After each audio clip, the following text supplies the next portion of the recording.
rise beyond greatness and seize your own destiny.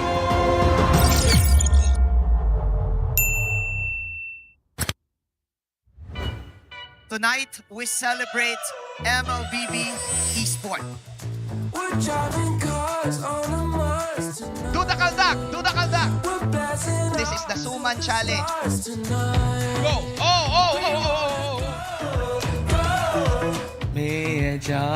This just it. Just it.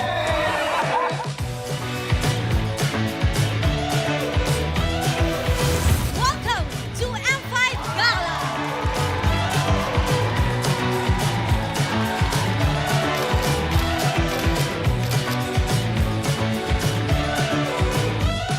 Guess the Hero Challenge! Lapu-lapu, Iritel. Franco, Nana. Nana. Nana! Correct! Best Dressed Team Ole! Best Dressed Super Marco!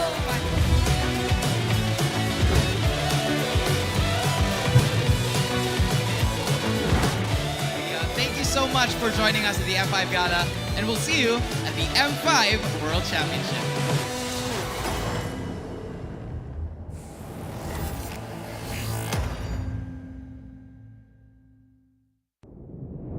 Have you ever wondered what is our identity? Our identity isn't limited to just esport players. Our style. Sweat, Our passion. And vibe. Feel our energy. When we dominate the stage.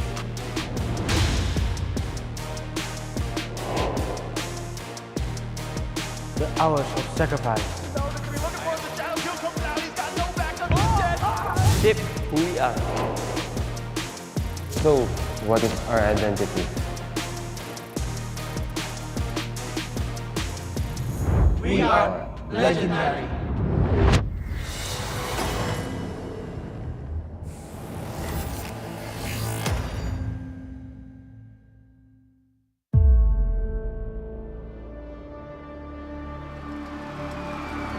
In the history of M Series, no host country has ever won the championship title. No other region has ever claimed the throne. No team has ever secured the championship twice. In this thrilling showdown, 16 teams across the world have gathered once more to seize the trophy.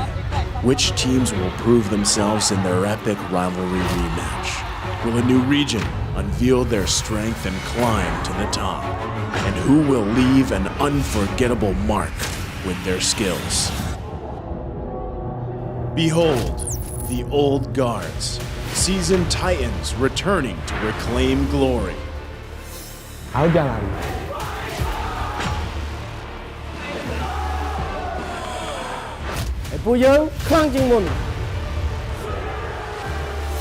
Судьба будет в наших руках. The newcomers, eager to forge their legacy.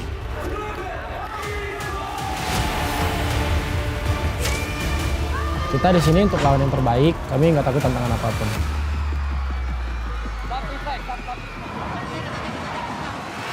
Emerging from the ashes, the rising stars are vying for the spotlight. Kita orang dah tunggu lama untuk momen ni.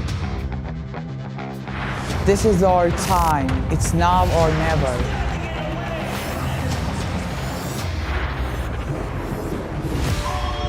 Enter the contenders, here to defy the status quo and rewrite the narrative. We've weathered the storm. This is where we break through. Nós somos brasileiros e a gente não desiste nunca.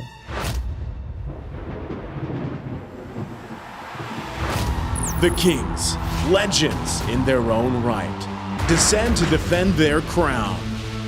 Kita sudah merasai kemenangan. Ini saatnya kita menguasai dunia. Naitaas na namin ang kampyonato at itataas ulit namin ngayon. Babawiin namin ang corona para sa aming hari at reyna. Get ready as the stage is set for the most dynamic championship of the year. It all begins here. It's time to see who will be better than great.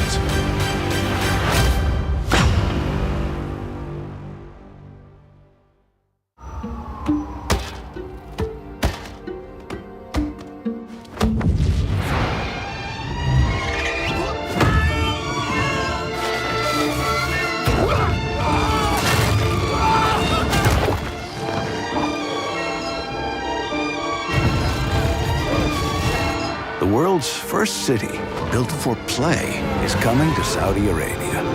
Don't just live life. Play life. Qiddiya. In every tournament, pros fight not only for glory, family, and their country, but also for the heart of every game. The fans. Are you one of them?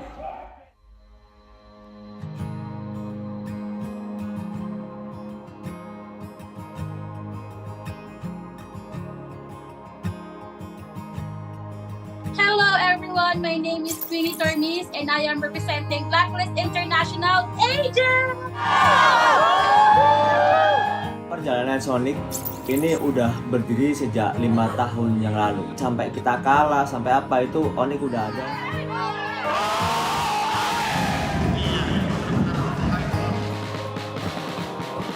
Homeboys sebenarnya sangat penting sebab dia bukan saja untuk homeboys, dia untuk tingkatkan komuniti MLBB dekat Malaysia ni. Kita nak kalau boleh komuniti tim lain bersama juga semangatnya macam Homeboys. Hal yang bisa kita berikan secara maksimal itu adalah dukungan. Bila moral player tengah down, tapi kita orang tak tengah down. Kita orang tengah hype. Kita apa-apa pun, kita sebagai macam homeboys ada 5 player, kita orang Flameboys adalah player ke-6. And I can say that I'm the correct fandom because they really value their fans.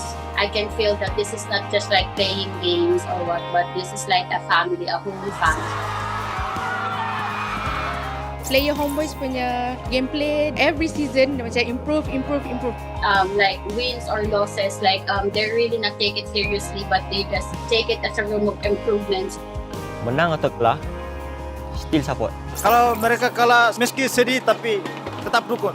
Kekalahan itu awal dari kemenangan yang lebih besar. We wanted to make sure and ensure that they still feel that we are still here for them no matter what happens. Jadi ada 8 kota yang bakal kita adain House Party.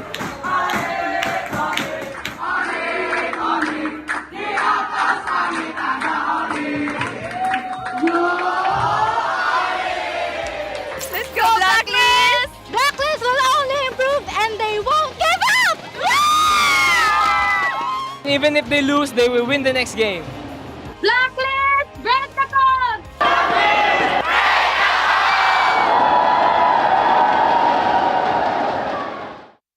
They have always felt your unwavering support and love. Maraming salamat po sa pagsuporta niyo sa amin palagi. Sobrang namomotivate kami lalo lumaban sa mga next games namin dahil sa pagsupport niyo sa amin. Kaya po sana tuloy-tuloy lang. And yun, thank you so much. Maraming salamat sa mga agents na walang sawang sumusuporta sa amin kahit na manalo man o matalo, dyan pa rin kayo para sa amin. Yun. Isa kayo sa mga rason kung bakit pa kami nagpapatuloy.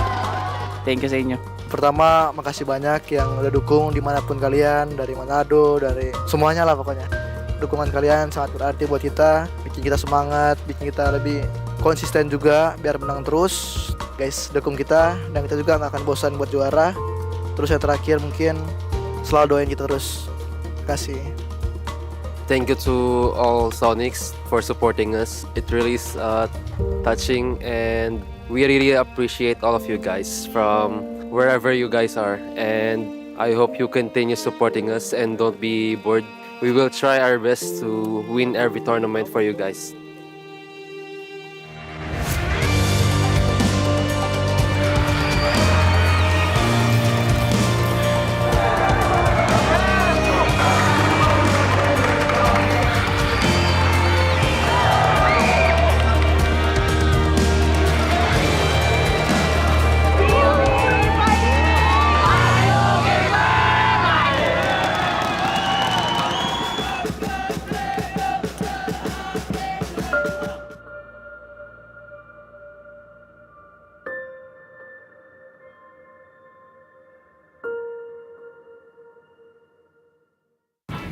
And then, okay, yeah, sure. And then turn it. Hello guys, hari ni kita nak rate player roam tank dekat dalam M5. Kod. Bu sezon favori tank oyuncularımdan biri. Malezya'da bayağı izleme şansım olmuştu. S'e koyuyorum. Dekat saya ada Apex 47 Apex 47 daripada tim, kalau tak ingat, B guys. Keyboy. No. Keyboy. She here. For sure. My classes is Keyboy. Keyboy, my idol. I'm gonna put also in here.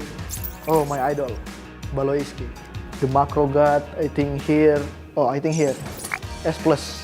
First off, me. I'm going to put it like 8 here. I don't want to overrate myself. Okay. It's okay. Bak maybe. Oh. It's okay.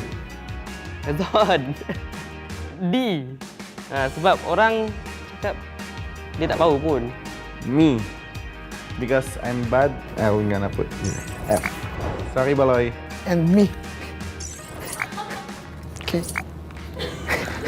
Oh, Luna. Luna. Luna B. Apex, I think here. Here. It's okay. Here. Next is Sorn. On my level. Sorn is like a mechanical player and also likes to taunt people. Ogun, idol. S. Oh, NJ will lose. NJ will lose. For me, F. Sorn. My enemy. With me. Sorry, you're my enemy.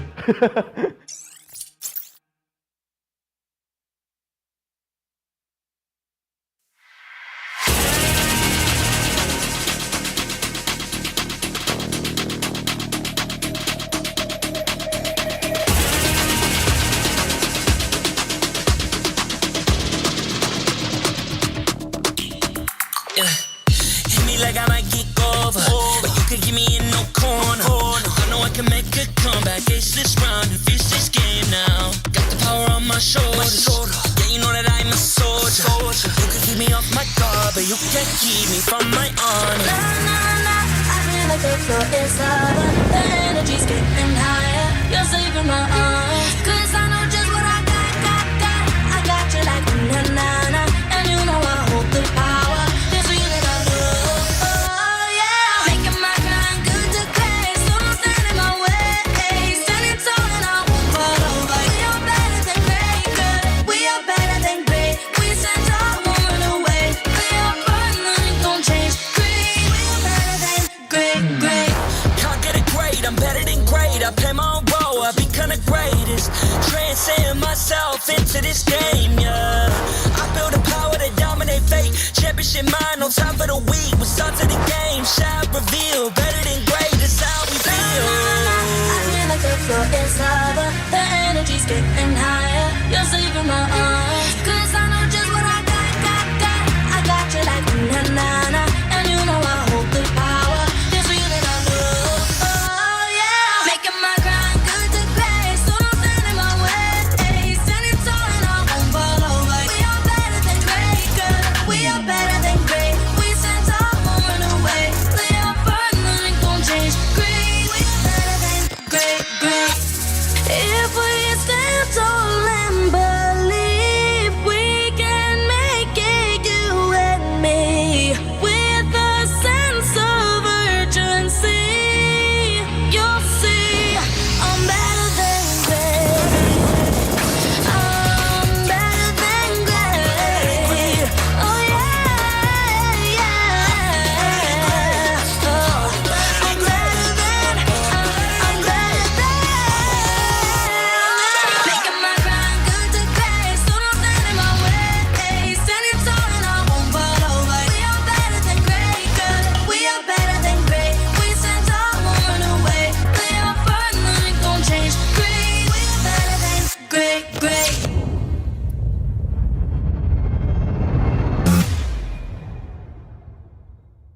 I am the #1 seed, the champion of the arena.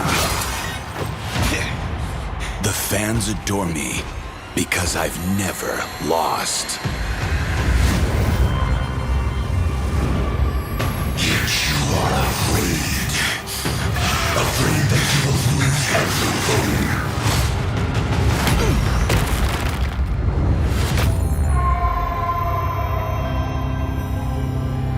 Do you ever get scared of losing, Kimmy? Well, big bro, I think we should cherish the joy and excitement of each game. Not who won or lost. That's right. I'll strive for victory, but I won't lose myself in its pursuit.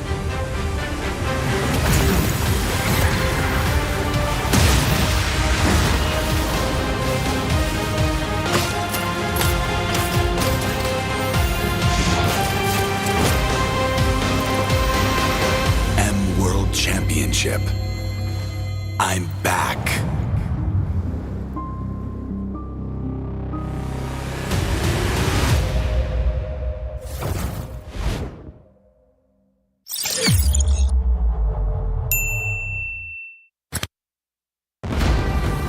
We are here at Gamers 8 to show that we are walking the walk. We have had amazing reactions, major idea owners, and a lot of potential partners and stakeholders coming in here and taking a peek. The biggest cube over here has been the nexus of this zone. What I saw from the outside is very mysterious. You want to know what's happening inside. Felt like, this is an MMORPG, but R is not role-playing, it's real world.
Grab only, savings ang dami. Your wallet sings tonight. Laki ng bawi pag nag-grab only. Save 244 alright. Bawing, bawing, bawing, bawing, bawing, bawing, bawing, bawing, bawing, bawing, bawing, bawing, bawing, bawing, bawing, bawing.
Что мы друг другу скажи мне? Мы вместе на пути к вершине. Наши глаза горят, и воздух накален невыносимо. Нет, мы не заплачем, потому что здесь мы что-то значим. Ногами высекаем искры, за спиной наша удача. Устали мы вечно ждать, сидеть с трибун, все наблюдать. Гладиаторы мы в этот раз. Наконец настал наш час. Мы вернулись вновь, чтобы побеждать. Трофей над головой своей поднять. Эта арена вызывает в голове флешбэк, и мы готовы к бою. Это наш камбэк. Кто ты, воин, как твое имя? Взмываешь небеса, как Чонг. Воля твоя нерушима, снова слышен битвы гон. Но только в соло ты не сможешь таланты все свои раскрыть. Команда верная поможет твои слабые места закрыть.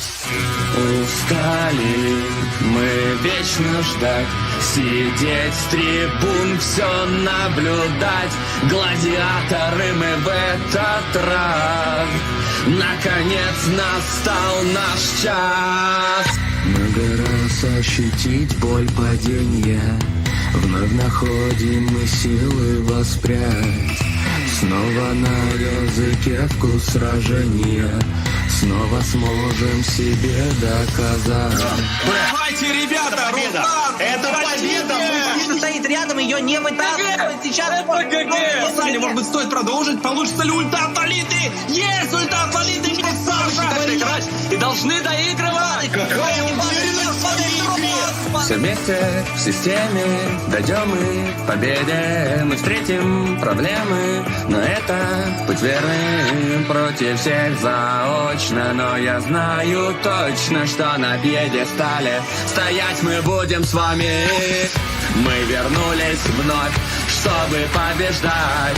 Трофей над головой своей поднять. Эта арена вызывает в голове флешбэк, и мы готовы к бою. Это наш камбэк.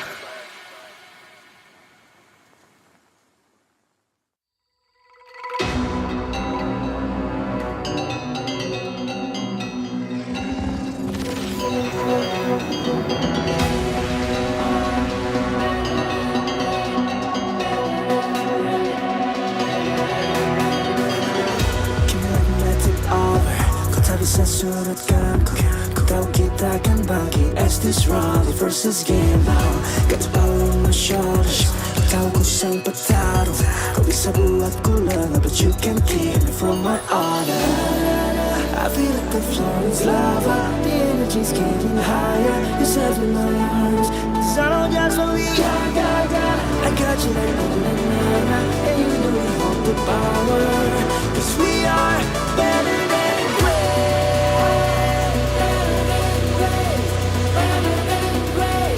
we are better than great. Better than great. Better than great. Better than great. We are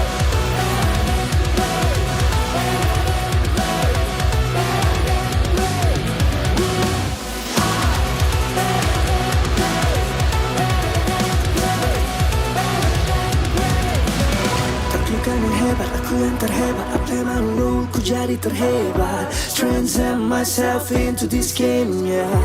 I believe the power to dominate. Kemenangan bukan trik yang lemah. The sword of the game shall reveal. Better than great, it's how we feel. I feel like the floor is lava, the energy's getting higher. You're safe in my arms, 'cause I know just what we got. I got you like na-na-na-na, and you know you hold the power. 'Cause we are better than great. Aku cari hebat, don't stand in my way. Stand tall and kita akan jatuh. We are better than great. Kita yang terhebat, hadapi dan takkan pergi. Lewat paling tak berubah. We are better than great.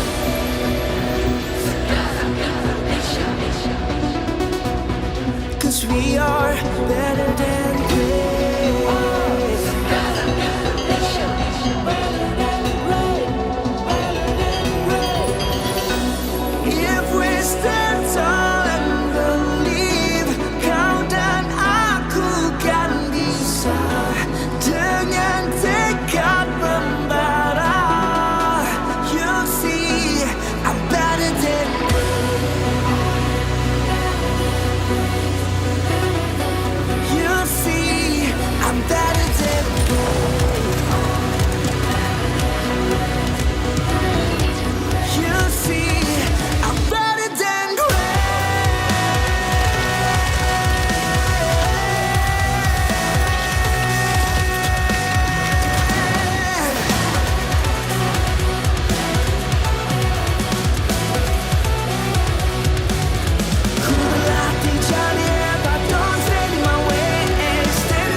Shadow Dragon was once my biggest weakness, but now it's my most potent weapon.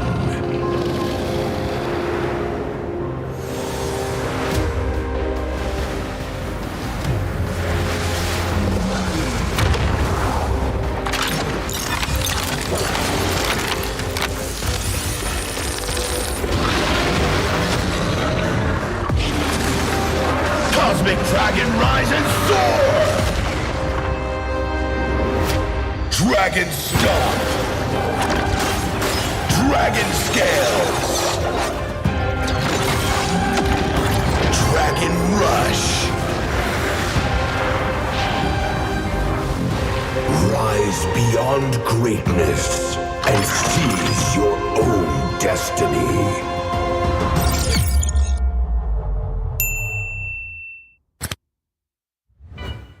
Tonight, we celebrate MLBB Esport.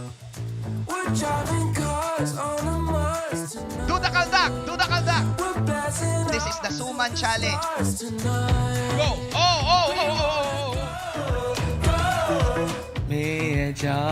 Just it.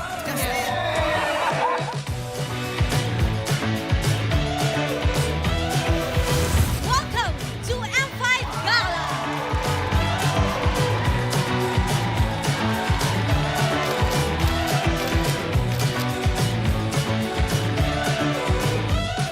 Guess the hero challenge. Lapu-lapu, Iritel, Franco, Nana. Nana. Go! Best dressed team. Best dressed Super Marco.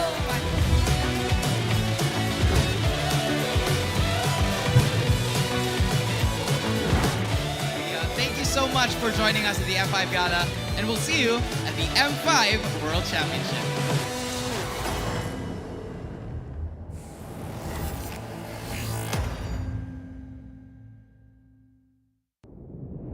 Have you ever wondered what is our identity? Our identity isn't limited to just esport players. Our style. Sweat. Our passion. And vibe. Feel our energy. When we dominate the stage.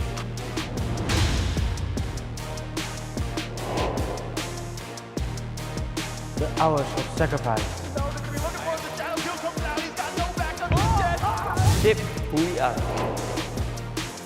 So, what is our identity?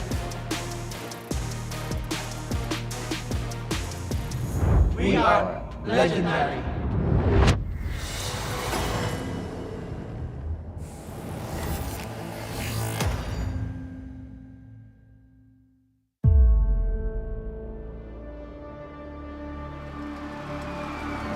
In the history of M Series,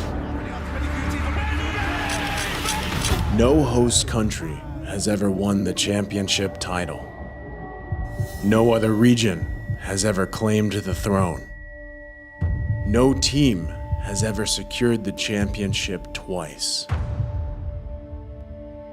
In this thrilling showdown, 16 teams across the world have gathered once more to seize the trophy.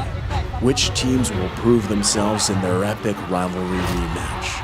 Will a new region unveil their strength and climb to the top? And who will leave an unforgettable mark with their skills? Behold, the old guards, seasoned titans returning to reclaim glory.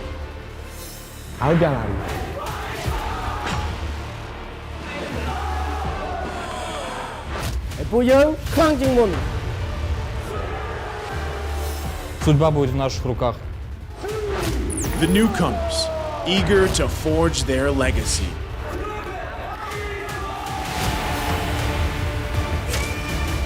Kita di sini untuk lawan yang terbaik. Kami nggak takut tantangan apapun.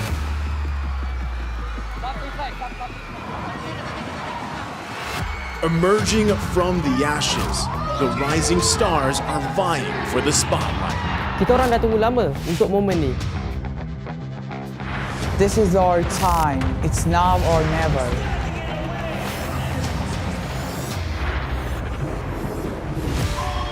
Enter the contenders, here to defy the status quo and rewrite the narrative. We've weathered the storm. This is where we break through. Nós somos brasileiros e a gente não desiste nunca.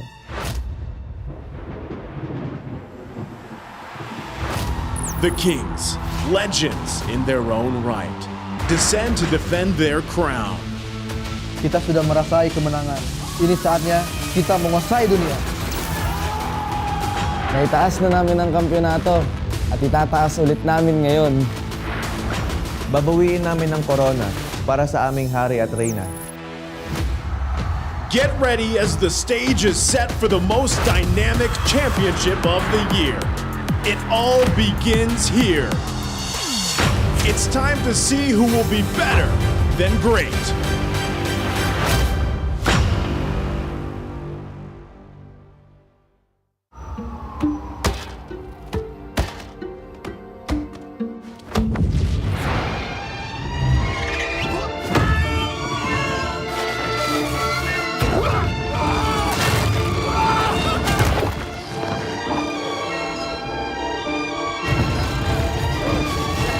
The world's first city, built for play, is coming to Saudi Arabia.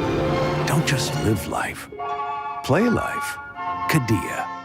In every tournament, pros fight not only for glory, family, and their country, but also for the heart of every game. The fans.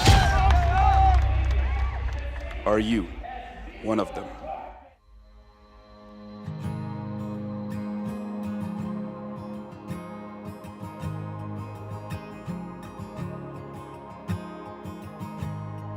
Hello everyone, my name is Queenie Tornis and I am representing Blacklist International Agent! Perjalanan Sonic ini udah berdiri sejak 5 tahun yang lalu. Sampai kita kalah, sampai apa itu Onyx udah ada.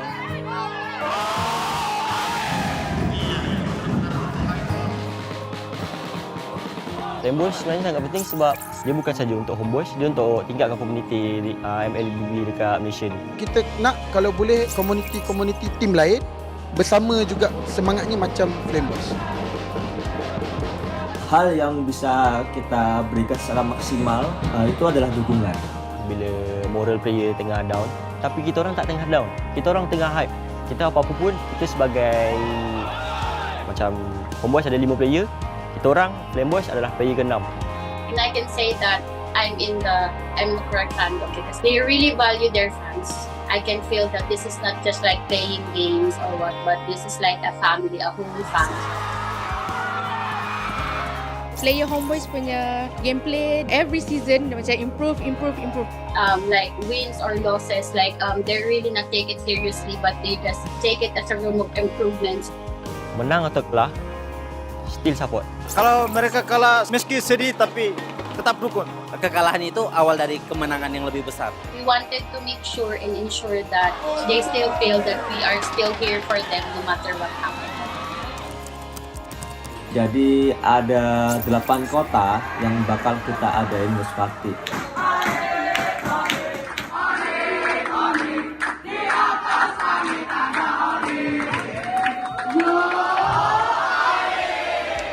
Let's go Blacklist! Blacklist will only improve and they won't give up! Even if they lose, they will win the next game. Blacklist, break the code!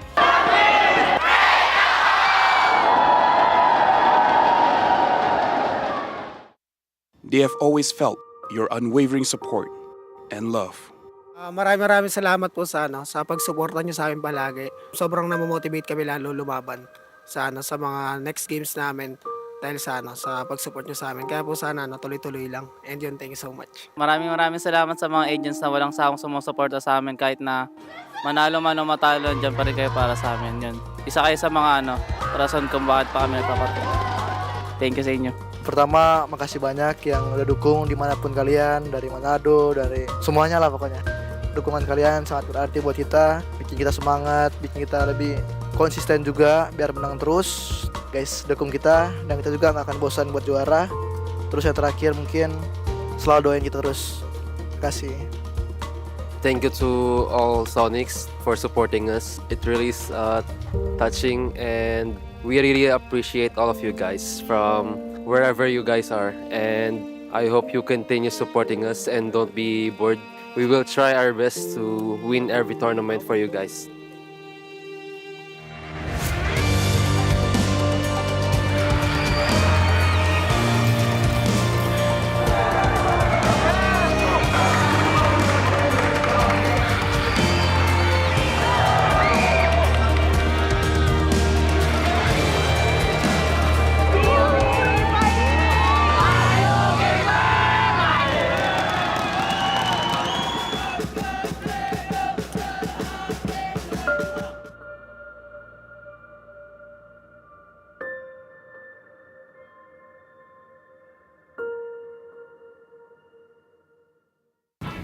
And then, okay, yeah, sure. And then turn it.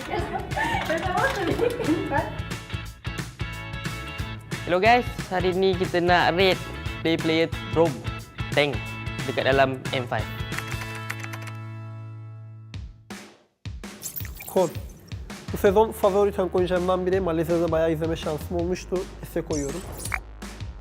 Dekat saya ada Apex 47 Apex 47 daripada tim, kalau tak ingat, B guys.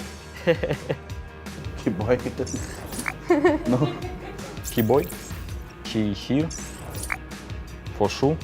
My classes is Keyboy. Keyboy, my idol. I'm gonna put also in here. oh my idol, Baloiski. The macro god, I think here. Oh, I think here. S plus. First off, me. I'm going to put it like 8 here.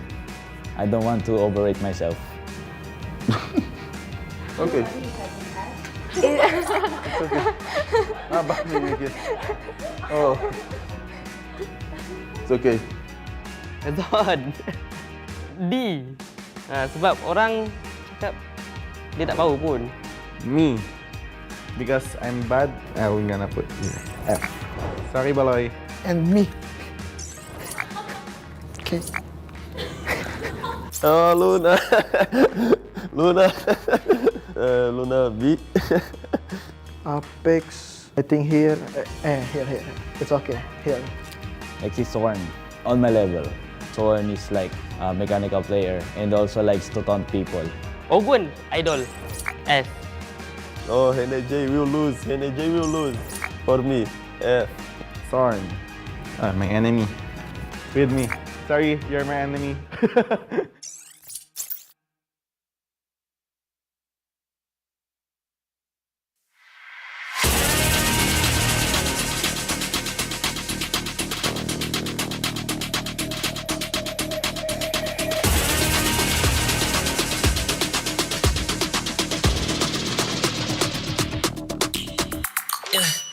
Hit me like I might kick over, but you can give me in no corner. I know I can make a comeback. Ace this round and finish this game now. Got the power on my shoulders. Yeah, you know that I'm a soldier. You can keep me off my guard, but you can't keep me from my honor. I feel like the floor is lava. The energy's getting higher. You're saving my arms, 'cause I know just what I got. I got you like na-na-na, and you know I hold the power. This feeling I love. Oh yeah, making my grind good to great, so don't stand in my way. Standing tall and I won't fall over. We are better than great, good. We are better than great. We stand tall, won't run away. We are fun, nothing gon' change. Great, we are better than great. Can't get it great, I'm better than great. I play my own role, I've been kinda greatest. Transcend myself into this game, yeah. I build a power to dominate fate. Championship mind, no time for the weak. What's up to the game? Shall reveal. Better than great, that's how we feel. I feel like the floor is lava. The energy's getting higher. You're saving my arms, 'cause I know just what I got. I got you like na-na-na, and you know I hold the power. This feeling I love. Oh yeah, making my grind good to great, so don't stand in my way. Standing tall and I won't fall over. We are better than great, good. We are better than great. We stand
one seed, the champion of the arena.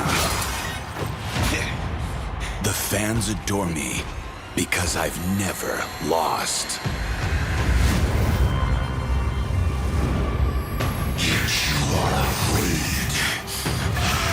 that you will lose everything.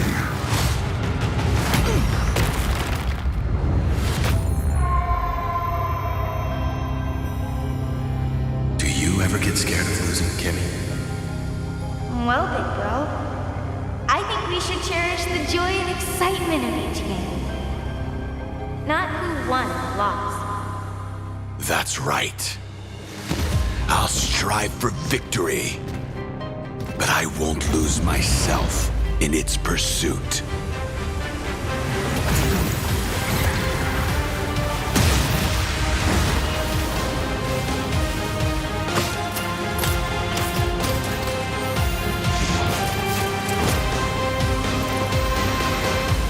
World Championship. I'm back.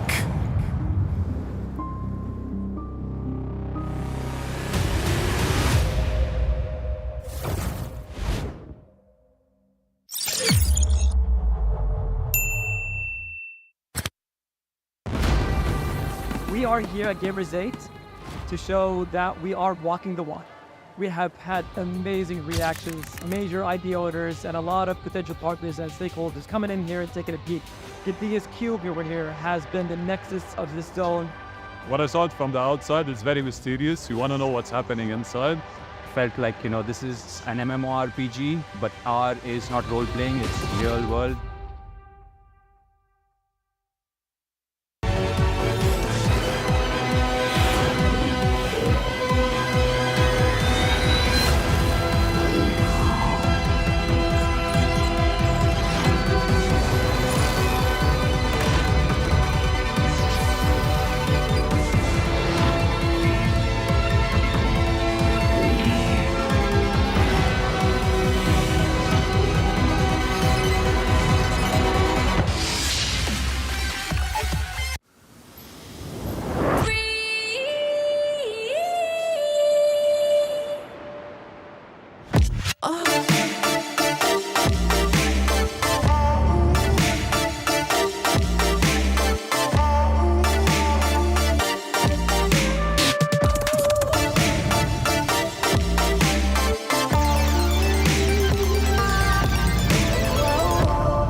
Grab only, savings ang dami, your wallet sings tonight. Laki ng bawi, pag nag-grab only, save 2 4 for alright. Bawing, bawing, bawing, bawing, bawing, bawing, bawing, bawing, bawing, bawing, bawing, bawing, bawing, bawing, bawing, bawing.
камбэк.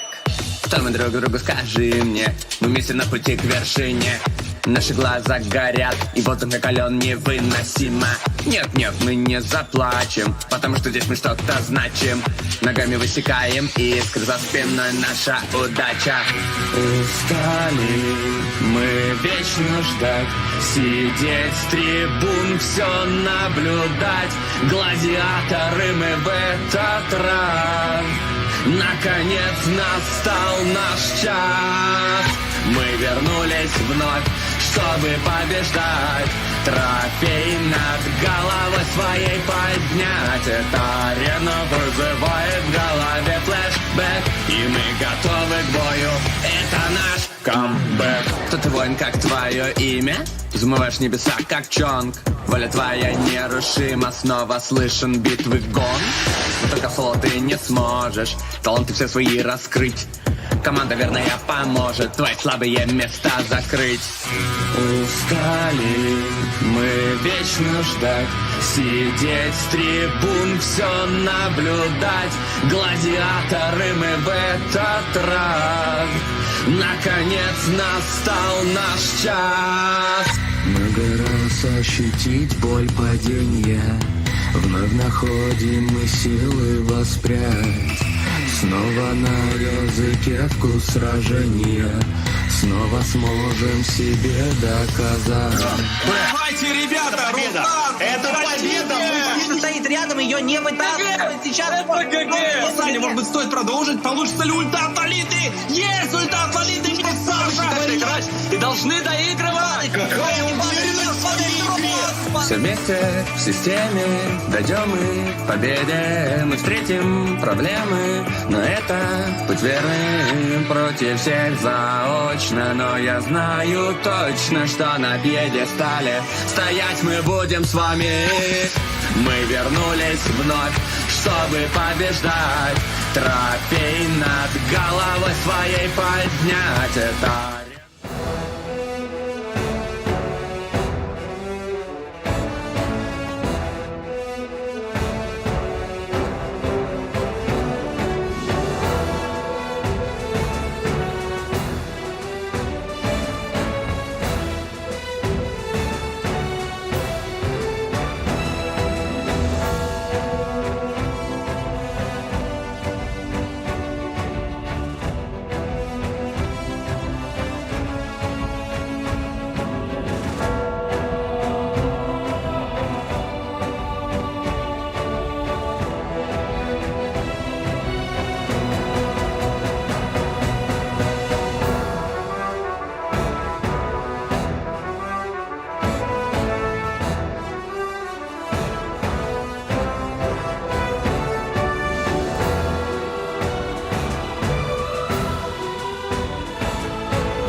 like I might get over.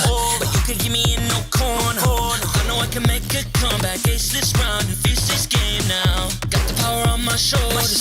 Yeah, you know that I'm a soldier. You could keep me off my guard, but you can't keep me from my honor. Nah, nah, nah, I feel like the floor is lava. The energy's getting higher. You're saving my arms. 'Cause I know just what I got. I got you like na-na-na. And you know I hold the power. This feeling I love. Oh, yeah. Making my grind good to great. So don't stand in my way. Standing tall and I won't fall over. We are better than great, good. We are better than great. We stand tall, won't run away. We are fun, nothing gon' change. Great, we are better than great. Can't get it great, I'm better than great. I play my own role, I become the greatest. Transcend myself into this game, yeah.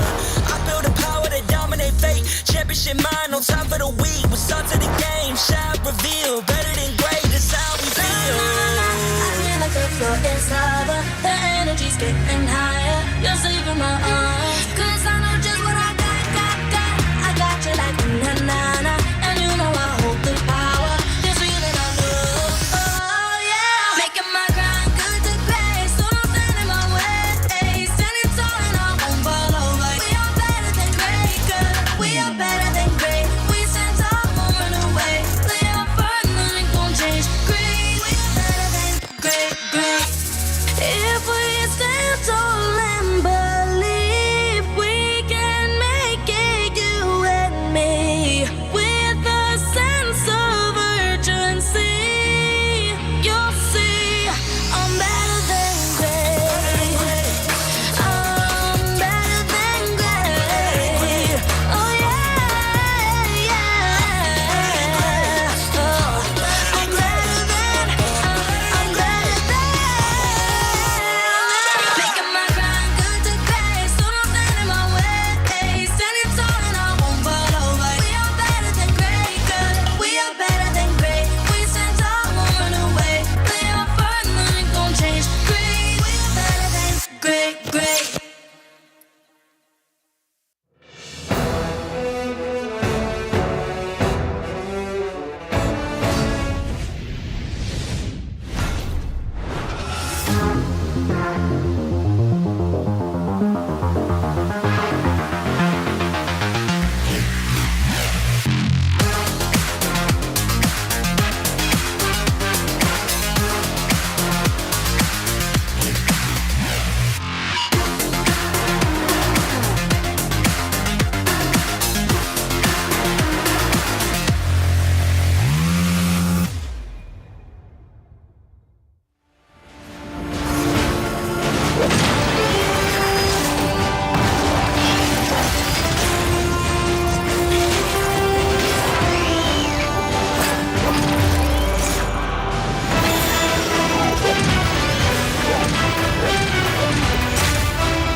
In a twist of fate, the Dark Horses, Deus Volt, and Fireflux Esports entered top 8. During the group stage, Fireflux even surpassed the M3 champion, Blacklist International.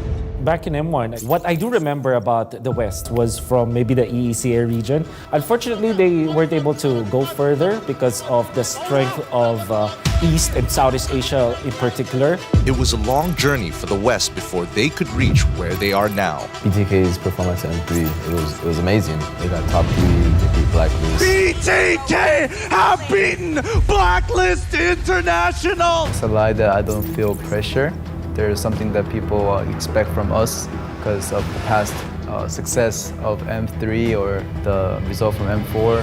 West by this unstoppable killing spree by Look. Game goes over to Kickback. Sa tingin ko kung bakit mas malakas yung Southeast Asia kasi mas nauso yung MLBB sa Southeast Asia sa Indo, Pilipinas. They are new in ML. They don't have too much idea how to deal with this kind of strategy. The main difference between here and my region is they play outside the book, meaning that they will do own things in their mind instead of doing what other people would do. I think I can proudly say it's because of our mentality. Our confidence is always at the top. We are brave enough to fight whoever it is. Our first boot camp was a little bit hard because we sleep only 4 hours a day. We are becoming like a family.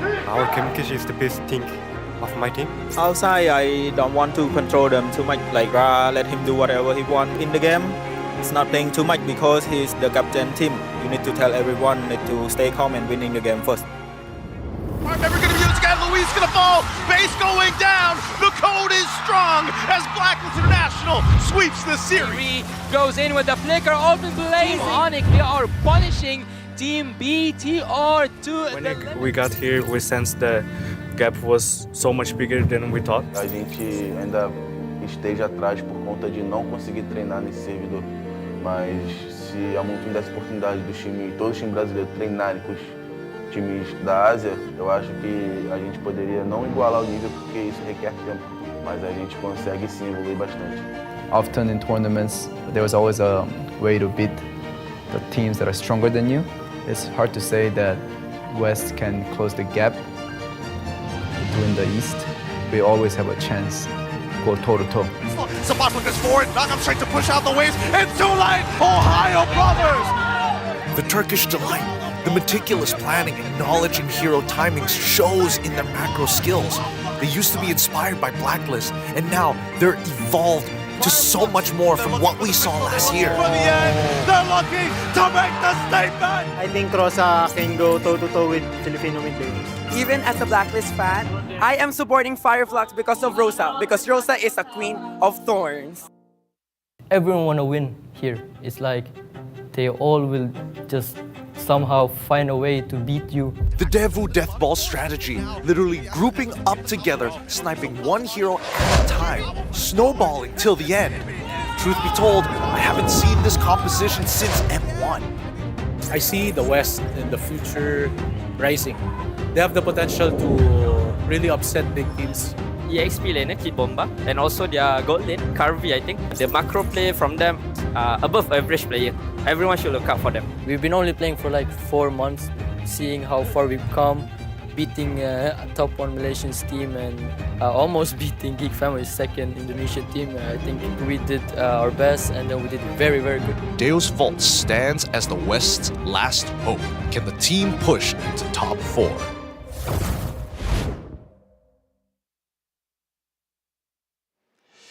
Filipinas, and to everyone from around the globe, I'm Mara Aquino, and welcome to the 4th day of the M5 World Championship knockout phase. When fighting at the pinnacle of competition, various emotions will always be on display. For one team, there's the agony of defeat, and for the other is the thrill of victory. After bidding farewell to the Turkish contenders and the undying ghouls of Myanmar yesterday, now we are down from 8 going all the way to 6 teams. And as we approach the final day of the first phase of the knockouts, now we will determine the 2 teams that will inch closer to becoming the 5th world champions. Can the dark horses of EECA Deus Vult overpower the crowd favorite, the Sky Kings from Indonesia, Onyx? Or can also the Filipino champions still prove that they are too hot to handle against the Geek Fam of Indonesia? We'll find out the answer to that as we approach the back-to-back best-of-5 series. And now we're gonna call the casters from all around the globe. Casters, pass up.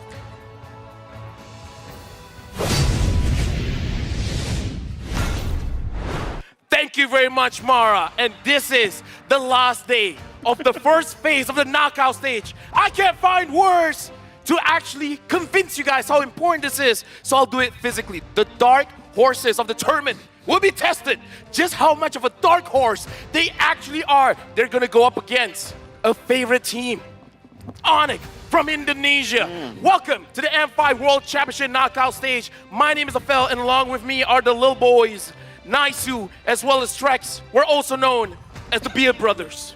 The beard Brothers. Gromandes. Gromandes. Did you get it all out?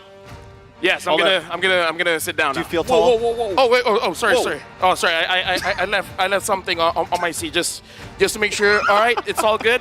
It's our better than great. But all right, just gonna make sure everything's fine and dandy. By the way, the M5 World Championship is powered by Moonton, presented by Kadia, supported by ROG, the official gaming phone, Grab, the official Super App partner, and Secret Lab, our official chair partner. Thank you to our lovely sponsors. Believe you me, I might not have friends, but I love you guys. We're your friends, Lavelle. Don't worry about it. Special shout out as well to our global presenting partner, Kadia. Kadia is a giga project. That's just how big it is. It's a city that's being built in Saudi Arabia, and it's the future of capital, entertainment, sports, and culture. Also, don't just stop at the best heroes and combos. Get ahead of the competition. Reach mythical glory. Get married with Secret Lab Titan Evo gaming chair. Outfitted with pro-grade ergonomic features, engineered for maximum performance. You want to get married, bro? I actually got rid of like all my couches. My whole living room is just Secret Lab chairs. That works too. Man. That works. That's my man. That works. Now we're friends. Thank you, Secret Lab. The M5 Pass still ongoing. Unlock Yuzong's M5 exclusive Dragon Shade skin and Prime Cosmic Dragon skin when you buy the M5 Pass. That's Accomplish all activity. We don't fit in the frame, bro. Doesn't that look like reach Naisu though? 75. Wait, what? Doesn't it look like Naisu? Oh, dude, doesn't it? I don't have the red hair or the wings. Yeah, but you You could. can color. You could. I could cosplay. Yeah. You can cosplay. Clip it. He said it now. I'm M7. almost level 70, by the way. M6. And he's level 150. I'm slacking, man. I'm 35. I have to buy support chests, by the Wait, way. Yeah, that's what is you need to that do. the pass or age? It's very close. Both. Very close. You know what? This is amazing. But you want to know what else is amazing? What is? What else is better than great? We got to talk about the ROG Phone 6 because the players, they're actually using it in a ping test. Do you guys like the phone? We love the phone. I love it. Yeah, we got our chance to use it actually. So there's more that's better than great. Orewa, I was playing like Kyrie on that phone. Orewa don't get ROG Phone 6. Fine, we'll just look at the players do it then. You have to be over 6 foot. Yeah. Filipinas, and to everyone who's tuned in from all around the globe, and welcome to the M5 World Championship. It was Elimination Day at the M5 knockout stage where two teams were sent home against their will. In the first elimination series, the Codebreakers showed Fireflux who's boss with a commanding Game 1.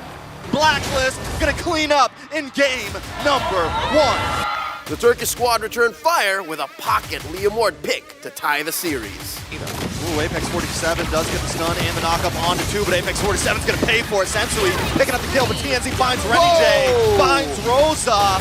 It's 2 for 1 right now, but Fireflux Esports take game 2. But the Codebreakers pulled one ahead, thanks to the Filipino snipers' stellar performance. Alien on the run, a final shot on Rosa, and Sunshine goes down. Sensui wants more. Yue still hungry. Is it a full team wipe? Rosa the last one standing.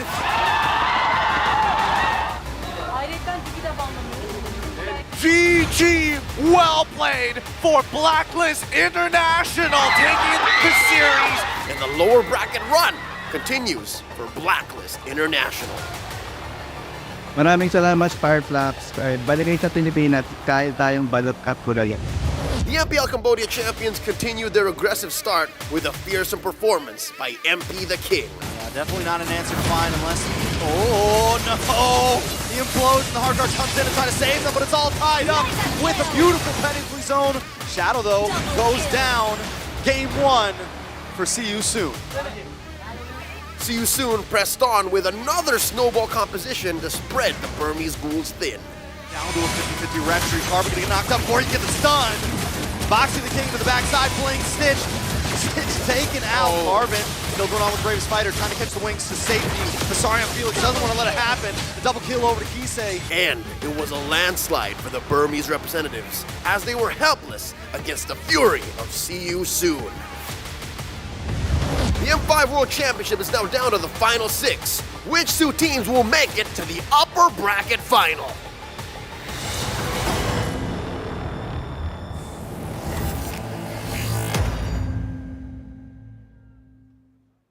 What a daily recap. I love that guy's voice. But now we're looking at the Kadia play of the day for Knockouts Day 3, going to the Filipino sniper, Oheb.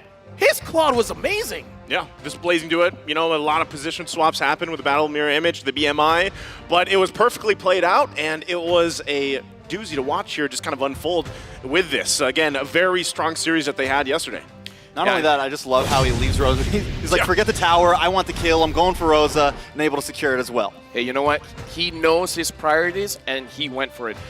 Now we're going to look at the knockout stage bracket where, again, looking at the matches, it's so crazy how we started with a lot of teams, but now it's just the final, what, 6? 6. Yeah. We got the final 6 to go through. Of course, today we're going to be covering that upper bracket, the matches here, who goes on forward, and then whoever gets knocked down below, you know, Blacklist is waiting there alongside See You Soon. Yeah. Now we're going to look at the brackets here, Trex. Yeah, today we're going to be taking a look at Daewoo up against Onic. That's going to be match 1 of best of 5, and after that, AP Bren, the Filipino champions right now, going up against Geek Fam. Geek Fam still, you know, I feel like it's going to be a rough one for them possibly, but at least if they lose this one, they can kind of get back to their full roster after this. They have some opportunity to kind of move forward.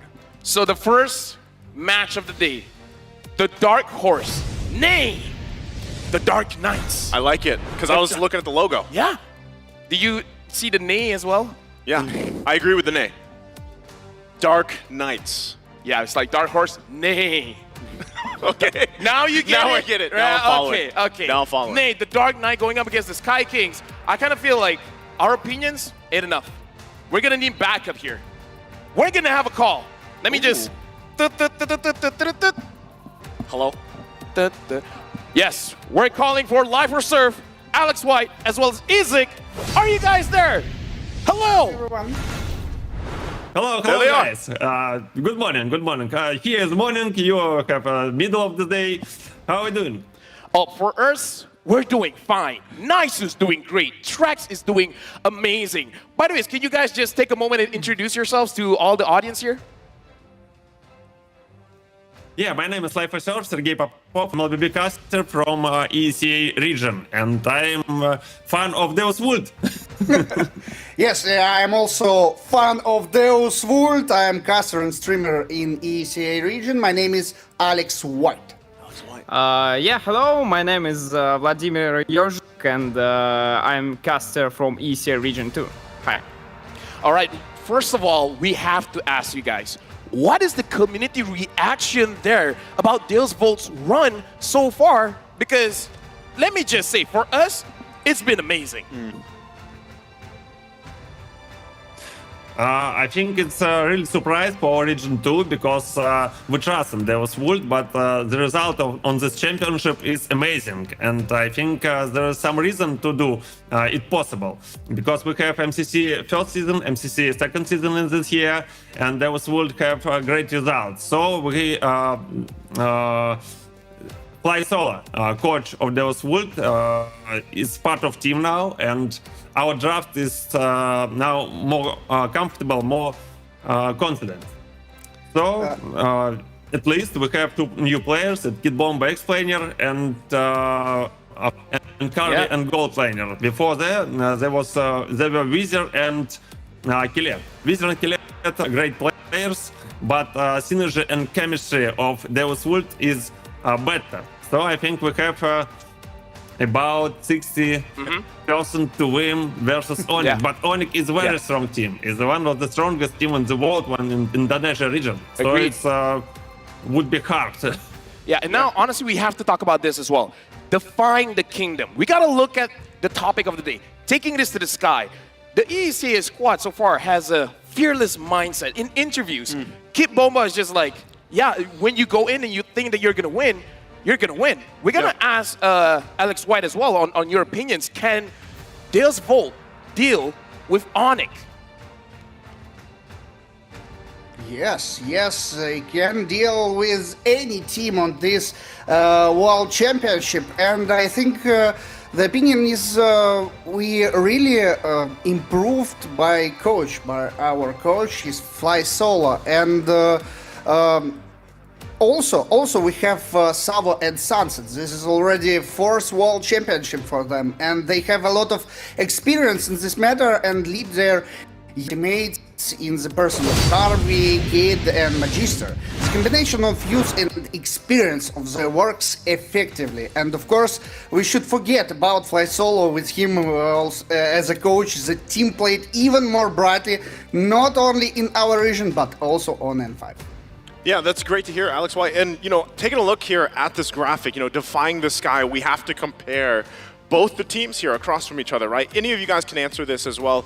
Who's the biggest impact here? I know for a lot of us, it's been a lot of the limelight has been on Kid Bomba, but is there another player that we should be looking out for from your guys' point of view to play a role here in possibly upsetting Onyx? On my opinion, the key to the victory for Deus Vult today is not only it's Carvey as well, and it's Magister, because Magister is like the key player for Deus Vult, for their strategies. When he plays utility junglers or something, he's doing his best. So I think Magister will be the key for the victory today for Deus Vult. All right, so you mentioned Magister, and that's someone I also have my eyes on as well. What do we think he has to do to compete up against Kyrie? They've had a good run in the tournament so far, but this is going to be their first time really going up against a tournament favorite. And I want to see them do well, but is there anything you think, how can they kind of go against one of the greatest junglers in the world? About Curry, yeah, it's really a good player, but I think main problem is not the team, it's not the players. I think the main problem for our team is ourselves. So we have no more experience, not so much experience on stage, and we have 3 players who have a low experience. It's Kid Bomba, Carvey, and Magister. They were only MCC. MCC stage, when people are looking to you, when you're blinding with light and another problems, and I think they're nervous, really nervous. But a few matches later, the problem not so hard. But if they can win ourselves, they have a chance to win Onyx. Yeah. Here's the thing. I agree with what you said about it's not about Onyx, it's them themselves. Because even us on the desk, we feel that. The desk isn't the problem. It's me.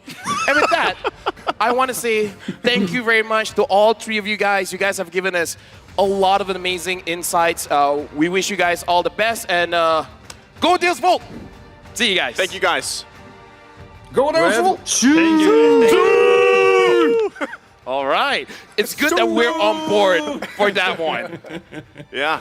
Again, thank you very much. But looking at this matchup, it is definitely going to be very interesting, right? Looking at Onyx going up against Deus Vult, because again, there's so much that we have to discuss, not just player to player base, even coach to coach base, because even they talked a lot about Fly Solo, but against Coach Yeb. Coach Yeb, he just looks at the phone, man. He doesn't bring in papers. He doesn't bring in much. He's just like, yeah, I'm going to look at this, and I roughly know what I want to do. And with that being said, we're going to invite both teams onto the stage. But before we invite them to officiate the M5 World Championship, we have our marshals making their way onto the stage. They are here to ensure the fairness and integrity of our games. Thank you very much, Rain, Wilbert, June, as well as Ivan, for giving your very best to the best of the world. From the unproven to the proven, can the dark horse of the tournament outrun the Sky Kings to become a full-fledged powerhouse? Deus Volt. I love it. Deuce Vault from Dark Horse to Dark Knights. Let's see if they can prove themselves against one of the best teams in this tournament. Hovering over the clouds, it is the Sky Kings making their entrance with confidence and grace. Let's make some noise for Onyx! You can hear the crowd cheering them on, a tournament favorite here, and we'll see exactly how they approach the Dark Horses or the Dark Knights of the tournament. To guide the teams to victory, we have their head coaches and analysts for Daewoo, Fly Solo, Worono WM, as well as for Onyx, Coach Yep and Adi. You know, I got to give it up to Fly Solo. He's definitely, with some of the stats we saw earlier, no crazy titles, but right now, right here, he's definitely showing that he can be a coach on a level with some of the best. Yeah, I think that's a big point, right? If you're comparing the coaches head-to-head, even themselves, but we heard from our the men over there from EECA, he's played a big part in improving this roster here. Yeah, we got to talk about Carvey, Magister, Kid Bomba, Sunset Lover, as well as Sao, where, in my personal opinion, every single player here is making an argument of why they should be top 3 in their respective roles.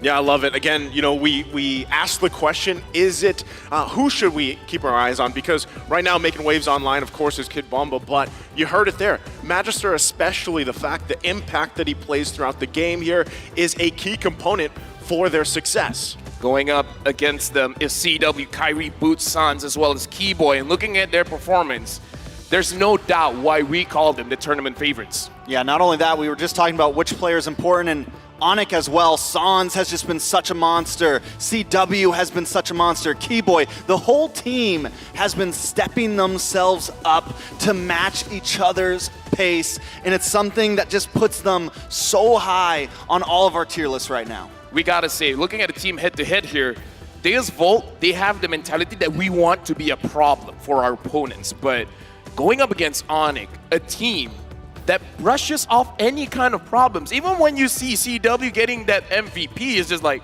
it's just a normal Monday, man. Yeah. Chill out. It is, and I mean, even looking at the head-to-head here for both teams. Yeah, it's crazy. Yeah. It's crazy in favor of Onyx, but that's the one thing that you kind of have to look out for Daewoo, right? This is the time for them to surprise even further. They've already done that. They've accomplished that up to this point, and they've proven time and time again that they can hang with the best in the world. Now, this is the next step, right? Onyx ahead of them, a tournament favorite.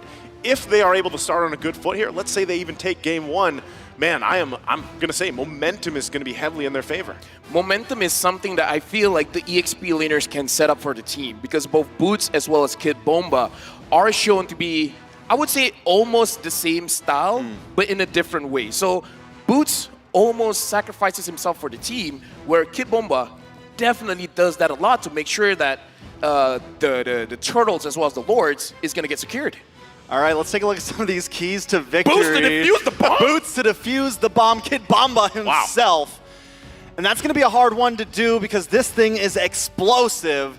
Kid Bomba has not only exploded in the Land of Dawn, but he has popped off all over the Philippines right now. I don't know if you can defuse that guy. And to be able to do that, I mean, you gotta defuse the Digi as well. Yeah, it's true. Sawo. Yeah. I mean, Sawo's just been a monster, and we've been talking about Kid Bomba so much, but really, Sawo's one of the key players for me. Hoot Hoot.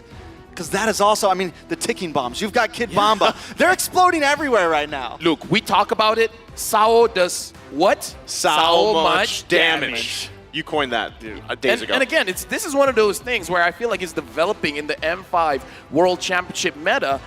You have to find extra damage wherever you can. And speaking of damage as well, names that is not put here, Sunset Lover has been the game changer for the team. I still remember a point where they almost lost. Sunset Lover, the lone Faramis, was able to deal with minions, having 3 men there, getting a kill as well. Dude, Sunset Lover, we don't talk enough about him, but he shines. Honestly, if you look at that's what I was saying, every single role, every single player here, at one point in whatever series they were playing, made them shine, right, in their own respective roles. And then people really started paying attention to these different lanes, these different roles. And what more of a better lineup to go against across the board than Onyx?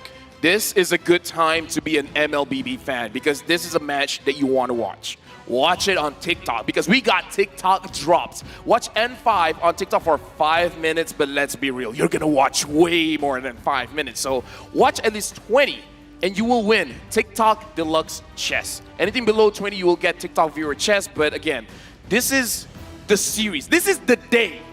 This is the day that you're gonna watch all the matches and you're gonna get rewarded for it. Well, the rewards, you know, and I kind of want to grab some of my own open TikTok here myself, but obviously we have to pay attention to the game. 20 minutes though, that's, I would say relatively, I don't know what the average is anymore. 20 minutes for the It's TikTok above game. It's above, average game is above 6 or 15 right now because the team, I forget who it was, See You Soon had the lowest average, which was 15 minutes, 16 seconds, and they had the lowest. So most people are going to watch more than, you know. Oh yeah, they're going to get a bunch bunch of of as well. Yes. The draft. Because the draft, like for people like me and Wolf, we get geeky over that. Yeah. We get geeky fammy over that. Yeah, geeky fammy. They're later. Yeah. I'm looking forward to that one. So again, let's talk about the tempo here. So far for Onyx, they are one of those teams as well that they give the calm before the storm. Sometimes you make it feel like, oh, maybe this team has a chance. They're making Onyx sweat. And then all of a sudden, one item completed. Yeah. And then all of a sudden, they're winning all the team fights. Well, what's happening, Trex? I mean, so when we saw them previously, some of the big turnarounds are that first Lord. Onyx has a great Lord fight. They like to keep it aggressive. Even if you want to try to drag it out, they like to force it. Kyrie, just beautiful timing. Even when his team's not there, he's able to bob and weave. And Lords are the things that can turn games around. Even if they're a little bit behind in gold, that can be the thing that changes everything. Bobbing and weaving. I see Naisu. Yep. I see you like, you know what? He's bobbing and weaving. Approval. Not of approval. We're going into the drafting phase here where Daewoo going up against Onyx. Daewoo will be first pick. Onyx is on the second pick. Daewoo instantly bans out the Joy as well as the Fanny. Onyx banning out the Fermis as well as the Guinevere. Quite a few jungle bans here, gentlemen. I like, I'm wondering if, does this warrant a Diggy ban? We talked about it. It was a key to victory. Do you think so, Trex? Is there a warrant for that, or should they just let it slip through since it's game one? Maybe not game one. Maybe not game one. And then always, does Daewoo want to first pick the Diggy? We talked about it last time Daewoo played. Me and LaFell were actually on that game. And Sawa plays it so well, he can play it even if it's not just like to counter CC. Like, exactly. He plays it damage. At the end of the game, he's using it to zone, create space, and move around the map. So, yes, maybe game 2 or 3. If Sawa decides to pull that card out immediately, it's definitely a possibility. This Kaja ban is very interesting because for me, when it comes to the Diggy, maybe they're trying to set it up. The one thing that you have to be careful of is, as a Diggy, you don't want to face against a jungler like Kyrie that can deal out a lot of damage, because if the Diggy dies a lot, you're going to lose the stacks. When you lose the stacks, your damage isn't going to be as impressive. So this Kaja ban is very interesting. It looks like maybe they want the 1-1? In a way, it leaves some things open, right? A lot of things open. Nolan, yeah. Nolan, Bruno, still open. Priority, we see that so often now. All right, there's the Nolan. So is this Bruno right away? 1-1. Or 1-1. I mean, looking at how Onyx plays, because we got to talk about Carvey as well. Carvey so far is really playing for his team. So having someone like a 1-1 might be beneficial where you can join in a lot of those team fights. But when you have a Bruno, it's all about the tempo. You want to get as much turrets as you can before the opponents scale up. I mean, so they could give up the 1-1 as well. They're going to go for the Valentina instead, could give it up, and then still pick up the Diggy later because it resets the weakness points. So if Fly Solo is thinking that deep, right, which we have seen in draft, very particular, we haven't seen him get pushed completely against the wall yet, and this is definitely going to be the series that does that. Right now the question is, how good has the Valentina been in first pick situations? Because I do feel like at this point, it is a player-based kind of thing, where some players, they do so well that the first pick Valentina is definitely worth it, where other teams are like, other things are more prio. Yeah. You know, not only that, but, you know, speaking of that, let's see what these two picks are going to be. It looks like it is the Kadita Fredrin. interesting first picks for Onyx so far, but going back to that point about Valentina, I feel like when you look at it historically throughout M5, even back in the wild card, the thing that made the difference was, of course, who the player was and how aggressive or calculated they were in their aggression, because some players, they play the Valentina pretty passively, right? Yeah, I agree. And if you play too passive, unfortunately, you don't get to shine as much. But then again, you're playing with the fact that, okay, how much are we willing to risk? You know, and then the whole minigame itself of what ultimates do we take, you know, across the board here. That's why when I play the Valentina, What do you do? I have trust. In who? In myself. That works. Don't think, just do. Isn't that right, Trex? If I'm wrong, then just shut up and just move on. No, you're completely right. You're completely right. Now, they go for the Bruno. I was expecting maybe the 1-1 with the Kadita out, because you can at least kind of get away from that knockup possibly, or at least kind of deal with, you know, a little bit of the CC coming from the Fredrin. They still decide to pick up the Bruno. They give over the 1-1. Now here, I think Onyx could definitely ban out the Diggy in second phase. High chance. I do agree, and at this point as well, we got to look at the Valentina. What is a value target for her on which ults that you really want to get? Right? For now, not too impactful. Yeah. Getting the Kadita's ult, sure, maybe you can burst someone down, especially because the Valentina has 2 dashes, so you can get in prime position to do massive damage. But again, it's like you said, Naisu, I completely agree. You got to be aggressive. You can't be passive. You can't be waiting on the opponents to do something. Well, you know, given how we already talked about Sunset Lover's performance on the Faramis, you know, before, I think he can be that player, right? He can make that decisive action if he needs to. And there it is. As we were kind of contemplating here. Oh, yeah. They might ban the Faramis too, honestly. Sorry, Ben. Sorry, Ben. That's banned out. So maybe that's, again, why Davey was like, all right, let's just go ahead and pick this up. Love the fact, too, by the way, that we have drums. Yeah. Can we take a moment here? That's Davu's drums. That is not Onyx drums. Let me just say, they're all the way down there, and we're all the way up here, and we can hear this. We're wearing headsets. We're like... I have to listen to LaFell? We're like 11 foot tall. Wow. Well, at least I am. Yeah. Totally. Yeah, you are. You guys are like, what, 9.5? LaFell's the tallest caster. Yeah, he is. Well, no. He said he'd hurt me. I think you already said I was like 7 foot tall. Just now, when I was standing, I was actually on my knees. True. That's true. Minotaur getting banned here. What do you think? Why were you on your knees? Yeah, no, because, you know, if the camera was on and I was fully standing at my full potential, you'll just see my groin. All right. All right, so Marty's banned as well. I think if they're going to ban the Minotaur, they probably end up banning the Tigreal as well for second ban. High chance. After that, we still need... I'm looking...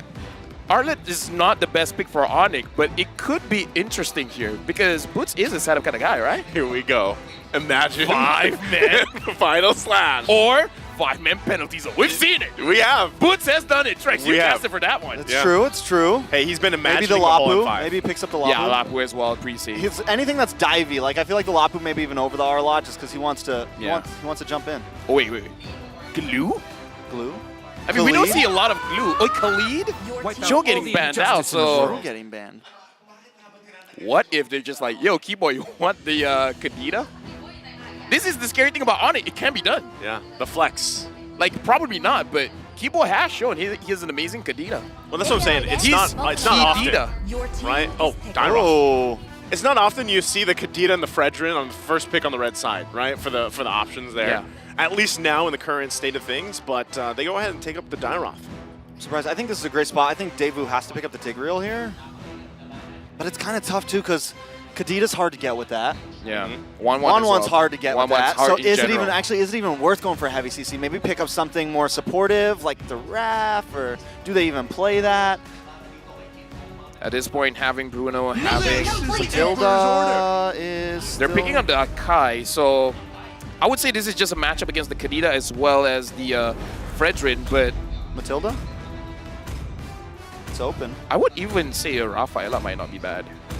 Always on the way. But yeah, they're going for a Matilda, All right, and I'm also just kind of thinking here, in terms of the Valentina ults taken so far, you could actually make Abysm Strike work if you actually wanted to go that route, but I think the best one for now is the Kadita, especially early game. You can layer that with the penalty zone, right? You can still zone out with the heavy spin, which we see a lot of kind of junglers utilize, right? Zone them out, get them away from that retry range, and then go from there. Yeah, we definitely don't see the Akai as much anymore, but back when it was just nothing but like Akai, Fredrin, and Martis and this and that, I feel like the Akai does very well against the Fredrin. I think it's like one of the few answers That's to what I'm actually talking deal about. with it, but hold I'm on. sorry, Trex. You're good, you're good, you're good. Called it. This Let's is go. What hero is it? Keyboy and the Kadita. Gord. Gord. This is my first M5 game where I get to cast a Gord game. If Onyx loses, Hey, dude, It's your fault. It's your fault. It's definitely your no matter fault. what the predictions say, I gotta say, Oh wait, Onyx. we haven't shown our predictions. Yeah, where did they go? Predictions? Can we get those real quick, please? Never mind. We're gonna go in game first. We're gonna Maybe make it next into game. into a surprise. Trex, before we go into the game, what do you think about the drafts? Honestly, I like Daewoo. I think they have a lot of movement. They feel clean. Onyx, the Kadita pick is definitely a little spicy. We haven't seen, I mean, Kadita has a very low win rate, low pick rate, hasn't really been picked a whole lot. But if it's going to be on a certain side, wait, was that a Rome? Was that Keyboy, Kadita there? That's what I've been saying, man. We're jumping into the land of dawn. Well, Keyboy. It flew under the radar for me. Like I said, that's why I said during the drafting phase, man, this is about Onyx. Onyx can flex things around. Keyboy on deck Kadita. Can he use that to win? Or will the Matilda Akai combo win it for Deus Vult? Okay, so I think what we're seeing here on the side of Onyx is they're bringing aggression, and the thing about Daewoo is they like to slow down aggression. They like the diggy pick. They like to try to pace things a little bit slow in the beginning, and I think Coach Yeb sees that. So we're gonna lock in the Dairoth, we're gonna lock in the level 4 Kadita. We're gonna bring in all these things to really try to bring that smoke as quick as possible. There's a lot of damage potential coming in from Onyx, let me tell you that. Keyboy first item can be that Genius 1, and having Sans on this Gord, being a setup as well as reducing the opponent's magic resist, like it's gonna be a lot. For Onyx, they have potential early, mid, and even in late, they got the 1-1. Like damage all around. Yeah. You give plenty of time to allow CW to build up here right on this 1-1 later in the game, but also a lot of this setup potential from both teams. Onyx is kind of scary early on, right? Especially knowing once that level 4 spike comes in, having a Gord there available to you, you're pairing it up with a Kadita. The damage potential early on is what the biggest obstacle right now for Daewoo is here as they get it situated. I want to say this, luckily, ooh, wait a second. Okay, they're already going to use the heavy spin on Kyrie and Boots. Going to lock him down under the turrets. Oh. Kyrie is taken out. First blood for Daewoo here. All leading into that turtle 20 seconds away. Something to note as well, Magister was level 4, Kyrie was level 3. I wanted to ask Trex this. Looking at the lineup from Onyx, we see this kind of lineup, and there's one thing. It's a risky draft. It's one of those things where you have a very small window. So what is the potential mishaps that can happen with Onyx on this draft? I mean, as long as it's, I mean, Kyrie, yes, you don't want your jungler to go down, but Kyrie isn't going to be the major damage dealer. This definitely puts a little bit of a slower tempo to what Onyx wants to bring now. I think they know they can't try to cheese Deus Vult. I think they come into that thinking, oh, we're going to make an early EXP lane gank, but wait a second for Turtle. They're going to actually fight for this penalty zone there. Magister able to secure it, though. Keyboy going to be taken out. Kyrie tries to get away, but the response is there. It's a double for Kid Bomba. Now Boots going to be in trouble, surrounded here. Gets slammed down. It's a triple for Kid Bomba. Bomba la bomba! 4-0. Dropping it down. 3 minutes in, 4-0 right now. Deus Vult are putting down Das Boot. That's good, that's good. Now, this is the conversation I want to have. Onyx having a full, not full, but a lot of damage on their lineup. The moment their front line can't do much, the team has to work very creatively on how they can engage into a fight and then having a clean team fight, because that's one of those things. If one part of the equation crumbles, the whole map falls apart. And literally, all of the equations are crumbling. Boots, the Dairoth, who you want to be aggressive at first. With something. Both teams are going to back off of Boots. Has that early aggression, right? He's already taken a death. Keyboy has the early aggression. Supposed to have a big spike at level 4. Already taken a death. Now, with Kyrie taking 2 as well, what's the level difference? 6 to 6. Luckily, Kyrie's farm. Oh, wait a second. Heavy spin already going to be used by Magister. Sawo there, though, help him out with the guiding wind. So they disengage. But yeah, your points there, Trex, you know, it's going to all fall into place here, really, on how they deal with those power spikes. And so far, Daewoo's done a good job. Yeah, I kind of feel like isolating the frontliners is going to be very good, because if frontline can do well, not much can be done. Sawo finds Kyrie, but CW is there to back it up. Now the other question is, Deus Volt, how do they proceed from here? Should they increase the aggression? Like, where should they assert their dominance? Yeah, I think definitely assert dominance as much as possible in this early game. I think you come into this thinking that you might not have a good early game, and now that they do, they need to keep up the pressure, because what did we start all this with? Onyx? Oh, there's the aggression. Taken out so quickly there. Snap of a finger, Keyboy, now the second death. Second turtle gonna be up here too. Kid Bomba keeping Boots at bay. Rest of the team putting pressure on Kyrie on the purple, so that's just gonna be a turtle going to the hands of Daewoo for now. Onyx just trying to scrap to stay in this game. Again, the lead for Daewoo, 2.2K ahead. Yeah, and looking at the top lane as well, I've been looking at especially the mid laners, how they've been rotating all over the map. It looks like Sans, he has to man-to-man defense against the jungle. So he's been checking the purple buff quite a bit, looking at the orange buff every once in a while to understand where Magister is. So I kind of feel like for Onyx, they're mid laners now. Oh, gonna get caught. No. Locked down once again. And it's just like earlier as he's taken out in a split second. Onyx struggling here. Trace, we gotta talk about Keyboy's positioning. He was nowhere there. I know, and Deus Volt's picking it apart. They're seeing those cracks in the armor right now, and they're just finding them one by one by one. I think Onyx needs to actually slow down. They're the ones who, and even this, Kyrie's positioning, yes, he should go for this, but it is very risky at this point with a 3K gold deficit. I just like that Deus Volt, they have the understanding that they're in the driver's seat, and they're not slowing down. Yeah, even with this, you know, again, what can you commit? Kyrie has to get back. Still, as they work around this deficit, they work around this lead, they're trying to just buy some time. At this point, your plan for the power spike early game has been stopped, right? So Onyx, how do they deal with this? The other challenge for Daewoo with the lead that they have is to make sure that it doesn't slip out of their hands as the game progresses. So my question is actually for Naisu, when can we expect Sans to start dishing out the damage? Does he have to wait for 2 or 3 items? Usually, I would say, you know, 2, 3 items. I would say the 3, right? 3, because yeah. Now they're behind. Yeah, now that you have Keyboy here, usually the interaction works out well, right? All he's got is the locked-in item for the Enchanted Talisman. Now, the interaction should be, okay, who's going to reduce some of that magic resistance and then work from there? This could be Kid Bomba. That's what they're going to go for, the Mystic Gush. But the kill goes to CW as they clear it through. Finally on the board for Onyx. All right, a little win for Onyx there, and that's going to be important for them. One of the big, I think, things that's going to seal the deal here is if Deus Volt's truly in the driver's seat, is this turtle and the next Lord. As I mentioned, even with Kyrie maybe not doing that great. Oh, they're going to go for it. Circling Eagle going to be popped down. Still, Sawa taking so much damage. Has to back off. There's the air time. Magister going to pop the heavy spin. But he's zoned down Sands with a Mystic Gush once again. Kyrie will get the turtle here. Onyx now fighting back into this game, lowering that gold lead. We talked about this before the game starts.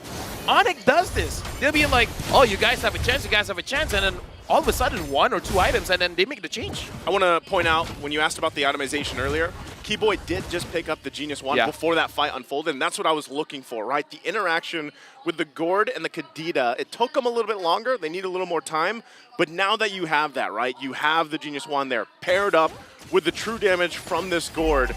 That's where it gets troublesome in terms of damage control against Onyx if you're Daewoo. Look at this, already whittled down that gold lead. We're gonna look for a play here in the bottom. Carvey gonna be in trouble! Gets taken out, Sawo next as he falls as well in the bottom lane. Onyx decisive in the bottom. So before, the rotations were a little sloppy. They were a little bit, you know, getting picked off one by one, but once Onyx starts to come together as a unit, now they're the ones catching those weaknesses in Deus Volt.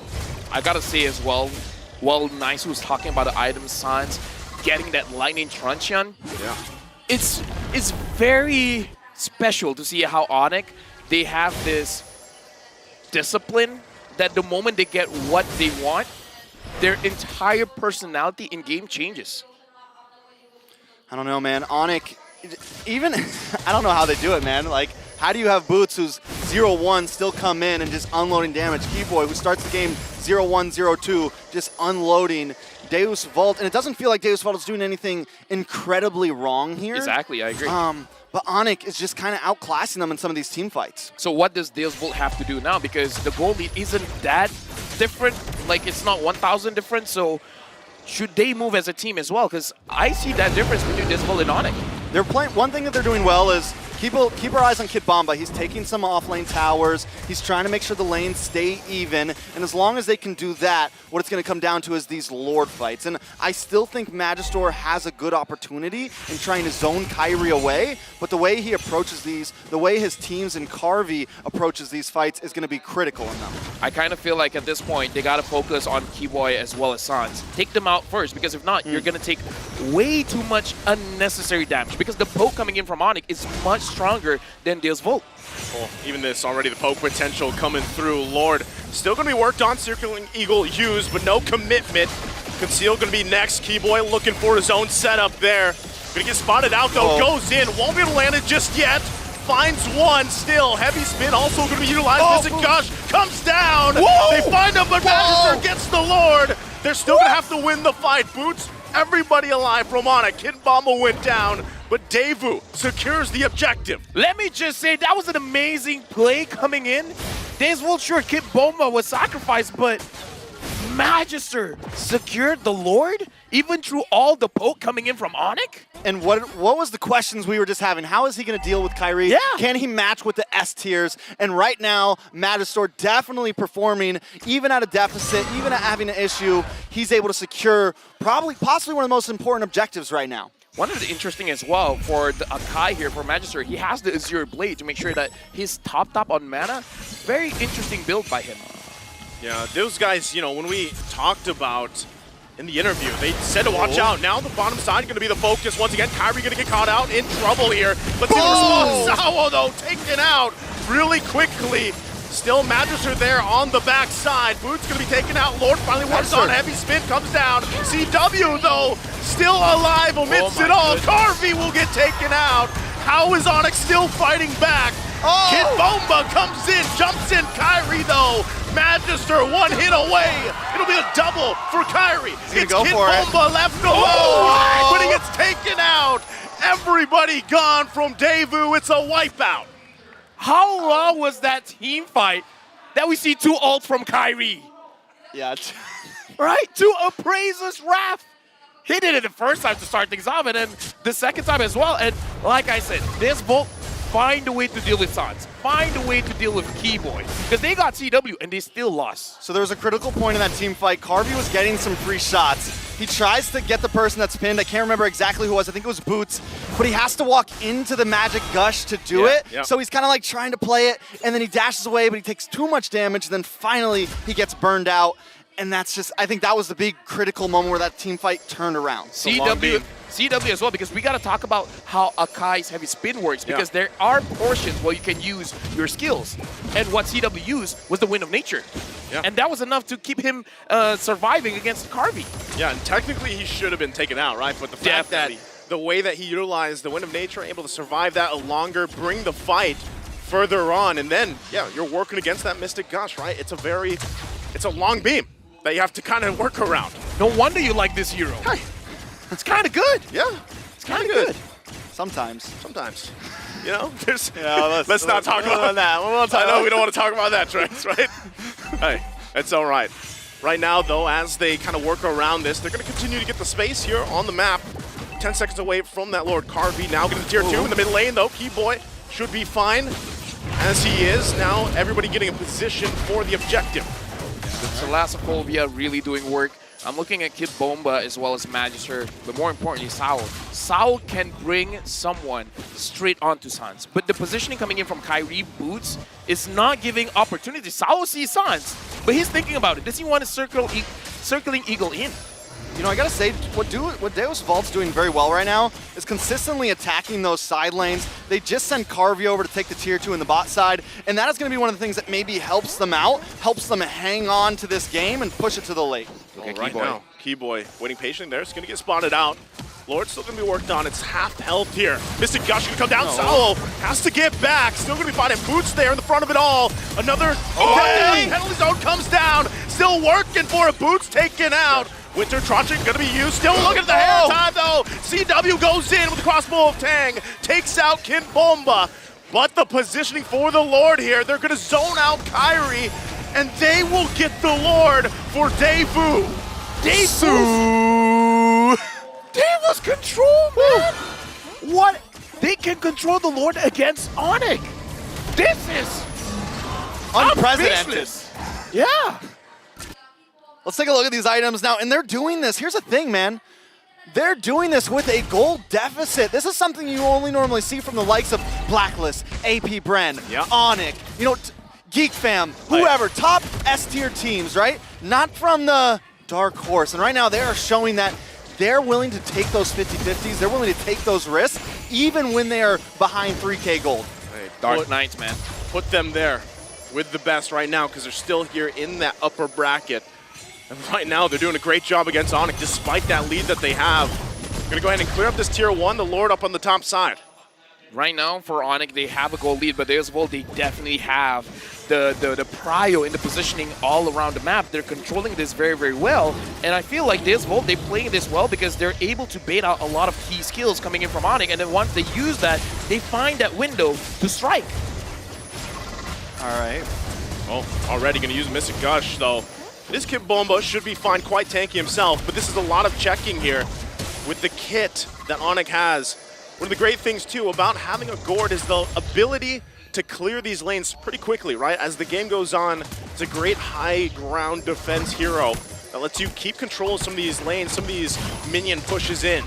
Okay, so as this game goes on, I'm trying to think if we get into that 20-minute mark, if we get to that 60K gold mark, you know, where does everybody stand? Look at the damage dealt from Sans. That's my boy. Literally almost double of what Sunset Lover's doing. CW falling right after that, but into the late game, right? Carvey, we know he's going to start chunking. I feel like Boots will slowly start to fall off, will slowly start to have less impact, as Kid Bomba's going to have a much larger impact in these objective fights. Here's the thing, though. If CW never gets picked off, he is going to consistently capitalize on Kid Bomba. He's going to consistently capitalize on Sawo every time they try to do that circling eagle in. Yep. So they need to be careful about CW and keep tabs on him in these team fights. All right, gentlemen, now we got to talk about the proactive play because Days Volt, they have been doing very well at the Lord fights. And already a flicker is being used. The question is, what is Days Volt going to be fighting for? Because if they keep fighting for the Lord, it's always going to be a risk. But once you get the Lord, what are you looking for next? Movement right around the map. That's great. Given that whole kind of idea of this Lord, it's great that they got the flicker out from Sans, right? He is top of the damage meter right now, doing a lot of checking, a lot of checking of these bushes and everything. So if they can utilize the fact that Sans might be pressured, right, to either cut the Mystic Gush short or even get the kill, Daewoo's going to have a high favor in this Lord Dance as they go ahead and get in position. Yep, right now the Lord Dance has started. Kyrie as well as Magister. Looks like Kyrie is able to leash the Lord to the side. Sans, we saw that. What was a mistake. That? This Days Volt, yeah, is Days Volt going to use this mistake? See it? Are they going to use this window? They've got to have that information. Again, no flicker, no ultimate available for Sans. That is a big resource gone, but still, Daewoo taking their time with this Lord Dance. Kyrie and everybody waiting in position. Boots, look at Keyboy's positioning as well. Sans gonna have it once again, staying there from the distance. Keyboy. No one committing just yet. Keyboy hiding out in that tri-bush right now. I'm just waiting for the big play to happen, but Daewoo has to be prepared for it. Here he comes. Gonna go in for the backside, trying to find Carvey. Carvey could be in trouble. Mystic Gush though gonna come down. Airtime is there from CW. Sawo in trouble. Gonna get whittled down as he falls. And Onyx claps back in a decisive moment. And it's Daewoo running back. Dude, Kyrie still got that Lord. First Lord though. Kyrie! That's how it feels probably right now. Hold on, they might try to end. Yeah, they're gonna go for the base. Carvey gonna be in trouble once again. Gets taunted. The damage is too much. And now it's Sunset Lover and Magister trying to keep them at bay. Minions gonna be cleared very quickly. Onyx though. Can they end it here? Waves pushing in. They're gonna go ahead and stun. Still Sunset Lover. They gotta wait a little bit longer. Base can be worked on though. Here comes the next wave. Kid Bomba. Kid Bomba now up. Can they keep him at bay? Onyx, huge lead. Gonna focus him down. Mystic Gush is too much as Magister gonna be taken out. The airtime once again from CW. Sawo trying to keep Sans at bay, but another body's gonna fall. It's a double Sunset Lover. Winter Tranchant gonna be utilized, but it won't be enough as Onyx takes game number 1. Deus Volt controlled the game for as long as they can, but this is Onyx. They find their win conditions. 1 item, 2 item, they're gonna move forward, they're gonna challenge you, and in game number 1, they won the challenge. And they always do it when it matters. All they had to do was take the Lord, and then once they got 2 members down, they knew 2 or 3 members down, they knew exactly, oh, we can win this. This is endable right here. This is possible. And they just ran it down mid, and it was very reminiscent of previous games from the side of Onyx there. All it takes is 1 Lord for them. All it takes is 1 team fight, and they always capitalize on it. Like I was saying, man, with that lead that Daewoo managed to, to get in the early to mid game, and then it was like, how long can they keep it up? Can they continue to maintain that? But that's one of the things about Onyx, right? They always know that even if they're down, for example, they know where to punish. They know how to punish those mistakes. And if it's down to just, securing this Lord, sometimes this fight went this way or that way, but ultimately they know how to check those boxes off, which led them to taking this game number 1. Again, great showing here from Daewoo, though. Magnificent also to just, see the Gord get the win. It worked really well with Kadita. I love to see it happen. I would say still, looking at how they play, this will has a very good chance here. Because I feel like they should learn, physically understand what happened in the game. And we got to look at the adjustments. We got to talk about Onyx first. We got to talk about the MVP of the game. And I kind of feel like in this game, it could have gone to anyone, but it looks like it's going over to Kyrie. Here, the crowd scream. That's that camera work. Yeah, man. 5 He to should've flipped his 11. He Yeah, he should have. should've. He should have. Anyways, 5 to 11. I think what really earns him the MVP here is he gets that last Lord, That right? last Lord, yeah. Because Oh, yeah. everybody played decent. It wasn't their greatest game, in all honesty. But the moment when it mattered, Kyrie did finally step up there. Yeah, it's that was, when it came down to it, this is why in those, pressurous moments, and you're working against an Akai, right, who typically is going to try to zone you out with a heavy spin, or at least make it a little more, difficult to get there, but Kyrie pulls it off with, the Fredrin pick, which we used to see so much of, kind of has come out here once again for M5, but you see how much of a struggle Onyx had here in the early part. All right, so in the beginning, Onyx already losing out. Daewoo just showing that they had their cards read a little bit. Onyx wants to bring this early game aggression, but Daewoo catch them off guard, securing 4 kills literally within the first few minutes. Now, this is the turtle when things almost start to really turn around and go back into the hands of Onyx. CW finally comes online, gets a couple items in, but Madstor helps Daewoo hang on by stealing the first Lord of the game there. And again, they want to try to bring that fight. They're at a deficit, but CW keeps such great distance here, able to consistently outrange them and consistently put damage down onto the whole team of Daewoo. Kid Bomba, he knows he's in a bad spot here. He wants to try to force it, but still ends up going down. Honestly, I'm still thinking about the final fight where Sans used a lot of abilities. He already used the Flicker, he already used the Mystic Gush, and yet still somehow, looking at this fight, Onyx still won. It's like they played around Sans thinking that he's going to be the prime target. Yeah. We're going to use Sans as bait, and then they all collapse. That's the thing about it, right? A lot of the times when that Gord is there across from you, you want to take it out as fast as possible, but then you forget about CW even, right? And that's why so many times, usually when a 1-1's locked in, we see the struggle to get the crossbow of Tang off, right? Because teams kind of play around that. But this time, CW had airtime all the time, it seemed like in every single fight. But again, great performance here for Onyx to adjust from that deficit they had early game. I would say it's fine. Now that I'm looking at the emblem set here, Sans having that cooldown, and he has the Enchanted Talisman as well, make it so that he could spam that Mystic Gush, even if he used it early. It's like, guys, it's fine. It will come up very soon. And it did come, in that game when he accidentally, I don't know what happened there, but when it did happen, he literally had the green dot up, I feel like in another 15, 20 seconds, nothing at all. Overall, I mean, just from that game, it shows Daewoo got almost every objectives, 2 out of 3 turtles, 2 out of 3 lords, but Onyx just finds that one. They consistently held a gold lead from about, I want to say, the 6-7 minute mark forward.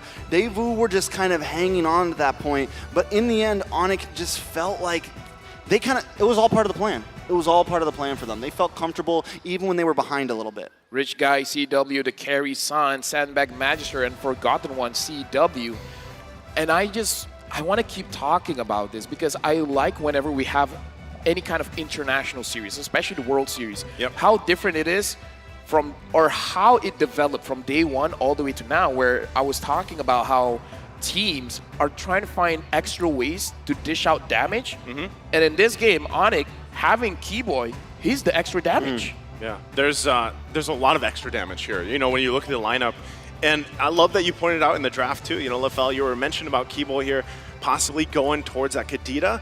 And that's why I think, once again, when you really point at Keyboy and Sans, the way they interacted here for this game, it worked so well. And then, of course, you overlap that too with Boots. He played the Dyroth, who has kind of risen back up here, and it worked well with CW.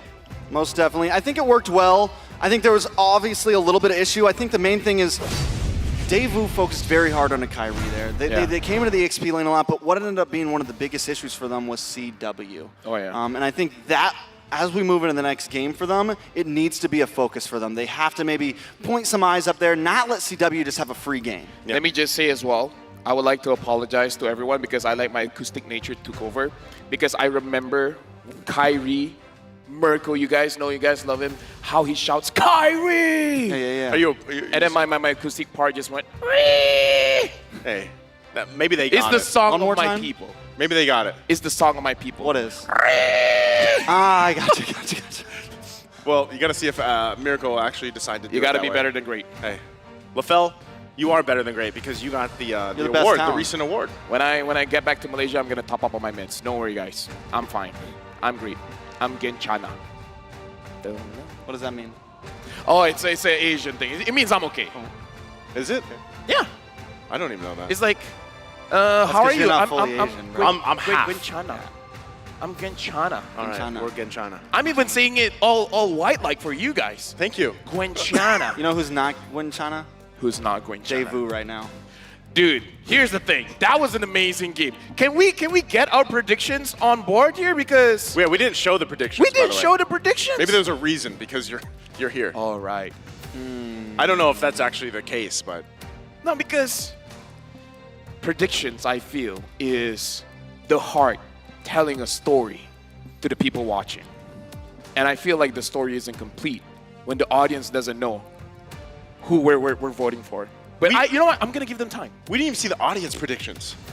So they didn't get to speak from the heart. The audience couldn't speak from the heart, but We didn't. The right audience- now, we have... I'm going to give the production a chance. We're going to see a video. If I'm not mistaken, this is a jungler ranking video, so we're going to see how the teams rank each other's junglers.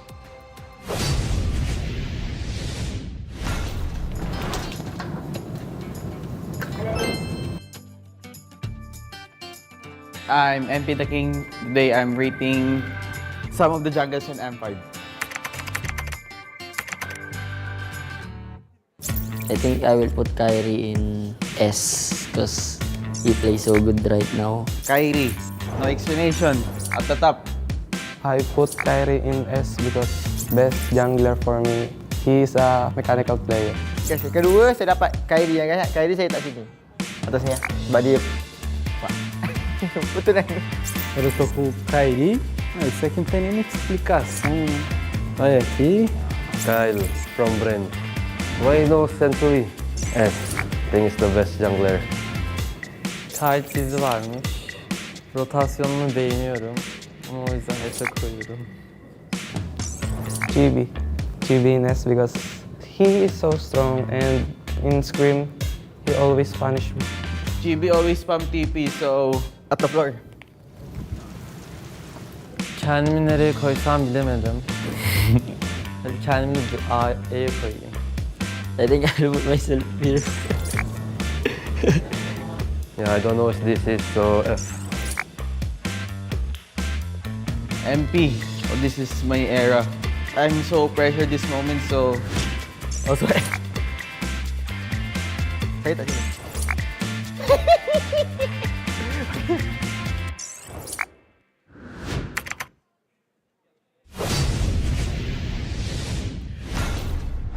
Let me just say, thanks for putting Chibi at S, and then even Kyrie put himself at F. That's the kind of mentality that he has. Like, no matter what I'm doing, it's not enough. Maybe Kyrie is not Genchana. Yeah, he's not. Maybe he needs a therapist. That's how he thrives, though. A therapist? That's how he thrives. No, being self-deprecating, you know? Like, that's how you always push forward. Yeah. You wake up in the morning, you look in the mirror, and you're like, I suck. That's what I do every day. I do that to my mirror, and it always scares me when it talks back. Isn't that, it's like the opposite, guys. You're supposed to look in the mirror and words of affirmation. Is that real? Either way, right now, leaderboard update, Kyrie has surpassed Haji, and he's now ranked 6 in total kills in M Series. Kyrie would say, this is why I'm at F. Yeah, he's not number 1. I'm not number 1. Yeah, it's because that's like I'm just 6 number is 6. A, B, C, D, E, F. F? Wow. It's all foretold. It's all coming together now. It's foreshadowed. Yep. Maybe even 5-shadowed. You know what I realized, too? There's been some talk, right? Like, Kyrie's amazing. He's, a lot of people put him up there. Yeah. But, like, I feel like he's, like, in terms of the team right now, like, from series to series, everybody else right now is, like, really shining. Kyrie is kind of taken a step back a little bit. Yes, he's still on point with the retributions, but mostly it's not like this flashy, peak Kyrie gameplay, for example. Like, there's been an adjustment here, I feel like, in the strategy of some of the play style even for Onic. Let me just say, the amount of shine all the players have, I feel like I need sunglasses. Yeah. Just to watch the game. Disclaimer to everyone, wear sunglasses because these players are shining bright like a diamond. Shine bright like a diamond. Sheesh! Scatman. I'm busting. No, that's yet. for next series. Oh, I'm sorry. Oh I'm sorry. my I'm sorry. God, I'm sorry. LaFell. You're too far ahead, LaFell. Let him cook. Let him cook. Hey, bro. be better than great. We got to talk about the players, though. But yeah, it's like, I feel like Kyrie feels so good at this point, even if he doesn't perform. Everyone else got his back. Yeah, that's going to work as we jump into the draft here. Game number 2. Let's see how they adjust. Once again, I would agree with both drafts previous game, but Onic was able to flip the script in that one. So how are the adjustments going to be made? They're on the blue, Daewoo on the red. All right, so Daewoo's going to choose red side this time. Yesterday, the stats did get a little skewed, but blue still seems to be the favorite. But Daewoo, I think, want that 2-pick bounce back. Bans looking a little bit different already. Onic banning out the Minotaur early on, whereas last game, that was not even on the list at all for them. Onic banning out AoE protection here from the Netherrealm as well as the Minuan Fury. So this perhaps show a little bit about what they're... Maybe they want to play a catch composition, right? Or just want to try to slow If I'm down. wrong, just tell me I'm wrong. I can't control my emotions. You're not wrong. I just never know. Coach Eb's that good. No. He's that good. Come on, man. He's that good. I never know, What did you say earlier? He just shows up with a phone. you know, it's funny if you look at. I wish there was coach head-to-heads, right? In terms of like. I mean, now we see Yeb and Fly Solo's heads. What do they bring? Oh, like we saw most banned picks or something for them. Like, what's their most common bans? What's the equipment they bring to the draft? Fly Solo is bringing a book. Mr. Mao brought a piece of paper. Okay, Mr. Mao brought a singular piece of paper. If I'm a coach, I'll bring a PC. A whole PC. I'll set it up. You know what Leo would bring? Leo would bring a tablet. Leo would bring a tablet. Yeah. That's why I'm better than great. What would Wolf bring? Nothing. He's got a brain. Wolf will bring a home theater. Yeah, actually, that's true. Right? Every time Wolf travels, he brings so much. He would be like podcasting up there or something, right? He'd bring a guest. He'd bring a guest. Either ways, this Volt betting out 3 junglers here, Guinevere, Nolan, as well as the Joy. Onic betting out the Faramis, Minotaur, as well as the Bruno, and first picking. I feel like this is months ago. Like we've taken 3 steps back in the meta. Fredrin first pick. Leaderboard update as well. Sao now 6 at 6 in all-time M Series assist leaders with 318 assists, surpassing Moon in this series. I feel like he could have jumped higher if he didn't take those kills when he was playing the Diggy. That's true. I think he should just first pick Diggy right now. I don't hate it. I just want it. Because you see, okay, I want him. here's the crazy thing, right? Having Kyrie on having Fredrin, you would assume is going to the jungle. What if they do it again? And Boots uses Fredrin. Mirko hates this. Let me know that. Mirko hates this, but who knows? XP Fred? Mirko hates it, but maybe that's why Onic will do it. I mean, even if it, for example, if it's AP Bren, like you never know, they could put it in the mid lane. They've done that. Yeah, they have done that. They can do whatever they want. Yeah. That's one. Okay, I will say You can do whatever you want. you can. Fredrin, the fact that you can flex him is kind of still the scary thing, but most likely, let's just assume they're going to play the safe route, go in the jungle with it. And we gotta say, Fredrin is flexing. Look at his portrait, man. Yeah. That's MOBA Fred right there. MOBA Fred. All right, I see you. MOBA I Fred. see you. MOBA Fred. He's here, by the way. Shout I out to think. MOBA Fred. Yeah. Yeah, but he doesn't hear us in the audience. It's the Tagala broadcast. But either ways, showing the Valentina, at least we know it's not mid. At least we know it's not Sans on this Fredrin. But now having the Angela, I personally do still prefer Angela roam rather than Angela mid, because sometimes it feels like not enough damage. Maybe even a Lilia here would be great. Ooh. Right? I mean, Lilia's been a monster. I think it would fit very You're a well. monster. You're a monster. Thank you. You're welcome. Lilia, talk about Lilia. You threw him off his point, It's a great man. pick. It's a great pick. Pain. That's See? all. You threw him You off. actually make analyzing so easy for me because I just have to say like 2 words. You interrupt me, and then it makes the desk because normally I do the play-by-play, so I'm over here. I'm like taking notes, but you got it's. Thank you. Trex honestly. gets And I 3 mean that words in. honestly. I'll bring extra mints next time. Next time, like if I had like someone else anchoring right now, I'd have to talk too much. Oh, there's some familiar faces, by the way, in the crowd. Is that the Gideon? No, I'm just kidding. Is that Gideon? Oh, sorry. Kelra, right? Man. Yeah, Kelra. Yeah, Kelra. Kelra at Max, and I didn't catch the screen on the last one. Either ways, now thinking of bans here, because for both teams, theoretically we have the junglers. Confirmed we have the gold leaders. So now they're batting out the Matilda. At this point, I kind of feel like it's hard to ban against Keyboy. He's shown that if you don't give him anything tanky, he'll take something damage. Damage. Like I'm good. Was that the I'm good one? No. What's I'm good? You just No, said- damage, damage. Oh, Yeah. I'm sorry. Damage, damage. Trex I is thought we were still- speaking more Malaysian. I'm sorry. Again, look at the AoE setups that's been banned out by Onyx. They're still cooking, and I'm hungry. Man, this is a weird thing to see that Tigreal has now had so much of an impact that he's actually banned out. You want to say something, Trex? I mean, Tigreal's a monster. oh, there, right? Cool. Tigreal's a monster. So, but here's the thing. I feel like those are the things that Daewoo kind of wants. They do have the Angela, yes. I mean, it could be like Rome, but I think most likely it's mid-Angela, right? Yep. So they keep on banning out, like they ban out the Tigreal here. I think it would fit well for them. They get first pick on the, they get first pick on the next pick. So what are they going for again? The Matilda's banned out. I feel like they're banning against themselves right now a little bit. I still feel like Lilia is great, but you know what? Nice is great. What do you think? I want to take a look at the XP lane, right? Because Terizzo's banned down, Lapu Lapu. Is that, I don't Diggy. recognize. Nope. Arlott. Arlo, as Leo would say. Diggy doesn't sound that low. If Diggy sounded like that, I don't know what kind of Diggy you're playing, man. I don't know what voice pack you have in the game. alone. That's never mind. Welcome to the Chad voice pack, where every hero just had a Chad voice. It's like, it's nothing but Arlo, it's nothing but Fredrin, it's nothing but like all the, who else? Yuzong. Yeah. And it's Naisu voicing them all. Oh, that works. That honestly works. Just Naisu like hoot hoot. Hoot hoot. Don't start. Don't start. I don't know if you heard what happened to the wild card. What happened? do what I want. Let's not talk about Let's it. get back to the Dyrok draft. getting Let's get back picked to the again. So this is going to be jungler Fredrin, and the last pick here, Roamer, is going to be the Cho. Maybe that's why they ban out a lot of AoE stuff. Yeah. Makes it easier for the Cho to pick anyone off. Definitely easier for the Cho to pick anything off, but this is, once again, Diggy question mark? Diggy question mark. Diggy question mark? I mean, there's not a whole, but the problem is they have the Valentina. So that's kind of like, it kind of makes the Diggy much more weak. And also with the Angela, do you really want to be that squishy in the laning phase? Do you really want to, put that much in? It just seems you have a very weak laning phase. You have 2 supports essentially, nothing to stop them if they want to invade. It's a problem. Pretend if she's not there. Who's she? Valentina. Just pretend? Yeah. Is that your goal?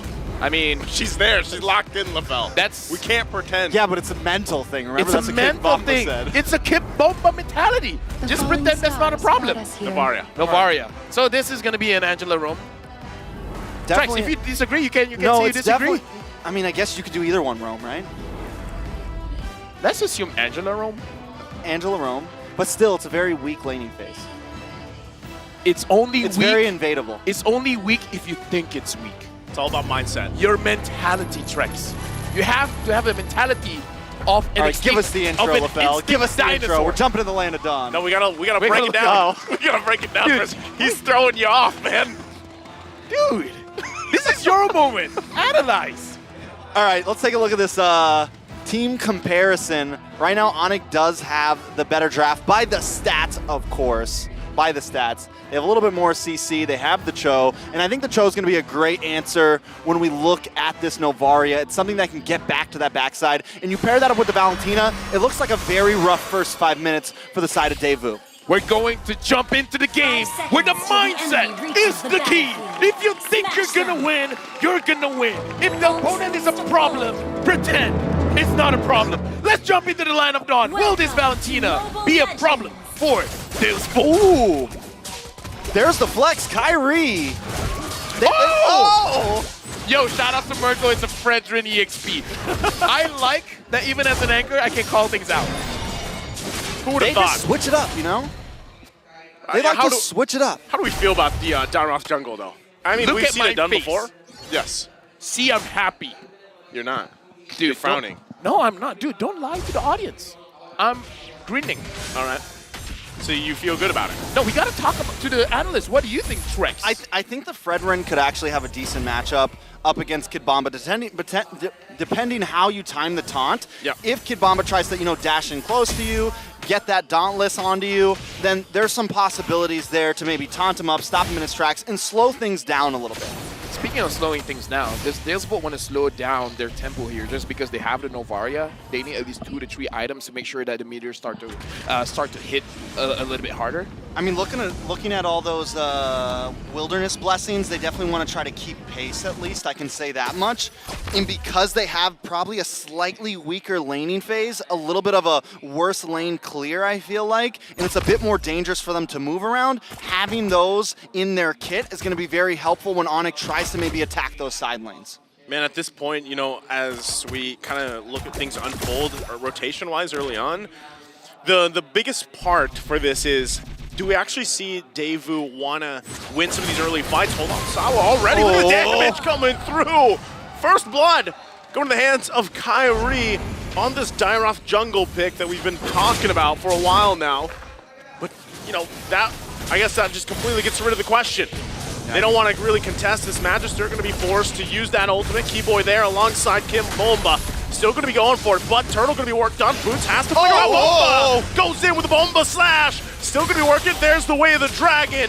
The target is Kid Bomba. Going to get punished as he's taken out as well. Plus the Turtle in the hands of Onyx. Trex, we got to talk about the power spike coming in from Ani because having this Dynroth jungler, just the emblem setup, having the Rupture, you're already having a lot of penetration with this as an emblem. And then he also has the Fury Hammer. There's quite a lot of damage without committing to full items. I mean, my main thing is, I wonder if that flex was kind of very last minute, especially seeing that the mid side was so weak for Deuce Vault, and that's exactly where they target first. Last game, they really tried to target in the XP lane. They messed it up, right? Yep. Kyrie gets caught off guard, but this time, our target is Sawo, our target is Sunset Lover, and they make that work so well. Look at Sans right now, just completely dominating the mid lane, and watch for Kyrie in the mid bush as well. You can already tell that is their focus. Disrupt Deus Vault mid side. Okay, Keyboy should be fine, gets out just perfectly. Once again, Daewoo, one of the struggles here early on is some of that damage potential, right? It's going to lack a little bit here. They got to build some time, especially with the Novaria. We do know that typically Novaria can be found at the top of the damage meters, but still, you have to be able to work around what's being thrown at you from Onyx, especially the fact that they've already garnered themselves nearly a 2K lead at this point. And they're still putting the focus here now on the bottom side against Carvey.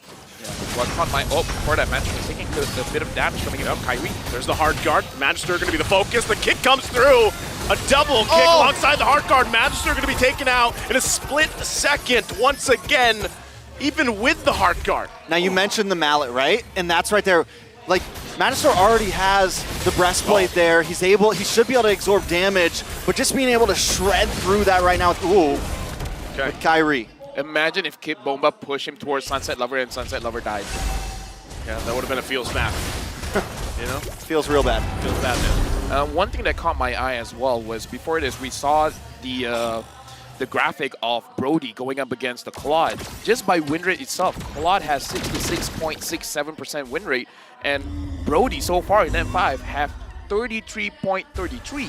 So it's basically half, right? So Claude has been winning at least double the matches of the Brody. It's funny is for a while you would only see Claude 2 up against things like the Fermis, up against some of these very tanky compositions, but Claude has been getting picked left and right no matter what composition. He's been getting favored before many other marksmen, but Magister. They're going to commit to Sans. He does flicker out, still holding on to the hard guard himself. Kid Bulma going to jump in with a vengeance, but still going to work on it. Boots now has to flicker out. Torn apart, memory going to be used. Keep goes in with the way of the dragon. Hard guard there. There's the final slash again. Carvey going to be taken out. CW jumps in. Guns blazing. And it's sour to fall now. Kid Bulma going to be in trouble as he's taken down in the mid lane. A nice try from Deus Vult there, and I love the fact that they're consistently trying to push even when they're at the deficit, but at some point you do have to slow it down. If they keep on trying that, it's going to keep hurting. They're in a bad spot here. I think at this point they need to try to hold on, let Sunset Lover get some items in. We got to talk about a tempo here because Onyx is not slowing down. Magister keeps trying to find targets, but the damage from Deus Vult is not there, especially if Carvey gets targeted earlier, because even though he has the Blade of Heptases, the initial hit is going to hurt. But it looks like still not enough, just because Keyboy is there. I mean, they have the mechanics, right? We're seeing them make plays happen, but without that damage, those plays are never going to matter, and Onyx is going to be able to outlast you. Sunset Lover now having the Lightning Truncheon. I want to say it's enough for them to deal the damage, but again, they got to find a way to deal the damage.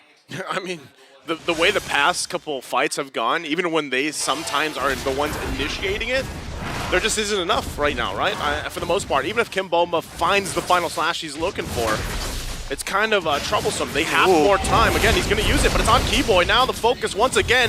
Hard guard come out from Sans. There's the way the dragon tries to stay alive. Finally, Keyboy will get taken out, but all this, the turtle's going to be worked on by Kyrie. Will be able to secure the third one of the game. So Daewoo gets on the board here, but they give up another objective plus this turret. I want to say that's still good coming in from Deus Vult, because I feel like as a shot caller, it gives you the confidence. No matter how bad the call is, if everyone says, okay, we're going to commit, they commit. I like this commit coming in from Deus Vult. All right, so taking a look at Sunset Lover, just locked in. They're going to go for Kid Bomba here. Just taking care of a little overcommitment there from Daewoo to go for Sans. Kid Bomba the sacrifice right now, just consistently getting picked off. He has been making some plays, but once again, Deus Vult falling behind almost 5K gold. If this keeps up, the boiling point is going to come soon. Dude, at this point, Onyx is pretty hot already. Yeah. I don't know, man. I don't know how much time Deus Vult can buy, because again, in terms of scaling, Claude is one of those heroes that one of the dangers is not just the damage, it's the fact that it's so hard to catch. And with the lineup of Deus Vult, not a lot of people can catch him. And at what point do you, I get that sometimes when you're behind, you want to still play like you're even, you want to try to go for it, but at what point do you really just back off? It's not like they don't have, late game possibilities here. Sadly, the Brody is going to take a while, and it might even be too late for him, but wait a second. They're actually going to fight this again for the purple buff. Final slash going to come through. Carvey has the hard guard, but Keyboy going to kick him again with the way of the dragon. Magister going to fall. CW jumps in, going, guns blazing. Carvey trying to run back, has the heals there from Sao. Will be fine. No one fell from Onyx though. Magister down. Dude, looking at this, I want to say Deus Vult still has a chance. Just because they have the Novaria. They can clear the waves. They can buy time. Look at the damage now. Sunset Lover is doing the highest damage here with Carvey as well, but I feel like there's still a chance. I still feel Daewoo can come back from this one. Yeah, I mean, they're doing a lot of damage, but they're also starting a lot of these fights. They're taking a lot of engagements, and Onyx is just winning out in the long haul. Yes, they're letting them give them some damage, but they're so ahead right now that that damage just isn't enough to take them down. Deus Vult, First Lord coming up. Keyboy. I think there's... Yeah. Look at Keyboy's placement, man. He's going to wait patiently, but I don't think Daewoo even wants to commit to this. Looks like they're just going to give it up. They're waiting patiently there. So, Lord gonna go in the hands of Onik. Carvey. Oh, Carvey. Very close. Keyboy. Good discipline. No. Oh, wrong kick. All right. Okay. He's got going to be lucky. fine. We set it up. Yep. Now, actually, this might be the response. Keyboy. Slide on through still. Again, this is the deficit showing here. Onik very confident on how they want to play this. Sans holding on to the final slash himself. And this is the adaptability that you see some of the best Valentina players is how they utilize some of these ultimates from the other side. Now the question is, Trex, what does this Volt have to do? How are they going to make sure that they don't lose much more than what they have already lost? Well, they've been taking these team fights very well. I have to give them that even though they are so far behind, most they've been losing is one member at a time in large scrims, in long-ending scrims. Carvey has been positioning himself greatly. Sunset Lover as well, and Sawo giving them all heals and finding those things perfectly. So I think at this point, if they hang on, and I mean hang on for dear life, Boots maybe overextends at some point, or maybe Keyboy overextends at some point. They find that, they wait for this bottleneck to come in, and they, maybe, Again, a final slash going to be used, but they're going to go ahead and fight outside in the base. Hard guard already there. Keyboy, though, in the backside, going to get shut down already. Now Boots going to be the focus. Turret finally goes down. Kyrie going to jump in. Won't be able to land the strike. CW, though, jumps in. Carvey's taken out. Multiple bodies falling for Daewoo. 3 down. Onik, though, happy with the turret on the bottom side. That final slash coming in from Sans. Disgusting. If Kid Bomba finds a 5-man final slash, it may not be enough. Let's be real, but it's a step in the right direction. But actually, this time, for real though, I feel like what he should do is not a 5-man slash. It's just 1 man. Like, I feel like at this point, pick off Onik one by one, and then perhaps that's the way you do it. You have to just get what you can at this point. You don't want to bring them all in. And here's the thing: I don't see CW getting caught right now. He's just been so greedy with that blazing duet. He always comes in at the very last minute, and it's almost like his target is Carvey. Another Way of the Dragon going to be used alongside Heart Guard. Final slash already using CW though. Even a half health going to go in. Boots will fall. Daewoo striking back here, happy to fight on against Onik. One at a time, man, one at a time. Eventually, everything will be equalized, right? Yeah, but how are they doing? Like, I just can't. I'm even though they're losing, I'm having so much respect for Deuceful. They're 10K behind, but they're coming out in a fight, not even under their towers, but under the purple buff. Numbers is just a concept. It's not real. It's all about mentality. Exactly. If you don't think you're 10K behind, you're not. It's all about that mentality. Mentality, man, mentality. Numbers are just numbers. That's what I told the Starbucks girl the other day. Really? But she still said I had to pay for the coffee. Yeah. What do you mean it's that much? It's just a number. Maybe it is. So this is what I have. I would say, even though it's a concept, it's a very popular concept. True. Well, the concept right now, Lord going to be up. Keyboy in a similar position as earlier. So you're going to keep Magister at bay here. Lord already going to be secured. They force him back. Daewoo can't really contest these. Given the fact that they're 10K behind, that number is definitely true here. Oh, yeah. Like, as much as you want to imagine it's not real, when it hits you, it does feel like, oh, that feels like a 10,000 difference. Yep. Yeah, especially when you look at all of the items and how far ahead Onik really is. I mean, literally, nobody on the side of Des Volt is even close right now. Sawo only has 2 items, only the flask. Carvey is 2 items behind. Yeah. Like, basically, a 10,000 goldie means 2 items difference here. And 2 items is a lot of items. But somehow Des Volt's still holding on. Hey, pretend it's not real. Pretend it's not real. Right now they got to deal with this Lord. Going to the bottom side. Final slash can be used for the minions. Help clear it out a little bit faster. But Kid Bomba, watch out! Boots going to go in with a flicker of Appraiser's Wrath to clean up the kill. So down Kid Bomba. Lord's still going to be worked on here. Daewoo holding on to 1 turret in the mid lane for a little bit longer. Onik waiting patiently for this. Sans in the backside. What can Daewoo do to hold on here? Heart Guard Gonna be utilized still, gonna be fighting now. Sands goes in on the backside on Carvey, forcing him to get back, to heal up. They try to hold their own. Still, Boots gonna be the focus. The shots come down. Torn apart memory to follow through. Lord finally gone. Daewoo, though, holds on. Holding on so well. Even Carvey, when he gets targeted there, he gets final slash, adjusts over, then flickers back into safety where he's gonna get some health back up. I mean, just their micro mechanics and everything that they're doing in these team fights has been so clean. Let's take a look at some of the damage dealt. Sans now taking the lead here, but Carvey and Sunset Lover following so close behind. I would say the way that Deus Vult is grouping up is making it very difficult for Keyboy to select a target. And we know Keyboy can do it. One of the best choke players in the world, but now Manchester is getting attacked. You want to fight again. Kyrie gonna get final slash into the squad. Daewoo wants to fight here. They're trying to go for it. Keyboy gonna get the kick. Carvey could be in trouble here. Can't get away as Sands gets the kill. Boots there trying to keep them at bay. Sands and Kyrie quite low. Sunset Lover trying to shoot down from the distance. Daewoo still keeping it together despite the 12K deficit. This is why Keyboy is one of the best choke players in the world, man. He found Carvey in that skirmish. I mean, in Deus Vult, though, here's the thing. They weren't like hanging on. They were trying to take that fight. They wanted that fight. They kept on pushing forward. All Sunset Lover has to do is actually land one of those meteors onto the back line. She consistently kind of connects onto Keyboy or connects onto Boots here. She needs to find CW or Sans. If Sunset Lover can do that, it could be a tide changer. I'm wondering here, too, does Daewoo, is it better just to continue to defend in the base? Don't get caught out, don't get sandwiched, trying to actually contest these Lords at this point. I would say because of their poke, they can contest, but they shouldn't go heavy on it. It's like, just scout for division, try to figure out what's the next plan coming in from Onyx, and figure out a way how to disrupt it. Because having the Dyrov as well as having the Fredrin, they want to engage first. If you can somehow isolate them, then maybe you can do something. Because going for Sans, going for CW is going to be very... how do I say this? Very ambitious. If you can get them, then that's great, but you are hoping for them to make the mistake.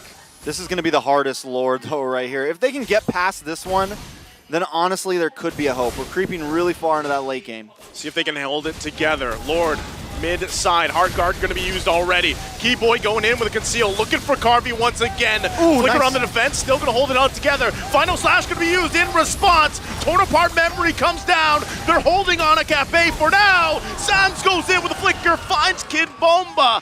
But Daewoo, they still hold on. They've dealt with the Lord. Now they have to deal with these minions. Pushing in, still keeping it together. The jump in from Kyrie. Carvey, Wind of Nature's not going to be enough as he falls. Magister next, and Onyx looks to take game number 2 against Daewoo. Onyx starting things off in this best of 5 with a 2-0, and this time they didn't make it close. This game, Onyx showed their strength. Deus Vult hangs on for as long as they can. But Kid Bomba got defused that game, and Onyx have the code. They were able to come through and, I mean, just cleanly execute. Yes, it was definitely a tough battle for them trying to get to that base. I mean, it was drawn out. Those fights were moving on and on and on, but Keyboy continuously harassing Carvey, I think, was the answer. The Sky Kings are flying too high. Deus Vult had trouble bringing them down. It's a tough game to look at here, this one for game number 2. Again, you look at game 1, that Daewoo was able to garner that lead. It slipped through their hands, but game 2 was just not for them here. They couldn't keep up. Maybe it was the draft kind of flexibility that was approached here from this. Again, Dairoth jungle is not something you typically see, right? That was flexed really quickly. Again, Fredrin, first pick, something that we saw from, months ago even, be the norm, has changed up. But the flexibility is still what they like to play around. And that's what we saw here once again from Onyx. And it's showing just how, I know you love to talk about the mental. This was a very mental draft from Onyx, and they executed it very well. Dude, watching that game, I felt mental. But either ways, we got to talk about the MVP of the game here. And again, big congratulations to Onyx for winning the second game. And looks like, again, flip your hair! Flip your hair! Okay. Come on, Kyrie. If he gets the third one, he's got to flip the hair. He better flip the hair. Kyrie, you better listen here, all right? If you get MVP again, flip your hair. You got to do the combo, though. For the people. Salamat. For the people. 7-0-8. And again, a lot of damage coming in from this dire-off without really focusing on any items. And honestly, they could have gone for the Fredrin, right? But as we're talking about the mental game, I think that it changes the pace. It forces Daewoo to adapt to something different this time and adapt to a different type of aggressive Kyrie that he wasn't able to be last game. Yeah, again, the little ignition as well just ensures the kills. Yeah, it's lethal. Right, let's go ahead and take a look at the highlights here, though, for this game number 2. This is where it all started. Yeah, this is definitely the tipping point. Onic immediately asserting dominance, and Daewoo, I mean, throughout the whole game, willing to still fight even where they're behind, but Keyboy consistently getting those kicks. And here's one of the players they focus on consistently. It was Kid Bomba.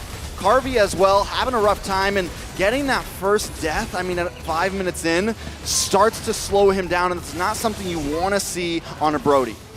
Dude, again, in this game, it's really about how Onic, they just hold the map all the way through, and I kind of feel like those certain skirmishes that they went for did seem a little bit forced. It looked like they were much more, it's like in their head, they have way more damage, but I kind of feel like it really wasn't enough. And I feel like that's the big difference maker. If they had enough damage, I kind of feel like this game would have been much more closer because they engaged a lot in the early transitioning into the mid game. But unfortunately, again, miscalculated. I like what they did here. Like, even looking at this, the fact that they were down so much in gold, Daewoo still tried to fight, right? Tried to keep things together, tried to somehow get back into this game. But again, when you're talking about this massive of a lead, it really starts to show, right? Numbers are, you know, they're true. And you saw it unfold there no matter how much they tried to hold on. One thing as well that I said during the last defense, going for CW, going for Suns is very ambitious. And that's the mistake coming in from Carvey. He went for Suns, and that put him in a bad position for him to get caught, and he couldn't help the defense.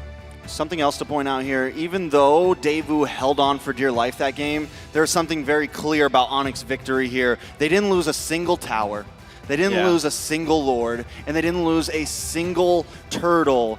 I mean, overall, just completely smothering Daewoo, and this is one of your points in the very, very beginning before all these matches started, LaFell. Onyx, even when it seems like maybe they're having a little trouble here and there, they are still always very clearly winning.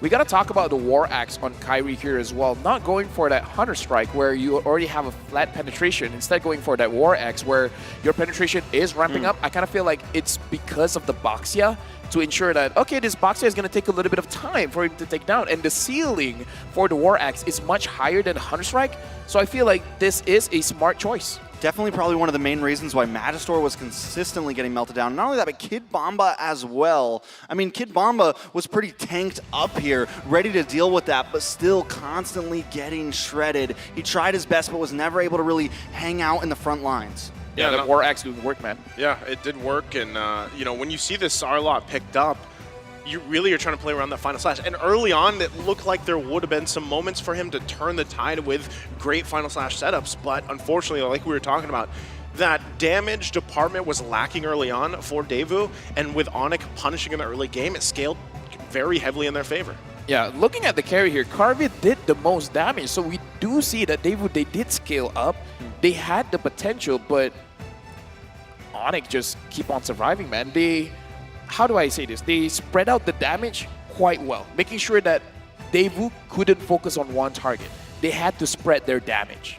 And they would have consistently attacked Carvey. Like, first Keyboy would go, then CW would, you know, Blazing Duet into the backside onto Carvey. Then in comes Sans, and Carvey was just constantly getting attacked from like all sides. So as you said, the damage that he's sending out is getting spread. And I think because of that, Carvey was never really able to get those final hits. He wasn't able to put enough damage, and every time he popped off the torn apart memories, he couldn't get a finish. We got to talk about how now it's match point. How does Deus Volt bounce back?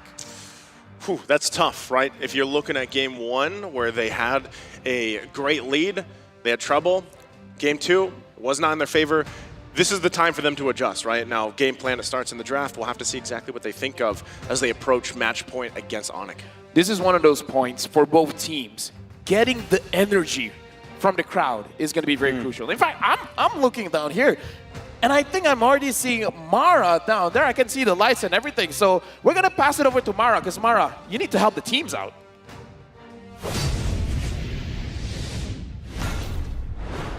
We have special guests cheering with the crowd. Here with us all the way from New York, USA, Moba Zane. How you doing, Moba Zane? I'm good. Thank you for asking.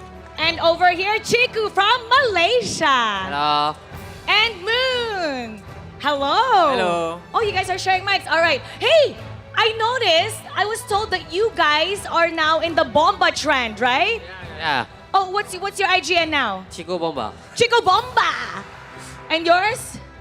Me is Munji Bomba. Muji Bomba. Oh, what about you, Rose? Are you gonna change it to Rose Bomba? No, I'm here as their translator. Okay, you're gonna translate. Zane, did you get in the trend? Does your name have Bomba in it? Bomba. Moba Bomba. Zane Bomba, Moba Bomba. Well, it's bombastic. Kami fantastic. It's really, really nice. Hey, by the way, so I'm assuming that for this matchup, you're cheering for Deus Vult. Yes? Yeah, I want them to do make it a good series, as close as it can be. Who's impressing you right now in Deus Vult? Korang suka siapa kat Deus Vult? Bomba lah, Kid Bomba. Kid Bomba, of course. Kid Bomba. He's bombastic. For me, I like Sunset Level lah. And what do they need to do right now? Because Onic right now is dominating them.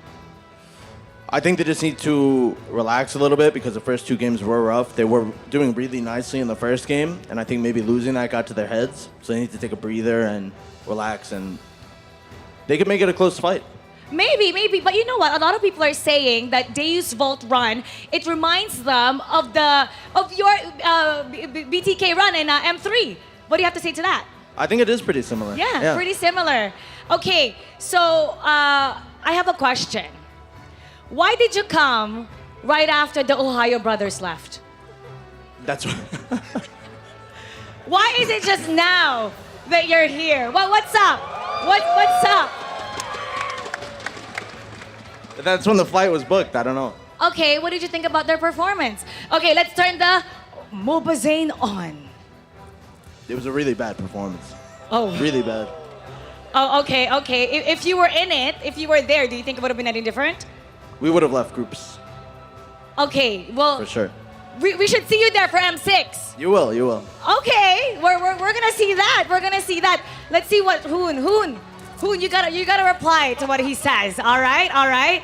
Now, okay, let's talk about how Onic is performing. How scary are they right now? That if you were there, what would you be doing? How would you be pumping up your teammates?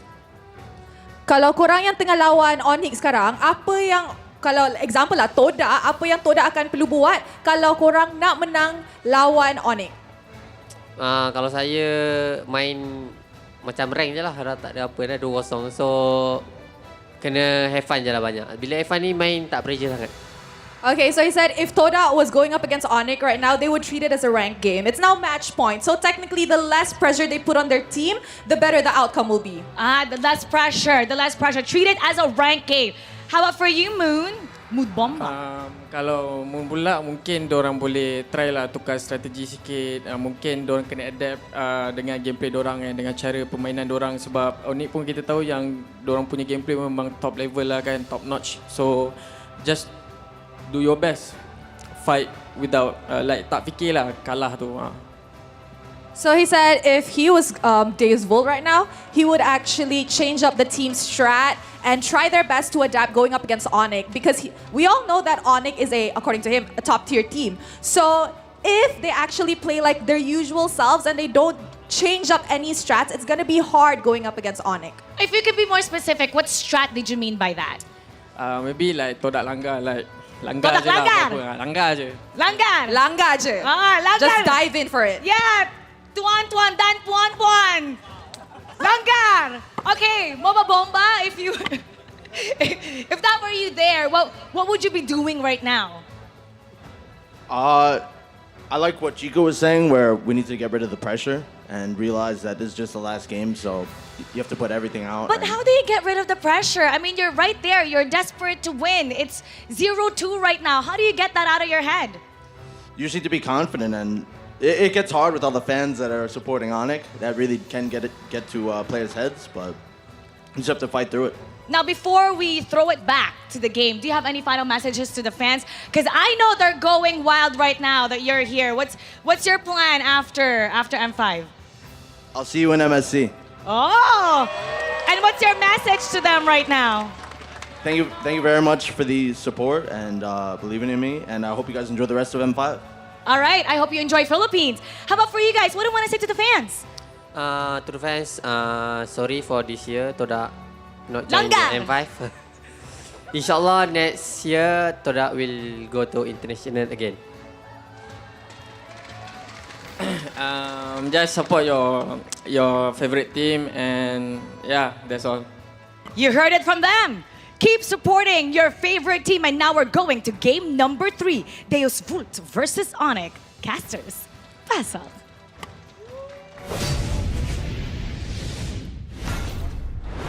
Thank you very much, Mara, and all the bombasters down there, because, guys, we gotta relax. Listen to Moba Bomba. They gotta relax. Chill. This is the last game. No pressure. He's just a mind state. By the way, he's relaxing in that AP Brent jacket. Yeah, just relax. All right. Aren't you trying to get one of those, by the way? Yeah. Yes, I am. AP brand. I want that. But here's the thing. For anyone watching online, please do give us feedback about your experience through this QR code. Yeah, it's down here on your screen. Your feedback means a lot to us to improve moving forwards. Moving forward, we gotta relax because Moba Bomba said maybe after the game, right? It got in their heads. I'm not used to doing this. I'm feeling scared, honestly. You're looking a little short. Yeah. This is what's so great about the Secret Lab chairs, by the way. Yeah. You know? Yeah, but we're very high. Yeah. We're very high up here. I'm very high. Here comes TikTok drops. Watch M5 on TikTok for 5 minutes, and you can win 1 TikTok viewer chest. Watch for 20 minutes, and you might win TikTok Deluxe chest. Why are you guys laughing? You got it. Oh, you're relaxing? Is this how you relax? This is how I relax. Are you relaxed? I'm very relaxed. We gotta hope that Deus Volt, they relax, because the bombasters, they're like, relax. You know, he's already got an idea on how they can, can they approach Game 3. How? Two words. What's 2 words? I bet you can guess it. Drop the bomb? That's Hoot, hoot. Hoot, hoot. Hoot, hoot! Yeah. Hoot, hoot. I was almost right. Right? That kind of works. Yeah, and speaking he of, does by drop the way, them. the bomb versus the shield. Dude! Speaking of. Let me just It's say, like an Avengers movie. Boots, he's not just the shield man. He's the spear, he's the sword, He's the boots. he has the hammer, and he's the boots. I feel like Kid Bomba needs to go to some of his unique hero pool here. I think right now, we just saw him play the Arlo, the Arlad, and it's not something that he normally picks up, right? We saw him on the Terizla. Yes, it's a shared hero pool. Yes, the Terizla is very good, but I think it might be, you know, try to make a composition where we can put him on something that he can actually sustain some damage up front. Now we're looking at Coach Fly Solo here. Before our matches, I always analyze our enemies. Most pick heroes, their best heroes, and the most pick against them.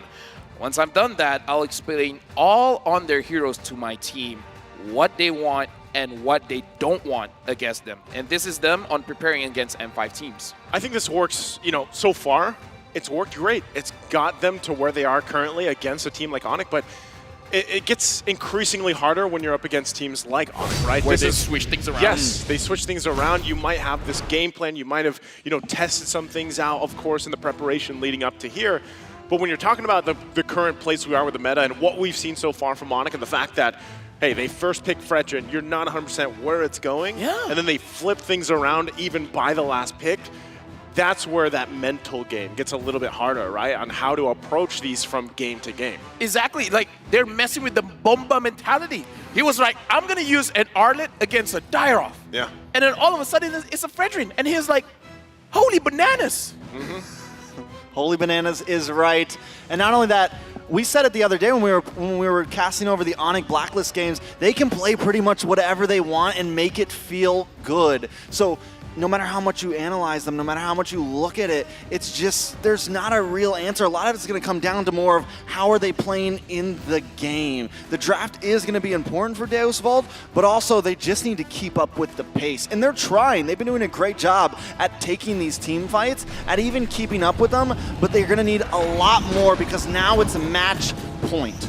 Dude, that's so scary. But again, they got to find a way to not think about that as we go into draft. Potentially the last draft of this series. Deus Vult is going to be the first pick, Onyx the second pick. And it looks like Onyx, they're not going to change a lot here. As long as the Faramis is not there, everything else, it's smooth sailing. Smooth sailing. I wonder what they take up first pick here, now that we're seeing some of these bands come out, right? Really, and even hearing from the interview, Chico Guys and Mobazane's opinions and everything, like, do you want to actually change your style for this game? I mean, do you go back and try something different, or do you just fall back to comfort? Talking about comfort earlier, right, with the Secret Lab chairs. Like, is that something you want to do? Fall into comfort and just execute better? Because even looking at game one, man, they were doing a great job to start. You look at game two, despite being 12K behind, they were doing an all right job defending. So, where does that fall into place for game three? I mean, so far we're looking at a Mimic first ban as game one. Daevu switched from blue side to red side, back to blue side, and this is the same exact heroes that they banned out. These are the same exact heroes that Coach Yeb banned out. So if Daevu is going to switch something up, they need to do it now. In game one, they picked up the Valentina first. I don't think it's a horrible pick, but I think they need to, I don't know, something has to change here. I feel like it's not that Valentina is a bad pick, but it's kind of like... Maybe go for the Wanwan? Yeah, I feel like you need to get those win conditions in, and I kind of feel like the Valentina helps the win condition. So now that they picked up the Valentina, the second and third pick is going to be very crucial. Yep. You got to make sure that you have a core plan on your draft, because I know they probably want to react to what Onyx is doing, but at some point, you got to be proactive. This is what I love, right? I love it when teams... I love you. Thank you. Thank you, LaFell. When they see a Valentina, some of the options here is, let's just overload the Valentina. Yeah. Let's just pick all these options for good ultimates to take, and then make it a mini game in itself, and then keep the ones at bay here in terms of the team fights. I guess we do have to think about this as well, though. In game one, they were winning in the early phase. They had that game in their hands. So the idea of possibly we just have to, like, if we have the same exact draft as game one, that's okay, as long as we can actually execute what we were going for. Now, Onyx, Coach Yeb is going to be the one to throw the wrench into this Mimic draft of game one, and they're going to pick up the Bruno this time and let Daevu maybe have the Wanwan. Here's the thing. Is Fredrin the key? Because all the games, first pick. I mean, sure, 2 picks here, but it is still a very early pick. Did Coach Yeb find some kind of weakness in Deus Vult? They're like, as long as we got Fredrin in the front, they can't penetrate. I mean, it serves its purpose. When you're thinking about Fredrin, right, whether he's parked in the jungle, whether he's in the XP lane, hell, even if he's in the mid, he's a great kind of front line. He puts a lot of pressure there. Their Praiser's Wrath is there as well. But look at the answer here across from him. Now, one thing I do have to say, Deus Vult has to find a way to go to the back lines. Okay. Oh, is my crap. Yes! No, not yes. It's on the wrong side. It's on the wrong side, though. How dare Coach Yeb? Hoot. Diggy into the Tigreal. Oh, man. Oh, no. That is tough. Bruno Diggy? That's a oh, no. They're going to... Never mind. I'm not going to say it, but if they send them to the lower bracket with the Diggy, it is just the ultimate goodbye kiss from Coach Yeb right there. It's the ultimate, like, here you go. Salt on the wound. Yes. It's salt on the wound. Diggy, though, being picked up. Interesting that they decided to go with this, but it makes sense, right? Especially when you see... It's a great pick. That Tigreal locked in, plus the penalty zone. Man. Terrify. And then at this point, if Deus Vult, they want to pick up the 1-1, the Diggy can cleanse the weakness points as well. It's almost That's why they're leaving the 1-1 open, too. Onyx They're like, wants listen them to pick it up. Yeah, take it. Isn't it like an S tier hero? Yeah, but there's no... I mean, it's Is 1-1? you're hitting double the weakness points at that point. Yeah. It's so hard. Okay. Speaking of Teenage Time Journey, Hoot Hoot. Diggy is revealed to be 15 years old in the game. No way. He's friends with Einstein. Yeah, but owl years are different. Owl years are different. Owl years are different. Yeah, because he's friends with Einstein. I'm not friends with and Einstein. It's like You know how old 15 Einstein times is? 6 or something for owl years. No, not 600. Yeah, well, 15 times 6. Dude, Einstein is old. He's That's probably... because he time You journeys. know why He's Trex going knows through this? time. Why? Because Trex has a daughter and she's probably asking this. Yeah. How many years are owl years? 6 years per year for an owl. Let me just time say- travel. That's why he knows Einstein. Let me just say, I don't want to hear any more bird facts coming in from Trex. Any more bird facts? Dude, I was telling him about the it's cuckoo bird the other day. Shut up. It's traumatizing, okay? Traumatizing. Just some context here for those listening. I No, walked don't. into the talent room, and for some reason, Trex was spitting bird facts to LaFell. And it's traumatizing. I don't want to know those things about birds. All right. Now that you guys are curious, you guys can find out. Yeah, but we're not going to tell him. Look at Trex's YouTube channel. He will have it up. But now, Novaria, Diggy, as well as Bruno. Talking about poke? Dude. That's a lot of poke. That's poke with an exclamation mark. Poke with an exclamation point, exclamation mark, but easy. All right, so Dave though is switching things up. They go for the Aerithal. I think it's solid because you definitely don't want to go for the like the last 1-1. Not only that, but if they all try to group up in this time journey when they need to, they have the Aerithal to pop that crossbow ting and get some splash damage on everybody. Yeah. Well, again, I like that there's some variation here from Daewoo. I like that we're seeing, a little more aggressive in the jungle, and then a pick that really hasn't been, chosen a lot of times in terms of the gold lane is the Aerithal going into the Bruno. So much we saw the Brody-Bruno matchup. We saw how that was numbers-wise, but this time, how are we feeling about the Aerithal? Dude, honestly, for me, I want to touch more on the Lancelot because for Lancelot here, here's the thing. Yeah. There it is. Magister has to go bird hunting.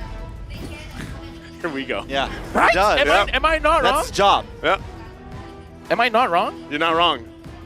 You're not wrong. Have you ever hunted a 150-year-old bird? No. It's not easy. That's I'll not tell you easy. that much. I'll tell you that much. Now, we're going to be jumping into this game soon. Whose draft do we like better, Naisu? Oh, I would love to say that I like Daewoo's draft more, but I like the fact that they're using some of their signature picks against them from Onic.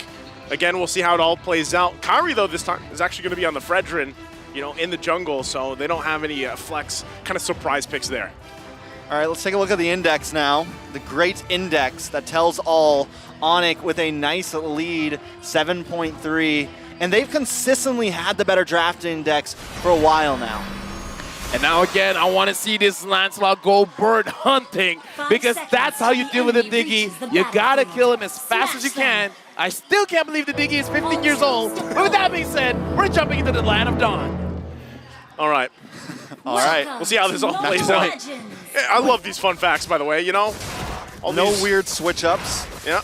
No Kyrie in the EXP lane or anything like that. They're going to keep it nice and simple here. Everything but that bird. And honestly, Onyx draft is kind of what I wanted Deus Vault to bring. I wanted the Diggy. I wanted the Uranus on Kid Bomba. But Onyx, for me, seems to have gotten the better once again. Man, it's like you had that wish list, Yeah. And unfortunately, there was no Santa delivery. did not accept. Yep, there was no delivery on that morning. You didn't get what you wanted, but they're going to have to make it work if they want to extend the series here, now facing match point. Even emblem-wise, though, how's it looking? Honestly, looking at the emblems here, I kind of feel like looking at the Diggy, having a little bit more cooldown here is going to ramp up the map control coming in from Onic quite nicely.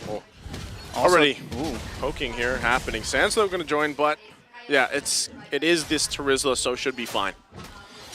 Looking at the matchup here, I like that there's Volt early rotations to the gold lane to make sure that Keyboy doesn't make it difficult for Carvey. I think that's exactly what Deuce Volt needs to do as well, because normally Onic is the one that wants to try to, rotate around, try to come in and attack these side lanes. At least last game, they brought a lot of aggression into the mid lane. Deuce Volt like to fight. They like to do that, even if they're behind. So I think that is probably their saving grace here. If they want to try to come out on top of the game, just go for it. Well, right now, as they kind of get prepped up for that first objective, Gonna be that turtle. You can see both teams trying to just duke things out right now, trying to get that level 4 available for that fight as it usually happens. Now the fact too that you're gonna be working against Magister here on this landslide could go in their favor if he's able to just kind of take it. But the challenge against him is Kyrie, right? Double MVP so far for the series. They're gonna back off for now, allowing Daewoo to just go ahead and take this positioning. Yeah, I feel like as long as Keyboy doesn't have level 4, Onic might not want to try to force a fight, but once that happens, Onic may try to make the move in. Deus Vult needs to try to secure this pretty quickly. Sawo already at level 4. A big thing for Deus Vult here is going to be layering their CC, how they come at angles, how they work around Keyboy. Oh, and there it is! Flicker into the implosion to the penalty zone. Still going to be going for it, though. Turtle in the hands of Daewoo, but they are going to get taken down as Kid Bomba and Sawo are the focus. Magister gets out, though, with the Phantom Execution. Sunset Lover, though, he should be just fine. So, Onic able to punish Daewoo for that commitment to the turtle. I mean, personally for me, I would take that trade all day because I kind of feel like, yes, you gave the turtle, but in return, getting 2 kills is like, it not only accelerates your goal, but it slows down the opponent's goal. So I kind of feel like that is definitely worth it for Onic. Yeah, not only is it 2 kills, it's 2 kills in the front liners for Deus Vult. 2 kills in the people that need to get some items in so they can withstand the damage that eventually comes from CW, so they can withstand the damage that eventually comes from Kyrie and the rest of the team.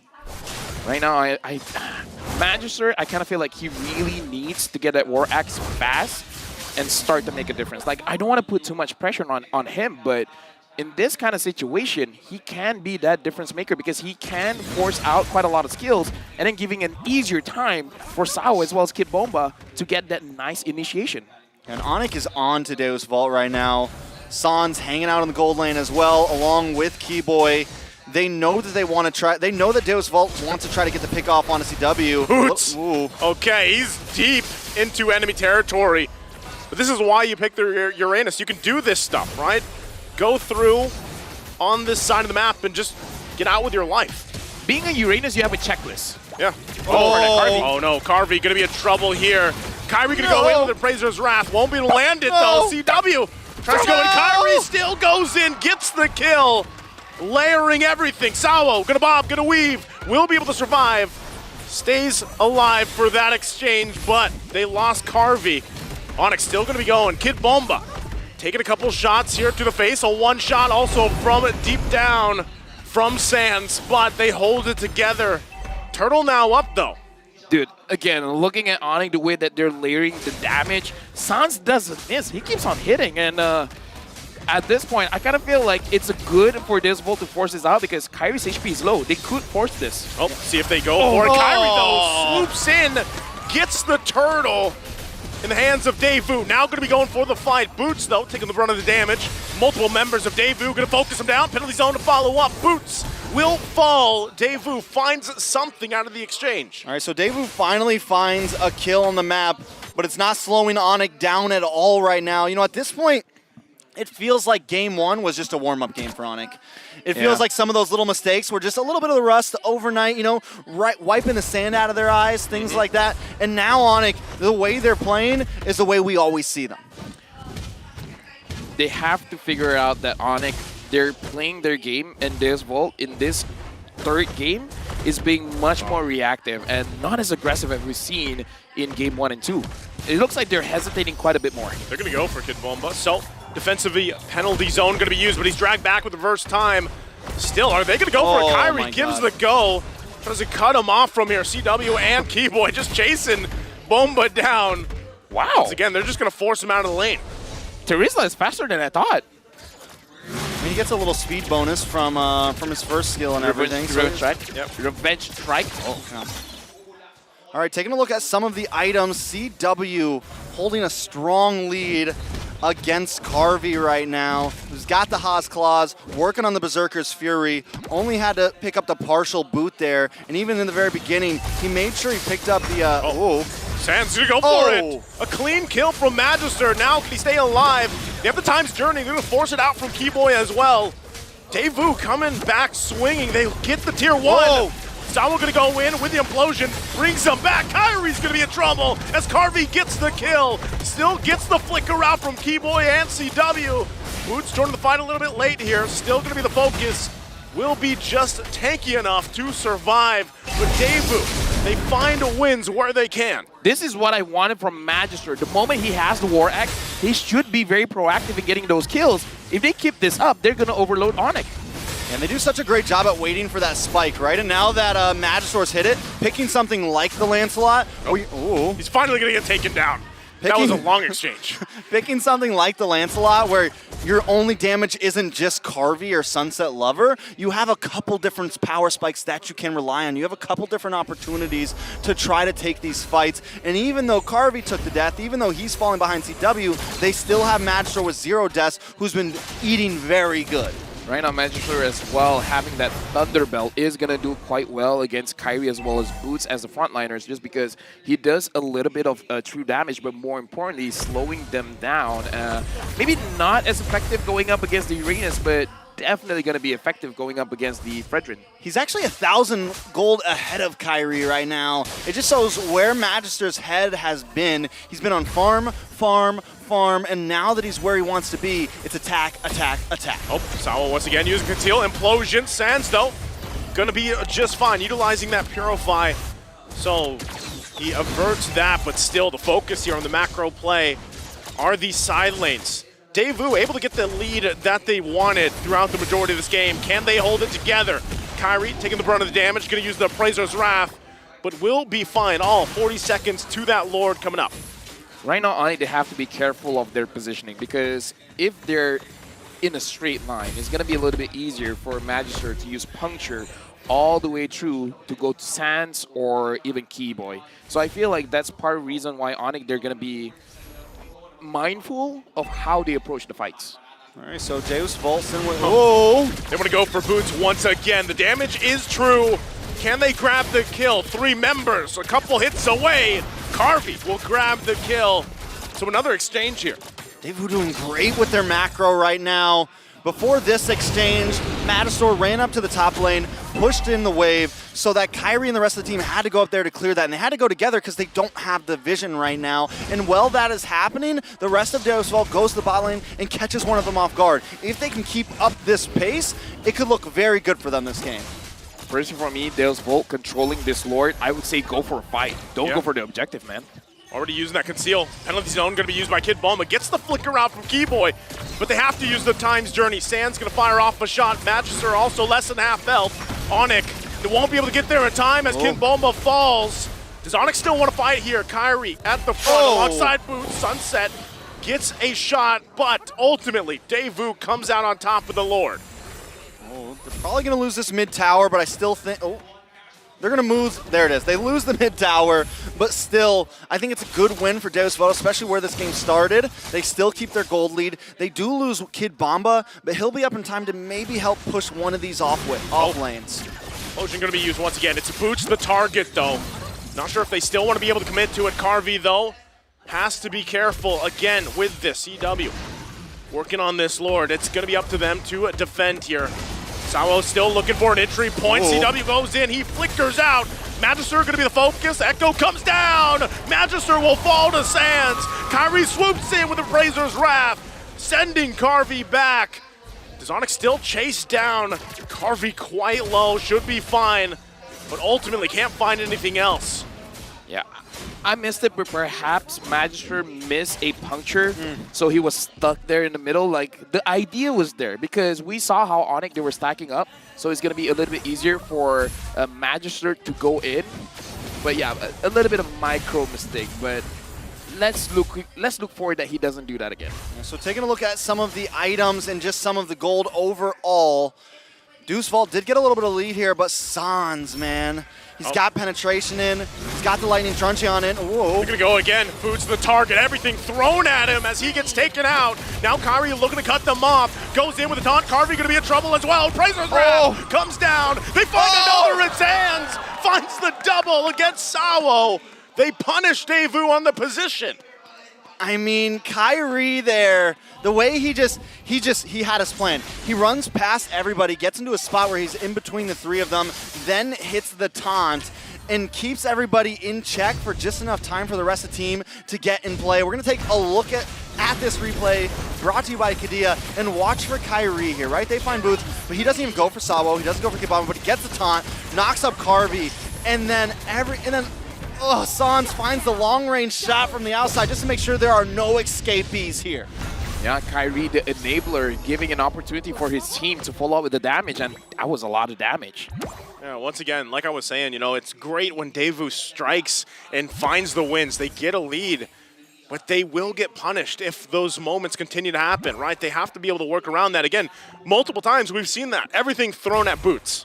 Everything trying to take Boots out of the picture, but then you're left there in that position for Onic to kind of punish you. So we'll see if they actually adjust real time as they get prepped up for this next Lord here. I mean, I get what they're trying to do, right? Because Boots is always the one who's by himself. So they think if they can keep on getting these like cheeky pickoffs in the side lanes, it'll slowly build them all up a bit more.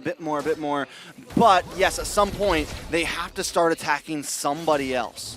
Right now, what's the approach for Onic as well as DazeVolt? How do they want to approach this Lord? Because they're going to have a Lord dance. But with a Lord dance, you have an idea in mind. So what's the idea here?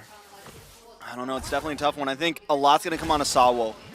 Sawo is going to need to either try to push Kyrie away. We see his positioning on the backside. And then Carvey's engage as well. I think Carvey doesn't want to try to jump in immediately. A lot's coming down to Keyboy when he pops it. When he pops the time journey, and it looks like Sunset Lover has gotten a time journey for himself as well. So a lot of it, I think, just comes down to timing for both teams. Yeah, both these utilizing the times journeys here, but again, Vision going to the favor a little bit here of Onic with that Astral Echo, able to work around that. Kyrie going to hold the Lord here. We'll see how they all play around it as it's whittled down now to a fourth of the health. Shots coming out from Sans, still tough to deal with. Conceal Blade going to be used. Sawo looking for his own entry point. Will get spotted out. Penalty zone going to jump in. Kid Bomba, though. Boots also taking the brunt of damage. Kyrie, though, gets the Lord. Sawo quite low. They have to get back to base and defend here. Sans going to go in with another shot, but we will take a little breather. All right. Magister wasn't able to click Retry. It's almost like Kyrie used his Thorn Rose to help his Retry. Oh, yeah. Okay, so timing great there by Kyrie, and I would say that was a very good Lord dance coming in from Onic, because in a way, it seemed like the idea coming in from DazeVolt is to separate Onic, let it be like a 1v1 between the junglers to see who has the better retreat. And I guess the Sky King Kyrie, he won that. Yeah. Again, you know, on this, the way that it's kind of unfolding here is a lot of these fights, like Trex mentioned earlier too, the timing of that times journey is going to be important, but really what's happening in a lot of these exchanges, especially the Lord dances, and the fact that Sans can get these shots off, right, from a distance. It whittles down the health bars of Daewoo to a point then where even, for example, you have a Tigreal, but you're half health, even if you land the implosion, most likely you're going to get taken out of the picture right away, right? So that's already a body gone, and that's the hard part, I feel like, for Daewoo is how do we deal with the siege from the distance, right? How do we get past that? Again, Novaria, this is why she's so impactful for a team, because vision, poke potential, usually she's at the top of the charts. And then by the time the fight breaks out, man, you know, you already have this advantage health bar wise, and the punish is there. So, Daewoo, how do they adjust from that? I think maybe, especially if they can get to another Lord fight, if they can get to another 2 Lord fights, they need to. Kyrie's good, man. Yeah. Kyrie's good. He's pretty good. He's pretty good. You gotta maybe push him away. Maybe they use Sawo to help out Magister, give Magister a bit more space, because from what we just saw, Kyrie has the better retro game. When it comes down to the 1v1, Kyrie will come out on top more times. Maybe Magister gets it here and there, but you can't risk that. You have to kind of tip the odds in your favor a bit. And I know that, you know, Kid Bomba or Sawo, if they waste their energy on Kyrie, they might go down for it, because they're going to be prime targets for CW. But it may be worth it in the long haul of things. If they have to take a death for Kid Bomba to secure the Lord and possibly get a bounce back, it might just be what needs to be done.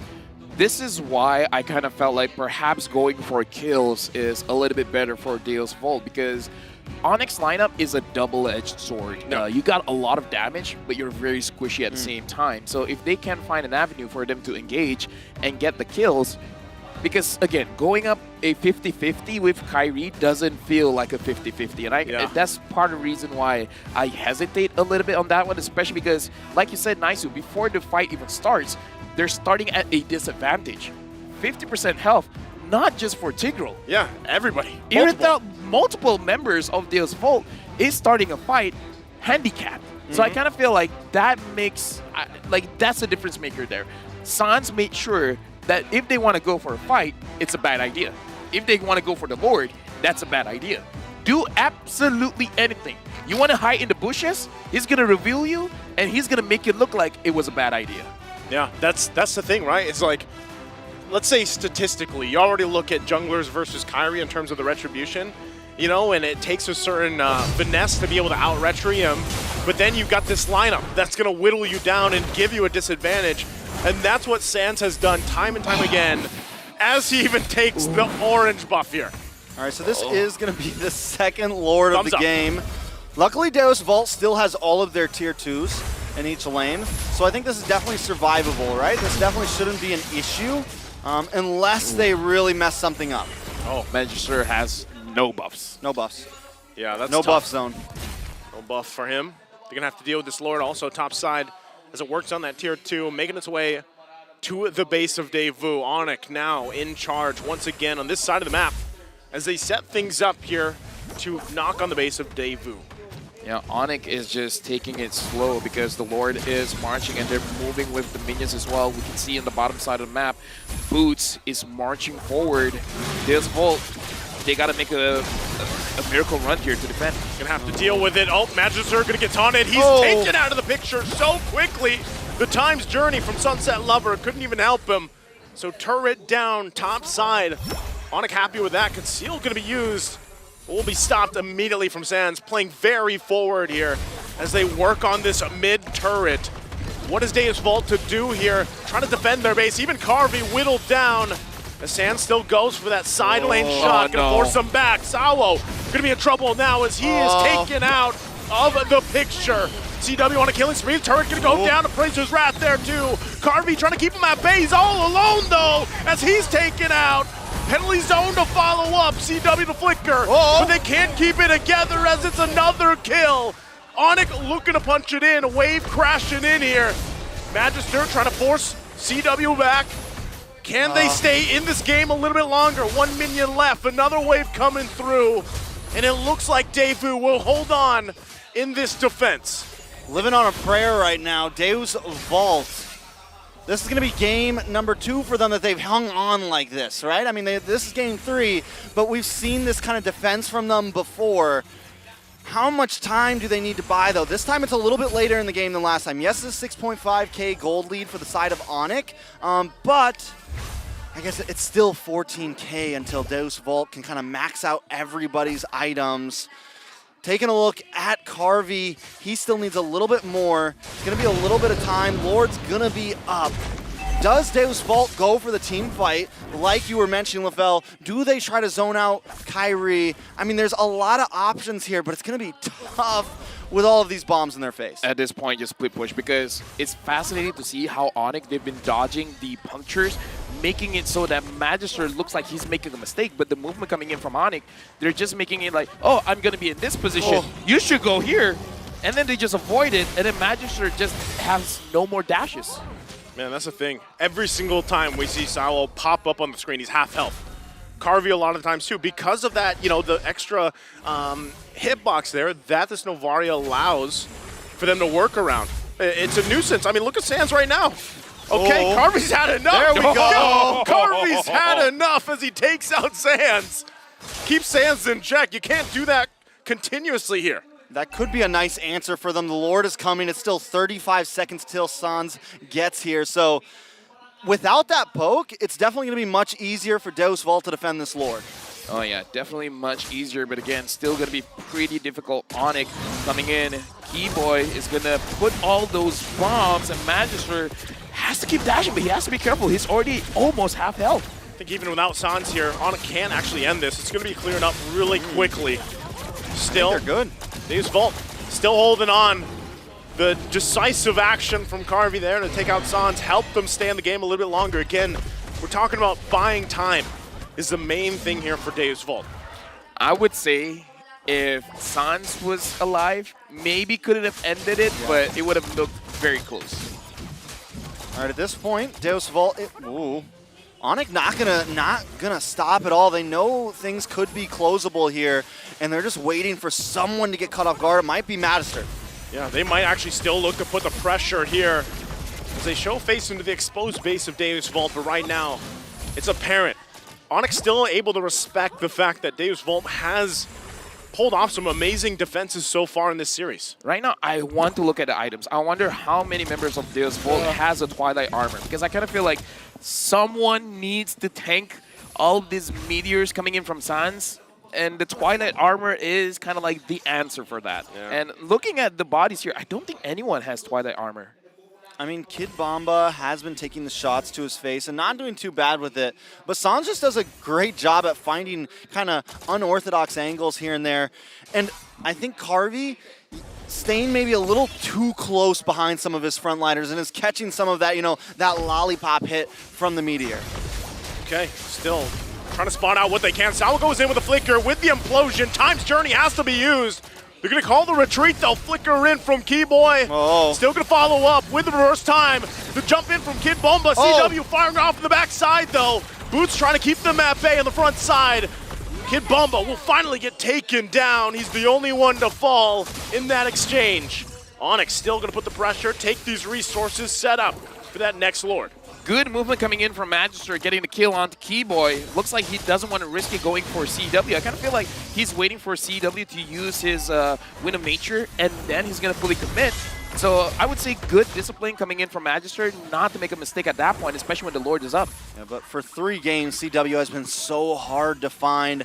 I almost feel like, does that need to be Magister's main target, or do they just need to, I mean, I know it's hard, but as you mentioned last game, like sometimes just get one here and there. Just one, and he found Keyboy that time, so definitely value, but it's just gonna, CW's been so hard to catch, man. I feel like they need to just try to whittle down everybody one by one. Sans might be the easier target at first.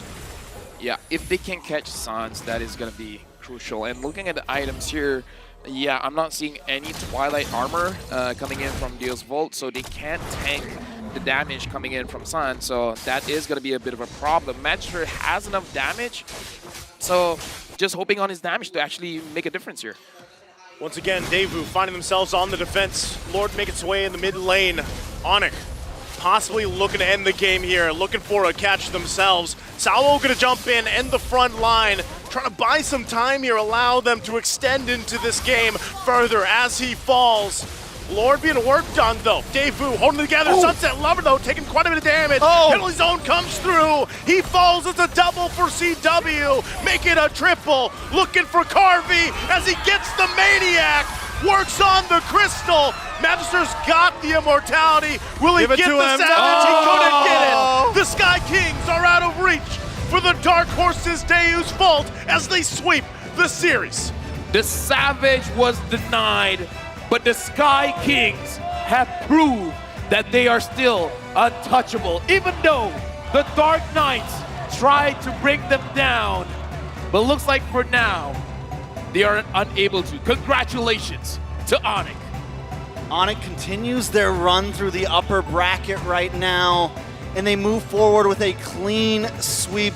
Very well done by them, but Deus Vult, man, they're not out just yet. This is just an upper bracket loss. They still have a second chance. I know it's going to be a tough one for them, but this is opportunity for them, right? This is a 3-0 sweep. You realize, okay, now we know what we're really up against. We went through some of the quote-unquote easier teams for them at least. Now it's time we face the big dogs, and we know what maybe we need to learn from. You know what? A lot of emotions must be going through their minds for now, but for now, we're going to jump into the stage with Mara talking to the teams. Congratulations to Onyx. Everybody, let me hear it from you. Go! Congratulations. Hey, you guys come a little bit closer. You guys did so well today. Actually, Kyrie, how about we give the mic to Sans? We give the mic to Sans. And then, Sans. Yeah. Okay? This I'm okay. question's for you. You guys swept everybody in the group stage. And then after you faced Blacklist International, you went to 5 full games. And after that, it seems like you're back to your winning ways. You're back to your old ways. So was there a change in your preparation? What happened after that match? Because after that, you were able to sweep your opponent again.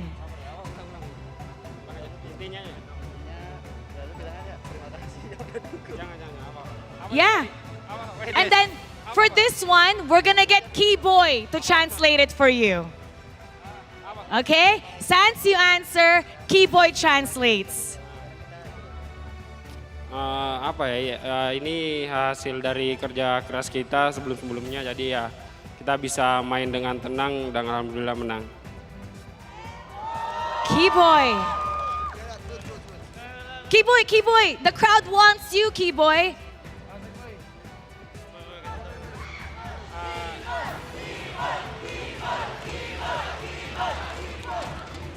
The crowd is cheering for Keyboy like he's going to a grand finals matchup.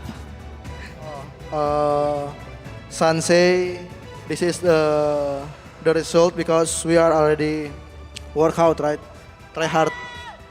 And then we can still calm because we trust each other, coaches, and then all. And then always, Sonic always support us. Thank you guys. Oh. The crowd is giving you a big round of applause. Now, you guys faced against Deus Vult, and they're saying they're the dark horses of the league. What can you say about that statement? Boots. Okay, Boots. Yeah, actually they are play good, but we play better. Yeah. With that sweep, you definitely showed that you played better. Now this one, for Kyrie, back-to-back MVP. Why is it that every time you get the mic, the ladies are always screaming? Hindi ko po alam eh. Yeah, you don't know, no? You don't know. Okay, I think it's, there you go. It's every time he does that. Do it again, do it again. Do it again.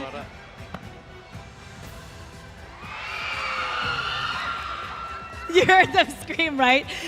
You're back-to-back MVP. You know you're ranked as the top jungler. Actually, by the junglers also.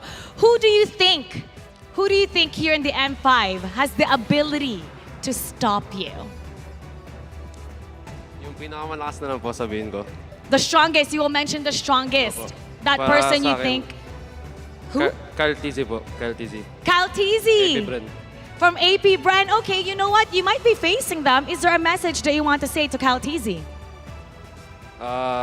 Good luck. Just good luck. Have fun.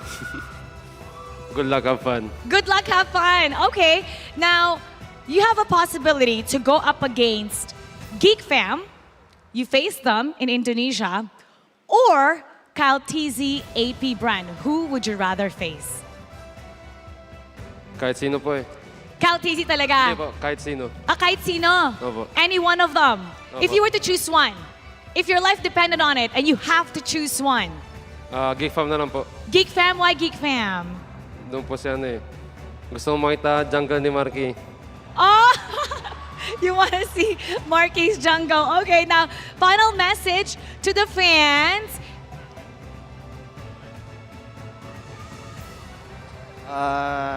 Thank you everyone who already support us until now. All of the fans, Sonic who already come in the venue. Especially my father is there, is watching right now, and my family also. And for my family and my girlfriend in the home. See you guys in the next match. And for sure, your dad is very proud. And maybe next time, we'll get more of Sans with Keyboy translating. But for now, we're going to break down that game for you. And we're going to go back to the casters all around the globe. Casters, pasok.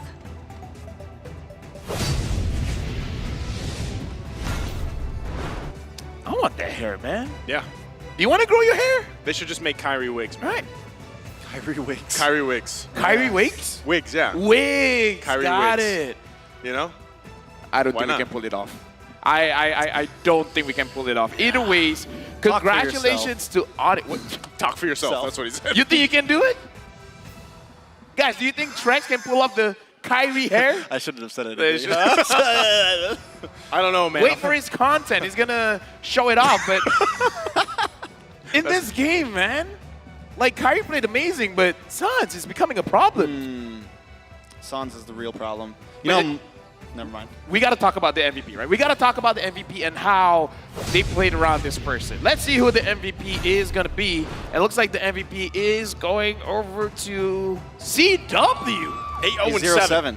Yeah. The uncatchable CW. Hey, Trex talked about this, yeah. I mean, from game 2 to game 3, he has just been all over the place. His timing coming into these fights, the way he positions himself. And this all goes back to, you talked about Sans, I talked about CW.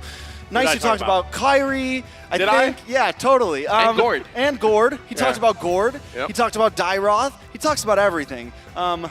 Dude, and let me just say, CW is a professional tag player. He never gets tagged. Yeah. Like, against a Lancelot, and the Lancelot couldn't touch him. Untouchable CW. Let's take a look at Untouchable CW in some of these team fights. This was the first turtle right here, and Onyx already showing complete dominance. Matastor does kind of take control of the game, helps out Daewoo a bit here when he's able to secure that Lord. And this is when there's a little bit of a swing. You know, Daewoo starts to control the game, but that was when Matasor messed up on those punctures, had a little bit of trouble. And LaFell, you called it. He had trouble because Onyx did so well at spacing themselves out. Let me just say, for CW, in Bahasa, C, like SI, is like addressing something. So he's like, let me just say, he's the W. He puts the W in victory. Yeah. Wait, what? There is... he's a W, all right? Yeah. He's a W. That's, Puts the W in win. Yeah, there you go. Thank you That's very what you were much. looking for. Yeah, I got you. Is there no W in victory? If you if you spell it VV, victory. Thank you very much. Victory. Yep.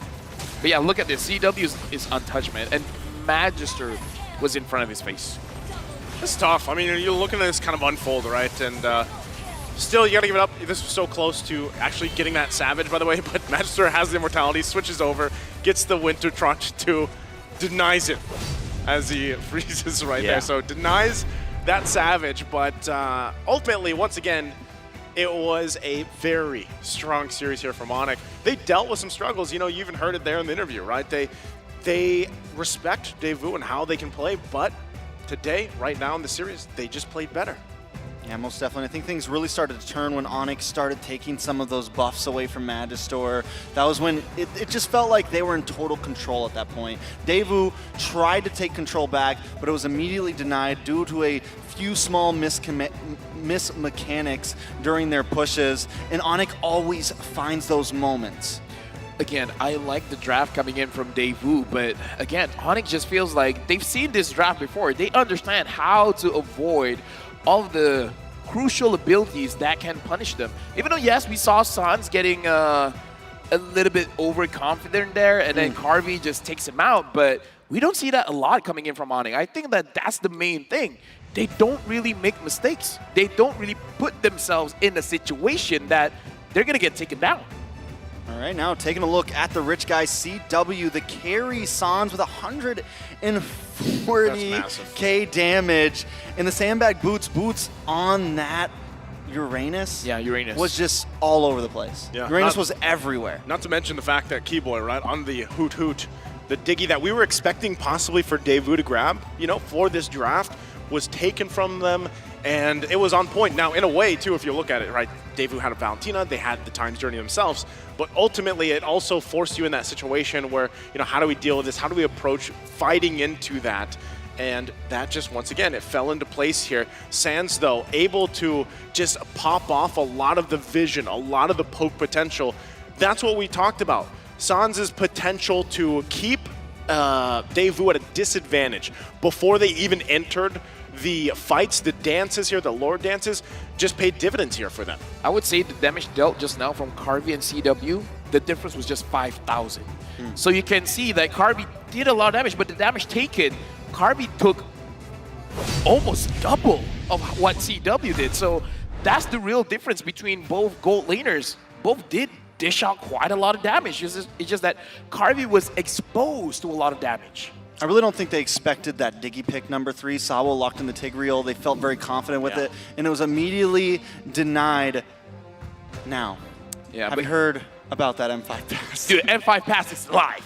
Finish all activities to task to reach level 75 for free. M5 exclusive Yuzong Dragon Shade, Yuzong Cosmic Dragon, and the Yuzong figurine, and more await you. You're level 150. Listen, 75 is for free. I gotta get on it. Dude, you've been grinding. Wait, Trex is actually 150? Yes, I'm not kidding.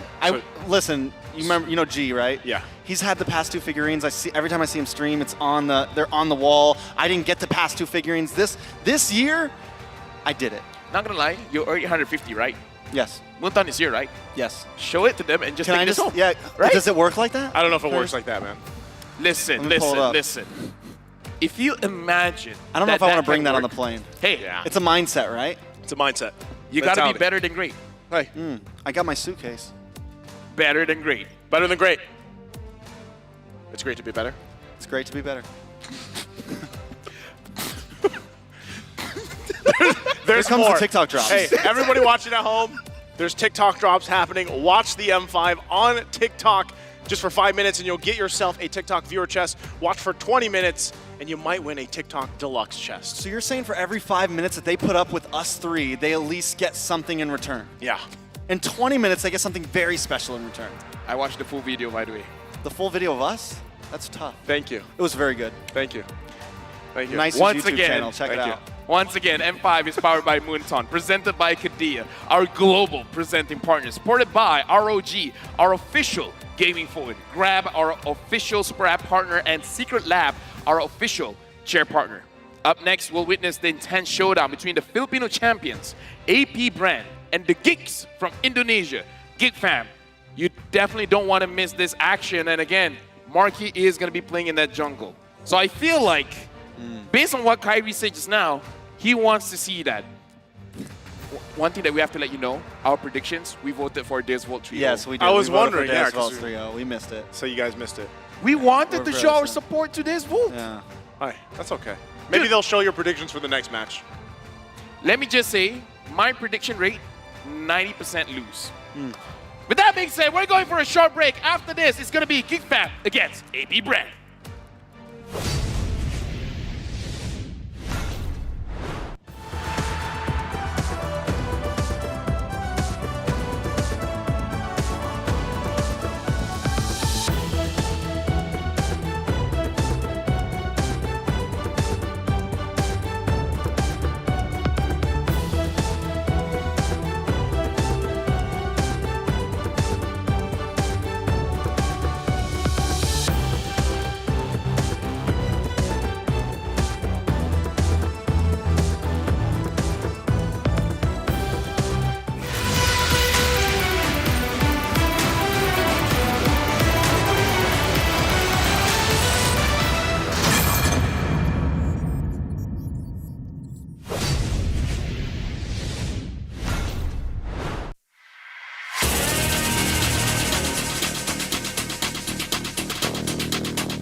Hit me like I might get over, but you can give me in no corner. I know I can make a comeback, ace this round and finish this game now. Got the power on my shoulders, yeah, you know that I'm a soldier. You can keep me off my guard, but you can't keep me from my honor. Nah, nah, nah, I feel like the floor is lava, the energy's getting higher. You're saving my arms, 'cause I know just what I got.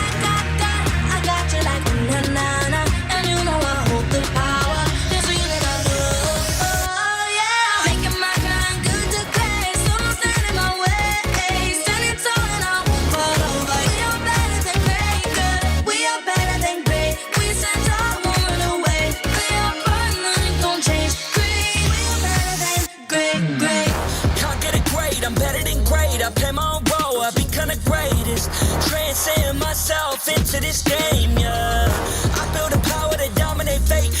shit mine on top of the week. What's up to the game? Shot reveal. Better than great, that's how we feel. I feel like the floor is lava. The energy's getting higher. You're saving my arms. Cause I know just what I got.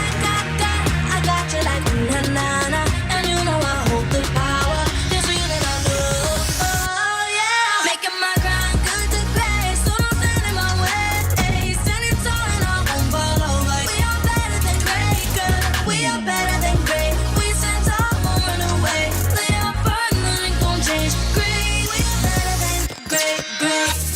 If we stand tall and believe we can make it, you and me, with a sense of urgency, you'll see I'm better than great.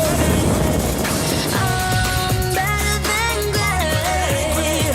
Oh yeah, yeah. Oh, I'm better than.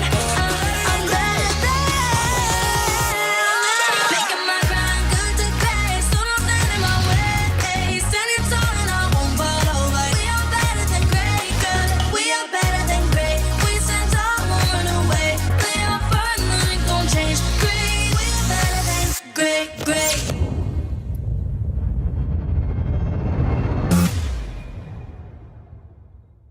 I am the #1 seed, the champion of the arena. The fans adore me because I've never lost. Yet you are afraid that you will lose everything.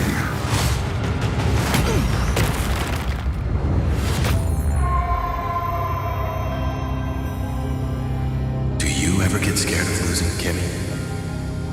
Well, big bro, I think we should cherish the joy and excitement of each game. Not who won or lost. That's right. I'll strive for victory, but I won't lose myself in its pursuit.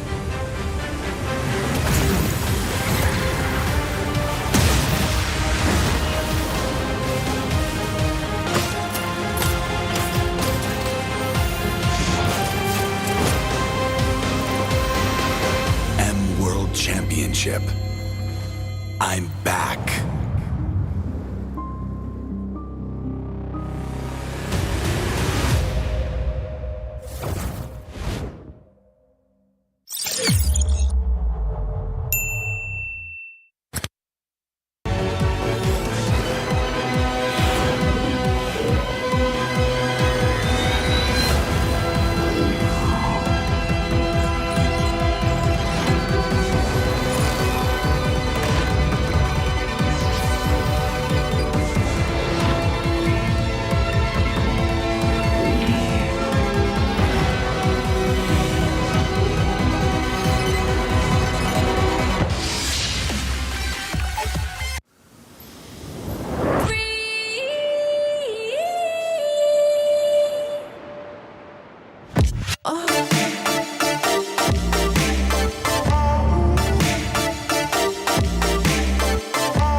Grab only, savings ang dami. Your wallet sings tonight.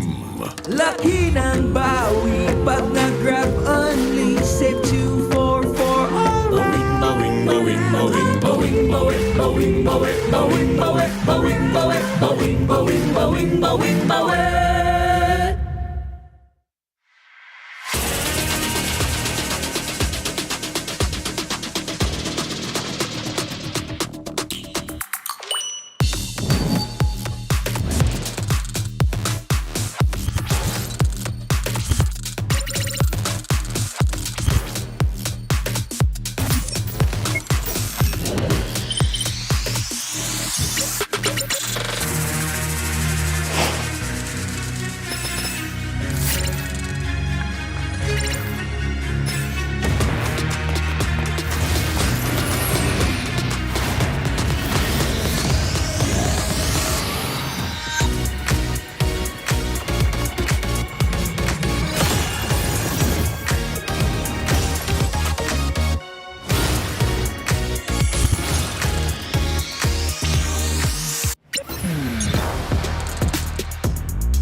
Bisa surutkan ku tahu kita akan bangkit as this round versus game now. Got the power on my shoulders. Tahu ku sang petarung. Kau bisa buatku lengah, but you can keep me from my honor. I feel like the floor is lava. The energy's getting higher. You set me in my arms. Cause I know just what we got. I got you like na-na-na-na. And you know we hold the power. Cause we are better than great.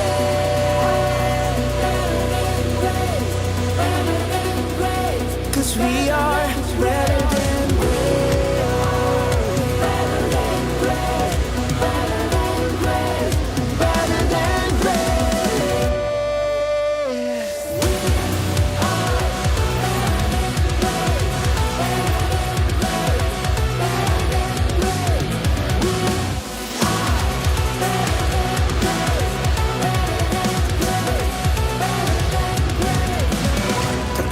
hebat, aku yang terhebat. Apa yang lu ku jadi terhebat. Transcend myself into this game, yeah.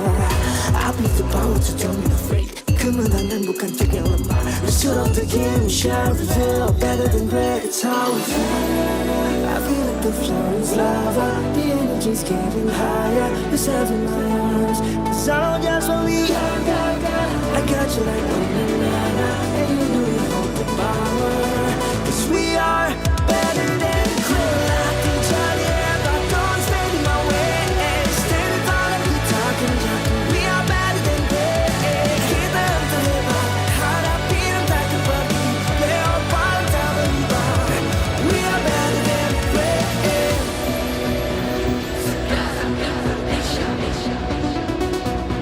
Cause we are better than great.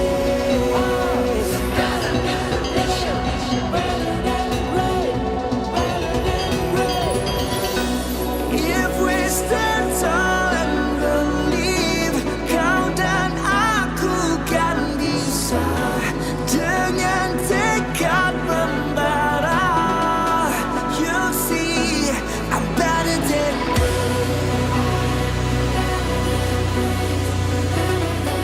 you see, I'm better than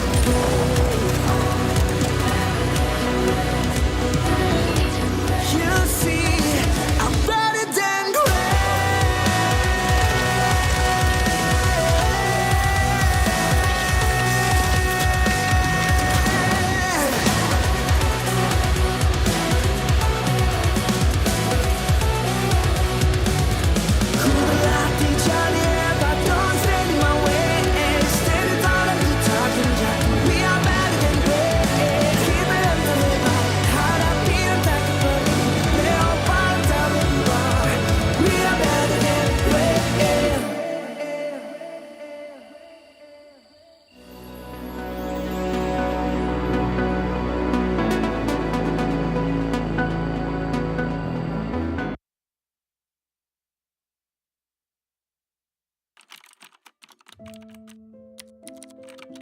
Brandon, alam ko masalimuot ngayon ang buhay mo.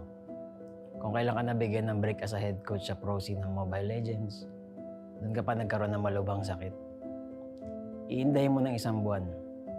Itatago mo kasi akala mo ngalay lang naman. Hanggang sa isang gabi, hindi ka na makatayo. Hindi ka na makalakad. Wala nang choice kundi dalhin ka sa ospital kasi grabe na yung sakit na iniinda mo. Magsisimula ang season na wala ka sa tabi ng team mo. Sobrang lungkot at depression ang dadanasin mo dahil sa sakit at kawalan ng pakiramdam sa kalahati ng iyong katawan. Munti ka nang sumuko sa buhay. Buti na lang at may mga nurse, mga doktor, mga physical therapists, at mga kaibigan na nagpatibay ng loob mo. Huwag mo silang kalimutang pasalamatan. Akala mo okay na ang lahat, kaso luluba palalo ang sakit mo. Mapupunta ka sa bingit ng kamatayan, halos hindi ka na makahinga. Doon, mapapadasal ka sa Diyos na huwag ka na munang kunin dahil hindi pa tapos ang mission mo. Hindi pa tapos ang pangarap mo. Sabi mo nga, magja-champion ka pa. Maniwala ka na gagaling ka. Kumapit ka. Sa pagkakataon na yon, madudugtungan ang iyong buhay. Binigyan ka ng isa pang chance sa mundo para tuparin ang pangarap mo. Kung akala mo wala nang kukuha sa yung ML team dahil sa kalagayan mo, nagkakamali ka. May magtitiwala pa rin. Kukunin ka as coach ng isang team abroad. Igagrab mo yung opportunity kahit pa naka-wheelchair ka kasi gusto mo yung ginagawa mo. Magiging mahirap pero okay lang. Ang importante, sumubo ka at wala kang regrets. Unti-unti na rin mag-i-improve ang kalagayan mo. Sabi ng mga doktor, kailangan mong ma-operahan pero wala ka pa namang pera noon kaya naniwala ka na lang nagagaling ka. Sa tiyaga at paniniwala, makakatayo ka rin. Darating ang punto na makakalakad ka na ulit. Himala, di ba? May isa pang biyaya na darating. Lalapitan ka na isang kaibigan, si Coach Daki, para maging tactician ng AP Bren. May chance ka ulit na ituloy ang pangarap. Huwag mo tong sayangin. Ikaw ang susi na magbubukas ng bagong pintuan para sa iyong team. Makakapagsibol kayo at dito magsisimula ang sunod-sunod niyong pagkapanalo sa iba't ibang tournament, kabilang ang MPL Philippines Season 12. Kung dati ay literal na hindi ka makalakad, ngayon lakad matatag ka na ire-representa ang Pilipinas sa M5 World Championships.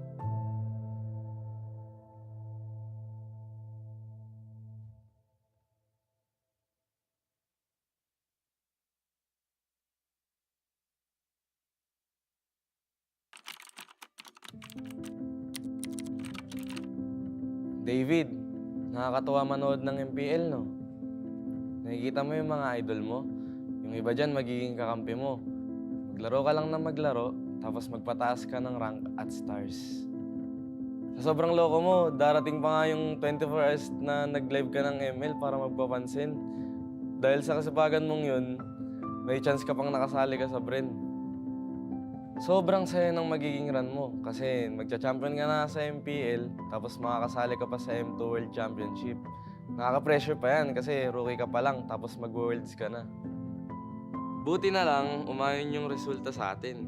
Magiging champion ka ng M2. Oo, masaya siya. Kaso warning lang ha, yung mga susunod na mangyayari dito magiging mahirap at masakit para sa'yo. Ganun talaga yung buhay eh. Hindi laging masaya. Minsan, kapag nasa tuktok ka at hindi mo alam kung paano harapin ang tagumpay, sasagadsad ka pababa, tatamarin ka, makikinig sa maling sinasabi ng iba. At ang uli, magmamahal ka ng taong lolokohin ka lang pala. Sa mga panahong yun, mapatingin ka na lang sa salamin at parang hindi mo nakilala yung sarili mo. Magiging madilim yung mga susunod na kabanata ng buhay mo. Pero David, dito ka matututo. Oh, baka gusto mo laktawan tong part na to ha? Hindi pwede, kasi mahalagang pagdaanan mo to. Okay lang matakot, gawin mo pa rin. Magta-top 8 kayo sa MPL, talo, laglag. Hindi lang isa, 2 beses pa. Dahil dito, mapaisip ka kung kaya mo pa ba, kung para sa'yo pa ba yung ML, ngayon ka dapat hindi tumigil. Kailangan mong ituloy at patunayan sa sarili mo na kaya mo, kahit sa mga oras na wala ka ng ganang gumalaw. Kung magagawa mo to, magkakaroon ka ng disiplina. Gagawin mo siya dahil pinangako mo sa sarili mo na panahon na para magising at magbago. Kapag naayos mo na yung sarili mo, magiging maayos na teammate ka na sa mga kasama mo. Kung yung dati nga, sarili mo lang iniisip mo. Ngayon, mas masaya ka na kapag masaya yung teammates mo, di ba? Dahilan ito para mag-champion kayo sa iba't ibang tournaments, pati na rin sa MPL Season 12. Matutupad rin yung pangarap mo para sa team na makapag-M5. Ngayon, sa pagkakataong ito, mas gagalingan mo pa kasi gusto mong maranasan nila ang feeling na naranasan mo noon.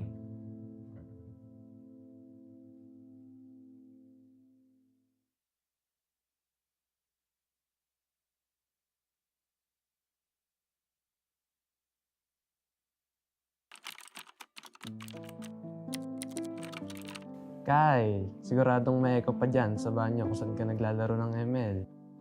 Hindi ka kasi pwede maglaro sa kwarto nyon dahil sure na mapapagalitan ka na naman. Tatagan mo ang loob mo kasi masasabihan ka pa ng magulang mo na wala kang mapapala dyan. Huwag mong i-take yun negatively.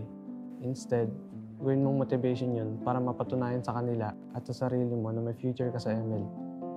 Magpasalamat ka pa rin sa parents mo kasi kahit na pinapagalitan ka nila palagi dahil sa kaka-ML mo, lagi ka pa rin naman nilang pinapahiram ng cellphone para malaro to.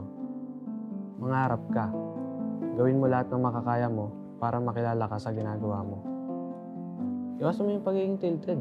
Hindi yun makatulong sa'yo. Magpataas ka lang ng stars. May amateur team na makakadiscover sa'yo. At dahil dito, makakasali ka sa maraming tournaments. Marami kang matututunan. Hindi lang sa in-game aspect, kundi pati na rin sa pakikitungo sa ibang tao.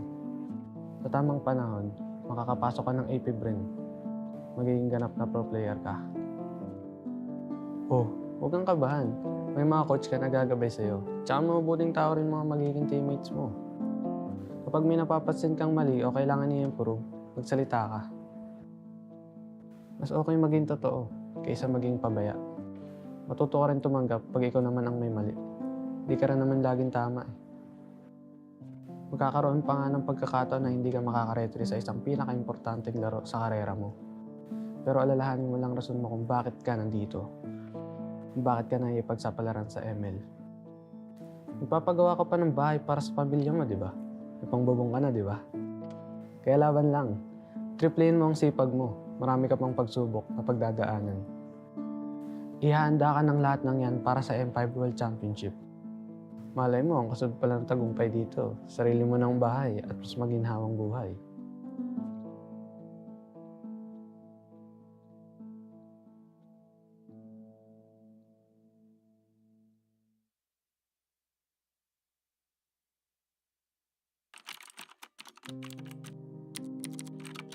O Jin, unang-una, gusto kong malaman mo na magiging maayos din ang lahat. Alam kong pagod na pagod ka ngayon kasi pinagsabay mo yung work, paglalaro ng ML at pag-aaral mo. Call center agent ka sa gabi, estudyante sa umaga, tapos sumasali ka pa sa ML tournaments tuwing weekends. Maga kang namulat sa hirap ng buhay. 7 kayong magkakapatid at walang ibang maasahan ng mama mo kundi ikaw. Kahit minsan, ang sakit-sakit na. Nakihin mo muna. Tibayin mo loob mo para makatulong ka sa pamilya mo at mabigyan sila ng maayos na kinabukasan. Darating ka rin naman sa point na ma-realize mo na kailangan mag-focus ka lang sa isang bagay. Huwag ka magpapaubos. Mas makakatulong ka sa kanila kung masaya ka rin sa ginagawa mo. Sa unang sabak mo sa amateur scene ng ML, wala ka pag-aanong ipapanalo. Pero dahil sa pagtitiyaga mo, magtiwala kang may makakapansin din sa talento mo. May makakaalala ng pangalan mo. Nakakatawa man isipin, pero napakaswerte mo pa rin. Dadaling ka rin tadaan na dyan sa AP Bren. Narating ang chance mo na patunayan ng sarili. Sa kawalan ng player na pupuno, ikaw ang magbubuo sa team nyo. Pero Jin, kahit na by chance ang pagpasok mo, binigay mo naman ang lahat ng oras mo sa paglalaro ng ML. Kaya naging magaling ka dito. Marami kayong pagsubok na pagdadaanan as a team. Pero malalagpasan nyo rin lahat yan. Di ba nga, minsan sa buhay kailangan mo muna maranasan yung hirap para mas ma-appreciate mo yung ginhawa pag narating mo na. Ituloy mo lang yung pagsusumikap mo kasi dadaling ka niyan sa landas kung saan matutulungan mo na ang pamilya mo, matutupad mo pa ang pangarap mo. Magka-champion ka sa MPL at magiging parte ka ng M5. Ngayon, ay thankful ka dahil alam mong mas masarap ang tagumpay dahil naranasan mo ang pait ng buhay.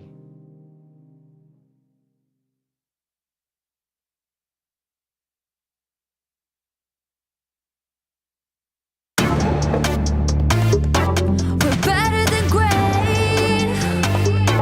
We're better than great.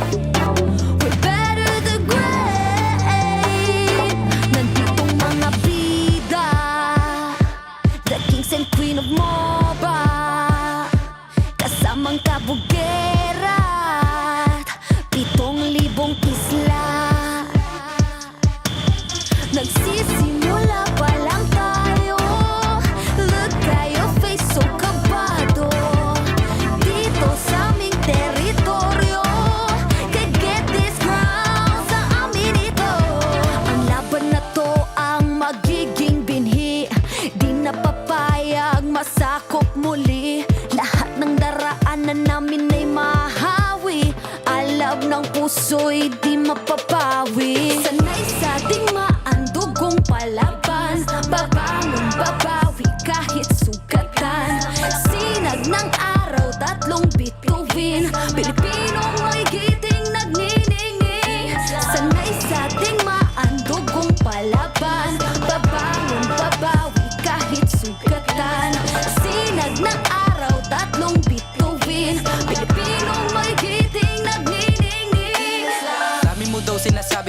ngayon di ka mapakali. Panay lang ang kamot sa anit at kahit alam mo na di naman to makate. Dugo pati laway at pawis tumulo, akala mo ba lahat to madali? Hindi nagmamadali, akyatin ng hagdan na talagang matare. Ganyan talaga ang mga batang Pinas, talagang malakas kahit anong meta. Wala kang ligtas, talagang matigas na parang daliri ng mga kalaban.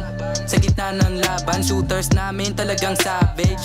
Di papaawat sa aming lupang sinilangan. Ang dami ng binilangan, ng isa, dalawa, tatlohan. Dalawa kayo, ito na pang-apat. Kaya dami na naman iyakin kahit dadaanin pa sa mga tipi-tipi-tipikal. Paano kami hahabulin? Marami tong gasolina, lalamunin ang lahat ng dipital.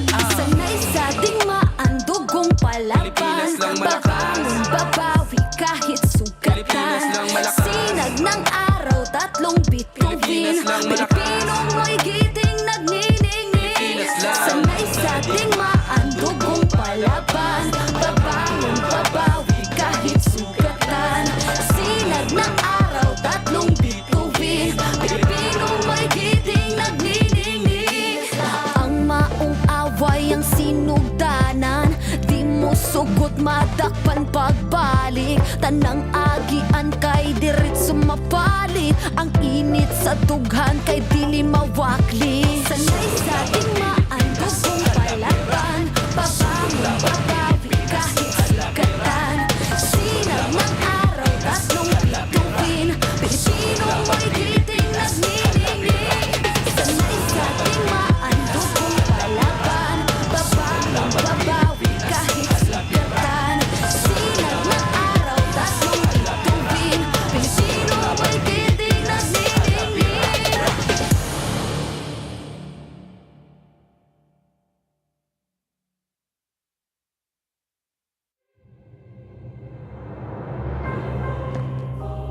The Shadow Dragon was once my biggest weakness, but now it's my most potent weapon.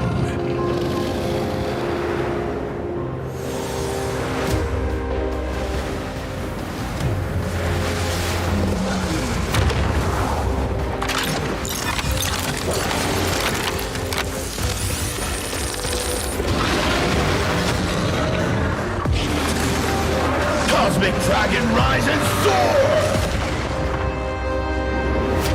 Dragon Stomp! Dragon Scales! Dragon Rush! Rise beyond greatness and seize your own destiny.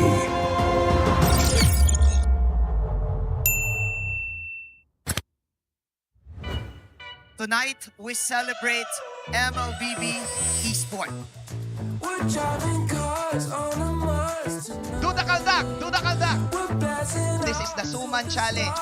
Go! Oh, oh, oh, oh, oh, oh. May Just it.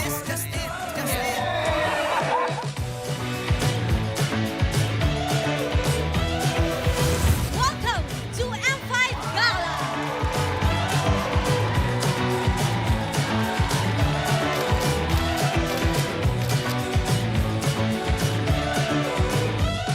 Guess the Hero Challenge. Lapu-lapu, Iritel. Franco, Nana. Nana. Nana, Best Dressed Team. Best Dressed Super Marco.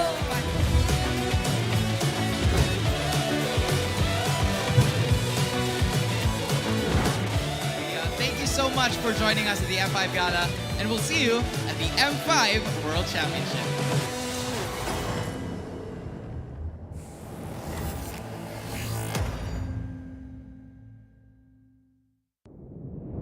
Have you ever wondered what is our identity?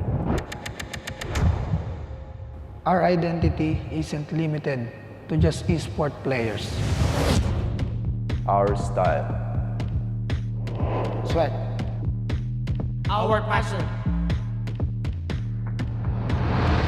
And vibe. Feel our energy.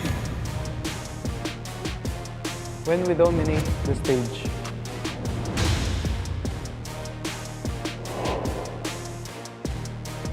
The hours of sacrifice. shape who we are. So, what is our identity? We are legendary.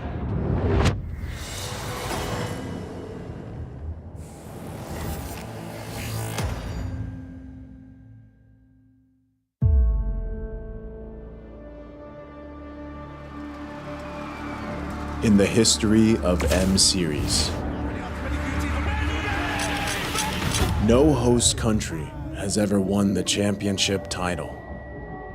No other region has ever claimed the throne. No team has ever secured the championship twice.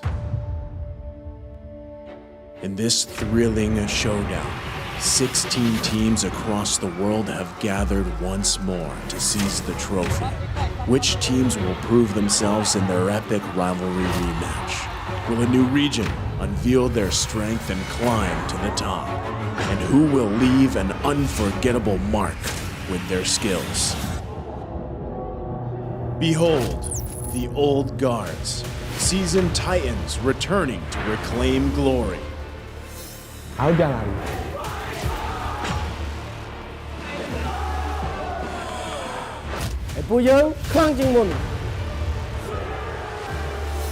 Судьба будет в наших руках. The newcomers, eager to forge their legacy.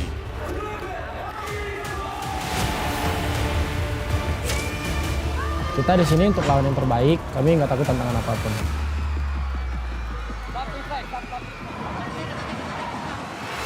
Emerging from the ashes, the rising stars are vying for the spotlight. Kita orang dah tunggu lama untuk momen ni. This is our time. It's now or never.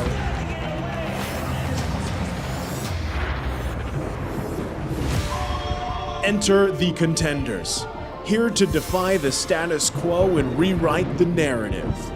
We've weathered the storm. This is where we break through. Nós somos brasileiros e a gente não desiste nunca.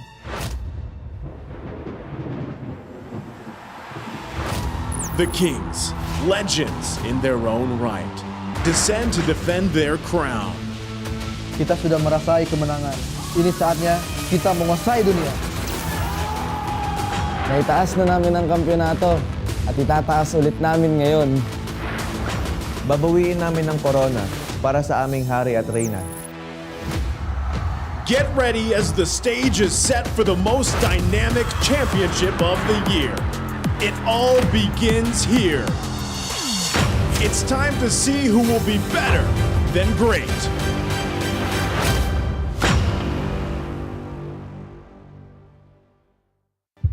AP Bren, Burmese goals.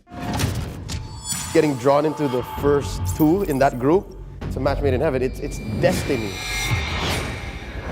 The hottest matchup in M2 was definitely Burmese Ghouls versus Branny Sports. They first met in the upper bracket, and Burmese Ghouls beat them clean, 2-0. Schools, head straight for the crystals! Yung laban namin sa Burmese Ghoul na memorable, simula yung combo ni Ruby Didi sa Lunox. Nung ginawa niya sa amin, nagulat kami. Tapos, ayun, parang naging move na talaga siya sa Lunox. Kada may gumagawa ng Ruby Didi combo, yung din sinasabi. 12-minute game versus Brand Esports! Faith put them together again in the grand finals. This time, Branny Sports won instead. This clash created an epic rivalry between two teams. For M2! This M5, both Burmese Ghouls and AP Bren are back with a new roster. But the rivalry remains. Now, everyone open, hope new BG will win new AP brand. Tingin ko naman yung global community masaya na magkaharap kami ulit ng Burmese Ghouls eh. Kasi parang ayun yung inaabangan nila na laban namin kasi nung M2 parang ayun yung nakikita nila na pinakamagandang grand final since umabot ng Game 7. Tapos yung mga sumunod, hindi na umabot ng Game 7. We won the Pro League and got into the M5, but we got some travel issue. We request Modern to extend our deadline. If they didn't, our player and all of us will break down mentally, and we will lose our dream, our hope, and many more. We travel more than 27 hours and we sleep at the airport. We arrive at 29 November around maybe 9 or 10 p.m. They will be too sad and they will be emotional damage in their heart. Because this is all of our dream and we want to play it in the park. Come on. Ini. Orang cháu lại mà con nó đi về cha vào buổi chiều mà. Nói về chuyện nói về tiền. Tôi thấy đúng không tiền thật đấy. Vì quá ăn để, vì quá ăn để. Nó giờ nào mà cũng biết hảo gì chỗ vậy đó lại. Nó giờ nào mà cũng biết hảo cũng gì thế này mà đó lại. All of their family is supported. For our country and for our dreams. Oh dear.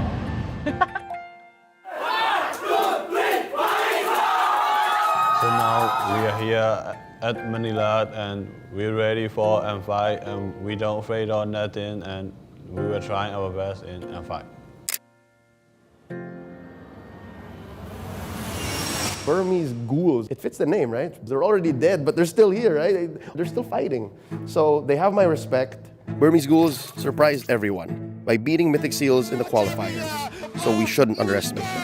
Pinaka-inaabangan kong player sa Burmese Gold si Selena, yung mid laner nila. Good luck, tapos sana makapasok tayo ng knockout stage. Who will win in this long-awaited rivalry rematch? Will the Burmese Ghouls avenge their old roster?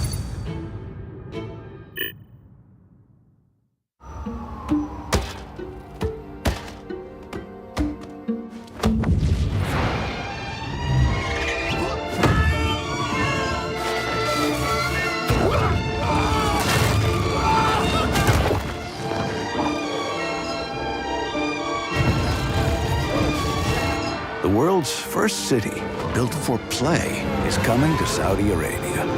Don't just live life, play life. Qiddiya. In every tournament, pros fight not only for glory, family, and their country, but also for the heart of every game. The fans. Are you one of them?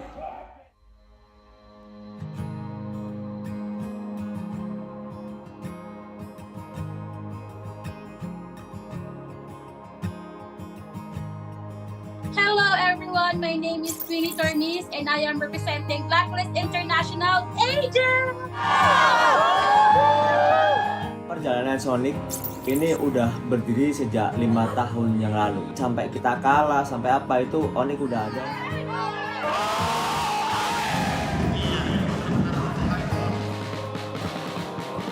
Rainbow sebenarnya sangat penting sebab dia bukan saja untuk homeboys, dia untuk tingkatkan komuniti MLBB dekat Malaysia ni. Kita nak kalau boleh komuniti tim lain bersama juga semangatnya macam Rainbows. Hal yang bisa kita berikan secara maksimal itu adalah dukungan. Bila moral player tengah down, tapi kita orang tak tengah down. Kita orang tengah hype. Kita apa-apa pun, kita sebagai macam homeboys ada 5 player, kita orang Flameboys adalah player ke-6. And I can say that I'm the correct fandom because they really value their fans. I can feel that this is not just like playing games or what, but this is like a family, a whole family. Player Homeboys punya gameplay every season macam improve. Like wins or losses, like they're really not take it seriously, but they just take it as a room of improvements.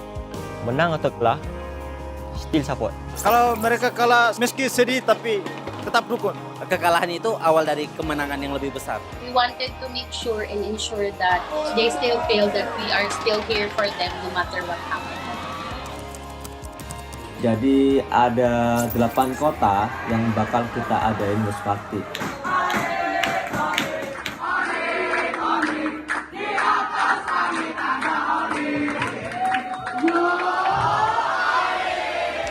Let's go Blacklist! Blacklist will only improve and they won't give up! Even if they lose, they will win the next game. Blacklist, break the code!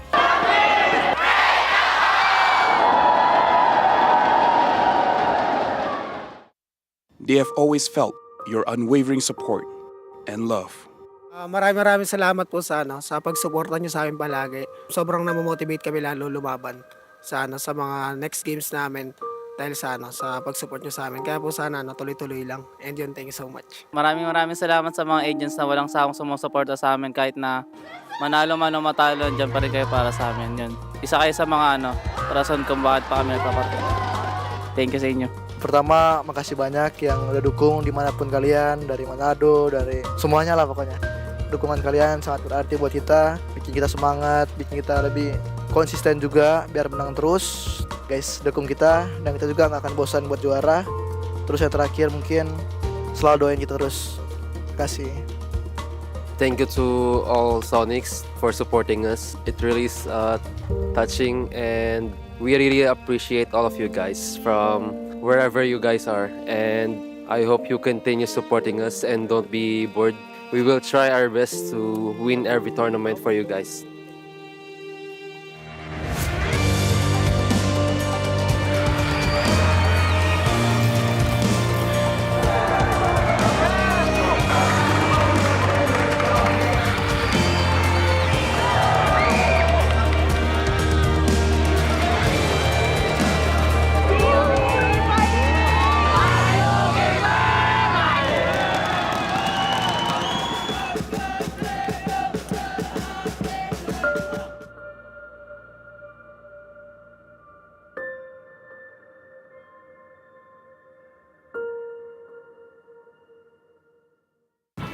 And then, okay, yeah, sure. And then turn it.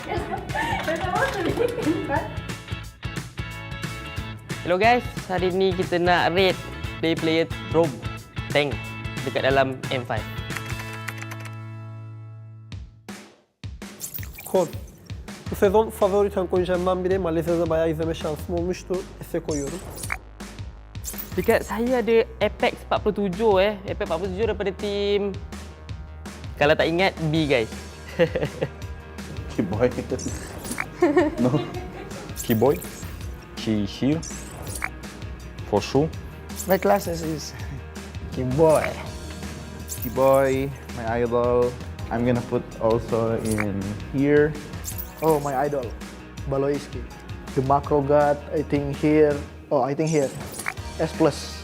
First off, me. I'm going to put it like 8 here. I don't want to overrate myself. Okay. It's okay. Oh. It's okay. Don. D. Sebab orang cakap dia tak tahu pun. Me.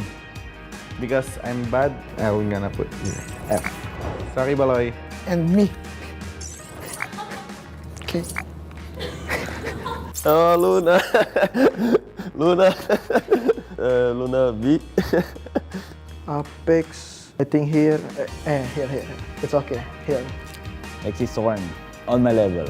Sorn is like a mechanical player and also likes to taunt people. Ogun, idol. S. Oh, NJ will lose. NJ will lose. For me, F. Sorn. My enemy. With me. Sorry, you're my enemy.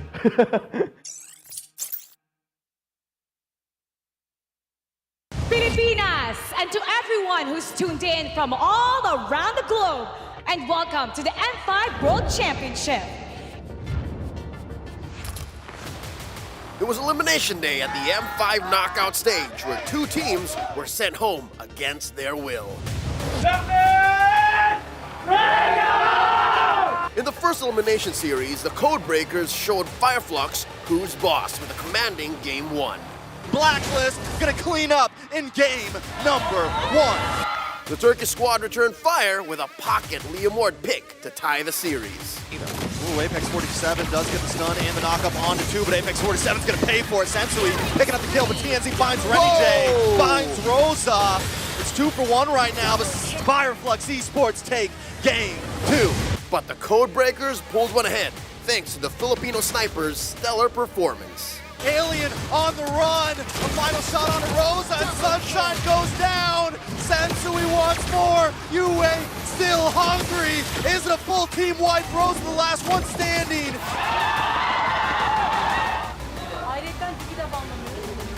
GG, well played for Blacklist International, taking the series. And the lower bracket run continues for Blacklist International. Maraming salamat Fireflaps. Balik kayo sa Pilipinas kahit tayong balot at Korea. The MPL Cambodia champions continued their aggressive start with a fearsome performance by MP the King. Definitely not an answered find unless... Oh, no!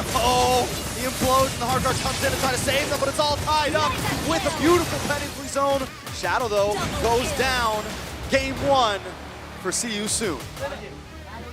See You Soon pressed on with another snowball composition to spread the Burmese ghouls thin. Down to a 50-50 retry. Carver gonna get knocked up before he gets the stun. Boxing the King to the backside, playing Stitch. Stitch taken out. Marvin still going on with Braves Fighter, trying to catch the wings to safety. Masarian Felix doesn't want to let it happen. A double kill over to Kisei. And it was a landslide for the Burmese representatives as they were helpless against the fury of See You Soon. The M5 World Championship is now down to the final 6. Which two teams will make it to the upper bracket final?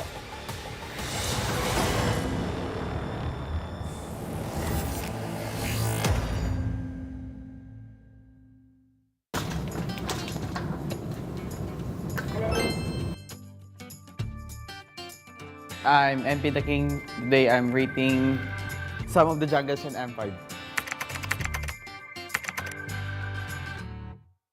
I think I will put Kyrie in S because he plays so good right now. Kyrie, no explanation, at the top. I put Kyrie in S because best jungler for me. He is a mechanical player. Okay, kedua saya dapat Kyrie yang kan. Kyrie saya tak sini. Atasnya. Sebab dia betul kan? Eu estou com o Kairi. Isso aqui não tem nem explicação. Olha aqui. Kyle from Brand. Why no Century? S. Think is the best jungler. Kyle çizi varmış. Rotasyonunu beğeniyorum. Ama o yüzden S'e koyuyorum. GB. GB in S because he is so strong and in Scream he always punish me. GB always spam TP, so at the floor. Kendimi nereye koysam bilemedim. Hadi kendimi A'ya koyayım. I think I will put myself here. Yeah, I don't know what this is, so F. MP. Oh, this is my era. I'm so pressured this moment, so also F. Saya tak sini.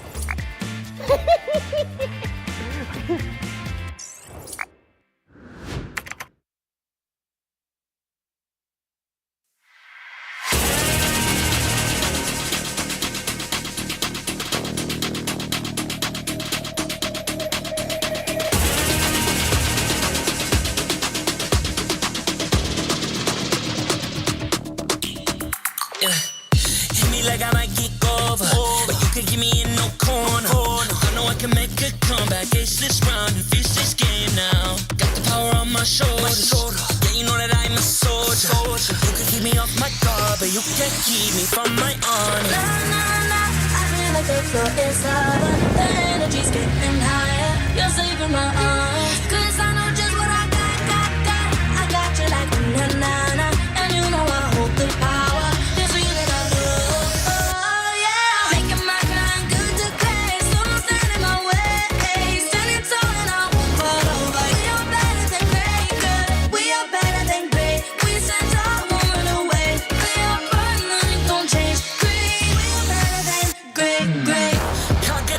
I'm better than great, I play my own role, I become the greatest.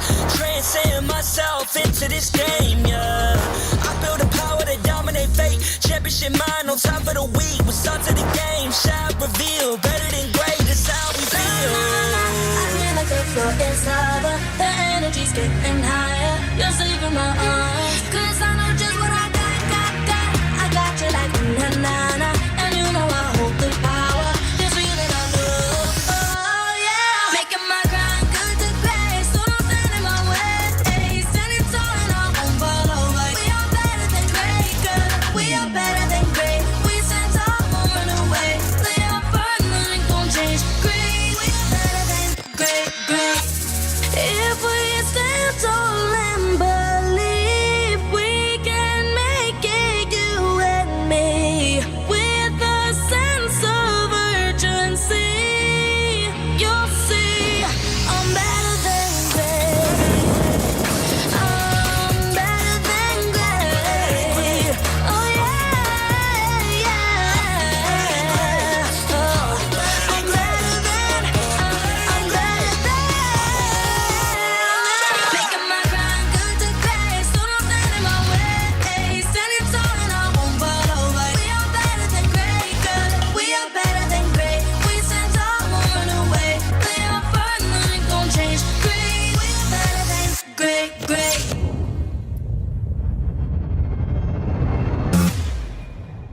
number 1 seed, the champion of the arena. The fans adore me because I've never lost. Yet you are afraid. Afraid that you will lose everything.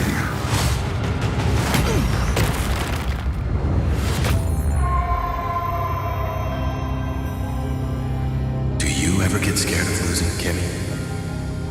Well, big bro, I think we should cherish the joy and excitement of each game. Not who won or lost. That's right.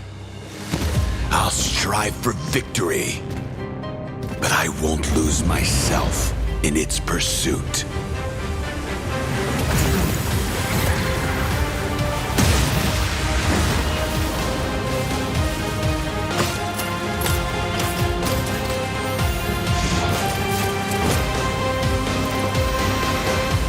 World Championship. I'm back.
Boing, boing, boing, boing, boing, boing, boing, boing, boing, boing, boing, boing, boing, boing, boing, boing. Pag nag-grab only, savings ang dami, your wallet sings tonight. Laki ng bawi, pag nag-grab only, save 244 alright. Bowing, bowing, bowing, bowing, bowing, bowing, bowing, bowing, bowing, bowing, bowing, bowing, bowing, bowing, bowing, bowing.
suratkan ku tahu kita akan bangkit as this round versus game now.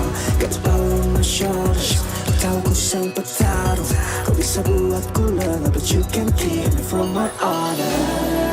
I feel like the floor is lava. The energy's getting higher. You set me in my arms. Cause I know just what we got. I got you like na-na-na-na. And you know we hold the power. Cause we are better than great.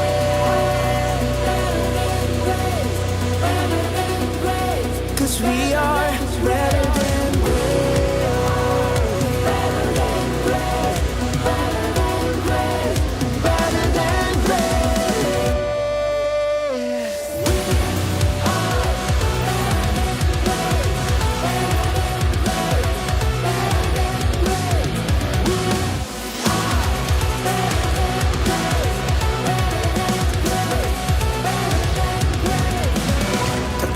hebat, aku yang terhebat. Apa yang malu, ku jadi terhebat. Transcend myself into this game, yeah. I believe the power to tell me afraid. Kemenangan bukan tag yang lemah. The start of the game, shall reveal. Better than great, it's how we feel. I feel like the floor is lava. The energy's getting higher. You set in my arms. Cause I know just what we got. I got you like na-na-na-na. And you know you hold the power. Cause we are better than great. But don't stand in my way. Stand in front of you talking. We are better than great. Kita yang terhebat. Hadapi dan tak kebagi. Leopard tak berubah. We are better than great.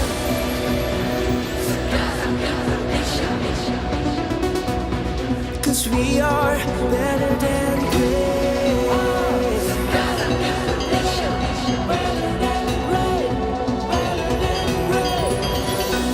If we stand tall and believe, kau dan aku kan bisa dengan tekad membara. You see, I'm better than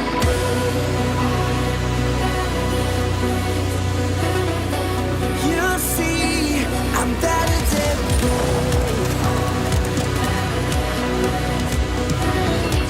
you see, I'm better than ku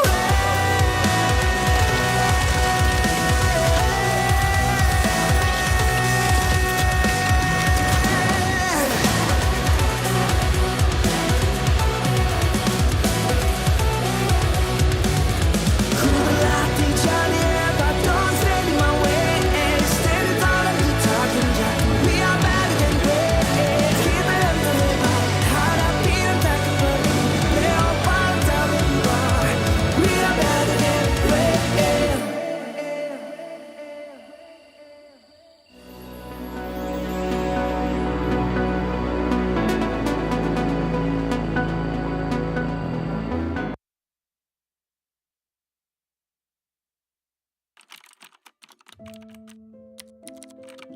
Brandon, alam ko masalimuot ngayon ang buhay mo.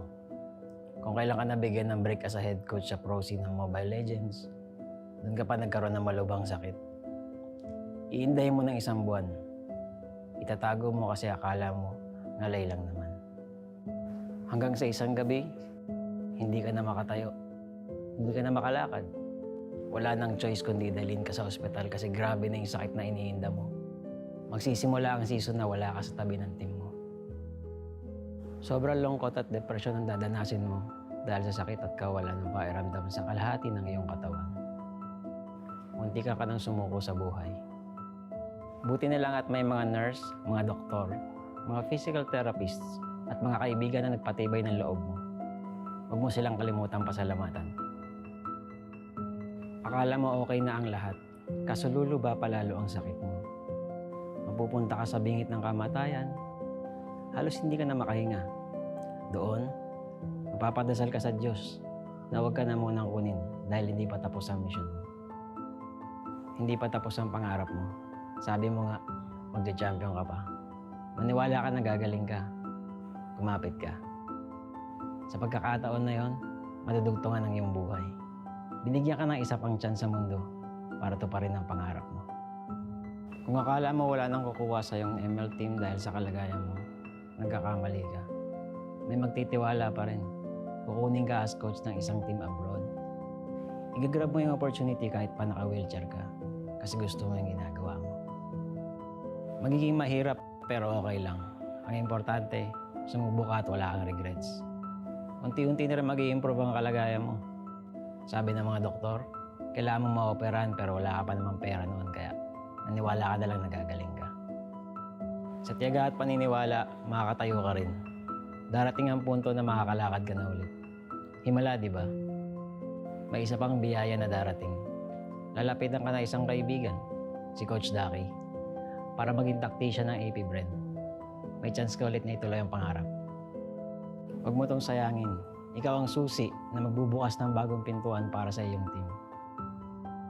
Makakapagsibol kayo at dito magsisimula ang sunod-sunod niyong pagkapanalo sa iba't ibang tournament, kabilang ang MPL Philippines Season 12. Kung dati ay literal na hindi ka makalakad, ngayon lakad matatag ka nang ire-representa ang Pilipinas sa M5 World Championships.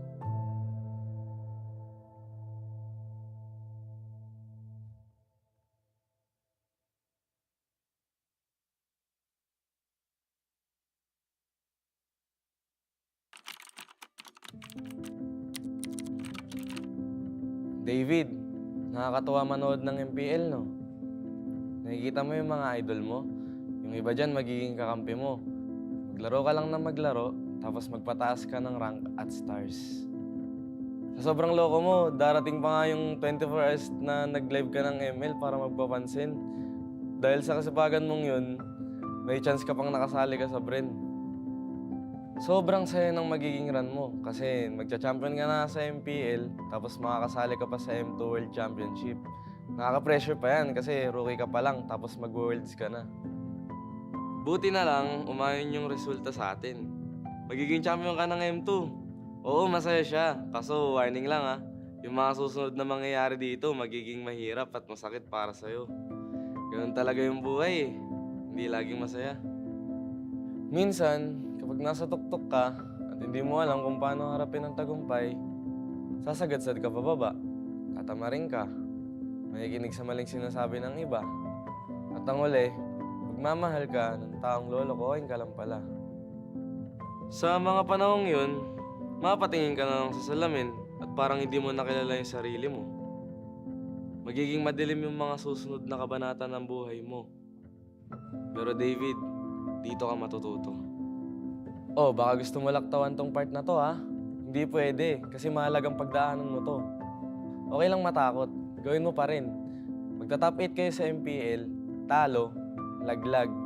Hindi lang isa, 2 beses pa. Dahil dito, mapaisip ka kung kaya mo pa ba, kung para sa'yo pa ba yung ML. Ngayon ka dapat hindi tumigil. Kailangan mong ituloy at patunayan sa sarili mo na kaya mo, kahit sa mga oras na wala ka ng ganang gumalaw. Kung magagawa mo to, magkakaroon ka ng disiplina. Gagawin mo siya dahil pinangako mo sa sarili mo na panahon na para magising at magbago. Kapag naayos mo na yung sarili mo, magiging maayos na teammate ka na sa mga kasama mo. Kung yung dati nga, sarili mo lang iniisip mo. Ngayon, mas masaya ka na kapag masaya yung teammates mo, di ba? Dahilan ito para mag-champion kayo sa iba't ibang tournaments, pati na rin sa MPL Season 12. Matutupad rin yung pangarap mo para sa team na makapag-M5.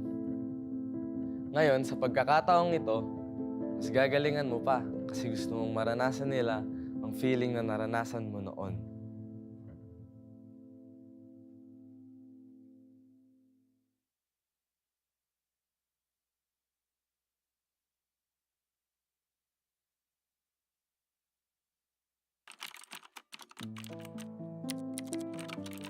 Kai, siguradong may echo pa dyan sa banyo kung saan ka naglalaro ng ML. Hindi ka kasi pwede maglaro sa kwarto nyon dahil sure na mapapagalitan ka na naman. Tatagan mo ang loob mo kasi masasabihan ka pa ng magulang mo na wala kang mapapala dyan. Huwag mong i-take yun negatively. Instead, gawin mong motivation yun para mapatunayan sa kanila at sa sarili mo na may future ka sa ML. Magpasalamat ka pa rin sa parents mo kasi kahit na pinapagalitan ka nila palagi dahil sa kaka-ML mo, lagi ka pa rin naman nilang pinapairam ng cellphone para malaro to. Mangarap ka. Gawin mo lahat ng makakaya mo para makilala ka sa ginagawa mo. Iwasan mo yung pagiging tilted. Hindi yun makatulong sa'yo. Magpataas ka lang ng stars. May amateur team na makakadiscover sa'yo. At dahil dito, makakasali ka sa maraming tournaments. Marami kang matututunan. Hindi lang sa in-game aspect, kundi pati na rin sa pakikitungo sa ibang tao. Sa tamang panahon, makakapasok ka ng AP Brain. Magiging ganap na pro player ka. Oh, huwag kang kabahan. May mga coach ka na gagabay sa'yo. Tsaka mabubuting tao rin mga magiging teammates mo. Kapag may napapansin kang mali o kailangan i-improve, magsalita ka. Mas okay maging totoo kaysa maging pabaya. Matuto ka rin tumanggap pag ikaw naman ang may mali. Hindi ka rin naman laging tama eh. Magkakaroon pa nga ng pagkakataon na hindi ka makakaretry sa isang pinaka-importanteng laro sa karera mo. Pero alalahanin mo lang rason mo kung bakit ka nandito. Kung bakit ka naipagsapalaran sa ML. Magpapagawa ka pa ng bahay para sa pamilya mo, di ba? May pangbubong ka na, di ba? Kaya laban lang. Triplein mo ang sipag mo. Marami ka pang pagsubok na pagdadaanan. Ihahanda ka ng lahat ng yan para sa M5 World Championship. Malay mo, ang kasunod pala ng tagumpay dito. Sarili mo ng bahay at mas maginhawang buhay.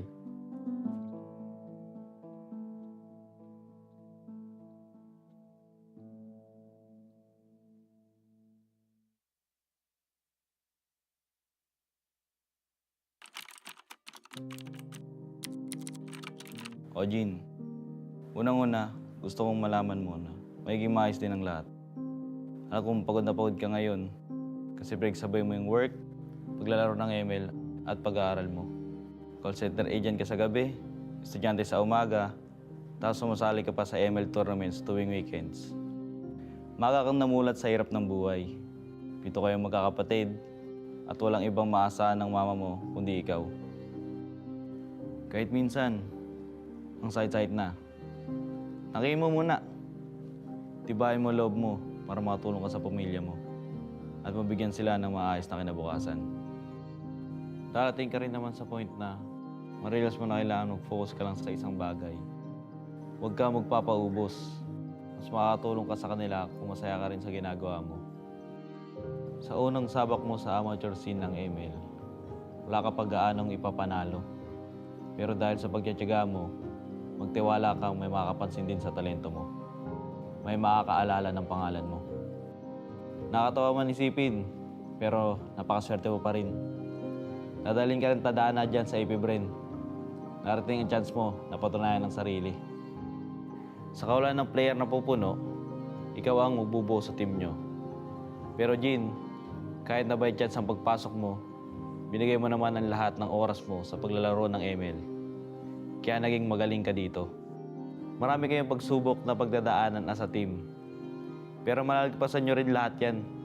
Di ba nga, minsan sa buhay kailangan mo muna maranasan yung hirap para mas ma-appreciate mo yung ginhawa pag narating mo na.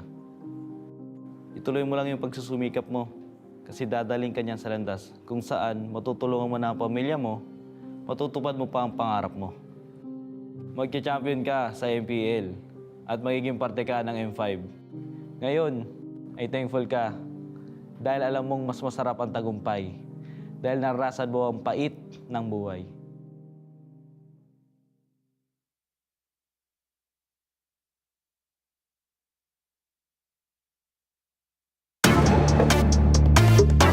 We're better than great. We're better than great. We're better than great. Nanditong mga bida, the kings and queen of MOBA, kasamang kabugera at 7,000 isla. Nagsisimula pa lang tayo. Look at your face, so kabado. Dito sa aming teritoryo, can get this ground sa amin ito. Ang laban na to ang magiging binhi. Di na papayag masakop muli. Lahat ng daraanan namin ay mahawi. Alab ng puso'y di mapapawi. Sanay sa digmaan, dugong palaban. Babangon, babawi kahit sugatan. Sinag ng araw, 3 bit bituin. Pilipinong magigiting nagniningning. Sanay sa ating maandugong palaban. Babangon, babawi kahit sugatan. Sinag ng araw, tatlong bituin. Pilipinong magigiting nagniningning. Dami mo daw sinasabi pero ba't ngayon di ka mapakali? Panay lang ang kamot sa anit at kahit alam mo na di naman to Makati. Dugo pati laway at pawis tumulo, akala mo ba lahat to madali? Hindi nagmamadali, akyatin ng hagdan na talagang matare. Ganyan talaga ang mga batang Pinas, talagang malakas kahit anong meta. Wala kang ligtas, talagang matigas na parang daliri ng mga kalaban. Sa gitna ng laban, shooters namin talagang savage. Di papaawat sa aming lupang sinilangan. Ang dami ng binilangan ng isa, dalawa, tatlo. Handa na ba kayo? Ito na pang-apat. Kaya dami na naman iyakin kahit dadaanin pa sa mga tipi-tipi-tipikal. Paano kami hahabulin? Marami tong gasolina, lalamunin ang lahat ng dipidal. Sanay sa ating maandugong palaban. Babangon, babawi kahit sugatan. Sinag ng araw, tatlong bituin. Pilipinong magigiting nagniningning. Sanay sa ating maandugong palaban. Babangon, babawi kahit sugatan. Sinag ng araw, tatlong bituin. Pilipinong magigiting nagniningning. Ang maong away ang sinugdanan. Di mo sugot madakpan pagbalik. Tanang agian kay dirit sumapalit. Ang init sa tughan kay dili mawakli. Sanay sa ating maandugong palaban. Babangon, babawi kahit sugatan. Sinag ng araw, tatlong bituin. Pilipinong magigiting nagniningning. Sanay sa ating maandugong palaban. Babangon, babawi kahit sugatan. Sinag ng araw, tatlong bituin. Pilipinong magigiting nagniningning.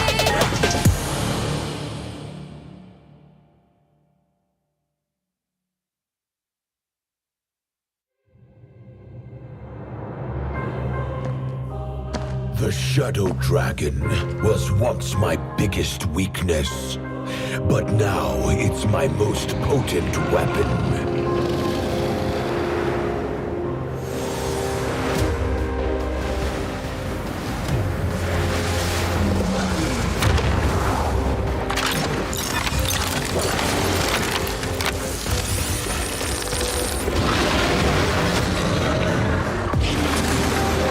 Cosmic Dragon, rise and soar! Dragon Stomp! Dragon Scales! Dragon Rush! Rise beyond greatness and seize your own destiny.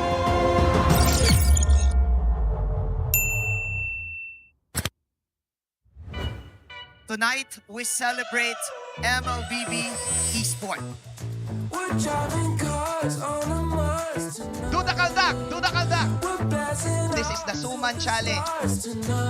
Oh, oh, oh, oh, oh, oh. May jao ne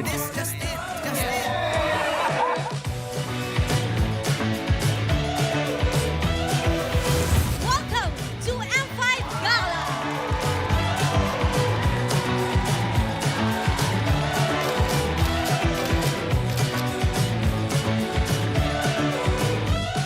Guess the Hero Challenge. Lapu-lapu, Iritel, Franco, Nana. Nana. Nana,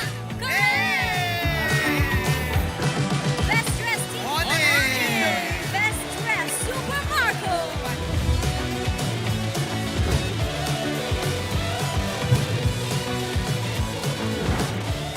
Thank you so much for joining us at the M5 Gala, and we'll see you at the M5 World Championship.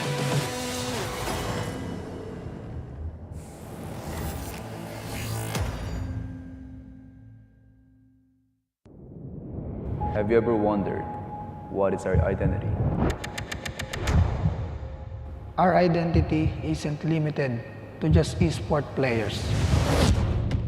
Our style. Sweat. Our passion. and vibe. Feel our energy. When we dominate the stage,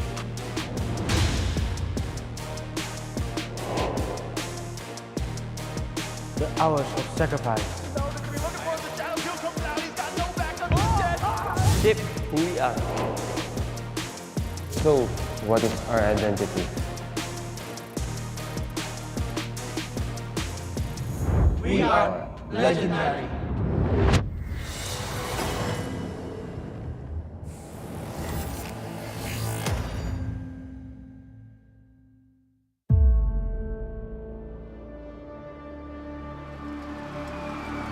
In the history of M Series,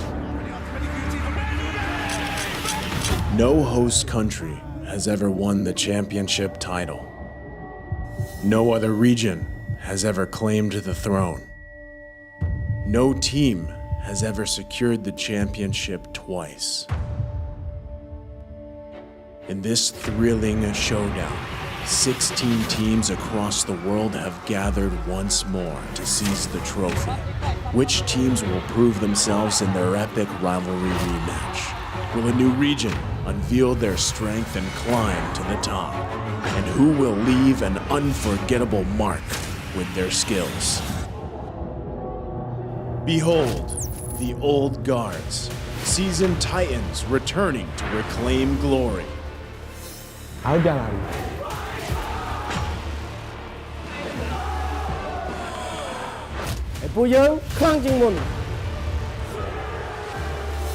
Судьба будет в наших руках. The newcomers, eager to forge their legacy.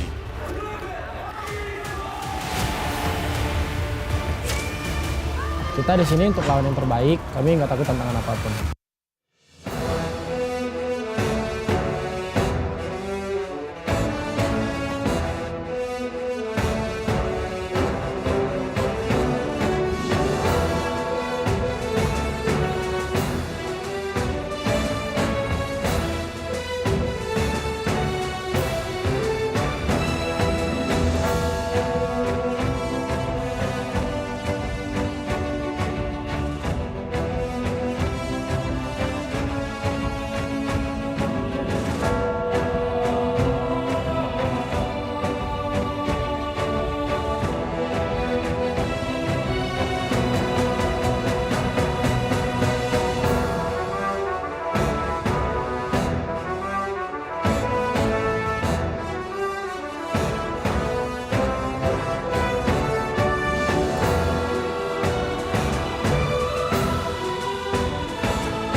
my shoulders. Yeah, you know that I'm a soldier. You can keep me off my guard, but you can't keep me from my honor. Nah, nah, nah, I feel like the floor is lava. The energy's getting higher. You're saving my arms. 'Cause I know just what I got. I got you like na na na, and you know I hold the power. This feeling I love, oh yeah. Making my grind good to great, so don't stand in my way.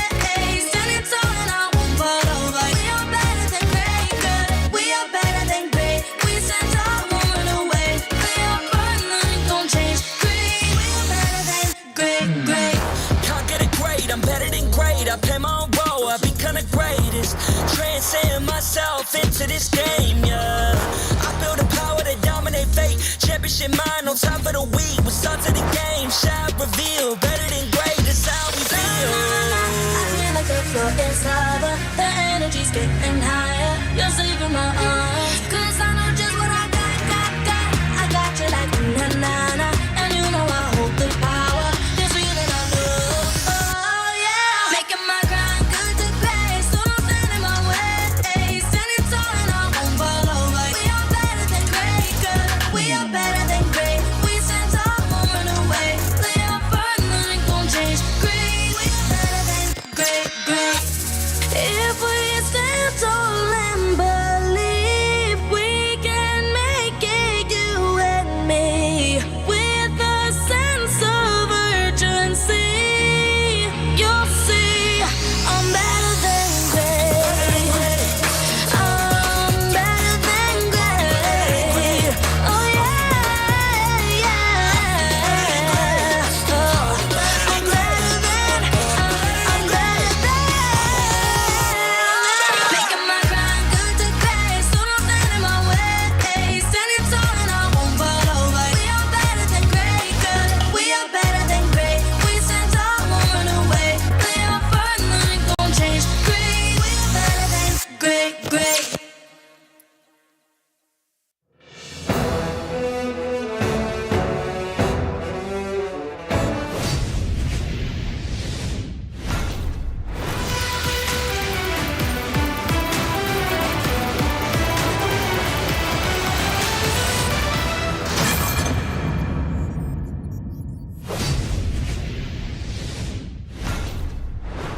The solution has always been there for every problem that arises. Now that they're going up against the high-flying bees, will the geeks be able to solve their flight problems? Welcome back to the M5 World Championship. My name is LaFell. And I'm Naisu. And my name is Trex. And together we are The Beard Force. I thought it was Force. Yeah, I thought we were Force. The M5 World Championship is powered by Munton, presented by Kadia, supported by ROG, the official gaming phone, Grab, the official super app partner, and Secret Lab, our official chair partner. Thank you to our sponsors. We like to have fun here. It's the final day, so, you know, all the best. Yo, Hey. The Wire. Thank you. Special shout out as well, of course, to our global presenting partner, Kadia. Kadia is a giga project, a city that is being built in Saudi Arabia. It is the future of capital, entertainment, sports, and culture. Oh, it was his. It was his. Why did you have to mess it up, man? I had a thing around my neck. See, here's the thing. We like to have fun here. It's the last one. This is the last one? It's been 12 days here in EVM. It's been 12 days? I've 12 been days. sleeping in the town room. Wow. You what? Wait, you guys have rooms? You guys have hotel rooms? Oh, wait. All right, bro. All right, too far? Okay. Listen here. You want to know what's better than great? What's better than great?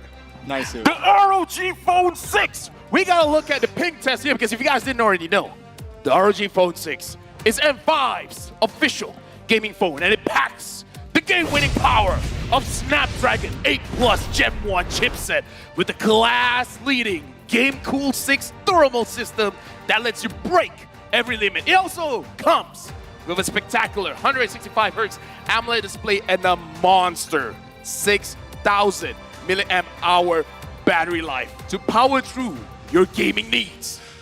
That's one good phone. That's a very good phone. Great phone. Speaking of, check out Geek doing their ping checks with the ROG Phone 6. Every time you say Milham, it's like, it's different. Oh, really? It's different, LaFell. Not only that, but the ROG Phone 6 is the solution for the solution. That's why Marky plays it. Yeah. Marky is the solution, so if you guys have a problem, ask Marky. It's like, hey, Marky, I don't know what to say to my girlfriend. Oh, you see that, by the way? Ooh. The TPs. Rumor has it, by the way, that you can TP faster back to base. Really? Yeah. Oh, I need to give that to Zorn. Like by 0.1 seconds with kinda, ROG. It's kind of like skin buffs. Yes. You know, like skin buffs. Yeah. Oh, actually, you know, I think people forget about that.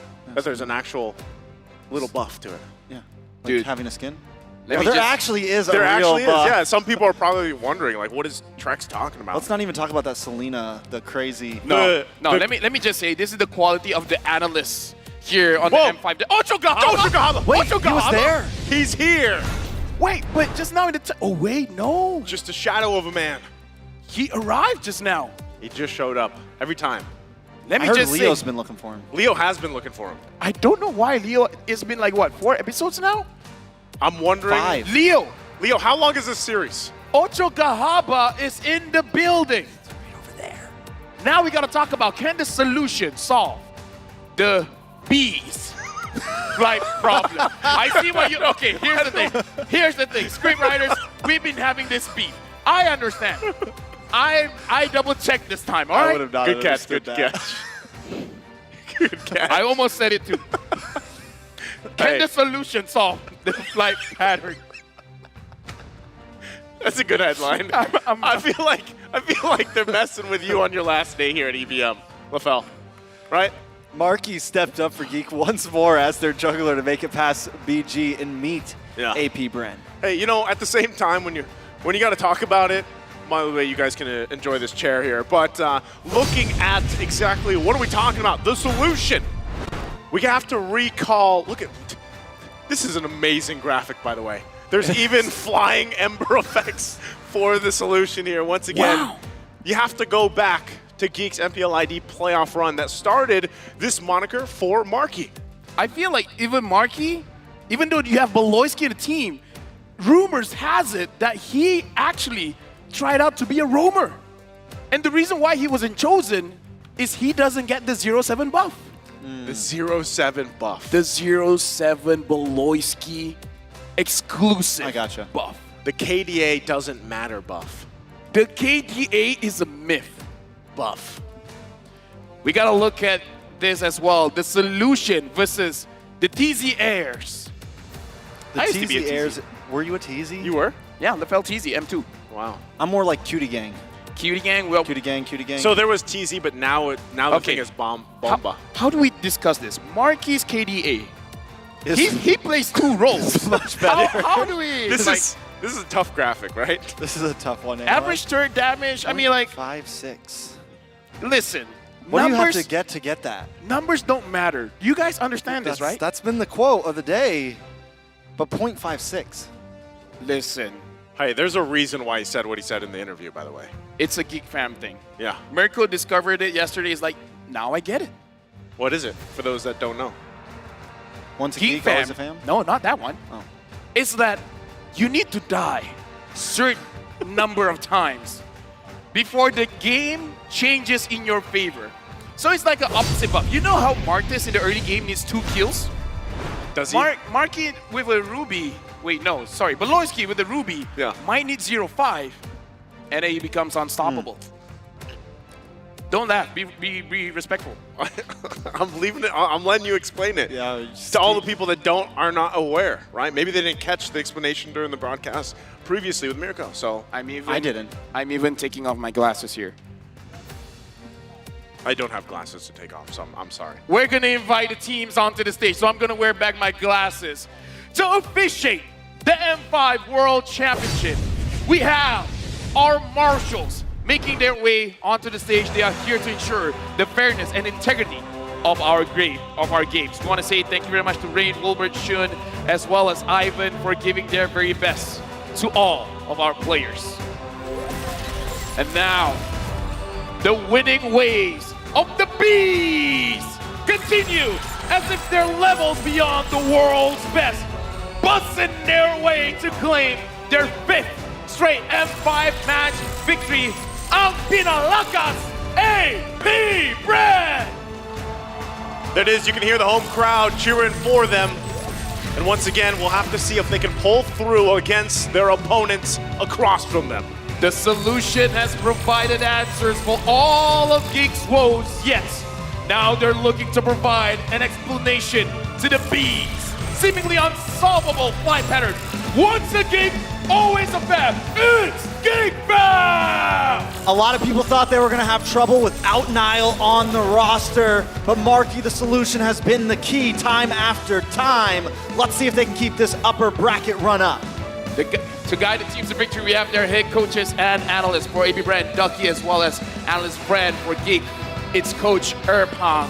And in this game, the coaches will have a lot to say in the drafts. Yeah, I think so. You know, when we take a look at exactly their performances over the course of this M5 group stages into the knockout stages, the coaches, the masterminds here have really played a part in these crazy drafts. But we're going to have to take a look at AP Brent here. Super Marco, Kyle Teasy, Flap Teasy, Few, Ogwin, a roster that has made waves continuously throughout the year, leading into where they are. And once again, I gotta say, the matchup that I really want to look for, again, is this obstacle ahead of Marky against Kyle Teasy. And we heard him talk about it specifically even in the interview from the other day.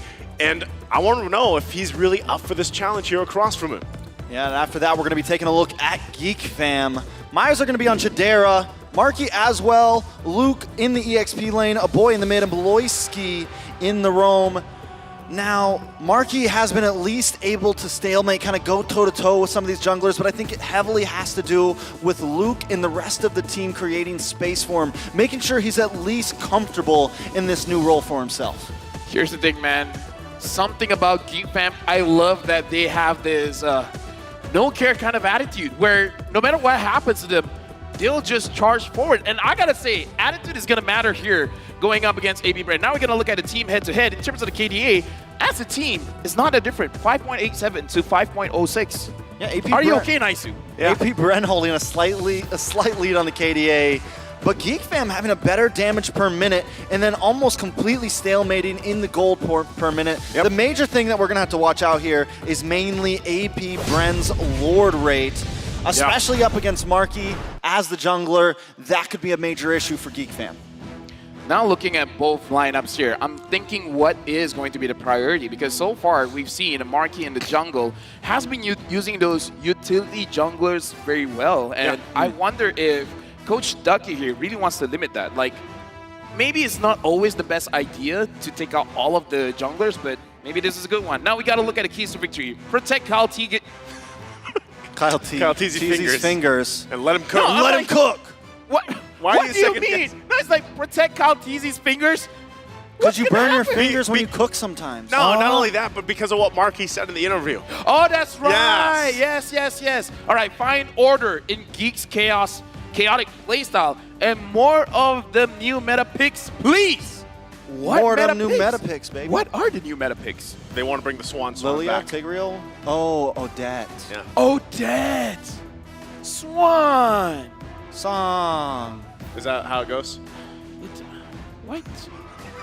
That's on tracks, man. No, you just let me cook. Just let him go. No, let Kyle Teasy cook. Yeah, we're not talking. This isn't about you, Lafel. Yeah, but here's the thing. I cooked for a bit, but then you overcooked it. It's burnt. As Ramsey would say, this is an Indian sandwich moment. This is back. Well, I don't know why we're falling back to the whole Bird family. We have been through this before. Yes. Let's bring it back. We're the bearded bros. Yeah. Thank you very much. Now, for Geek, they got to activate Big Brain Beloy. The thing is, going up against AP Brand, Beloyski is a macro god. Going up against AP Brand, I'm just wondering, like, maybe they can already see it coming. We have another keys to victory. I just said it, but okay, activate Big Brain Beloyski, geek out, and outdraft the bees. Yeah. Prioritize Marquis heroes. Now here, okay, so the third point is the one that I touched on a little bit, right? Yep. Are you okay, Trex? You're the analyst. Do you want to talk about this? Most definitely prioritize Marky's hero because he needs Marky's hero with him being so fresh into these utility heroes. if they're able to kind of ban those out, what is he left with? Is he going to be able to play anything other than the Basha, the Martis, the Akai, the Fredrin, some of those things that we've seen him comfortable on, and I feel like aren't super mechanical. So just about anyone you could throw into that position like they've done to Marky, and he can possibly do well. It's funny because when you look at Marky's performance previously, right, he had the Guinevere at one point. It didn't work out too well, but then he had like this redemption game with the Guinevere where he pulled through. So now you're kind of left to question, jungle-wise, jungle matchup-wise, do you want to see that showdown of these assassins versus assassins? Do you opt for the utility? I think that's where you really have to focus on, and probably once we get to the draft, where you see also AP Bren focus on. Speaking of, let's jump into the draft game number 1 here. Once again, the last best of 5 series for the day. We'll see who moves on forward to the upper bracket, who gets sent to the lower bracket between AP Bren and a Geek Fam. Personally, for me, going into this pick and bans, if I'm being serious here, Kadera is one of the players that I'm going to look at because I would say his performance the other day was a bit shaky, in my personal opinion. Yeah. I think honestly, AP Bren comes into this game not trying to show too many clutch picks. I mean, it's definitely possible that they pick something like the Odette, maybe the Gushin, the Julian. Few has a lot of these things in his hero pool. But I think going up against a team like Geek, where I honestly feel like AP Bren is coming in, Ducky's coming in thinking they already kind of have an edge here. I don't think they're going to try to show too many cards. They still have a lot of tournament left, a lot of things to try to hold close to their chest. I love the fact, too, when you talk about, say, a lot of this for these teams, you see some of these priority heroes being banned out, also respect in a way, but ultimately this will leave a lot on the table, right? So far from what we've seen. I feel like also when you're considering these two teams itself, this is where you could possibly see some switch up in terms of what they want to draft, right? That's why we talked a little bit about the Odette before. The Faramis is going to be taken out. Valentina's less open. That's relatively a safe choice. Also the Bruno, right? So we'll see. Yep, there you go. Bruno's going to be snagged up right away from Geek. According to, I would say, how things have turned up, the matchup of Brody going up against the Bruno is not great. The winnable matchup is actually the Claude going up against the Bruno, where the Claude just survives. And then come late game, even though the Bruno has a lot of burst damage, the Claude can outmaneuver. So I'm really looking at Claude as the answer here coming in from AP Bren. They're going to pick up the Boxier first, as well as the Matilda. Which I think is solid, right? It's a very solid, upfront, honest draft so far. But the Claude would definitely be a very solid third pick, and they don't have to pick that up front because the Bruno's already been picked. On the side of Geek, though, do they want to lock in their jungler now before it gets too late? Angela is open, so if Marky wants something tanky, perhaps like a Fredrin or a Martis, he could get it. Definitely very true. I mean, it depends on his hero pool, because again, we don't see too much of Marky. Like combo that up with the Angela, correct? This is the Emperor's order. Is that a Akai? I think that was an Akai? Yeah.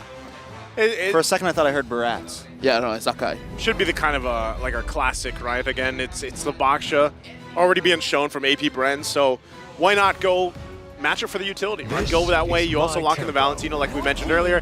Here we're going back to the matchup between Bruno and Brody, which, again, theoretically, the matchup there is a 50-50, but so far, like the actual matchup statistic is Bruno was at 80%. I don't think he is anymore. Yeah. Probably closer to 70% against the Brody alone. So we'll see. It's one of those things that we're talking based on the numbers. Like, we understand different players will pilot it in different ways, but even though we talk about numbers as something imaginary, but it does give weight in this kind of matchup between Bruno as well as Brody.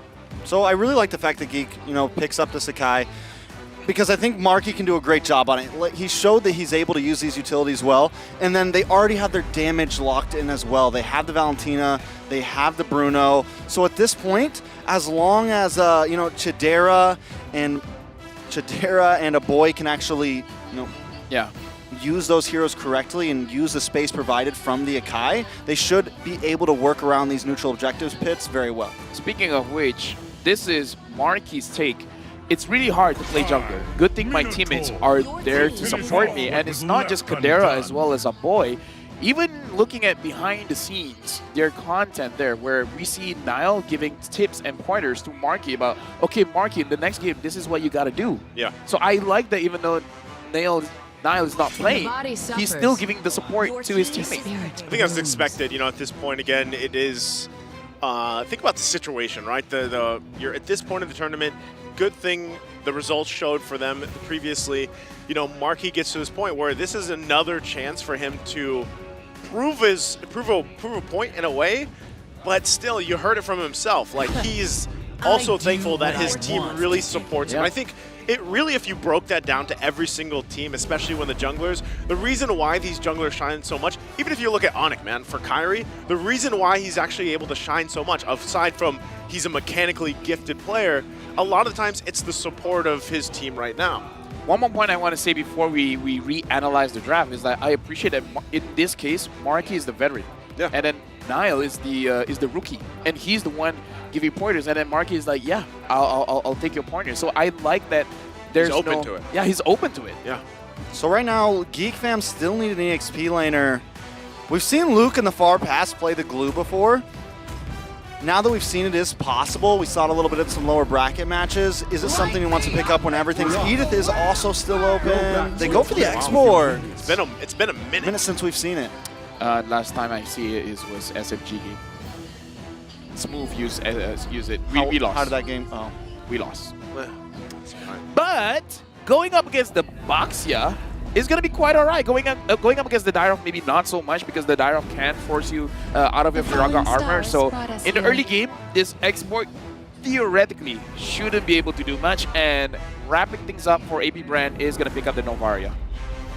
Okay. I like the Novaria. Puts Few kind of, sitting in the back in a safe position, able to get away from, if Xborg wants to try to get a big engage, get some sort of last insanity, Novaria should always be in a safe spot, and also possibly try to catch him when he's trying to get away after he loses the Fraga armor. So I think it's a solid pick. Novaria's done so great. Let's take a look at this team comparison, though.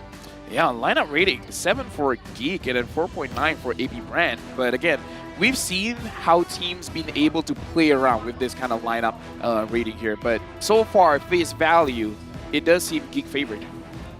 Definitely Geek favorite. AP Bren, though, holding that early game advantage, which is something I definitely like to look at. And if they can push that, kind of lead into some of those scaling heroes they also have, like the Novaria.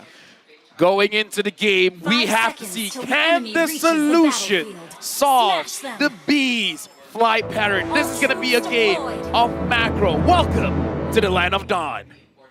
I definitely like it. Let's see how things go now. AP Bren, like I said, they have a nice, some early game possibilities with Brody in their gold lane. The only thing that's kind of lacking, I feel like, is the Novaria. It's going to take a little bit of time for that to start to scale. But once it hits level 4, they have vision, and they can use that to make sure Kyle Teasy can rotate around and try to make these plays happen. On the side of Geek Fam, they have the Valentina, they have Beloyski. If Beloyski can get some buff resets here, we've seen how destroying that can be to some teams. Oh, Beloyski, though, going to take quite a few hits here. Going to have to flicker out. Just trying to be a nuisance in this jungle. Oh boy, also going to flicker. Flap Teasy there to respond. A couple hits. Few will line it up and gets first blood for AP Brent. A mistake coming in from Geek Fam. Like, we can note that in the M5 World Championship, all these roamers are pressing the jungle, but now Marky's getting pressed. Oh no. Now Marky's going to get the pressure here. They're going to look for another one. It's Kyle Teasy to grab the second kill now for AP Bren under the 2-minute mark. That's going to become a problem. Few puts a kill in his pocket. Kyle Teasy puts a kill into his pocket. Now, Few being on this Novaria takes a little bit of time, but that just helps accelerate things. AP Bren already sitting at about 1,000K gold lead. Nothing too crazy in the items right now. Chidera does pick up the leg plates, able to maybe deal with any sort of immediate damage coming from the side of AP Bren. Yeah, but Geek Fam, they got to be careful because they went a little bit too aggressive going up against AP Bren. But one thing that we have to note is that whole thing happened because Flap Teasy chose to rotate early. So I would say the Bees flight pattern here, especially coming in from Flap Teasy, was very effective going up against Geek Fam, resulting in 2 kills. Yeah, once again, that's the communication here from AP Bren. Their synergy is off the walls in a lot of this and why they are where they are currently as champions. Now, the fight for the turtle going to break out. It is going to go ahead and reset. Still, AP Bren wants to go ahead and fight this on as they whittle down the health bars of Geek Fam. Still slowly but surely We'll see if they still commit to it. Ogwin also putting down the poke. Now few to follow. Beloyski go in with the implosion. Heavy spin to zone them out a little bit more. Still fighting for the turtle. Markey able to secure it, but here comes AP Bren looking for a kill. They're going to find Beloyski and now looking for another. Luke will keep them at bay, but they get the flicker out from Luke. I saw one thing that was very concerning that we forgot to talk about during the draft, and the anti-synergy here between Akai as well as Tigro. Both heroes want to do kind of the same thing, but differently enough that they might clash against each other. Definitely a possibility. They're going to definitely have to worry about how they use their ultimates. There, I felt like it worked in a good way. He was able to catch them, and then Akai could push them away from the objective. So if they can do it like that every time, it can definitely be a plan. But one mess up in that could completely come back to bite you. Just by that, it makes it so that the Geek Fam lineup is more mechanically based. If they don't hit the chain CCs well, it might bite them.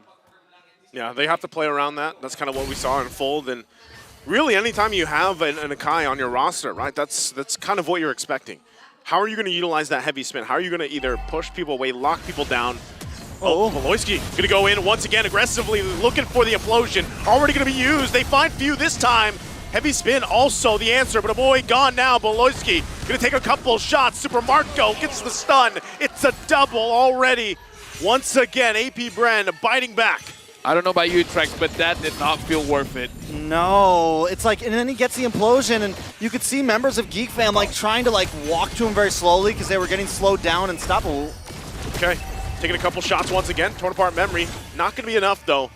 So Jadera and Markey keeping it together here despite 3 members of AP Bren focusing there. Yeah, I feel like Geek Fam are trying to force things a little bit too much right now. Even in the very beginning, they try to be extra aggressive in the very beginning. They messed up. I think after that, you kind of have to realize, okay, maybe we can't pull any of these crazy plays on AP Bren. Maybe it's time to slow things down a little bit. Now Kyle TZ going up to level 7. Markey is level 7. Ogwen as well as Super Marco. They're the ones zoning Geek Fam away, and I can't help but agree. It feels like Geek Fam, they're pressured to do something all around the map, but with that comes the question, what does Geek Fam have to do actually? Honestly, they don't have to do that. They have a great late game composition. The X-Board becomes a super pain to have to kill. Once he gets the immortality in, he's great for team fights. He's great for absorbing damage. Same thing, they have the Brody, who has a wonderful mid game, was a wonderful late game, insane damage. Let's take a look at the hero counter though. Theoretical win rate for Bruno up against the Basha has the advantage, 52%. And the M5 win rate is 90% against the Basha. I don't know how skewed that is due to a few teams, but still, just that alone should kind of show some advantages, and that's exactly why Geek Fam doesn't have to rush this. Beloyski again, going to be the focus, circling E already used. Takes a couple shots, but will be fine. But now on the bottom side, Markey going to be in trouble. Torn apart memory going to go in. They go in, crash in on Kajera. He tries to slide out, but will get taken out. Bottom side, once again, AP Bren finding a kill. Real quick item check here with that lead of almost 3K. I mean, we take a look at the Brody, and he's already got the Blade of Hepates. It's almost a 1,000 gold lead already in the hands of Super Marco. Boy taking a little bit of damage there, though. At this point, Geek Fam does have to match the macro play coming in from AP Bren, because I kind of feel like whatever Geek Fam wants to do, AP Bren will be there first, and then they will execute it well. Well, they're going to try to go for Kyle TZ. Few and Ogwen here to help him out. Circling Eagle going to be used as well. But ultimately, still going to be fine. Ogwen taking a couple shots, going to slide on through, will be fine once again. A lot of pressure still on Geek Fam here from AP Bren. And the thing about it is, if you're looking across the board here, they're hitting these power spikes very early on because the amount of gold they already have. Super Marco just picking up the Malefic Roar already. Third turtle, though, for the taking. That power spike is going to definitely show in this fight. Yeah, at this point, I feel like Geek Fam should really trade to find ways to get more farm. Going for this turtle might not be the best idea. Yeah, what they want to find, a conceal going to be used as well. Heavy spin, Chidera able to get the turtle some way, somehow, but can they stay alive from the fight? Ogwen circling around. No one going to fall, though. So Geek Fam able to at least get the objective. I mean, like, hey, I said it's not worth it, but if they get out scot-free, then that's great. Yeah, definitely a nice small win for them, something that can possibly pull them into a little bit of the later game. Luke going deathless right now is definitely a plus for them. I feel like once Geek Fam is able to group up a little bit more, right now they're still spread a little bit too thin. Once they can kind of bring these 5v5s, 4v4s, get involved like that, I think we could see better things from Geek Fam. Fast rotation on the top side. Luke does have the immortality. Should be fine. Even taking a couple of shots here. Beloyski, though, going to be in trouble as Super Marco gets the kill with a torn apart memory. Still putting the pressure. This is exactly what we've been seeing. Geek Fam backs against the wall this early on. Still trying to fight it out. How do they respond to this pressure? I mean, like, at that point, AP Brand, they even split the map. Flap Teasy was doing work in the bottom lane, so they won on all fronts. Like, I do agree with Trex. Geek Fam has to find a way to turtle up, farm safely. I mean, sure, you can get some trades around the turtles and such, but I feel like they shouldn't take too much risk. Have at least the Berserker Fury on the Bruno, and then maybe try to get some pickoffs. Yeah, but the big wall in front of Geek Fam right now is that AP Brent has this beautiful mid-game spike composition. Not only that, but early game composition. And all the heroes who want those kills have them. Super Marco, 3-0-1 on the Brody. Flap Teasy, 1-0-1 on the Dyroth. Definitely something that you want to see on those two heroes because they pack such a punch when they have that in their kit. Right now, the good thing is Geek Fam, they're moving as a unit, making sure that no one is going to get caught. That's great. And again, I just want to see how they're going to protect Kadera. Because if Kadera has the Berserker Fury, theoretically, he should be able to trade well against AB Brand. Even though, yes, AB Brand does have that goal lead, as long as they stay very disciplined, trade cleverly, trade in a manner that's not risky, then it's going to be good. It's going to be good. And Kadera just got the Berserker Fury. It might almost be worth even like giving up another tower if they have to, just to stay grouped up. You know, maybe even if they lose something bot lane, if the split push gets to them, it's not the end of the world as long as they don't take too many deaths. Well, Lord, for the taking here for AP Brand, 5,000 gold nearly ahead. We'll see if Luke can still keep him at bay. They're going to go ahead and try to whittle this down. Again, working through the armor, working through that immortality. Geek Fam goes in, gets the position, and will reset the Lord here. So AP Bren still waiting for their own moment as Marky works on that purple. Win in the hands, though, of a boy here. So he's able to grab that from Marky. Once again, we go back to the Lord dance. Yeah, right now, AP Bren looks like they're really trying to bait Geek Fam out. Luke now doesn't have the Viraga armor. Yeah, it's going to be trouble for him. Flap, going to take the brunt of the damage. Will get out with the guiding wind, though. Kyle Teasy also keeping that front line covered. Still respecting the fact that Geek Fam could possibly come out with a win in this skirmish, depending on Beloyski's positioning. Still, a boy also taking that guiding wind, will be able to use it. The circling yield on top of it. Now, still wants the fight. Breaking out for the Lord. Beloyski quite low here. Goes in, flickers himself, but he gets stunned and taken down. Heavy spin's gonna be used. Marky, though, grabs the Lord. Still the flickers come through. Oh boy, gonna be in trouble. Gets taken down under the turret. Kadera fighting back though. They have to respect the damage. Still, Luke gonna take a shot. AP Bren, are they looking for more? Luke will get taken down by Ogwin as they make it work once again. AP Bren bites back, but they lose the Lord here.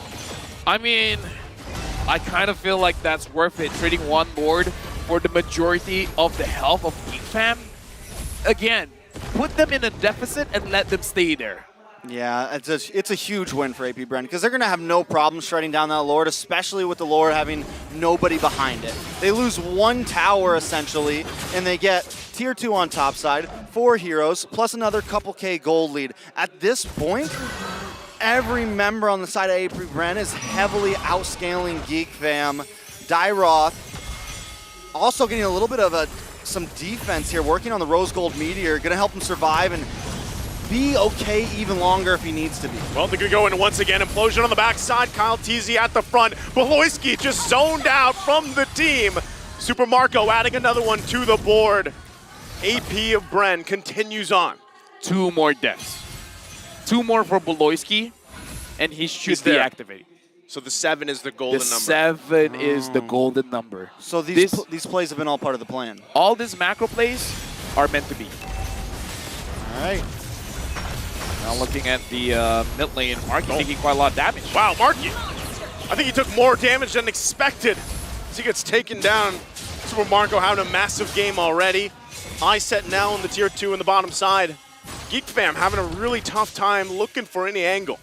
And Few's been doing such a great job of Few almost always connects. And a lot of times, just like we saw in some of the previous games today, Geek Fam is coming in with at least one of them always have half a bar health. Beloyski, last Lord fight, was so low when he had to use that implosion. I mean, it's just a problem, and it's such an issue. I think at this point, Geek Fam, they definitely need to stop forcing fights. They've been doing it the whole game, and they still continue to do it. I mean, here's the thing. You kind of feel like it's a good idea because Marky has been hitting those retributions, right? He's been getting the turtles. He's been getting the lords. So it looks like they're successful, no? Because they go in and they get what they want. It's just that in terms of trading, it doesn't seem good because you get one lord, but you sacrifice 3 members. So I kind of feel like that's something that GFAM has to consider. They've been doing quite well in securing, just after that hasn't been looking good. 67k damage for Few already. Big damn. Doubling everybody on the map. And this is literally, we're just 13.5 minutes in. We barely even started if this went long. Beloyski again, gonna go in with the Flicker Implosion, but taken out of the picture very quickly. Kadare has to flicker out. Kyle Teasy trying to chase him down. Gonna get cut off himself with a heavy spin, but will still survive. AP Bren, this is just proof. They're so far ahead right now. The shot comes down. Luke trying to get away, but Marky's got Flicker hit. Super Marco goes in aggressively, cleans up the kill. Super Marco, 7-0-5 right now. I mean, that's nothing crazy because everyone has 0 deaths on the side of AP Bren, but he is doing it right now. Flap T's gonna jump in as well. Super Marco on the front side goes in once again. Tornapart Memory not gonna connect. They get the mid turret. Kyle Teasy the whole time working on the Lord. This will further the lead, nearly 10,000 ahead. At this point, even Few, his Astral Meteor, the first kill, already hurt so much that GFAM can't handle it. I don't know, man. At this point, you really gotta hope that AP Bren makes a mistake because 11,000 gold lead. Here's the thing. Even defending is gonna be difficult because AP Bren outranges GFAM. The Valentina against the Novaria has a clear advantage. Bruno going up against the Brody, sure, it's more or less equal, but when Super Marco is dealing this much damage against your front lines, it's not going to be looking pretty.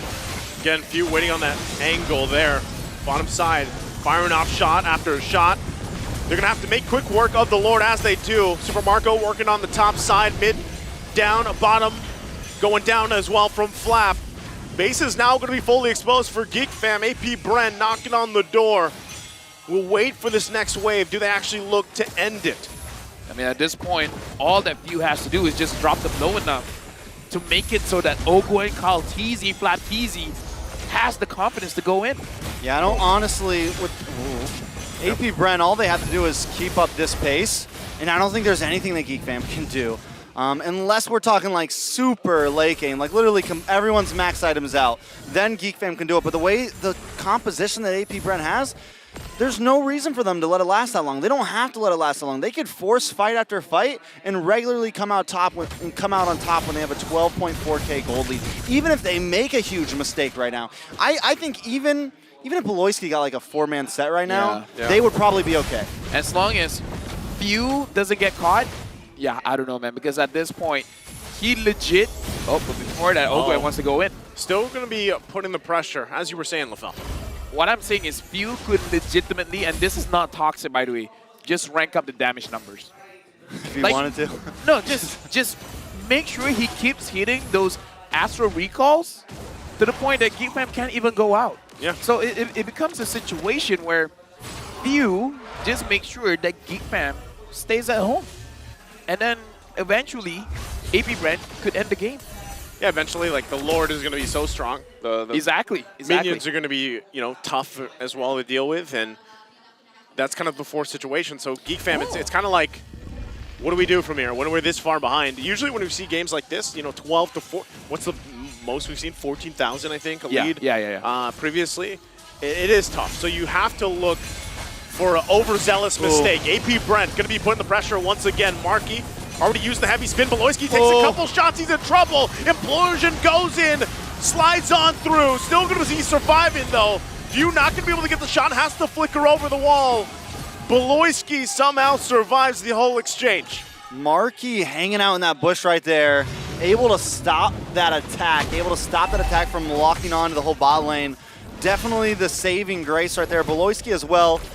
Beautiful mechanics, able to get out of that bad position. But now Lord is up, and AP Brent doesn't even mind that slight failed gank. I gotta say as well, their hope right now is Luke. Luke having that War Axe can deal a lot of damage. So Geek Fam should play for a slow team fight. Try to burn them down a little bit, and then eventually executing them. So it's really about outlasting AP Brent at this point. So with that being said, they gotta find ways to avoid fuse damage. If they can, and then Luke somehow is able to stack up that true damage, eventually something could happen. Yeah. Not only that, but you know, you're falling back into what we were just talking about. Lord was secure. They had a little fight. They possibly could have gotten a kill there, but even so, they're so far behind, right? They have to continue to hope that things like that fall into place for them. Maybe another 5 to 8 minutes, but at this point, you got to deal with the Lord being pushed in. Ogwin has to get out of there. Kyle Tizia as well, quite low themselves. Lord now making it its way. Flap Tizia jumping to the backside. Luke has to use the last insanity. Still in the battle now. Flap Tizia, his immortality down. Super Marco taking it out of the picture. The lockdown comes through as well. Lord's going to be dealt with. A boy goes in. Flap though, they want to respond. They want to take him out, and they do. But it's a trade across the board. Geek Fam holds on a little longer. Listen, I know a boy got that kill, but Chidera was just unloading. I think he's finally reached a point, and that's one of the good things about Bruno, is even if the rest of your team is doing bad, even if you're 10K behind, once you get that third item in or so, once you start really getting those items in, you hurt no matter who you're hitting. Those crits count. Yeah, and our boy, after getting that Holy Crystal, holy bananas does he hurt. Yeah. So I feel like with that exchange, Geek Fam has room to breathe. Now they're like, okay, in terms of damage, we're keeping up. It gets to a point, right now it's like 51,000 gold for Geek Fam. So soon, the gold deficit doesn't mean much. The goal advantage is just going to be about swapping items. So Geek Fam is at a point, when it comes to the damage, they're competitive. So all they have to do is, again, make it a little bit prolonged and catch the front line of AP Brent making a mistake. Yeah, they need about 6K more gold, right? And then it just doesn't matter anymore. Geek Fam, and I love what you said about them just dragging out these fights, and that's the great thing about the export, right? And now he's getting to a point as well. Look at his frog armor right now. He can take some shots, even from few right now. He could take a few of those and be okay, and he's gonna be able to just soak those things up. And as long as they can do that, chip them down, you're completely right, LaFell. That is definitely gonna be their win condition here. Beloyski trying to find a way out on the backside. Gonna get spotted out though. Gonna take a shot, circling Yule on top of it. Kyle Tizia gonna crash into him. Torn apart memory gonna be used, but Beloyski is still gonna be up. They have to retreat from here. AP Brent knows he's low. Not gonna land the shot. Luke, last insanity out on the defensive. So still, AP Brent showing that they're willing to fight, but Geek Fam as well. They want to still look for these angles despite that deficit. I like that AP Brent, they don't mind who they find. If they find Beloyski, if they find Luke, they're going to dump all the damage onto them because they understand Kadera doesn't move in front if his frontliners aren't there. So, and to be fair, if he does do that, then yeah, AP Brent is going to capitalize on that mistake. It's going to definitely be tough here, especially because they have to send Luke over. Oh, wow, Flap taking quite a bit of damage himself. So half health here for this Lord. Marky also rocking the immortality. Should be able to get in position for it. That's what he wants to do. Wants to get there, but few laying down the Astral Echo. Gonna spot them out. Still keeping them at bay. Ogwin also forcing Beloyski once again. Quite low, gets taken out before he can get the setup. And now they're just gonna go full force, clashing down on Geek Fam. They're gonna battle it out though. Last insanity, final lockdown. Kadera's out though.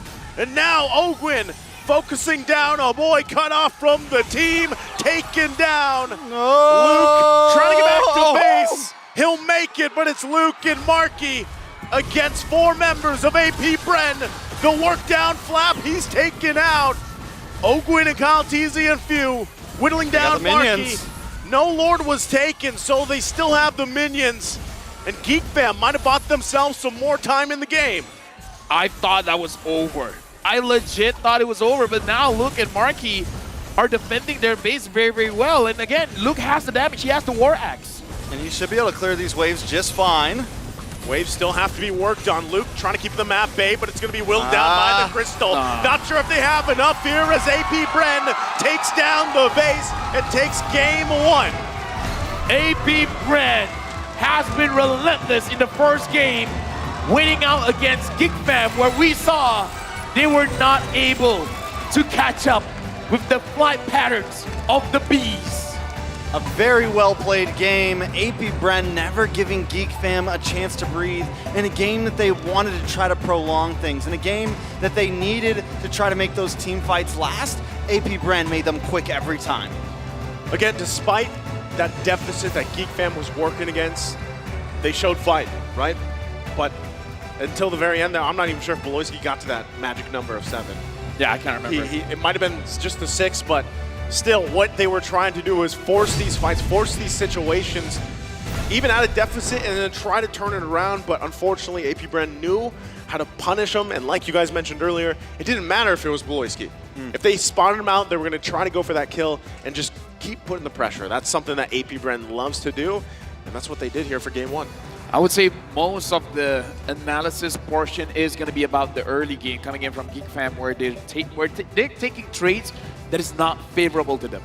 Not only did they, I mean, they weren't even taking trades, they were just they were losing just things that was favorable to them. And I get it. They sent in, they tried to get that early game purple buff reset. Once that failed, they should have stopped. Yeah, and now we're going to look at the MVP of the game.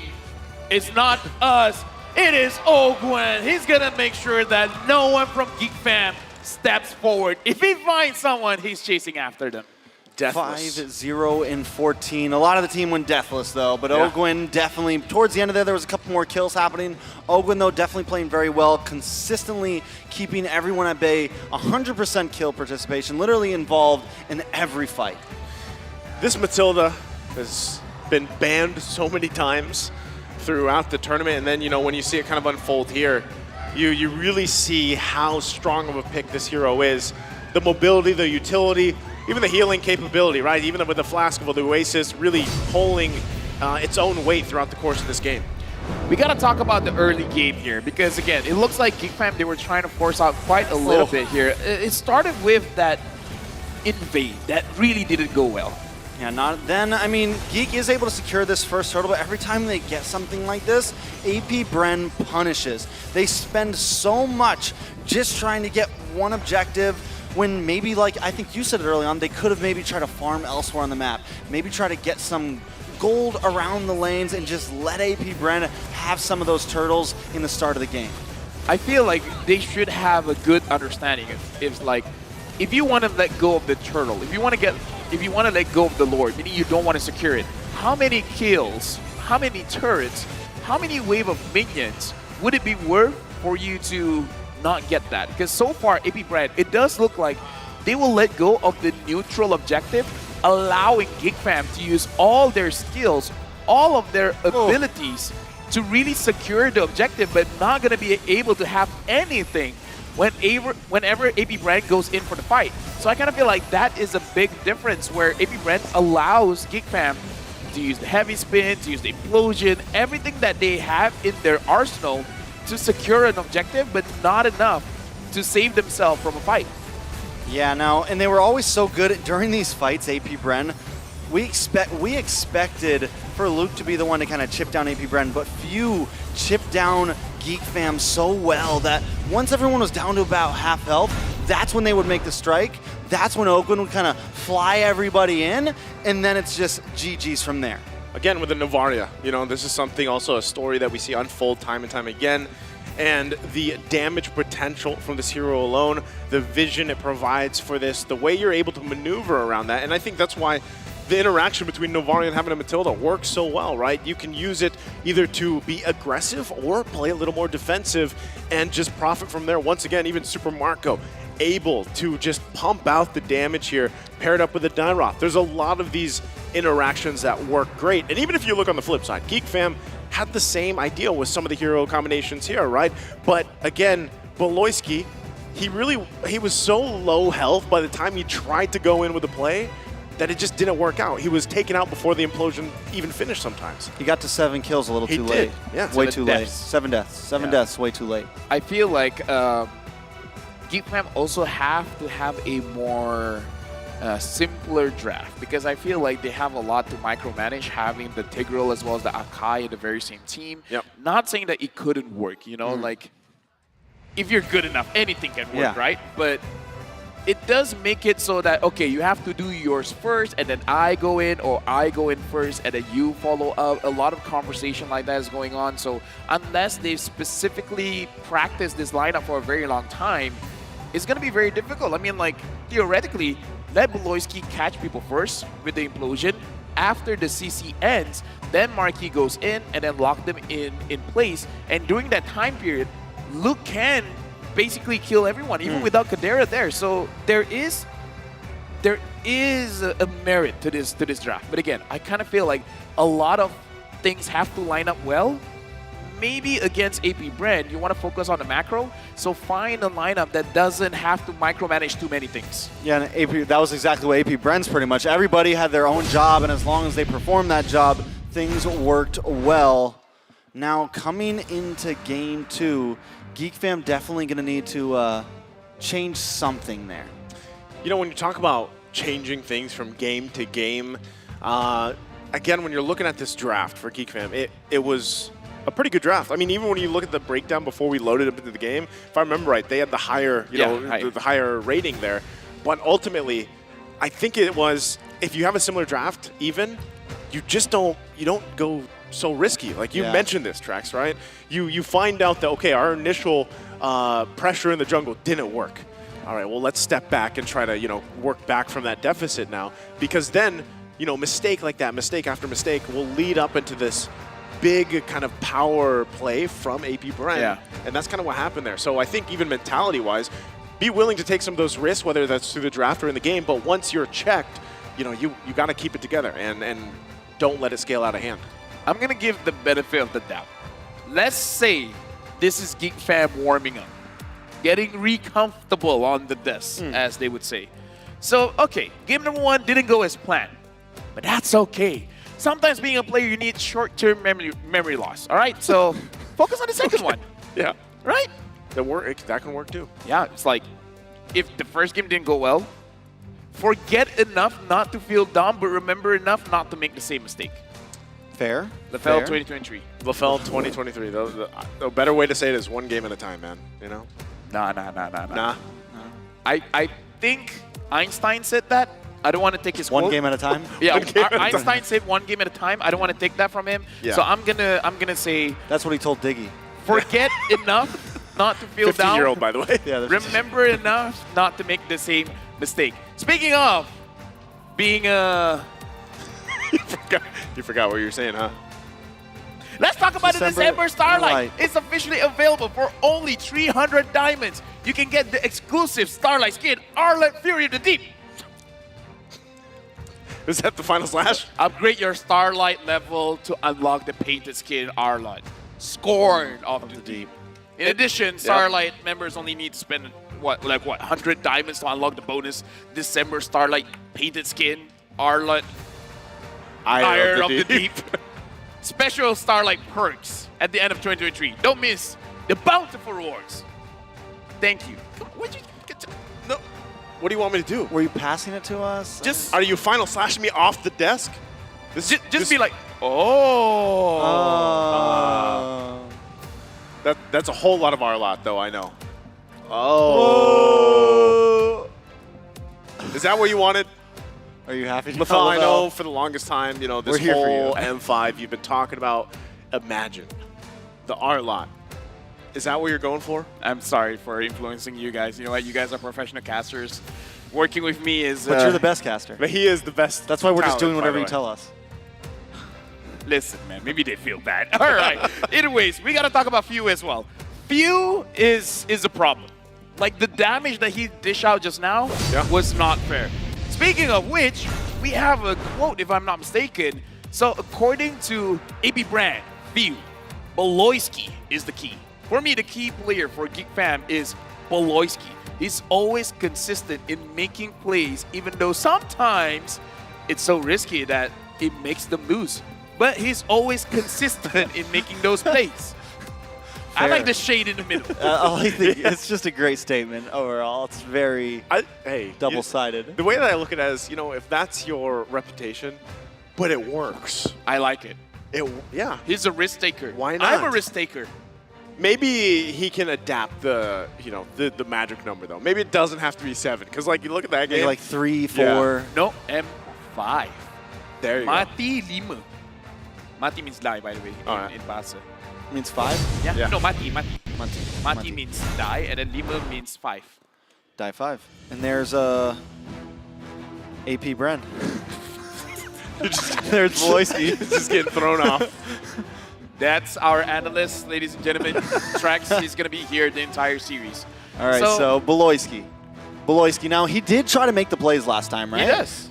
But they were exactly what Few said. Some of them were a little too risky. So this time I think he needs to be a little more on point with them. He needs to be a little more careful with them. Needs to make sure that they actually count. No. No? No. More risky. What does he need to do? More risky. You want more risk. Ladies and gentlemen, this is your anchor. Just now, it's just like, it wasn't crazy. It wasn't loco. Loco.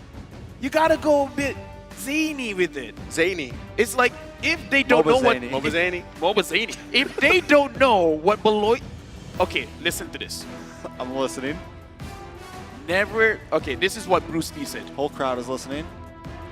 Never let them know your next move. Never. If Beloyski doesn't know what his next move is, how can AP Brent know? That's the risk he has to take. All right, let's jump into the drafting phase now. Game number 2. Geek Fam definitely, once again, I don't think they really need to change the draft too hard. Yes, there was a few pieces that were maybe a little too much to handle, too much to think about. But overall, I think whatever draft they pick, they just need to be able to match it with their play style in game. And again, understanding when you are strong, understanding your power spikes. Now, Geek Fam is going to be the first pick. AB Brand is going to be the second pick. I will choose my Geek Fam own banning out path. Arlet, Nolan, as well as Joy. AB Brand is going to ban out 1-1, Guinevere, and perhaps Faramis. Yeah, Faramis is getting banned out. Same exact bans as last time. Yeah. Faramis, I would say, is pretty hot ban today. Faramis? It actually has, surprisingly, which for a while it wasn't really banned that much. But the and win now rate it's is back good. into it. So now Bruno getting picked up by Geek Fam. I feel like they need, if they really want to go for the jungle, make sure their mid and roam is pretty strong at level 2. So far, maybe Lilia. Yeah, we haven't seen. And what's crazy that we saw so much Lilia for 2 days, and now we've seen none today. Novaria has been the hot pick. Yeah, she has, and I think the fact that she's still open, you could possibly see her just picked up once again. Baxia Matilda? Maybe Baxia Matilda. Leave the Novaria open. If the Novaria is open, let's say it is Baxia Matilda, right? There's the Matilda. Let's see if this is Baxia. But does this warrant Geek Fam to take the Novaria here this time? They did. They go for the Terizla. Add a little bit of a change from the last time. Geek Fam now could take the Basha for themselves, which I think that would be a little better with Marky. He plays the utility jungler well, but I think as the problem was with the Akai, then he can kind of let Boloyski do whatever he wants. He doesn't have to worry about messing up Boloyski's plan or his sets like he would with the Akai. So I think that could be a solid pick here. Maybe follow it up also with a Mage, with the Valentina. I mean, what about a Minotaur as well? Minotaur and Baxia. Do you feel like Minotaur's S tier right now? I feel like yes. Is he? It's like Minotaur prevents the opposing side from freely taking up an assassin. It's time to go to the Arabic. Well, they decided to take the Lilia. Talked about her earlier, and the Baxia. So Geek Fam gonna go ahead and rock those 2 picks here. Okay, A+ for Minotaur. A+. Yeah, I'm thinking about it more. It's a very good play, but it's not like one size fits all. There are certain ways where the Minotaur could be a little bit more risky, I would say. Yeah, definitely not. Maybe S-. A+, S-. I mean, we're on the same ballpark. It's just a mental state. He's like pretty whatever strong. You want to put it. I was gonna say just a mental state. S- is basically an A+. Yes.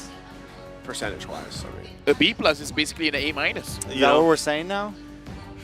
Listen, man. That's what I told my parents. Potato, That's what tomato, tomato, potato. It's C's whatever. get degrees, man. I told my parents C+ is basically a B. Pretty much. They're going to pick up the Claude now, so more switch-ups coming from the side of AP Bren here. They're not going to keep things the same. We essentially have a big change of draft from both teams. Now into the second phase of bannings, the Paquito from the side of Geek Fam. Do they go into the roam position here? Maybe ban out the Tig, ban out the... Or no, they already have the Matilda. So maybe go into the jungler here? Novaria, ban out Novaria. Novaria is a solid. Yeah. I think you need to. Actually, for Maybe Geek Fam. Novaria Valentina? Yeah, I feel like that's solid. The other worry is the jungler. What is going to be a... No, I think... To be fair, I the feel like fact- you have to respect FIFA. What's your command? Yeah, you- Your team. Oh, is but they standing. banned a Fanny. No, I mean, like, even if you wanted to against a boxer, you could literally go Martise if you want to. You could go the Fredrin if you wanted to. You could still go too many utility. answers, yeah. Yeah, you can still go utility. Yeah. Well, Minotaur banned, so A plus or S minus. Doesn't matter.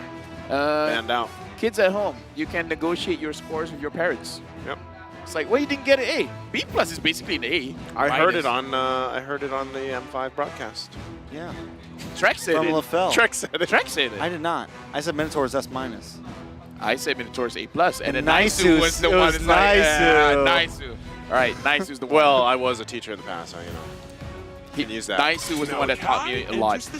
Your So it team. looks like for Geek Fam, they are thinking Kai. about the jungler, so they're not all that worried about the Novaria. And if you're not worried about the Novaria, I'm hoping they have a way to dive in the backline. But the problem right now is the Claude. It's like, how do you stop this Claude? Because when it comes to the late game, and AB Brand is pretty strong in the late game, what is the answer? Do they pick up something like a Kaja? The Minotaur has been banned now, so the Minotaur can't stop the Blazing Duet. Kaja? Kaja wouldn't be out of this world. I mean, a lot of people have been respecting it. It has been used here and there. I think it also kind of pairs well with the Lilia and the Basha, with that kind of like group up, kind of run down on you. But it also... There's the Martise. Could be a... Martis is nice. AP Bren now bringing in some early game security. So they have the Claude, they have the early game. Their draft is rounding out very well. Oh, wait, Ruby. We need that same round out from the side of Geek Fam. The Ruby would work well against the Martis. I mean, it's the Beloyski I was special, gonna say the old special. right? I mean, if you're gonna bring it out on any game, this is kind of a good game to do it. Especially when you have a Ruby, Boxia, as well as Lilia, you can kind of force fights. The only thing that bothers me, especially working against a Claude, you add in the Matilda there. Like, there's so much utility movement. Yeah. There's so much ability to kind of juke out some of these abilities from Geek Fam so far. I mean, with BMI alone, we see that a lot of times. And why a lot of teams decide to draft the Claude, right? But the answer, that's the Khalid. Yeah, that's the Khalid. And there's the Ruby. So I like this because of the fact that I was just saying, right? You can juke out a lot of these things against Geek Fam, but because now they have Khalid, who's usually let's say the second one to enter, right, for the most part. So if for some reason Beloyski can't land the I'm Offended, can't land the CC, you still have this extra option, right? It's like option B. You can go in, try to find a follow-up yourself, but still I feel like the lineup so far for AP Bren, mobility-wise, the movement-wise, utility and everything else is going to be difficult to deal with. Novaria or Valentina should be very solid here. Novaria is just that you're kind of not going to get caught. Yeah, so more. Yeah. It's going to definitely... I mean, if they pick up the Novaria here, it's all on Luke to catch the Novaria. They go for the Valentina instead, so they get a little more utility, a couple more answers. I mean, at this point, AP Bren, I kind of would have liked the Novaria there, but honestly, the Valentina, another nice scaler, something else to go great if things get into the late game. And also a nice... I think Novaria really kind of thrives in mid-game, honestly. So we have the Martis for early, we have the Valentina, we have Claude for late. Just very well-rounded overall. Valentina as well can grab the black shoe, so can be overly aggressive and still be careful. Yeah. Can still be safe. Or the I'm Offended, if you want to try to have something to engage, the Sandstorm. Plenty of options, honestly. Plenty of variety for few here. Now, Geek Fam is kind of winning out in the lineup rating, but we saw the same thing last time, so I can't give that too much credit. AP Bren starting this best of 5 with the first victory This time, Beloyski with the Beloyski special with the Ruby. Can they take down the Bees? Or this time, will the Beehive again conquer against Geek Fam, leaving them with a 0-2 loss? We're jumping into the land of Dawn. Can Geek Fam win this one? All right, so something important here, I think, for the side of Geek Fam is going to be Luke on this Khalid. You have nice rotations. You have some nice early game aggression. You can help out in the mid lane. You can kind of rotate around and give your team some support if they end up needing it. You can even possibly get some nice, like you could punish Ogwyn for doing something like this. Or if they want to go for an invade as well, you have those possibilities. Right now, it looks like Ogwyn is just trying to waste the time of a boy as well as Beloyski. It's like Beloyski didn't use the second skill, so far, Ogwyn should be able to survive this and Few dishing out the damage. Going to take quite a bit of damage himself. Beloyski holding on, though. Going to go ahead and heal up just a little bit. Didn't have to use the flicker either, so he still has that.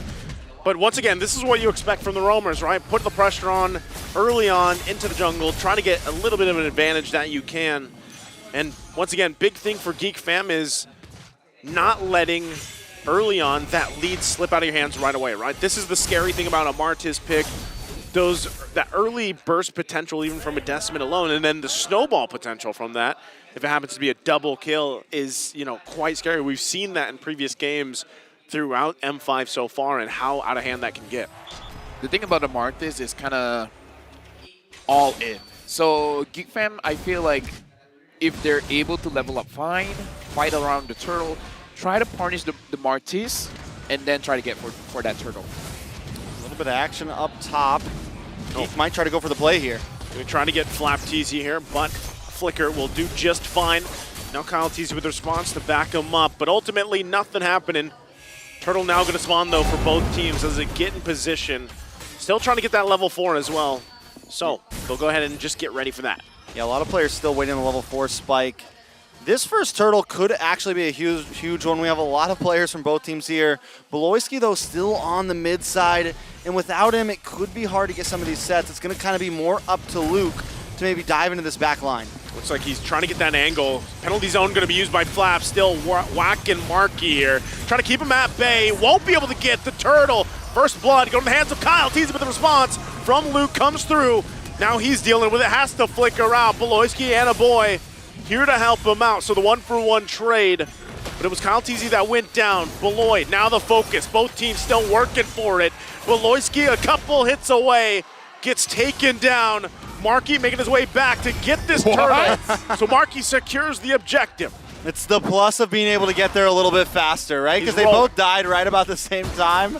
He gets there a little bit quicker. At least they secure the turtle there. AP Bren still holding the goal lead, but it is a small win after the 2 deaths that they just took. Right now, I'm reminded of the quote coming in from Few, understanding how Beloyski plays, where he will make the play even if it's very risky. So this might be the plan of AP Brand, is that they're willing to sacrifice the neutral objective, because that happened in game number 1. Game number 2, it looked like they were, like, if they got the turtle, that was just a bonus. Their main goal, shut down the players, making it so that they could not play, making sure that they spent most of the time basically just doing in the fountain, not doing anything. No, just kind of choking them out where they can, right, for the most part. And again, it's still pretty even with how all that kind of went down. Few, though, taking the black shoes himself. Will be waiting patiently. A boy, though, going to be in trouble. Flap TZ jumping in. Penalty zone once again. Luke joining the party, going in, finding Flap TZ. Flap falls. Now Luke gets out with a ranging sandstorm. Geek Fam, though, still evening things out. Will find one for themselves. Yeah, they find another kill there, which is very big for them, right? So now it's 2-2. They got a kill on a Kyle TZ. They got a kill on the Flap TZ. Luke not doing too bad with a kill in his pocket as well. It's exactly what you want to have with a Khalid. And if we take a look at the gold lane, both of them at a stalemate. And right now, Chidera honestly kind of winning out in his lane a little bit, keeping Super Marco under the tower, keeping pressure up. And as long as he can keep that up, yes, Super Marco still has some late game advantage. Oh, they're going to find Few. Few, too late, though, to get the black shoes. So he's going to fall there. Again, a great decision coming out from Geek Fam. Now working on this lead they're building. Turtle's going to be up once again. Both junglers getting in position. All right, Geek Fam playing into their power spike very nicely with Fel. Yeah, Loisky goes in, finds Kyle as well as Flapteezy. Looks like this turtle is going to be going over to Geek Fam. Kyle Teasy can't even get close. Marky able to secure the turtle. Now Flap waiting for the rest of the team to get here. Circling Eagle going to be used. Finds it, gets the flicker out. Now Kyle Teasy punishing, gets the double. Looking for another. Marky though, luckily going to be tanky quite a bit, but won't be enough as Few comes in to clean up the kill. Again, this is just trading. Sure, you can get the turtles. We're going to get the kills. And at this point, Geek Fam with the lineup they should be winning a lot of the fights, but they're just taking way too much damage before the fight even begins. I mean, at least Chidera gets that tower. They're going to move this mid side. Oh, nice Raging Sandstorm. Luke jumping in on Ogwin. Going to be just fine, though. Few also working with his own I'm Offended. Going to pull them through. They disengage. And as you were saying, at least they get that turret down in the bottom lane for Geek Fam. Yeah, now that Chidera can kind of get involved in these fights, it'll give Geek Fam a little bit of an edge here. They have been kind of winning out in some of the fights. The last time, Luke was so close to getting the kill, and Few comes in and gets a Terrify before he can get his third spin on his first skill, and he would have got the kill, but then that Terrify just stops him in his tracks, and that was like the big turnaround in that last turtle fight right here. Geek though, Beloy gonna find Few. Few gonna be in trouble once again.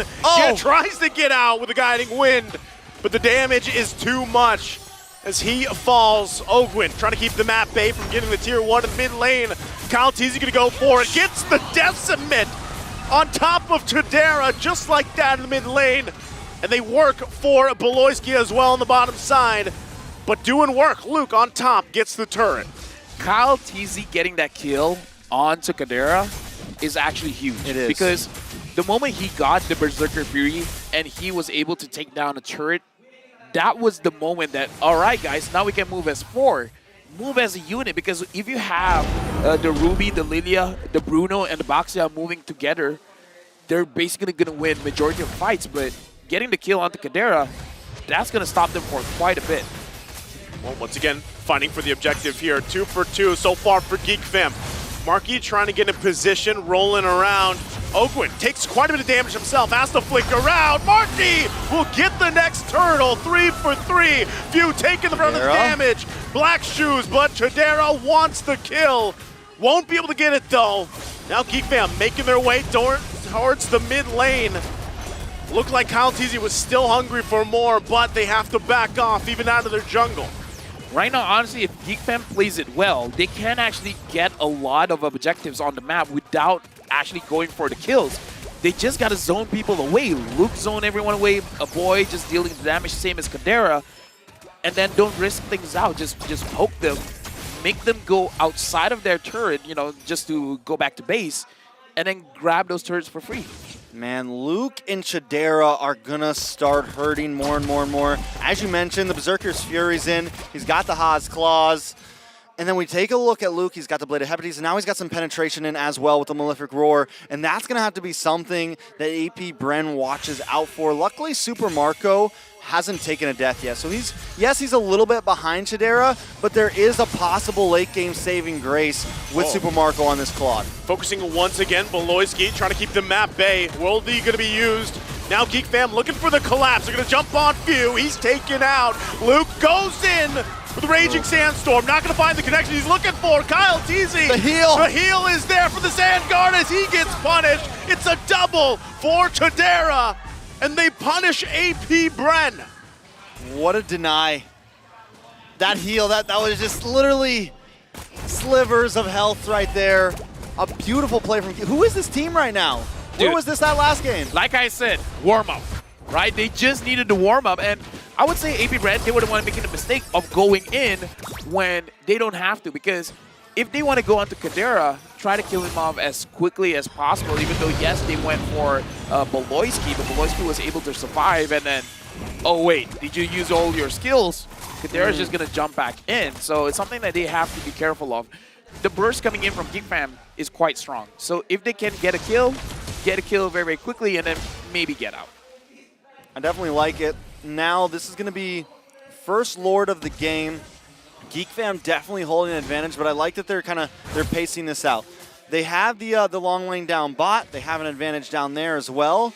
So as long as they can, they can take this. They don't have to take this too fast. When it comes to the game in total, though, there are some things they have to worry about if they want to go into the long haul. Well, I'm offended. Not going to land from Poloisky. Trying to keep Super Marco at bay. Lord's still going to be worked on. Half health now for both teams. Conceal play going to be committed. Ogwin forced out of here. Half health himself. Luke getting in position, but Lord will reset. AP Bren still taking it slow here against Geek Fam, now with the lead 3.5 ahead. At this point, AP Bren, they got to pick a target, man. Ogwin finds Luke. Our boy's not going to be that easy to get, so I don't know. AP Bren is going to be difficult for them to go in. Yep, again, there's the I'm offended. Going to find the connection. Flap Teasy taken out really quickly. Oh, still no angle able to find just yet. AP Bren might have to just back off here. Kyle Teasy having trouble getting through the front line of Geek Fam as they secure the Lord. Well played from Geek Fam, very meticulous overall. Able to take that, not only that, but they're winning out in the lanes too. The macro, the micro, everything in these fights, they definitely warmed up. If that's what game one was, then now they are a well-oiled machine, and AP Bren is having trouble with them. I would say the biggest glow up from game 1 to game 2 is definitely Kadera. Not only did he win his lane, but so far he's been positioning so well, and not just defensively but offensively as well, going back in, being able to dish out the damage, making it so that AP Bren, none of their frontliners are really safe. He really stepped up from game 1 to game 2. Also Beloyski. Beloyski's actually been making these I'm offended count. He's been making these skills lock on, and he's not just going down immediately. Teasy gonna jump in on Kadera with the penalty zone, gonna force him out the best they can, but he's gonna be trapped now. Over a committing will get taken down to the bottom side. The Lord finally taken down for AP Bren. Still trying to hold on to as much health on these turrets as they can. Half health for this bottom one in the base. The wave's now pushing in. Kadera gonna do the work. They get the turret, forcing AP Bren back further into the base. They don't want to overcommit. Beloyski gonna jump in, gets the kill. Ogwin gonna fall to Kadera. Beloyski, the answer, falls as well. Super Marco still keeping it together here. Geek Fam, though, now garnering themselves nearly a 7K lead. Beloyski the answer, and Marky the solution. AP Bren can ask questions, and the question is now, what is going on? And what's going on right now is Flap. Okay, there we go. There we go. Yeah, so. Whoa. Question mark. First game, warm up. Because second game, they look hot. And I feel like everybody on the team, like you mentioned that that Chidera stepped up, but even Luke, Beloyski, it feels good having Luke on this more aggressive hero where he can actually make plays happen. He's not just, got his little fire hose out. Is Niall's job in jeopardy here? Niall. Niall's job is it in jeopardy? Because Marky has been securing all these objectives, and he's going up against Kyle Teasy. Let it be Turtle, let it be Lord. He's been securing all of them. Let's not talk about that. We'll figure it out next series. I'll say this though. Okay. What do we say? I'll reference what has already been said, and that's the quote from Marky himself. That he is really counting on his team, and I feel like that's exactly what's happening here. But also Marky is performing probably the best he can, and he is doing it against one of the best junglers out there, Kyle Teasy, right now. He deserves the moniker, the solution. Yeah. It's because he always, no matter what he comes in. Yeah. Did he earn that just this last time when he subbed in the playoffs? MPLID. And it happened in the playoffs. I thought maybe he had that previously when he was in PH. No, huh? Yeah, no. So came in as the gold leader, became the solution. Yeah. And game 5 he came in? Game 3, match point he came in, right? Yeah. It was 2-0. Imagine that. That was gold lane. Now he's come in for jungle. After and this, he's winning games at M5. He's going to have a conversation with a boys like, yo, boy. You ever feel like you want to take a break? I got you. You want me to play mid? I got you. What's next for Marky? He's going to be like, hey, coach. Ochugahaba. Ochugahaba. Hey, coach. Hey, Ochugahaba, You want to take a break? I'll coach. I got you. I got you. Hey, not gonna lie, that could work. The solution. Oh, wait, I see my name. Aw, it was behind. Kyle? Your name's Kyle? No, LaFell. Kyle Tucson? No, it was atas lagi, you know, it was upper. But yeah, now we're gonna talk about the game. It looks like Kadera, the way that he's been positioning, and here's the thing about Bruno. Once he has the Haas Claw, the damage conversion into lifesteal is massive. So if you don't take him out, or if you don't lock him down, he's just gonna keep on surviving. It's a gold laner with a EXP laner kind of survivability. I want to. Did he just pop? In that last dive that came from. Did he pop a Wind of Nature? Does he have the Wind of Nature right now? He didn't use it. Because I thought maybe he did. I mean, I don't know. How confident? How confident are you, Lavelle? Not that confident. You want to put it back? Roll the tape back. I mean, okay. Let me check back because I don't remember. That's what he was working to. I could be wrong, but I think that's what his next item was working to. Yeah, that's why. And it looked like he's got it. He's got it. He got like a full face full of blazing blazing duet there, and he was able to. And I'm pretty sure he popped it. Pretty sure he used it. Yeah. Which means at that point he is in good standings, man. Yeah. Like they literally need to hard CC him down, and they don't really have that exactly. They got to get like a Terrify, a penalty zone, a knockup from the Matilda, and that's not going to be easy. That's what I'm saying. Like, if you're trying to focus down on, getting or at least putting pressure on Kadera here, it's like it is Flap. Like, Flap's the one to probably do that. But then when he does it, you got to make sure too that there's follow-up, right? Because we saw what happened in the last interaction. He did it. Wind of Nature was probably most likely used, if I recall, and then he was just caught out by himself, right? There was no other follow-up through with the rest of the team. So that is the tough part. Familiar face. Is that Mr. Renmar? That is. Mr. Reptar? I'm looking at this and I don't think he used the Wind of Nature. No, I don't think he used it. Wow. He looked like shadowy there. He looked like No, it was the Revenge Strike. Yeah, it was the Revenge Strike. Okay. So he's just that. Yeah, that's why I'm like, I don't think he used the Wind of Nature. No, I'm looking back at it again. How confident are you? No, look at this. it's the Revenge Strike. I don't think he used the Wind of Nature. All right, Flap just couldn't get to him. Here. You guys can check it out. Yeah, Flap just couldn't get to him. It's right there. What does he look like right there? See? I mean, you guys can't see what we're referencing. You can't see what we're referencing. Oh, spin! Go Yasu! Let's go Yasu! Let's go Yasu! Let's go Yasu! Boo! Yeah, he didn't use the Wind of Nature. Does it look like he's invisible? Doesn't look like it right there? No. It looks like it's the aura of the Revenge Strike. Aura of the Revenge Strike. Oh, he said go again.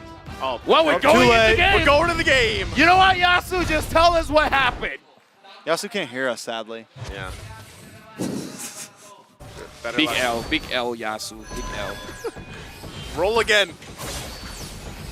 Well, what? We're going to ask for an instant replay? Get into the game. It's like, instant replay. Did he use the Wind of Nature? He has it, but I don't think he used it. Because even the... Either way, he survived. Even the Blazing Duet, it doesn't look like it hit him a lot. The point is now that he does have it, whether he used it then or not, it's going to definitely become very hard to lock down onto Tajera here. Now, next Lord's going to be up in 20 seconds. 7,000 gold lead. Do we think that AP Bren tries to get the Lord steal here? This is the concerning thing, right? Like, AP Brent has done this before where they're able to pull through and somehow get a steal on the Lord, but the lineup that GeekFam has, it makes it very difficult. Now they're going to chase down Super Marco, has to pop his own Wind of Nature. They're going to be forcing that out. Also the Purify as well. All this leading into the Lord now. That is massive. The fact that he already used a majority of the skills means that they can take this Lord, and if AP Brand wants to contest, they have the option. Do we want to go for the kill, or do we want to go for the Lord? When you have a 6.4k advantage, you have the how do I say this? You have the benefit of making those choices, especially because you have Kadera on this Bruno, a boy on this Lilia. You have a lot of poke damage. Oh, Luke. Behind enemy lines here, gonna get whittled down quite a bit. Flickers out. Oakwood gets the kill. So, again, Luke trying to find his own angle in this fight for the Lord. It's gonna be secured though for a Geek Fam.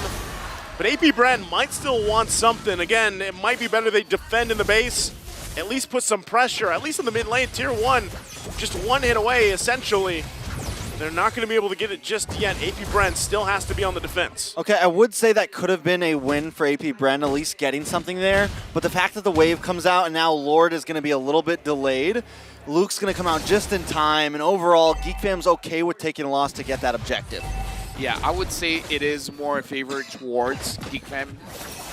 I'm sure Luke didn't want to die there, but he was prepared for that kind of trade. Yep. Now it's all about Geek Fam. Now that the Lord is marching, I feel like for this to be profitable is if they can get at least one inhibitor. If they don't get one inhibitor, then it's not going to feel as great. All right, so Super Marco now is max itemed out as well. He's going to be able to shred down this Lord. He's going to be able to maybe make a bleak play happen. It's going to be very important here. Once again, too, a few holding on to the I'm Offended. That could change the course of the fight here as they get ready to march in. Beloyski, the front of the line alongside Marky. Keeping him at bay here. Lord going to be whittled down slowly but surely. Mid-turret finally going down to the base of AP Brent. Still working for it, though. Eyes set now on the top side to fully expose it. Geek Fam, do they push it in further? Can't get the turret just yet. AP Brent holding it together. Kyle Teasy could be in trouble here, but he gets away with his life. Still holding on to the top side. A boy has to use the black shoes. And right now, AP Brent holds on a little bit longer despite the 7K deficit. So far, I feel like it's still a win for Geek Fam because they at least needed one, and they're working on the second inhibitor here. So I don't know how long AP Brand can survive this onslaught. Well, Beloyski still holding on, goes in, gets the pull with I'm Offended. Penalty zone to come through as well. Super Marco still in the backside, whittling down Marky. They're going down one after another. Triple kill for Kyle Teasy. Kadera and O'Boy left alive, but AP Bren fights back, only losing few. You saw in the eyes of Kyle Teasy, he wanted that. He's like, bro, I can smell the maniac. And that, we were saying that all the past fights weren't really wins for AP Bren, but that one right there was a win for AP Bren. And I was just saying, this next Lord is going to kind of be the point where if Geek Fam doesn't finish the game after this, it really becomes a stalemate at that point. It really becomes on who just plays better. And right now, AP Bren trying to show that that is very, very true. If I learn anything, man, you got to respect the Claude. Late game Claude, even though the Claude can take a lot of damage from the Bruno, but if he can calculate well, I don't know. Something in my career keeps on telling me, late game, don't underestimate the Claude. I think even given that whole exchange, that whole fight that we just witnessed, AP Brent still has to be careful. It's actually going to be difficult for them to work into this Lord dance right now. You can see Super Marco still putting the pressure there. Concealed play going to be used. Luke trying to find his own angle once again. Flap TZ going to keep him at bay. Few also picking up the Divine Glaive in the middle of it. Still working for it. Super Marco finally joining the fight. But still, both junglers holding it together. Yeah, right now the Lord is around 21,000 HP left, 20,000 now. AP Brand, if they want to contest for this, they're going to try to punish Beloyski first, apparently. Few also holding on to the I'm Offended here. Might look for his own. Penalty zone going to come through. Once again, Super Marco on the backside. Kadera pops the Wind of Nature, though. BMI's back. Kyle Teasy gets out of dodge as well with a guiding wind. Both teams still healthy. Don't lose anyone. And we're back to the Lord dance. That was Wind of Nature versus Wind of Nature, both of them just unloading on each other. And I think when it comes down to that 1v1, it's going to be who pops theirs first, right? If you end up popping it first and the next player pops it later, the one who pops it later is going to have a little bit of an advantage. Luke takes care of Few just like that. Where did he go? And now, once again, Lord going to go in and reset. Both teams still going to go penalty zone to jump in. Luke goes in on the bottom side. No, not AP like Bren. Yes, like this. They can't get there in time. Luke does it after getting Few. He goes into the base and takes the game for Geek Fam, evening the series 1-1. Luke just goes in and like, don't look at me. I'm ending the game. Geek Fam now equalizing 1-1. And looks like Luke, he's feeling it. He's like, I got this, fam. All right, everybody doubted them.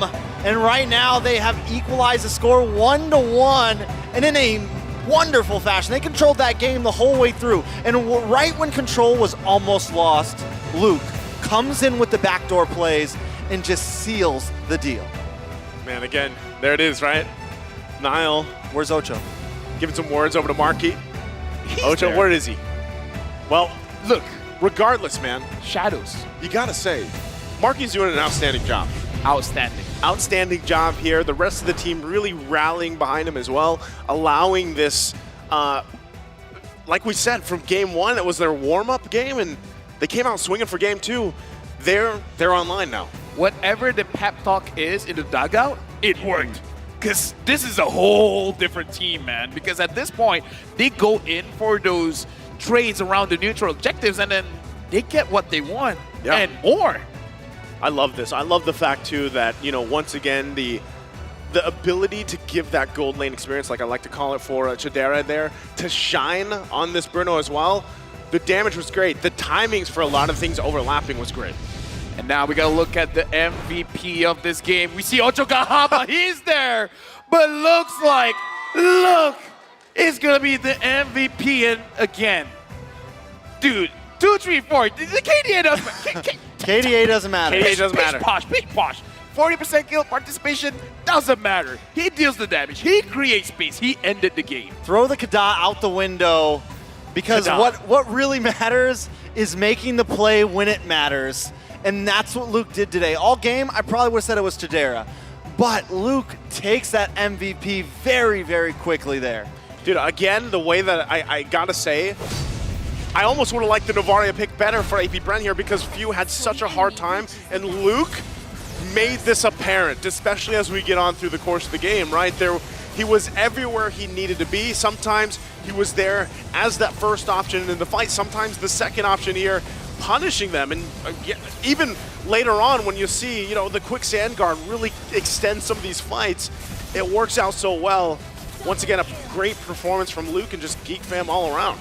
Yeah, Geek really just kind of pushing the gas on the game, so much so that even when they took a little loss like what we saw there, they were still able to keep the lead, and I think it had heavily to do with the fact that they were able to group up quickly. Kyle Teasy, I mean, he was just a presence to be messed with, but it wasn't enough today, Luke.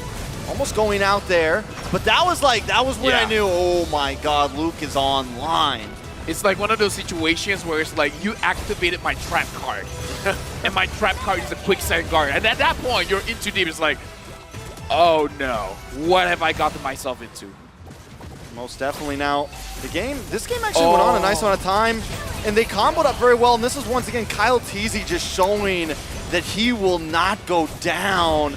So many fights he single-handedly, I think, turned around, honestly. I saw what happened just now. No wonder Geek fam lost that fight.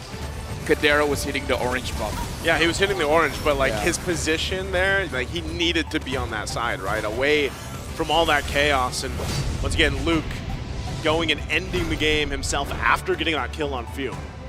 Yeah, and again, this game, in terms of the kill score, 15-11, it seems more competitive than the first game, but really, Geek fam, especially for the damage dealers, they were able to get good positioning to really dish out the damage. All right, and Luke brings in the killing spree and everything too. He just knows he wants to come into this and do damage, last in team fights. And I love seeing this Khalid right now. I love the fact that everyone's been building him so damaging, and it's just, you've been saying it, I feel like all week, LaFell, like damage has become so important right now, and it's definitely refreshing to see lately. Yeah, damage is definitely king. So I kind of feel like we're going to a meta where your mid laner is going to be damage, your gold laner is going to be damage, and it becomes a question, is it going to be the jungler? Is it going to be the EXP laner? Is it going to be the roamer? So if the roamer has someone like a Diggy, then everyone else can be tanky. That's what I love about, again, with XP laners, the way it is right now, right? There's room for these, basically these brick walls, right? The kind of second tank option for your teams, but also like this, where Khalid, naturally, even the way that he's built, is for the damage, right? And you look in for those setups, you look in for that damage threat, and then it's followed up once again by that Lilia pick, by that Bruno pick that is prioritized so much from other teams. So then everything is layered on top of each other, and it gets really difficult to deal with as the game goes on. So, you know, a few people on the side of AP Bren, they lock in the not the brute force, the anti-cross, right? It yeah. helps well to deal with the Khalid, right? Because it's a lot of skill-based damage. But I feel like they lock it in a little bit too late. Maybe too worried about Tajir, too worried about a boy on the Lilia. When all along it was Luke that was really unloading a lot of damage there. Let's take a look at some of these stats though. The rich guy will be Chidera with 825 gold per minute. The carry, a boy, Sandbag, Flap Teasy, and the forgotten one, Marky with 11 assists. We're talking about the Lilia, and a boy proves that yes, in this meta, Lilia is very strong. 105,000 damage dealt. AB Brand in this game, I am interested to see the damage output that they were able to push out. Again, you got to remember too, not many teams have given a loss to AP Bren, like in terms of, you know, from game to game here. So once again, looking at even the interviews and everything we've heard from GeekFam, from Marky alone, this already kind of speaks volumes. So momentum is obviously going to be in their favor here. And here's the damage dealt as it unfolded. Yeah, looking at Super Marco, he has been able to do well, same as Kyle Teasy as well as, but Few as well as Aboy. That's a little bit too far when it comes to the damage. Few doing 38,000, stark difference when he was using the Novaria. So this kind of does justify, like if we're talking about numbers, there's a clear difference when he's using Valentina as well as Novaria. Well, he had so much trouble getting in, right? You have this Ruby that can risk getting caught, because the thing about the Valentina is you want to dash in, you want to unload a little bit of damage, and then dash back out. But going against the Ruby, going against the Khalid, once you go in, you are just a prime target, so it definitely became a little bit of an issue. I'm excited to see how they do in the next game, though. Yeah, I'm just checking my notes, and this is the 5th straight M5 match win for AP Brand. We got to see if GeekFam is able to stop that. With that being said, right now we do need to buy a little bit more time. Mara is around. I'm just wondering, who is she with? I see lights down there. So, Mara, who are you with?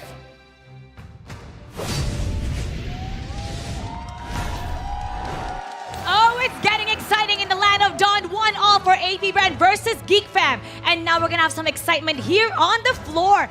Here with me are some supporters. Let's introduce yourself.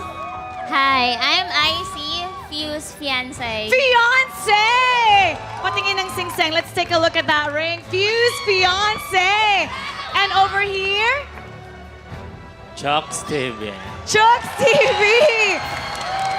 You know, the crowd loves Chuck's here. He's so popular in the Philippines. And I know you're not from Manila. How long did you travel to get here? An hour. Hours. Hours? 2 hours. 2 hours. 2 hours. Okay. You stream. You also stream. Now we're going to test your knowledge with our MLBB heroes. We're going to play some game. Now, I want to give away some prizes. Let's take a look at some of our M5 merch. We have this beautiful t-shirt right here. Take a look at that.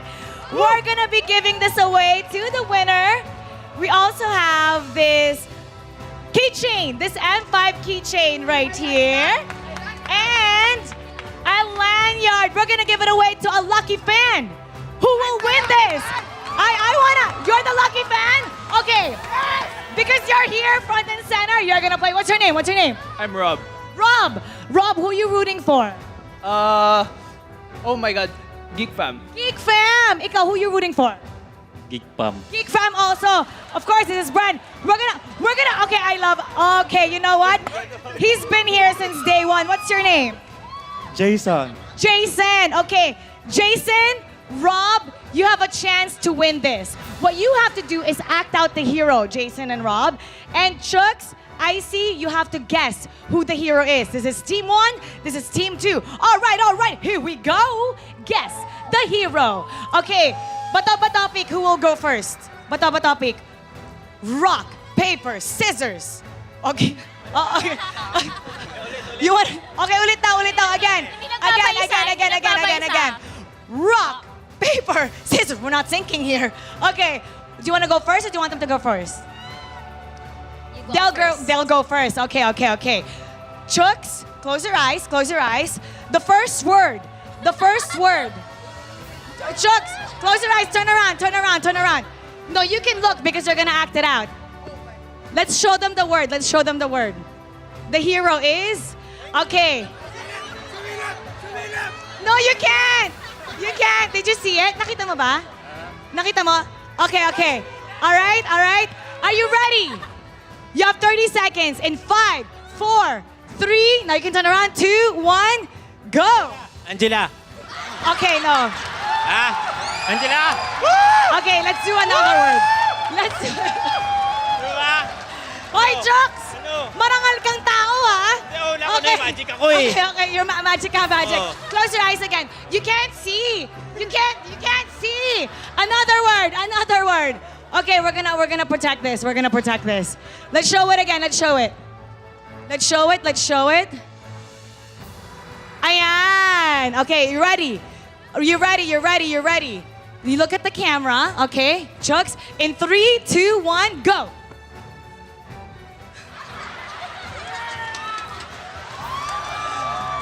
Guess the hero. Silong. No, not Silong. Not Silong. Ano? 1-1. 1-1 is the right answer. Okay, 1 point. 1 point, 1 point, Easy. 1 point. Okay, I see it's your turn. It's your turn. Close your eyes. Close your eyes. Turn around. Jason, take a look at the word. Take a look at the word. Okay. Let's show it. Let's show it. Let's show it. Don't look. Don't look. Don't look. Don't look. All right. Okay, okay. Are you ready? Are you ready? Are you ready? Okay, Galingan Jason. mo. In 3, 2, 1, go. Helkert! What? Did I One get it? all! Just like Geek Fam and Amy Brad, we got 1 all in here. It's tie. Okay, okay. Huwag ka tumingin, ha? Don't look, ha? Okay, close your eyes. Close your eyes. Close your eyes. Turn around. Turn around. Turn around. Turn around. Next word. Next word. Next word. Rob, here we go. Show it to the camera. Show it to the camera. Okay. Ready. Chooks, turn around. You have 30 seconds. 30 seconds. 30 seconds. Okay. Use your mic. Use your mic. Go.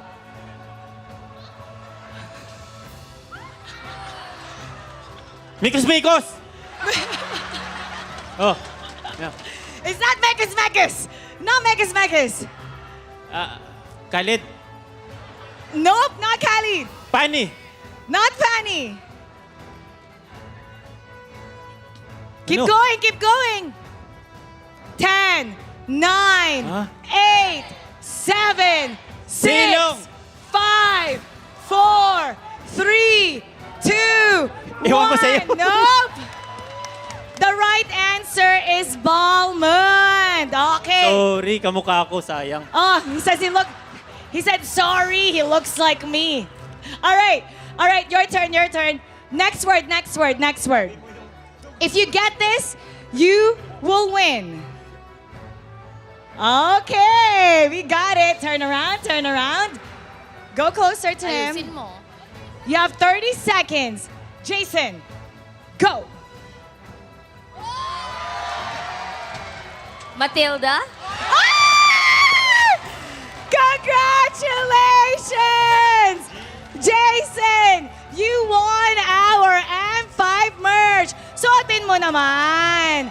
You can go ahead, you can wear it, show it to everybody, and everybody online can also come to the venue to order the M5 merch. Do you have any final words, Strux? It's the other way, but it's okay. We'll keep it on. We'll show everybody. Here you go. And this is your pin. But you know what? Rob, don't worry, because we'll give you a merch as well. Final words, final message to everybody that's watching, IC and Chooks. What do you want to say to everybody watching? You have a mic. I love you all. Support M5. I love you, R2485. IC? Please keep supporting MLBB and AP Brand. You heard it from them. Keep supporting. supporting your favorite teams, and you guys also have a chance to get this M5 merch. Now we're gonna go back to the round on Geeks versus the Bees. Casters, pasak.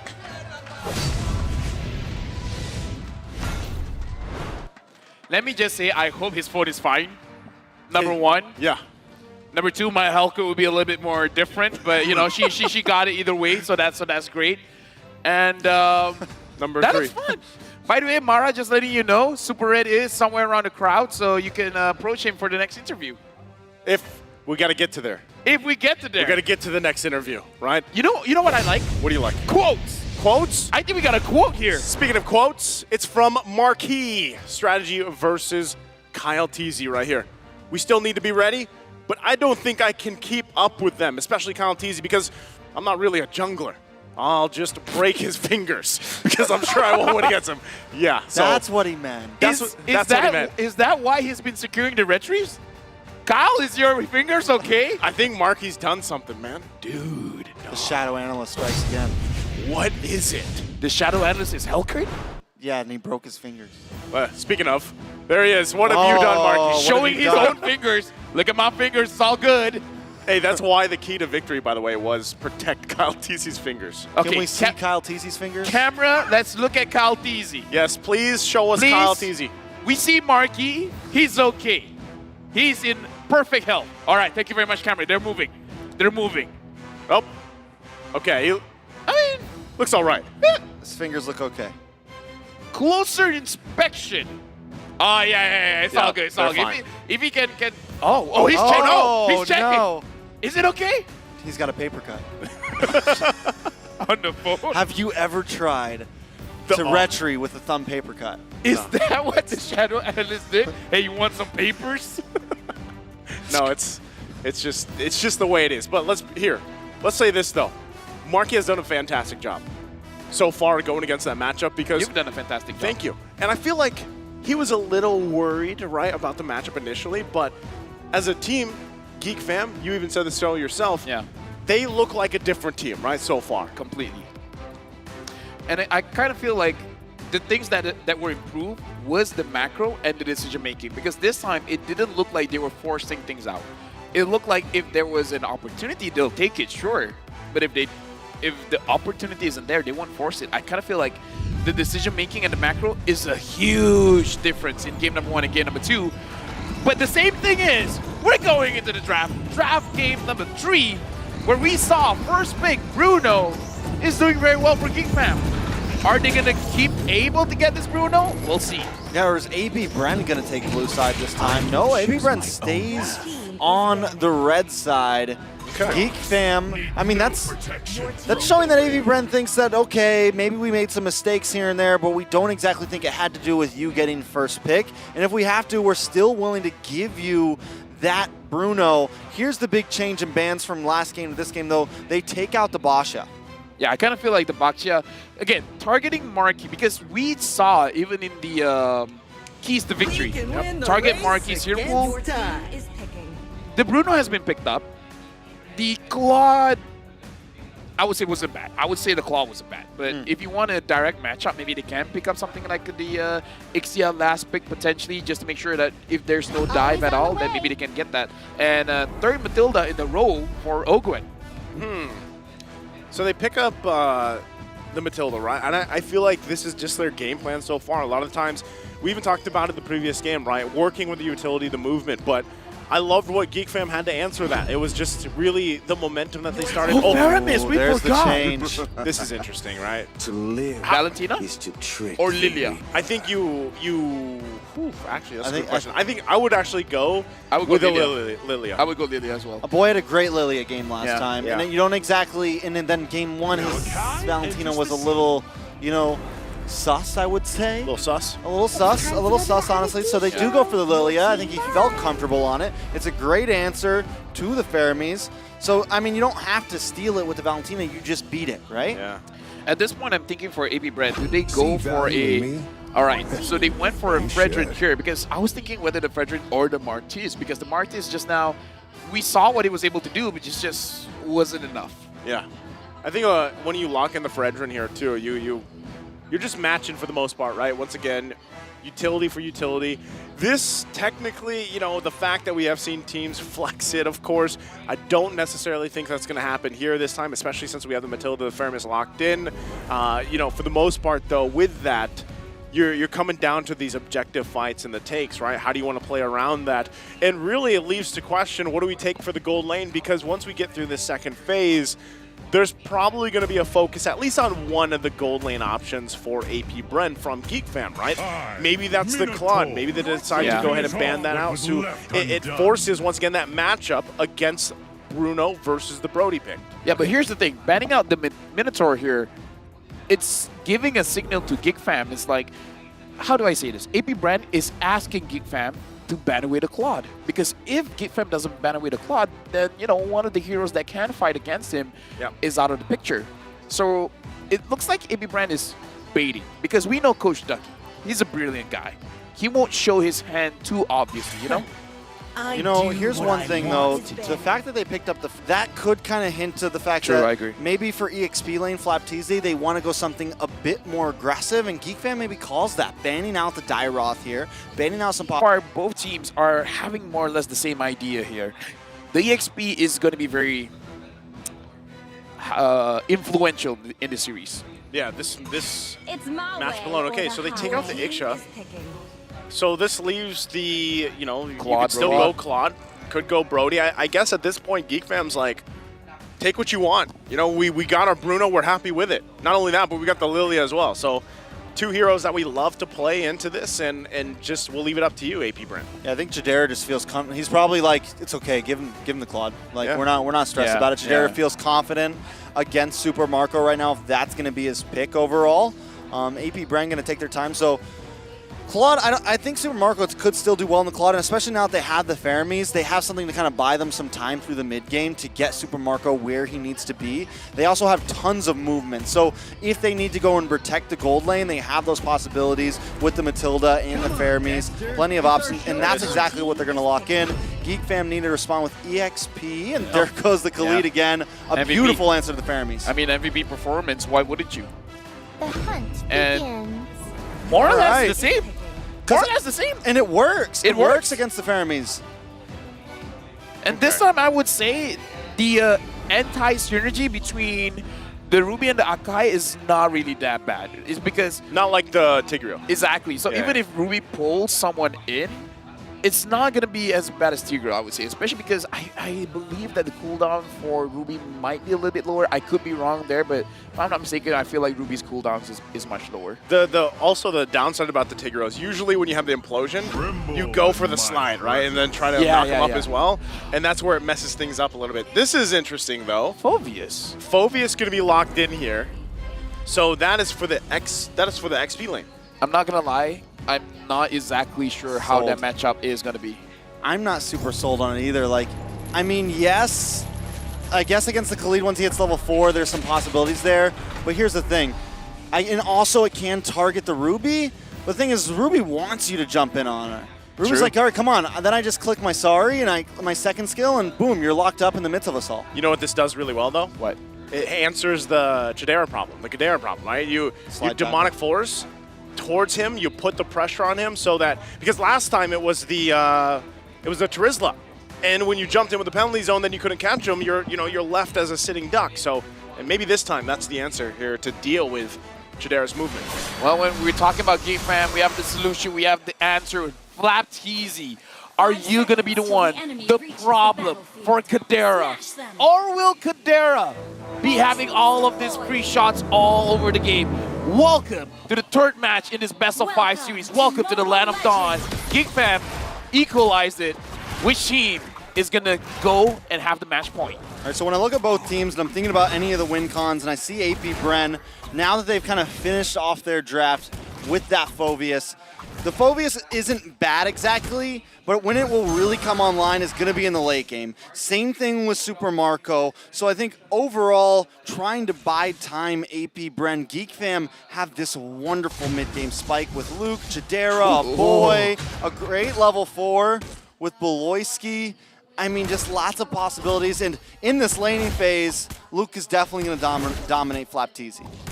Again, I really want to see this matchup because, You know, it could be something that just because we haven't seen doesn't mean it's bad, right? Like maybe because Luke using that first skill is gonna dash all the time, and then maybe at Once level 4 comes. Yeah, once level 4, maybe Flat TZ can do something. It's just something that I'm not familiar with. In fact, I think in this M series we might see more Phoveus in the mid than the EXP.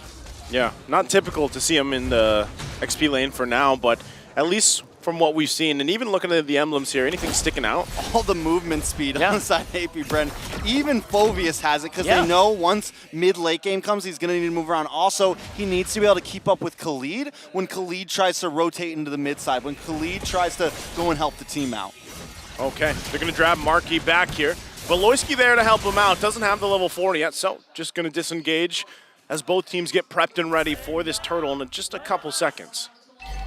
That's kind of like a passive for this Khalid, where you don't have to waste one slot for that movement speed. So that's actually an interesting point. Khalid has basically 4. Well, already a lot of just poke back and forth.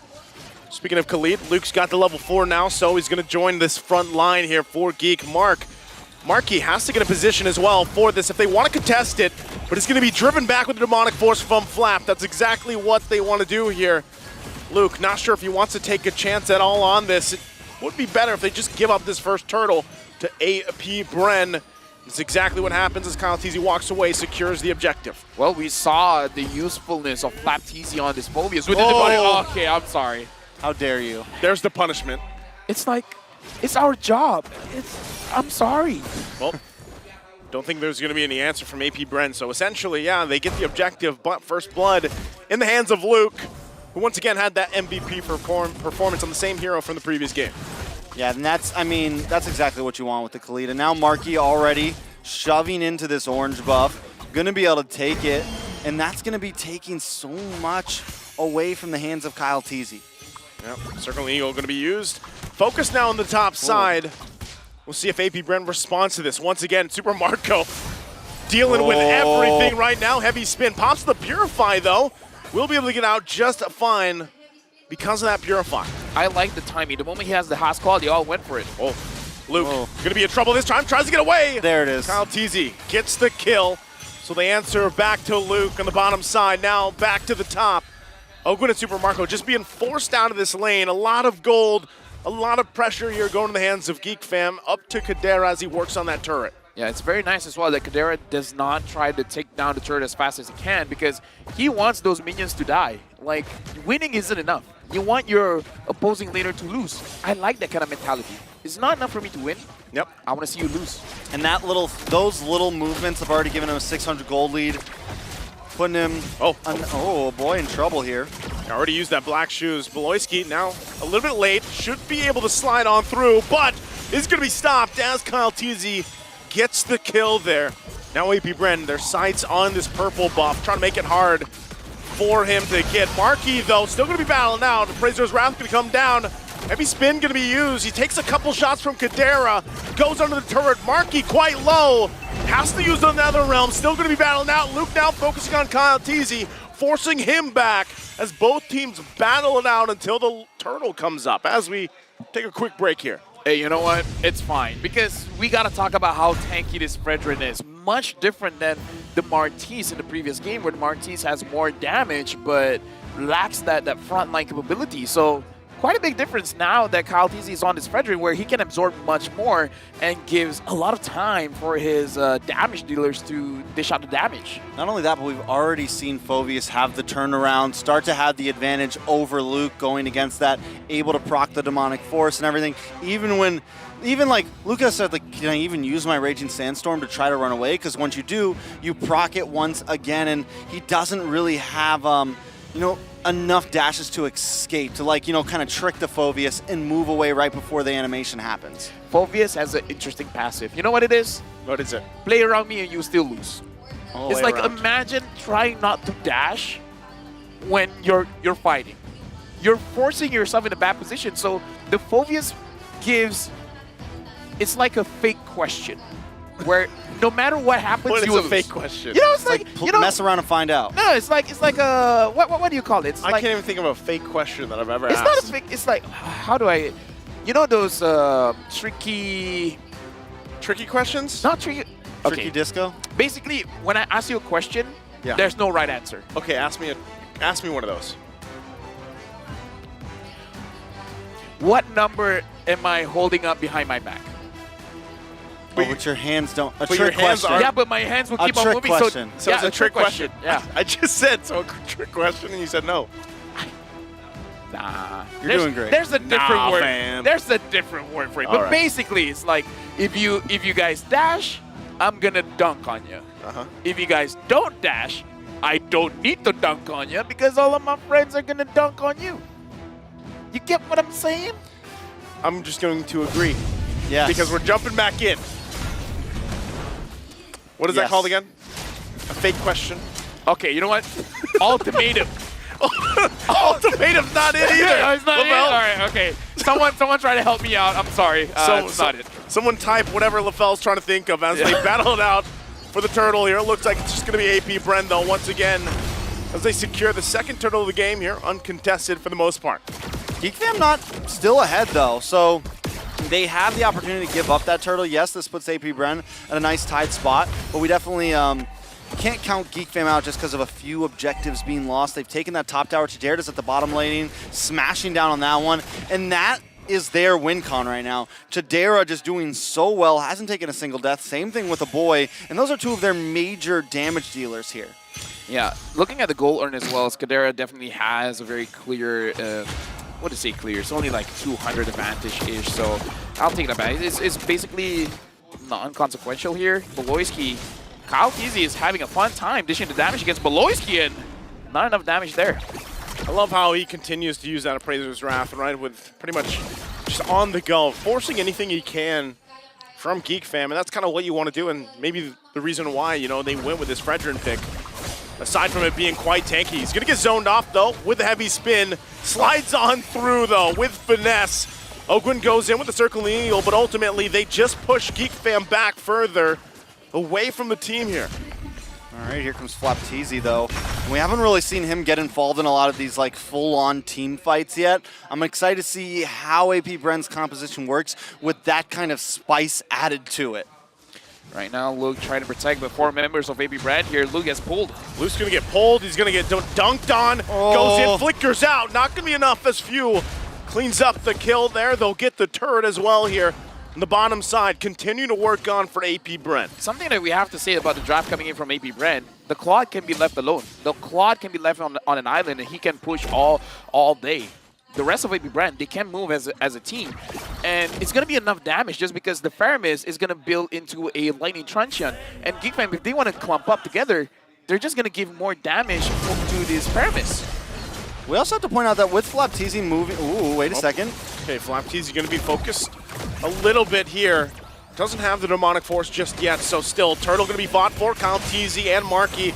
The battle for it once again. Going now, committing to it. Heavy spin, going to find the lockdown. Turtle going to be secured by Kyle Teasy. Now they turn their sights on Marky. He's going to be just taken care of all by himself as Marky's taken out. Beloyski survived, but Luke and Kadera will be doing work across the map. This is something Geek have been doing very well, though. Even if they they don't expend everybody onto these objectives. They know that AP Bren wants to do that. They want to send all 5 members for the turtle. But while they're doing that, they have Luke in the mid side taking a tower. They have Chidera up top. Ooh. So they actually want to fight this. Once again, Kyle Teasy so tanky here. Oakwood has to flicker out. Beloyski quite low as well. Still going to be going, though. Flapteezy now joining the fight. Few making his way there as well. And they keep them at bay. Geek Fam realizes it, and they back off. You know what's good about our system now? Yes. We have 3 casters. We can see we can look at different parts of the map because that's what these teams are doing. You see one fight here, someone's pushing it somewhere else. Yeah. Still like Super Marco in that bot lane. Yeah, that's what he likes to do. Again, this is a signature pick for Super Marco, right? He's done work on this, and a lot of the times, if you just leave him alone, like LaFell was saying earlier, it scales out of hand, and then all of a sudden you're like, wow, that bleeds into it hurts. This looks like a magic trick where you have the left hand showing beautiful colors, and then the right hand takes your watch. And then there's a trick question. No. It's like Geek Fam and AP Brand, they're doing the same thing. It's like, hey, we're fighting now.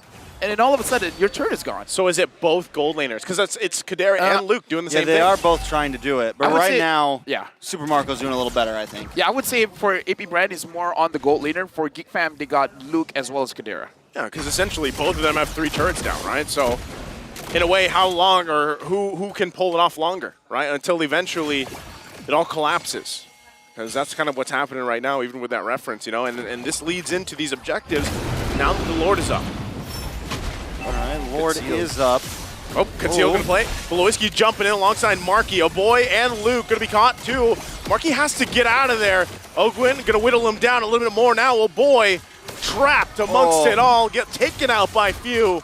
And this is gonna be the go signal for AP Bren to start up the Lord. Well, I guess to answer your question, it looks like AP Brand is more willing to take those prolonged team fight because having the Feramis as well as the, even though we questioned this Phobia's pick, it has been doing quite well to deny a lot of engages coming in from Geek Fam. It's been denying so much, and I was a little like, oh, why is he can only really zone away Beloisky or Luke, but even that is making a huge impact on these team fights. Beloisky not being able to get involved means Kyle Teasy can pretty much just do what he wants. It means Super Marco can roam freely around these team fights or do exactly whatever he wants as well. Now taking a look at some of the items, Super Marco has jumped from being stalemated to almost a 2K gold lead over Chidera right now. He's pretty much into working on his last item at this point. Yeah, right now it looks like every brand can just push in. For Geek Fam, I feel like in order for them to win is trying to force a 5v5 fight and bait out some of the skills, especially Flap. But I don't know, so far the way Flap has been playing, even though he's getting caught, it doesn't look like he's anytime in trouble. Beloisky gonna get dragged back by the Stampede, takes quite a bit of damage himself. They might just have to give up this tier 2 as AP Bren still looks for these plays. Lord now going down the bottom side. They might be knocking on the base of Geek Fam here relatively soon. Shield still up though. She'll be able to make quick work of it as Geek Fam goes on the defense. Ogwin keeping them at bay as well. But ultimately nothing happening just yet. All right, Geek Fam going to be able to defend this, and I think, yes, they're going to lose that mid-tier 2. They lose a lot here. Gold lead is starting to escape them a bit. Oh, they're going to jump in. Flap Teasy goes in with a demonic force, but they're going to have to go out, but they're happy with the turret. So still on the play, AP Bren gets the first base turret of Geek Fam. The conversation now is what Geek Fam has to do, because just to expand a little bit about what I was saying before is like, try to trick AP Bren into thinking they're going for a 5v5, try to bait out a lot of those skills like the Nether Realm as well as the demonic force from Flap Teasy, but doesn't look like AP Brand is gonna take any kind of bait here. I love the fact that Flap Teasy builds Clock of Destiny up front, because we've been talking so much about EXP laners need a little bit of damage, and that wasn't always common for a Phobius build. A lot of times you just kind of go into full defense mode, and the damage just unloads over time anyways, because that's just kind of how he works, right? But with that, he's able to really be a threat to some of these tankier heroes like Beloisky. He's just able to have that little bit extra, and that's going to scale along with him over time. And at this point, I feel like it's kind of all he needs. I'm looking at everyone from AP Brand, and I'm trying to figure out if I'm Beloisky, who's a great target for me to pick off? I mean, sure, if you can get most of the members at the same time, maybe that's good, but if you pull in the Phobius, that will feel like a mistake. If you pull in the Teasy? Yeah, if you pull in Kyle Teasy, you feel like that's a mistake as well. If you pull in Few, that's a mistake. Super Marco not even giving a chance to Jadera. Still now Luke gonna be trying to get back to base here. Demonic Force gonna be used and everything thrown at him. Super Marco just fully stacked, knew that it was his opportunity and takes out Kadera. I'm wondering if maybe Marky should have used that heavy spin a little bit earlier. I feel like he was hanging on to it and maybe possibly, use it for a dire situation. But they do get out. Chidera goes down, though, and that's going to be a huge loss because Super Marco already had a big gold lead, and this is just going to make Chidera not be able to catch up with him even faster. I mean, if this keeps on continuing, AP Brand will have match point because Geek Fam, again, I'm looking at the draft. They have enough damage. I just don't know who they should focus it on because I don't think that Super Marco is going to get caught anytime soon. Yeah, it's so difficult to catch him, right? I mean, alongside the fact that they have Matilda to help with those escapes, and that's what we've been seeing here. So now, once again, AP Bren gets ready for this assault. towards Geek Fam's base. All right, Geek Fam, I mean, at this point, how do they defend this, right? They have some possibilities. They have Luke who can make the big set. They have Beloyski who can make the big set. But they have, like you mentioned, LaFell, they have to be careful who they pull in. A Boy, we haven't seen too much from Boy right now. And it should, I mean, theoretically be doing okay against Kyle Teasy. But I think with a gold lead like this, they just have too many defensive items. And it's going to take a little bit longer until Geek Fam can actually, like, slow them down at all. Well, they're going to work on the base. Top turret going to be gone. Lord making its way down the bottom. Geek Fam has to respond to this. Kyle Teasy going to keep them at bay. Still, Beloyski trying to keep things clear. Okay. Flap Teasy, though, just gets taken out of the picture. Still, Kyle Teasy going to get dragged now, too. He could be in trouble as he has to flicker out. Oakwood and the rest of the team there. Marky has to heavy spin out. The battle in the jungle. Luke, though, goes in with Raging Sandstorm. He has to go, but he can't heal up fast enough. As a body after body will fall for Geek Fam. And Marky, the last one to go. AP Bren wipes out Geek Fam as they make their way to the Crystal to take the series to a 2-1. AP Bren right now, match point with this 2-1. AP Bren is buzzing. They are definitely buzzing. There it is. There now, it is. Geek Fam, in a moment of dire measures, tried to kind of fight back that there. They even had the advantage. They push a little bit too far, though. And AP Bren, once they have the clap back, they clap back hard. Or should I say, they sting back hard. And Geek Fam, I think just that slight overextension, they should have just waited out. They should have taken what they had and tried to fight another day. But in the end, that's Mobile Legends for you. AP Bren comes out and secures a match point game. I feel like we gotta talk about the Phobias as well. Yeah, it was a clutch pick. I mean, it's a pick that we question, but after watching him play, there's no real way for you to get into the fight. Yeah, and I think going back to it, when we saw it picked up in the draft, I was like, this is probably the answer for what we saw from game 2 with Kadera, right? The fact that they had the Terizla that time, they couldn't catch up to him sometimes using the penalty zone, then he just, kind of finesses his way out. Well, this time when you have Demonic Force, you can continue to put the pressure. That worked out well for them. It's good offensively and defensively. Now we get, whoa, was that a shield? I thought that was a shield. All right. I mean, like, MVP of the game goes over to Field, but they got a shield? They got a B shield? An APB shield. APB shield. APB shield. Oh, I need one of those. Is that merch? At this point, man, I don't know how you're going to fit everything in your luggage. Either way, we got to talk about Few as well. 4-0 and 5. We got to talk about how Faramis has been banned out for 2 games.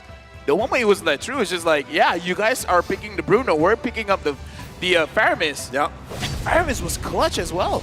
Yeah, the Faramis was the one who turned that fight around, able to get that Ghostbusters onto Chidera there, and then secure the double kill after that, the big turnaround. And right here, taking a look at some of these replays, that last play is right when you see Flap Teasy kind of come online and become the right counter for Luke.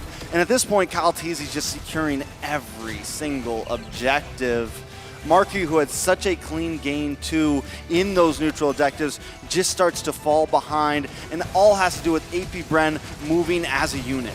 AP Bren as well, they had a very short laning phase. Like, I feel like Flap TZ didn't stay in his lane for a very long time. Like, he's there cleaning the minions, and maybe it's because of the Witness Blessing that he was able to move around the map much, making it so that if we were questioning how his laning phase is going to be, the answer was, don't think about the laning phase. Yeah. Just, 2-3 minutes and then just move all over the map.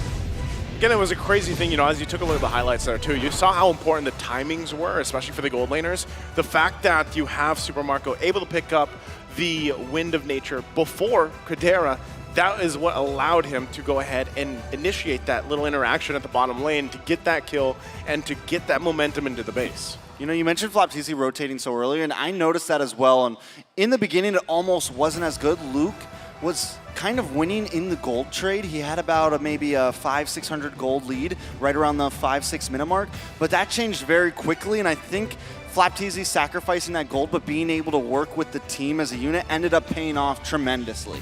Same thing as well, AP Bren having 3 Purifies. So Marky wasn't going to be a problem. Luke wasn't going to be a problem. Boloisky wasn't going to be a problem. So they dealt with the issues, yes, with the Phovius, yes, with the Faramis, but even the battle spell, making sure that whatever the advantage was in the previous game, which is Boloisky being able to catch anyone, is like, try catching us when we have a Purify. That's what I'm saying. It was so timing-wise as well, the fact that you saw a couple times Boloisky going in for the I'm offended, but just the BMI alone sometimes juked it out. And then, of course, you have a Matilda there to help you kind of escape with the guiding wind. You know, things kind of unfolded here. And even looking at this, right, Super Marco, the rich guy, you have Few the carry.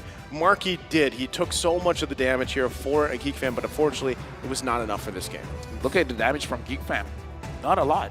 But look at the damage from AP Bren. Few with 71k and Super Marco as well. And we're only 15 minutes into that game, right? We're 15 minutes in, and Super Marco was already completely in there. And he knew his assignment that time. He couldn't let himself fall behind Chidera like what happened in game number 2. He had to make sure that he could farm up. He had to make sure that he could get some of those items way before Chidera. And then, remember, I think it was early game, they get the kill on Chidera, probably mid-game, and that's when it was just kind of a wrap. Geek Fam, they have to figure out how, because in this fight, I feel like the problem is there was no door that was open for them to go in, right? Because having the Faramis, having the Phobius, and the Fredrin as well. The Fredrin we haven't touched on, but we saw quite a few times when the Fredrin was invading the jungle around the purple buff area, they tried to dish out the damage, it just never was enough. And that's the, so when you're thinking about how do you adjust?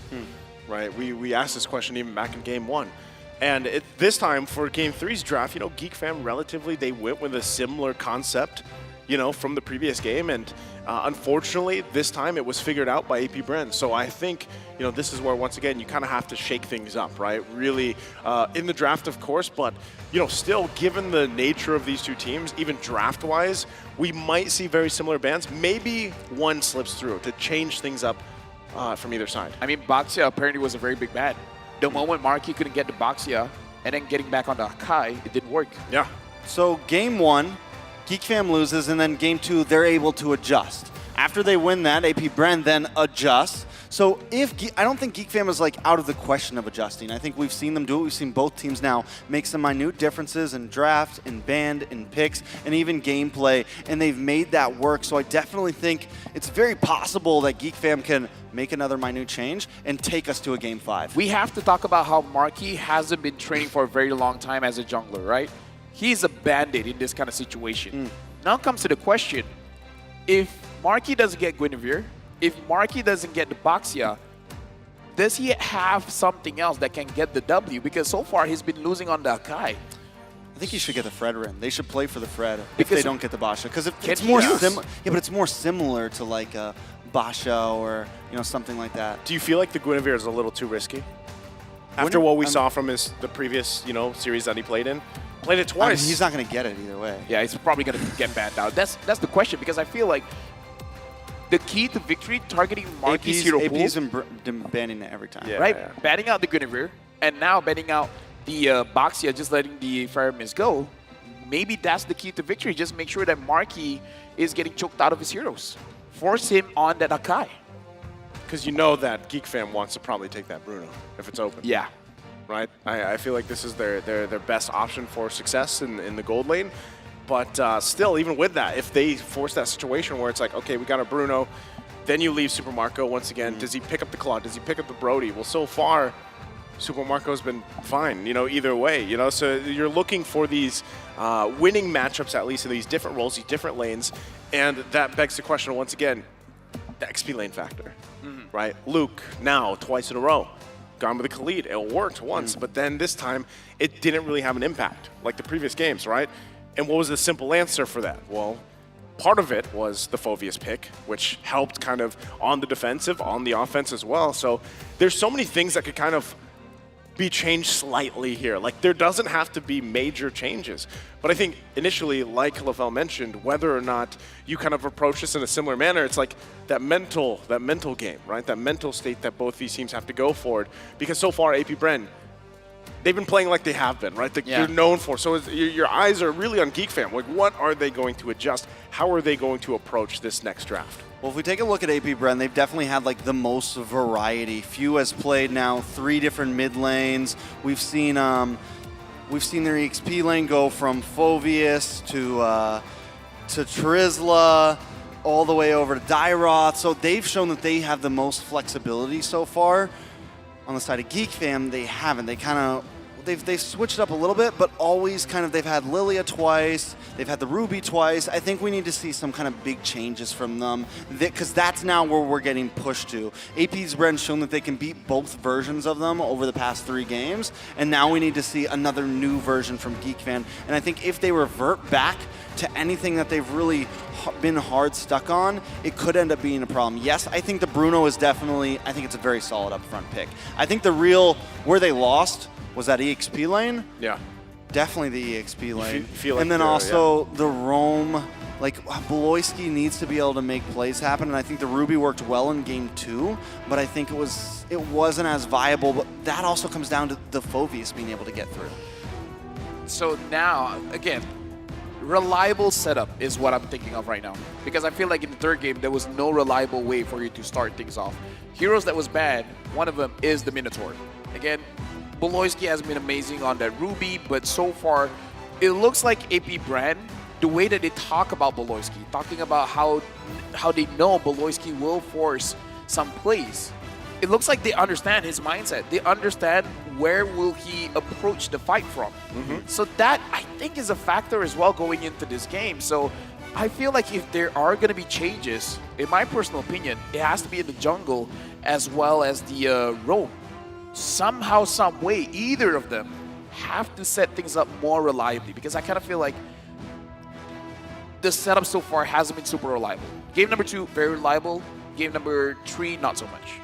Yeah, I think especially with the Purify. Yeah, Purify, like, that's always something you have to worry about. And again, why we see more teams, either going into that layering the damage department or layering in the CC department, right? You kind of have to work around that, because even so, some teams just force out those Purifies, right? That's the job. Like, before we even commit to this fight, before we commit to this Lord Dance, Turtle Dance, whatever it may be, right? You try to get these Purifies out, you try to get some of these ultimates out, and then you commit to the fight.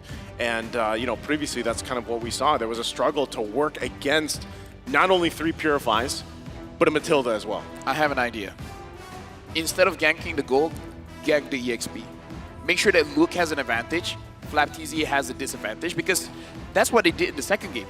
And then it looked like Super Marco legit did not care. He's like, yeah, you guys, I lose maybe 1 wave of farm. But then he just finds it somewhere else. And if they decide to do that, going for something like the Claude instead with the Purify wouldn't actually, it would work well, because the Claude, I feel like the Claude has a little bit of a better escape route. If it comes to, if the Claude's going to be in like solo lane by itself and not have any help, it has a very good way to escape, very good way to kind of play it safe. I feel like it's a little bit safer, whereas with the Bruno, you're going to kind of win lane, so you don't have to be super safe.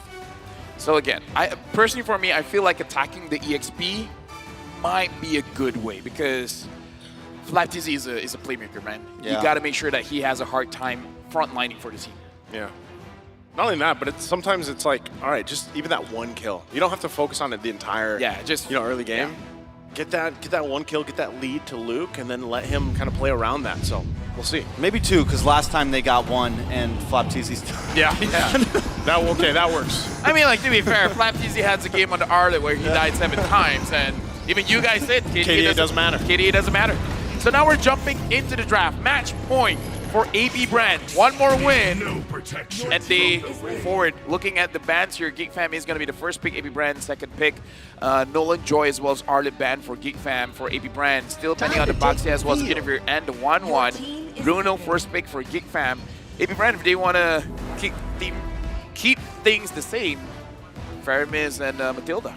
Yeah, so far bans have been, literally all 4 games now, bans have been exactly the same, except the slight switch, the Basha and the Faramis pick. Is AP Brent going to pick up that Faramis again, though?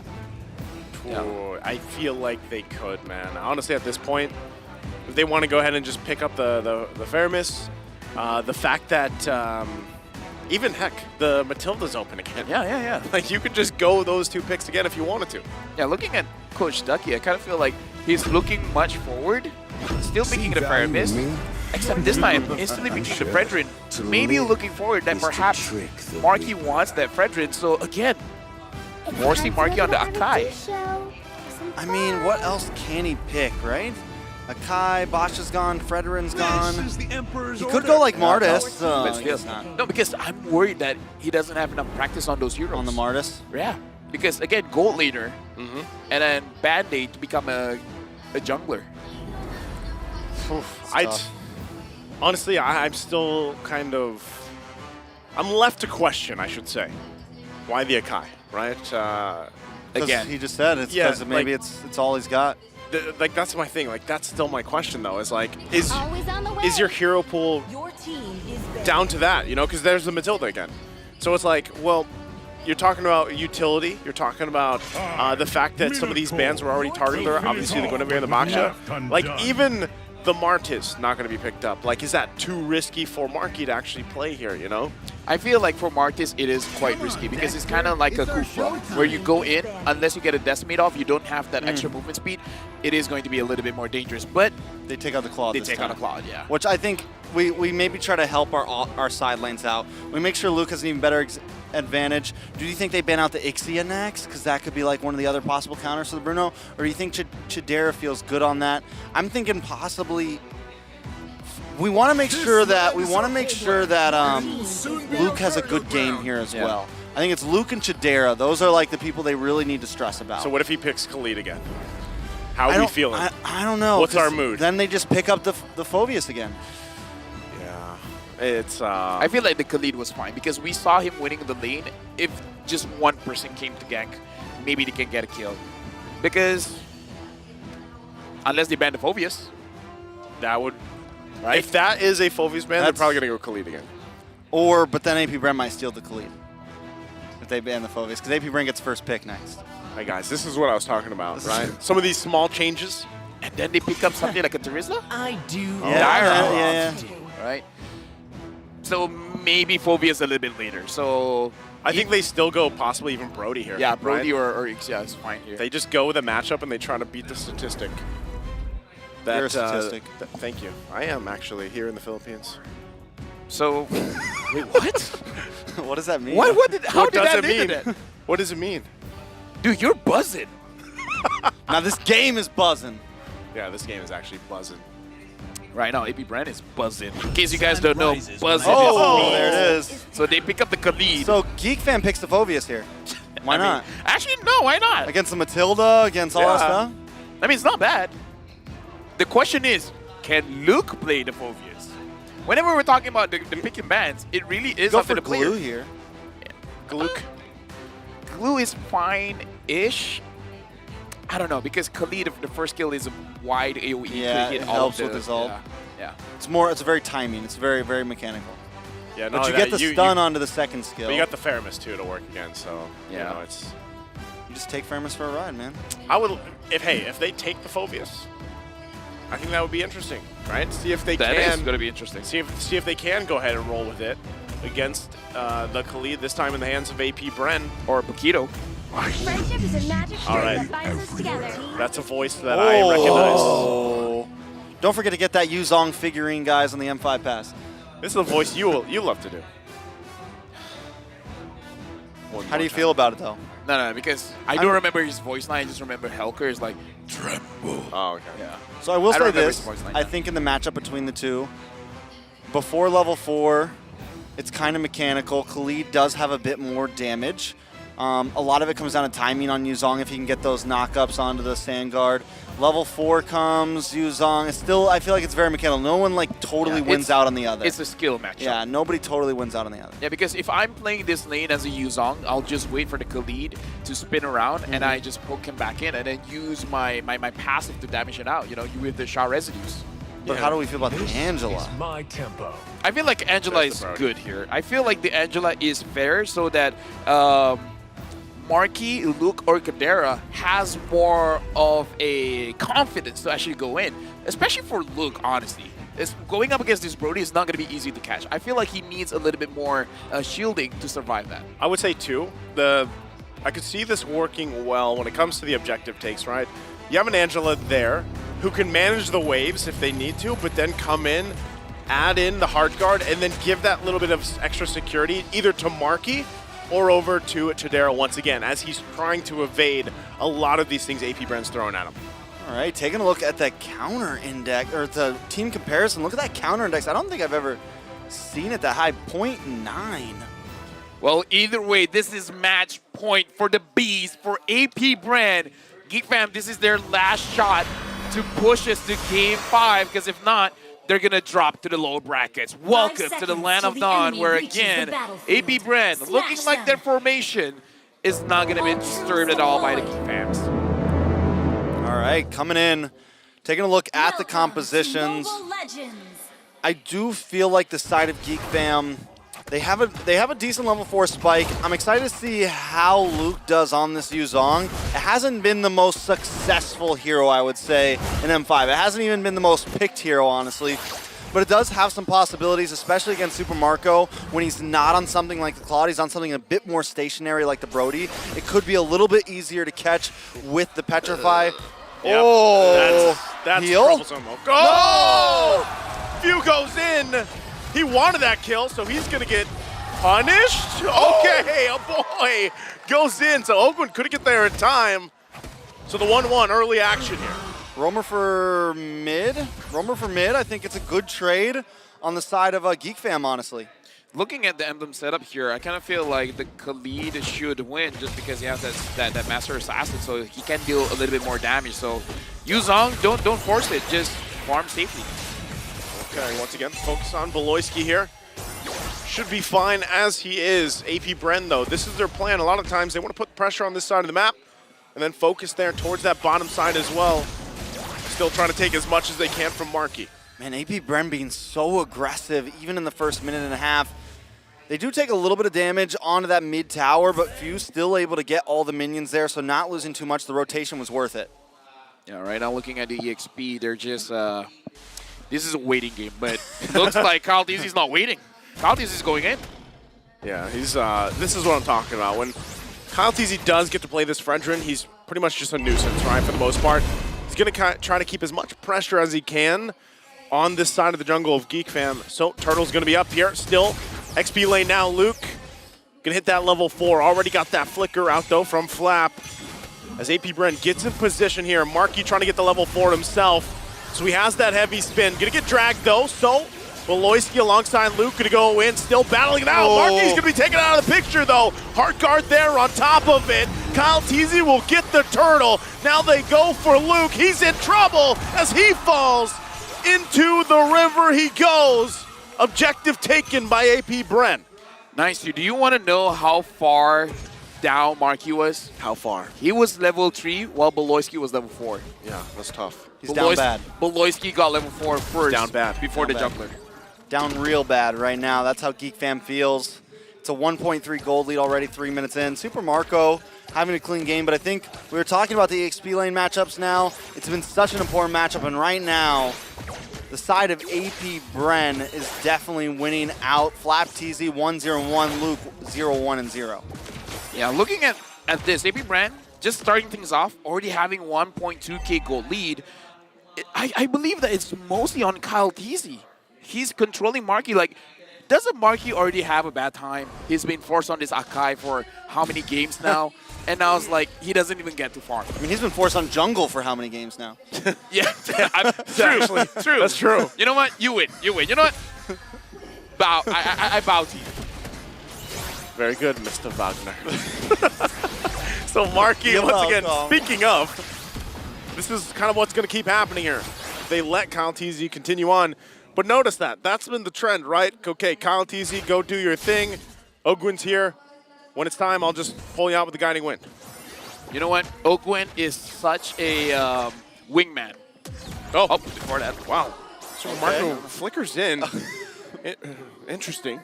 I was about to say, Ogwin is such a wingman. Whenever Kyle Teasy's into this, he's like, yo, let's get out of here. Yeah. He makes sure that he gets out. I want to use a different word, but you know what I mean. That's a good wingman, though. Yes. You know? Oh, and Ogwin flies. That too. Yes. Ogun does fly. All right, up in the top lane. Dude, I'm this sorry. matchup. I'm trying, okay? I'm trying. Sometimes I just like not answering back. Dude, right I'm away. trying to find flavor when nothing is going on, okay? Throw me a bone. This is Throw back me to a bone. this is back to the fake question thing. So, you know, right now, Geek Fam once again, Turtle's gonna be up. Marquis goes in, gets it. He's gonna go ahead and grab the turtle, gets out. Beloyski though fell down. It looks like in the bottom side. Still now, Luke gonna be the focus. 3 members, AP Bren trying to keep him at bay, but Luke wants to fight. NetherRealm comes through. Now he's gonna get whittled down. Can't survive as he falls in the XP lane. I'm just saying, if FlapTZ would have caught Luke with the 1v1, Luke would have came out on top. I mean, yeah, I was just They wondering. jumped Luke, man. They jumped him. No, I was just wondering, was Beloyski got taken down when he was channeling the hard guard, or because I saw him there, I don't think he was moving around. I was not sure whether he was caught just, you know, just getting caught, or he was channeling the hard guard and he didn't notice. I think I don't know. I missed it as well, honestly. Down on the bot side though, Chidera definitely winning out. Able to get that tower. Geek Fam getting some small wins over the board. Luke having not the greatest game, so they need to get wins elsewhere, right? And Chidera, and that's always kind of been the win condition. Either Luke does very well or Chidera does very well. AP Bren having Super Marco on this Brody is definitely helping out a little bit for Geek Fam. Yeah, they just keep the constant pressure here, right? This has been the entire course of the game so far.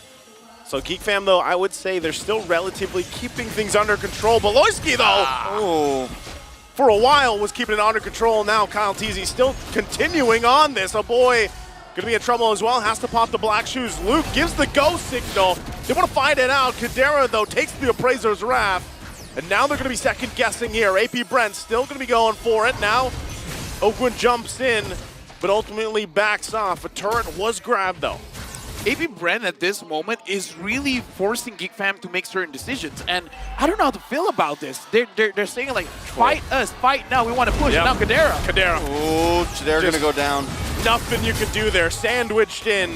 It looks like they're going to try to trade here. FlapTZ goes in with the sandstorm. What? No! FlapTZ takes the turtle from the hands of the Geeks, and now they look for more punishes here in the jungle. AP Bren said, oh, you thought we were going to trade. You thought you were going to get Turtle for Chidera. Not today. Let me just say, that's the moment I will put my phone down first. Out of disbelief. It's like, guys, how did that happen? And Marky, you can hear the crowd. They're like, that was so close. At this point, Geek Fam, slow down. Oh, this is buzzing. troublesome, yeah. That is a buzzing move. That was buzzing. The crowd's buzzing. Luke's buzzing. AP Bren is buzzing. Oof, that is tough, man. Again, when you look at situations like that, you're already kind of like down. That's tough.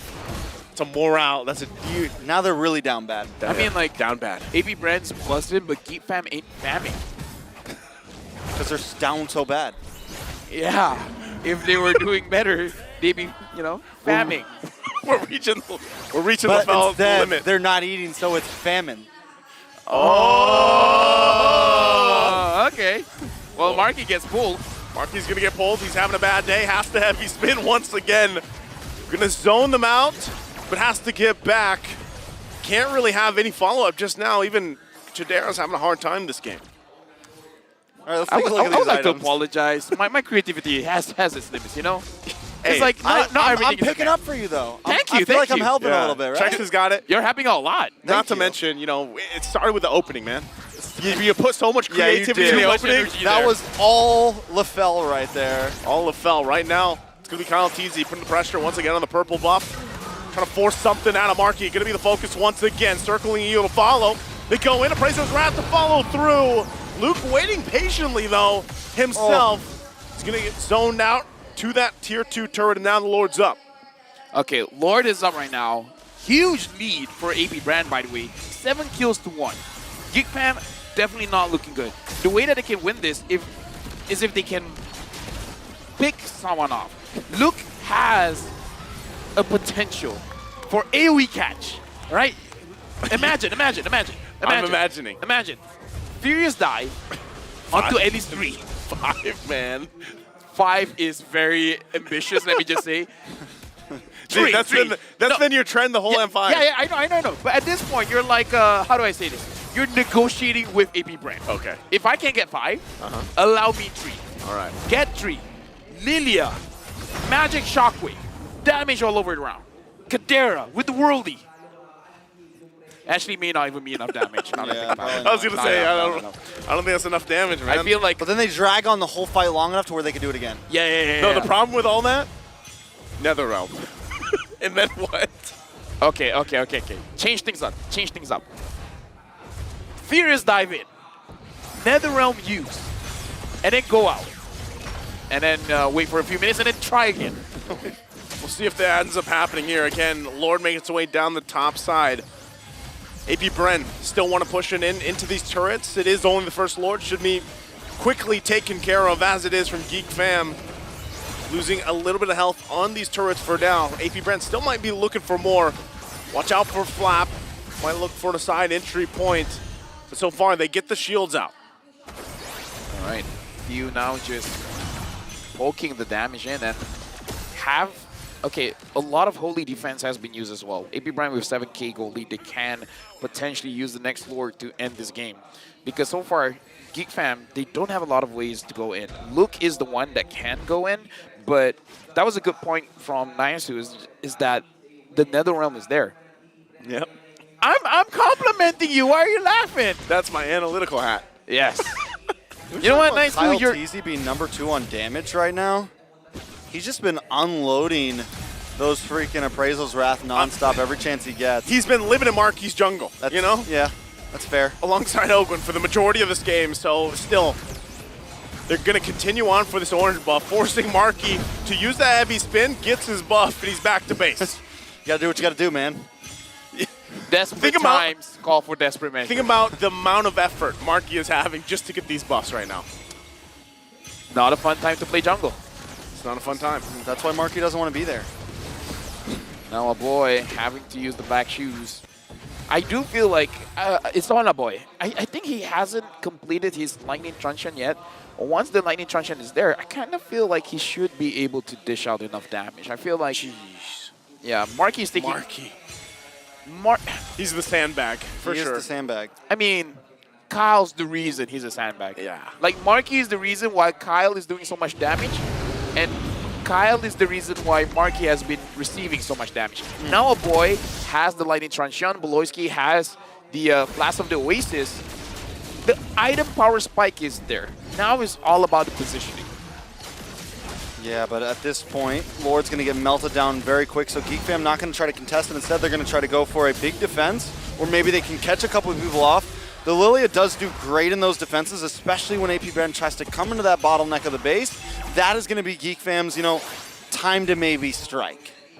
Yeah, again, when you think about this, always when you look at an let's say 8 to 10k gold deficit for a team, it doesn't mean that they're, out of it immediately. Like there has been games that have been flipped around, even bigger gold leads here. The biggest problem is being able to withstand some of this initiation factor from AP Brent's lineup right now.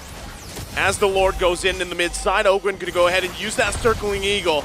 Now Kyle TZ into the front side, Appraiser's Wrath going to come down. They get a flicker out. Super Marco goes in, using that Torn Apart memory. Still no one falling just yet.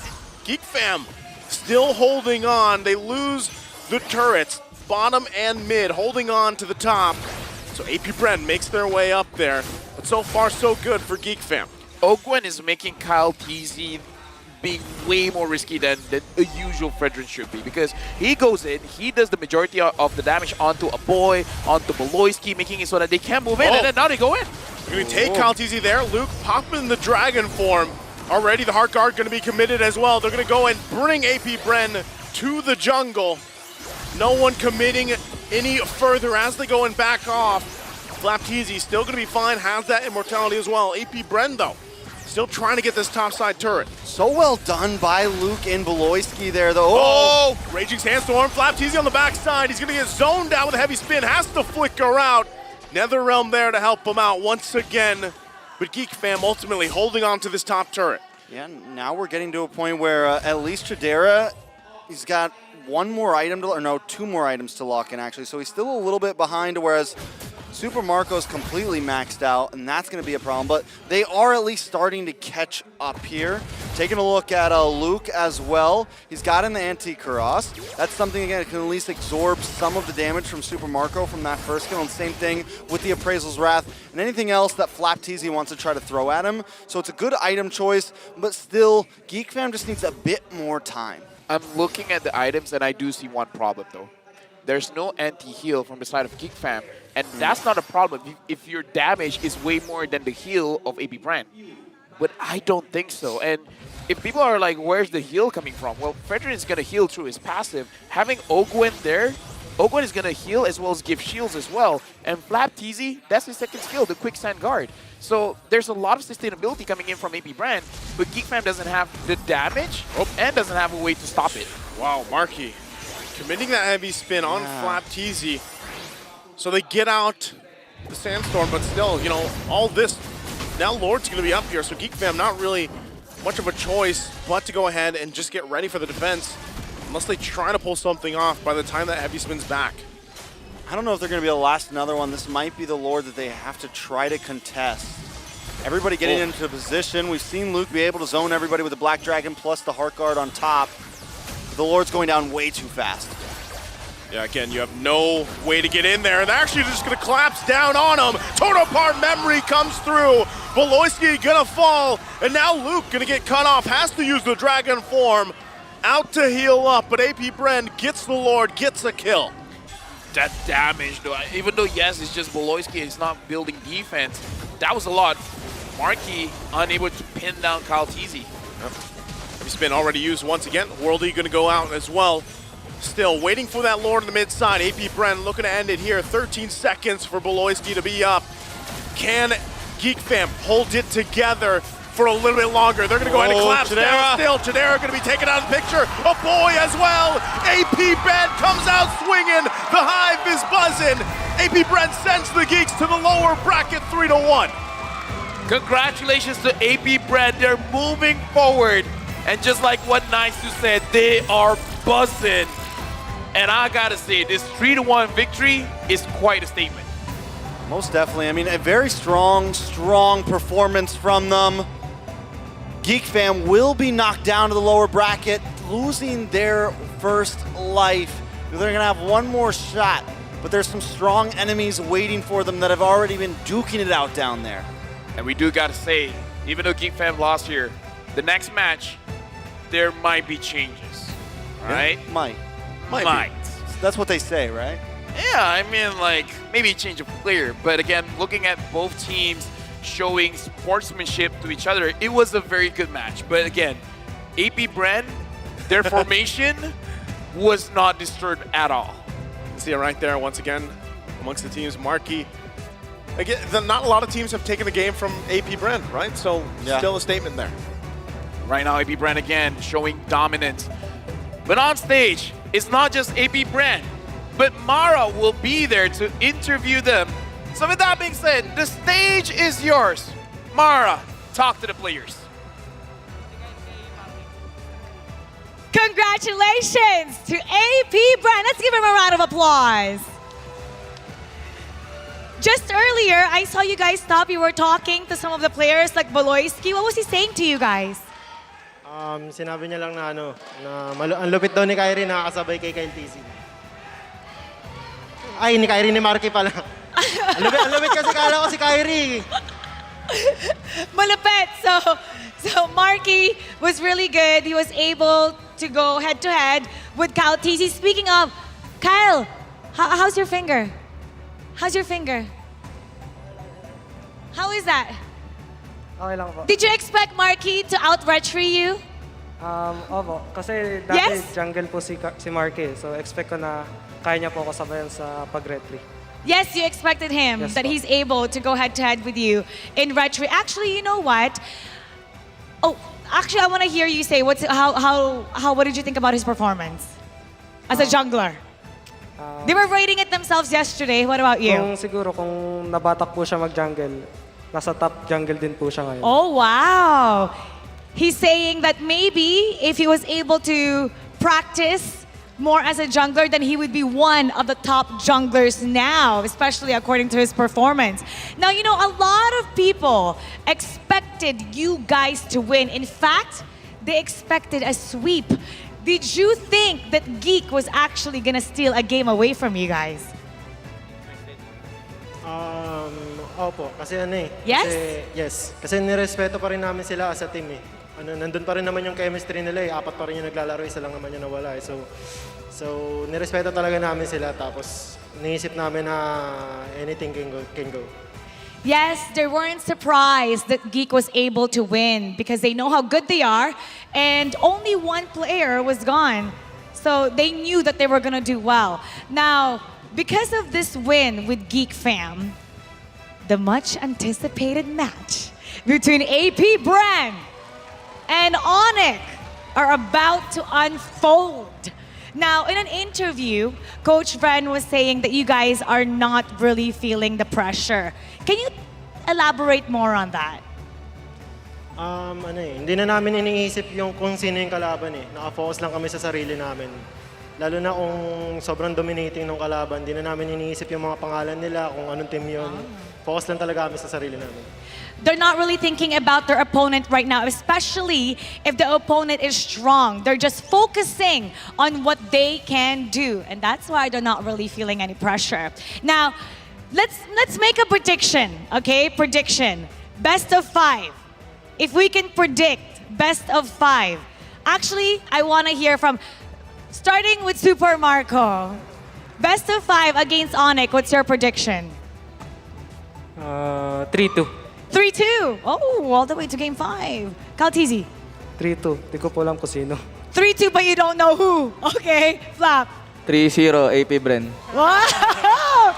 Confident! Confident! Few, how about you? 3-2, kahit sino. 3-2, anybody? Ogun. 3-2. 3-2. Same. Same. Anybody. Anybody. Oh, okay. So right now it's only Flap who's saying it'll be a 3-0. Very confident. All right. Okay. Final message to the fans. You guys are gonna take a 2-day break. Thank you sa mga pumunta at manood sa laban namin dito sa Geek Fam. Hoping to see you soon sa Onyx naman. Thank you very much. He's thanking everyone who supported them to watch them fight against Geek Fam, and they're hoping to see you soon in the fight against the Sky Kings Onyx. All right, everybody. Once again, give AP Brand a big round of applause. And we're gonna break that game down for you. So we're gonna head back to the casters all over the world. Casters, pasok. Before breaking it down, we do have to say, I want to channel that Flap energy.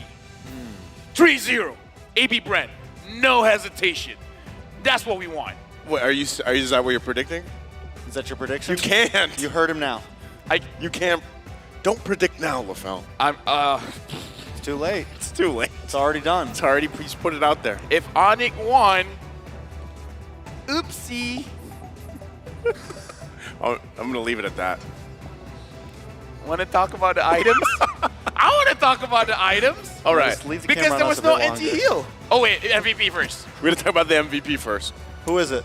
Who's our MVP, LaFell? I feel like the MVP will be... Kaltizi. Ogwen. Oh, the pose. Oh, I was doing it wrong. Matilda, 1-0-9. I like it. I mean, Ogwen's played a great game.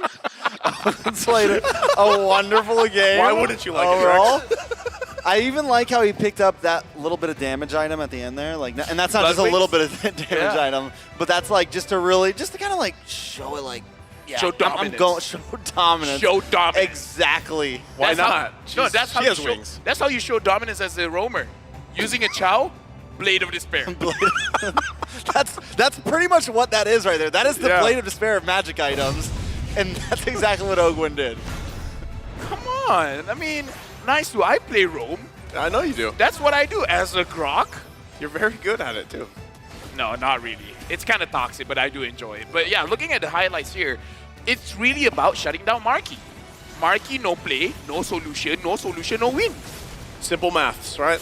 That's how you go about it. And really, when you look at the highlights here, you're going to see how much pressure they put on Marky throughout the entirety of the game. And this is why, once again, it's kind of weird seeing these jungler picks. You know, the Fredrin pop out again. Akai, we're going pure utility once again, but still the same. It's the old faithful pick. It works. And look at that, slow motion. Ogwin, what, 4 knock up there with the circling eagle is just on point. Yeah, I feel like, honestly, Ogwin, even though he secured the MVP through the game, he kind of felt like the unsung hero. You don't always catch those movements like that, like bringing the whole team forward to where Flapteasy can unleash that Appraisal's Wrath. All those moments kind of go unseen because of everyone else doing so much damage, but he's the one who really piloted the team to victory. Okay, Ogwin here with the support emblem has a bit more in terms of healing as well as the shields, which made it into more of a bad situation when GeekFam does not have any anti-heal at all. No Dominance Eyes, no Necklace of Durance, no... What was the other one for physical? Sea Halberd. So not having anything at all made it so that Kalteezy was not getting chunked down. Like, his second health kept on generating, and the fact that he has the Guardian Helmet made it even more difficult to take down Kalteezy.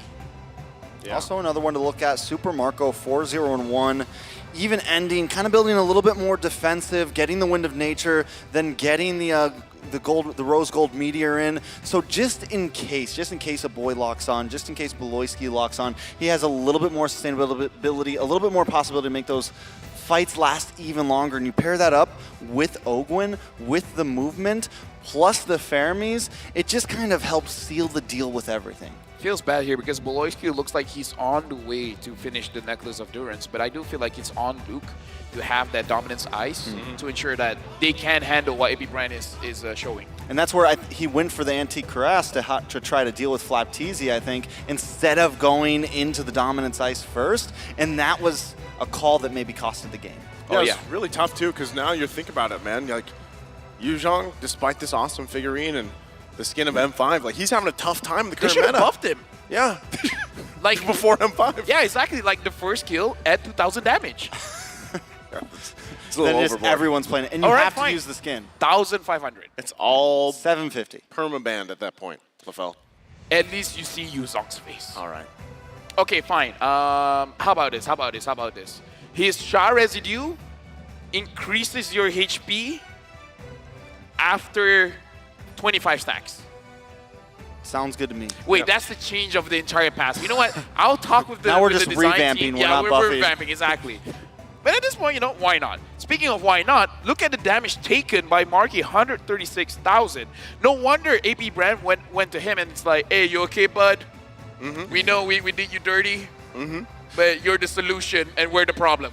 Not only that, but Kyle Teasy taking so much damage, but not taking too many deaths over the whole game. I think he did die. Being able to absorb everything. I feel like at one point there was probably, maybe he was a little hurt by the fact that he was after his fingers, man. You know? So he wanted paper to put cut. the paper cut, whatever it may be. He was tired of it and he wanted to put the pressure on Marky, and that's what he did for that last game. I mean, if I had a paper cut, I wouldn't be playing the game well. But let me just say, even without a paper cut, I don't play the game well. That works too. Maybe you should get a ROG ROG. phone. Yeah, a ROG phone. Because they help even when you're playing with Let paper me just cuts. say, if they give it, I won't say no. It was my birthday. Still my birthday month. But here's the thing. We got to look at the brackets because this is the end of Knockouts Phase 1. Man, we have been here in this 12 days. Yeah, 12 days Straight. in EVM. It's crazy that we've made it to this point now. I didn't thought I would survive. Congratulations to me. Congratulations. Yeah, I had to initiate. But now, yeah, we got to look at the brackets update here because we're going to the second phase of the knockout stage. And as we advertised just now, it is going to be Onyx going up against AP Brand. GeekFam now has to go up against Blacklist International.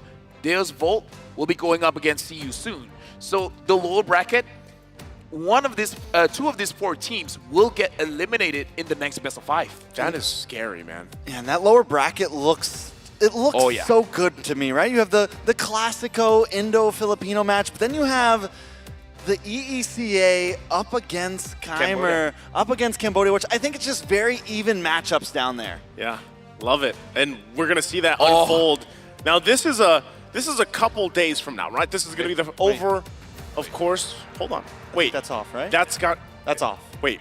Compared to the bracket? Yeah, we'll figure this out. Well, you know, it's... We're thrown here. Either way, it's December 15, 2 p.m. We know that. That's true. And 6 p.m. But what we saw from the bracket... I'm sure there'll be a post of the actual yes. bracket on social media if there was a slight mess up. Just check it out there.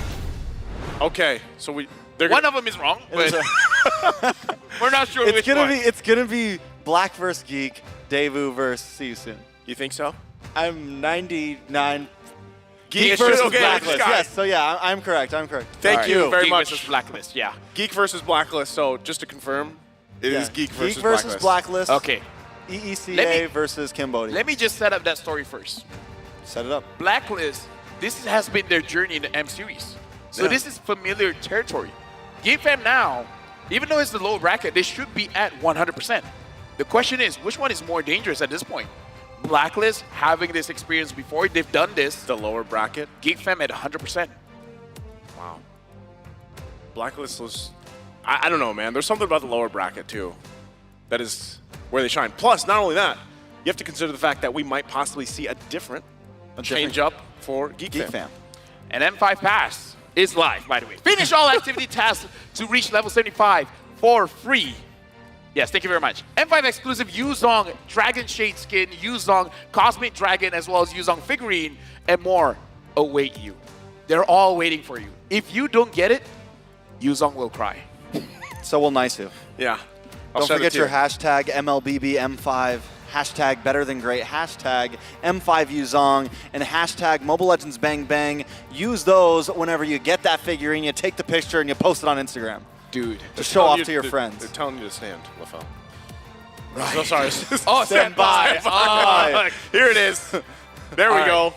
Match 9, December 15, 2023, 2 p.m.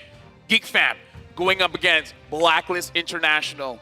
Afterwards, it's going to be Daewoo or Deus Volt going up against See You Soon, where, again... Don't know what to expect, man, honestly. Which match will be more exciting for you, LaFell? Yeah, which one are you looking forward to?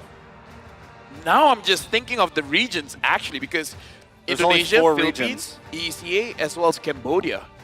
Cambodia has been doing very well lately, but again, Deus Volt has been the Dark Knights. Yeah.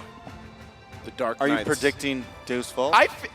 I feel like the Deus Volt and the See You Soon one is more difficult to predict. Yes. And it's a whole region on the line. It is. There's so much on the line. Can we also just point out the fact, too, that, once again, we've loved it here at EVM. 12 days great. now. After this, we're going to have a short break, and then, you know, we move on to our Phase 2 in a different venue. Today has been very exciting. Amazing best of fives, and it is impossible without our sponsors. The M5 World Championship is powered by Munton, presented by Kadia, supported by ROG, the official gaming phone, Grab, the official Super App partner, and Secret Lab, our official chair partner. Let me say, gentlemen, it's been nice working with you. It's been Nice working with you, Trex. It's not all the time that Americans can hang out on the desk. I feel with my roots.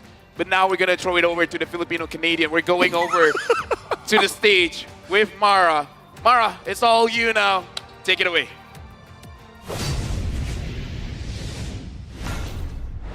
Match after match, the words that paint better than great are only getting clearer and clearer. Today we saw the Sky Kings going up against the dark horses of EECA. And in true Onyx fashion, they reminded us why they are one of the crowd favorites to take the crown for the M5 World Championship. They left no room for Deus Volt to come back, taking the first upper bracket finals. And right after that, we saw the clash between the Bees and the Geeks, with Geek Fam surprising AP Brand, stealing one game away from them. But ultimately, the Bees stung harder to take the second upper bracket finals.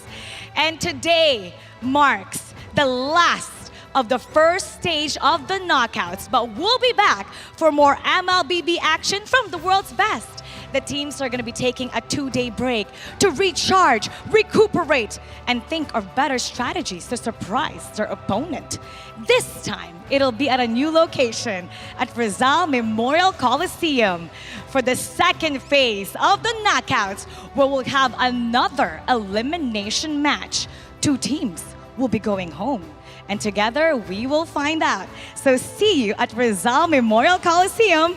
Once again, my name is Mara Aquino, reminding everybody who's in a pursuit of victory to become better than great. See you tomorrow, everybody, on Friday. Keep it good vibes.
Hit me like I might kick over, but you can keep me in no corner. I know I can make a comeback, ace this round and finish this game now. Got the power on my shoulders, yeah, you know that I'm a soldier. You can keep me off my guard, but you can't keep me from my honor. Nah, nah, nah, I feel like the floor is lava. The energy's getting higher. You're saving my arms, 'cause I know just what I got. I got you like na na na, and you know I hold the power. This feeling I love, oh yeah. Making my grind good to great, so don't stand in my way. Standing tall and I won't fall over. We are better than great, good. We are better than great. We stand tall, won't run away. We are fun, nothing gon' change. Great, we are better than great, great. Can't get it great, I'm better than great. I play my own role, I become the greatest. Transcend myself into this game, yeah. I build a power to dominate fate. Championship mind, no time for the weak. What's up to the game, shall reveal. Better than great, that's how we feel. I feel like the floor is lava. The energy's getting higher. You're saving my arms, 'cause I know just what I got. I got you like na na na, and you know I hold the power. This feeling I love, oh yeah. Making my grind good to great, so don't stand in my way. Standing tall and I won't fall over. We are better than great, good. We are better than great. We stand tall, won't run away. Lay up firm, nothing gon' change. Great, we are better than great, great. If we stand tall and believe, we can make it, you and me. With a sense of urgency, you'll see I'm better than great. I'm better than great. Oh yeah, yeah. Oh, I'm better than. Making my grind good to great, so don't stand in my way. Standing tall and I won't fall over. We are better than great, good. We are better than great. We stand tall, won't run away. Lay up firm, nothing gon' change. Great, we are better than great, great.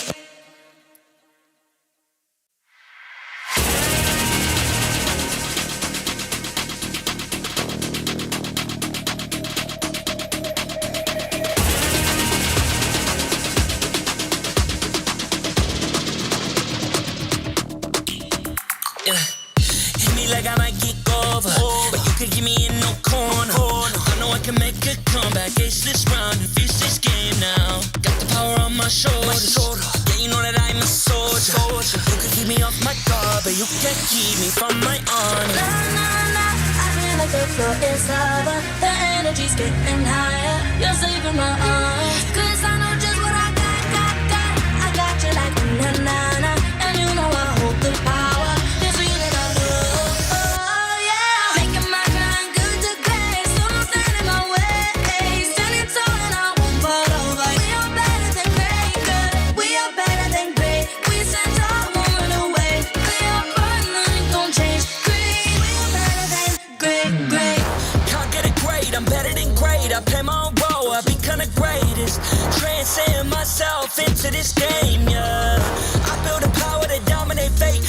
Championship mind, no time for the weak.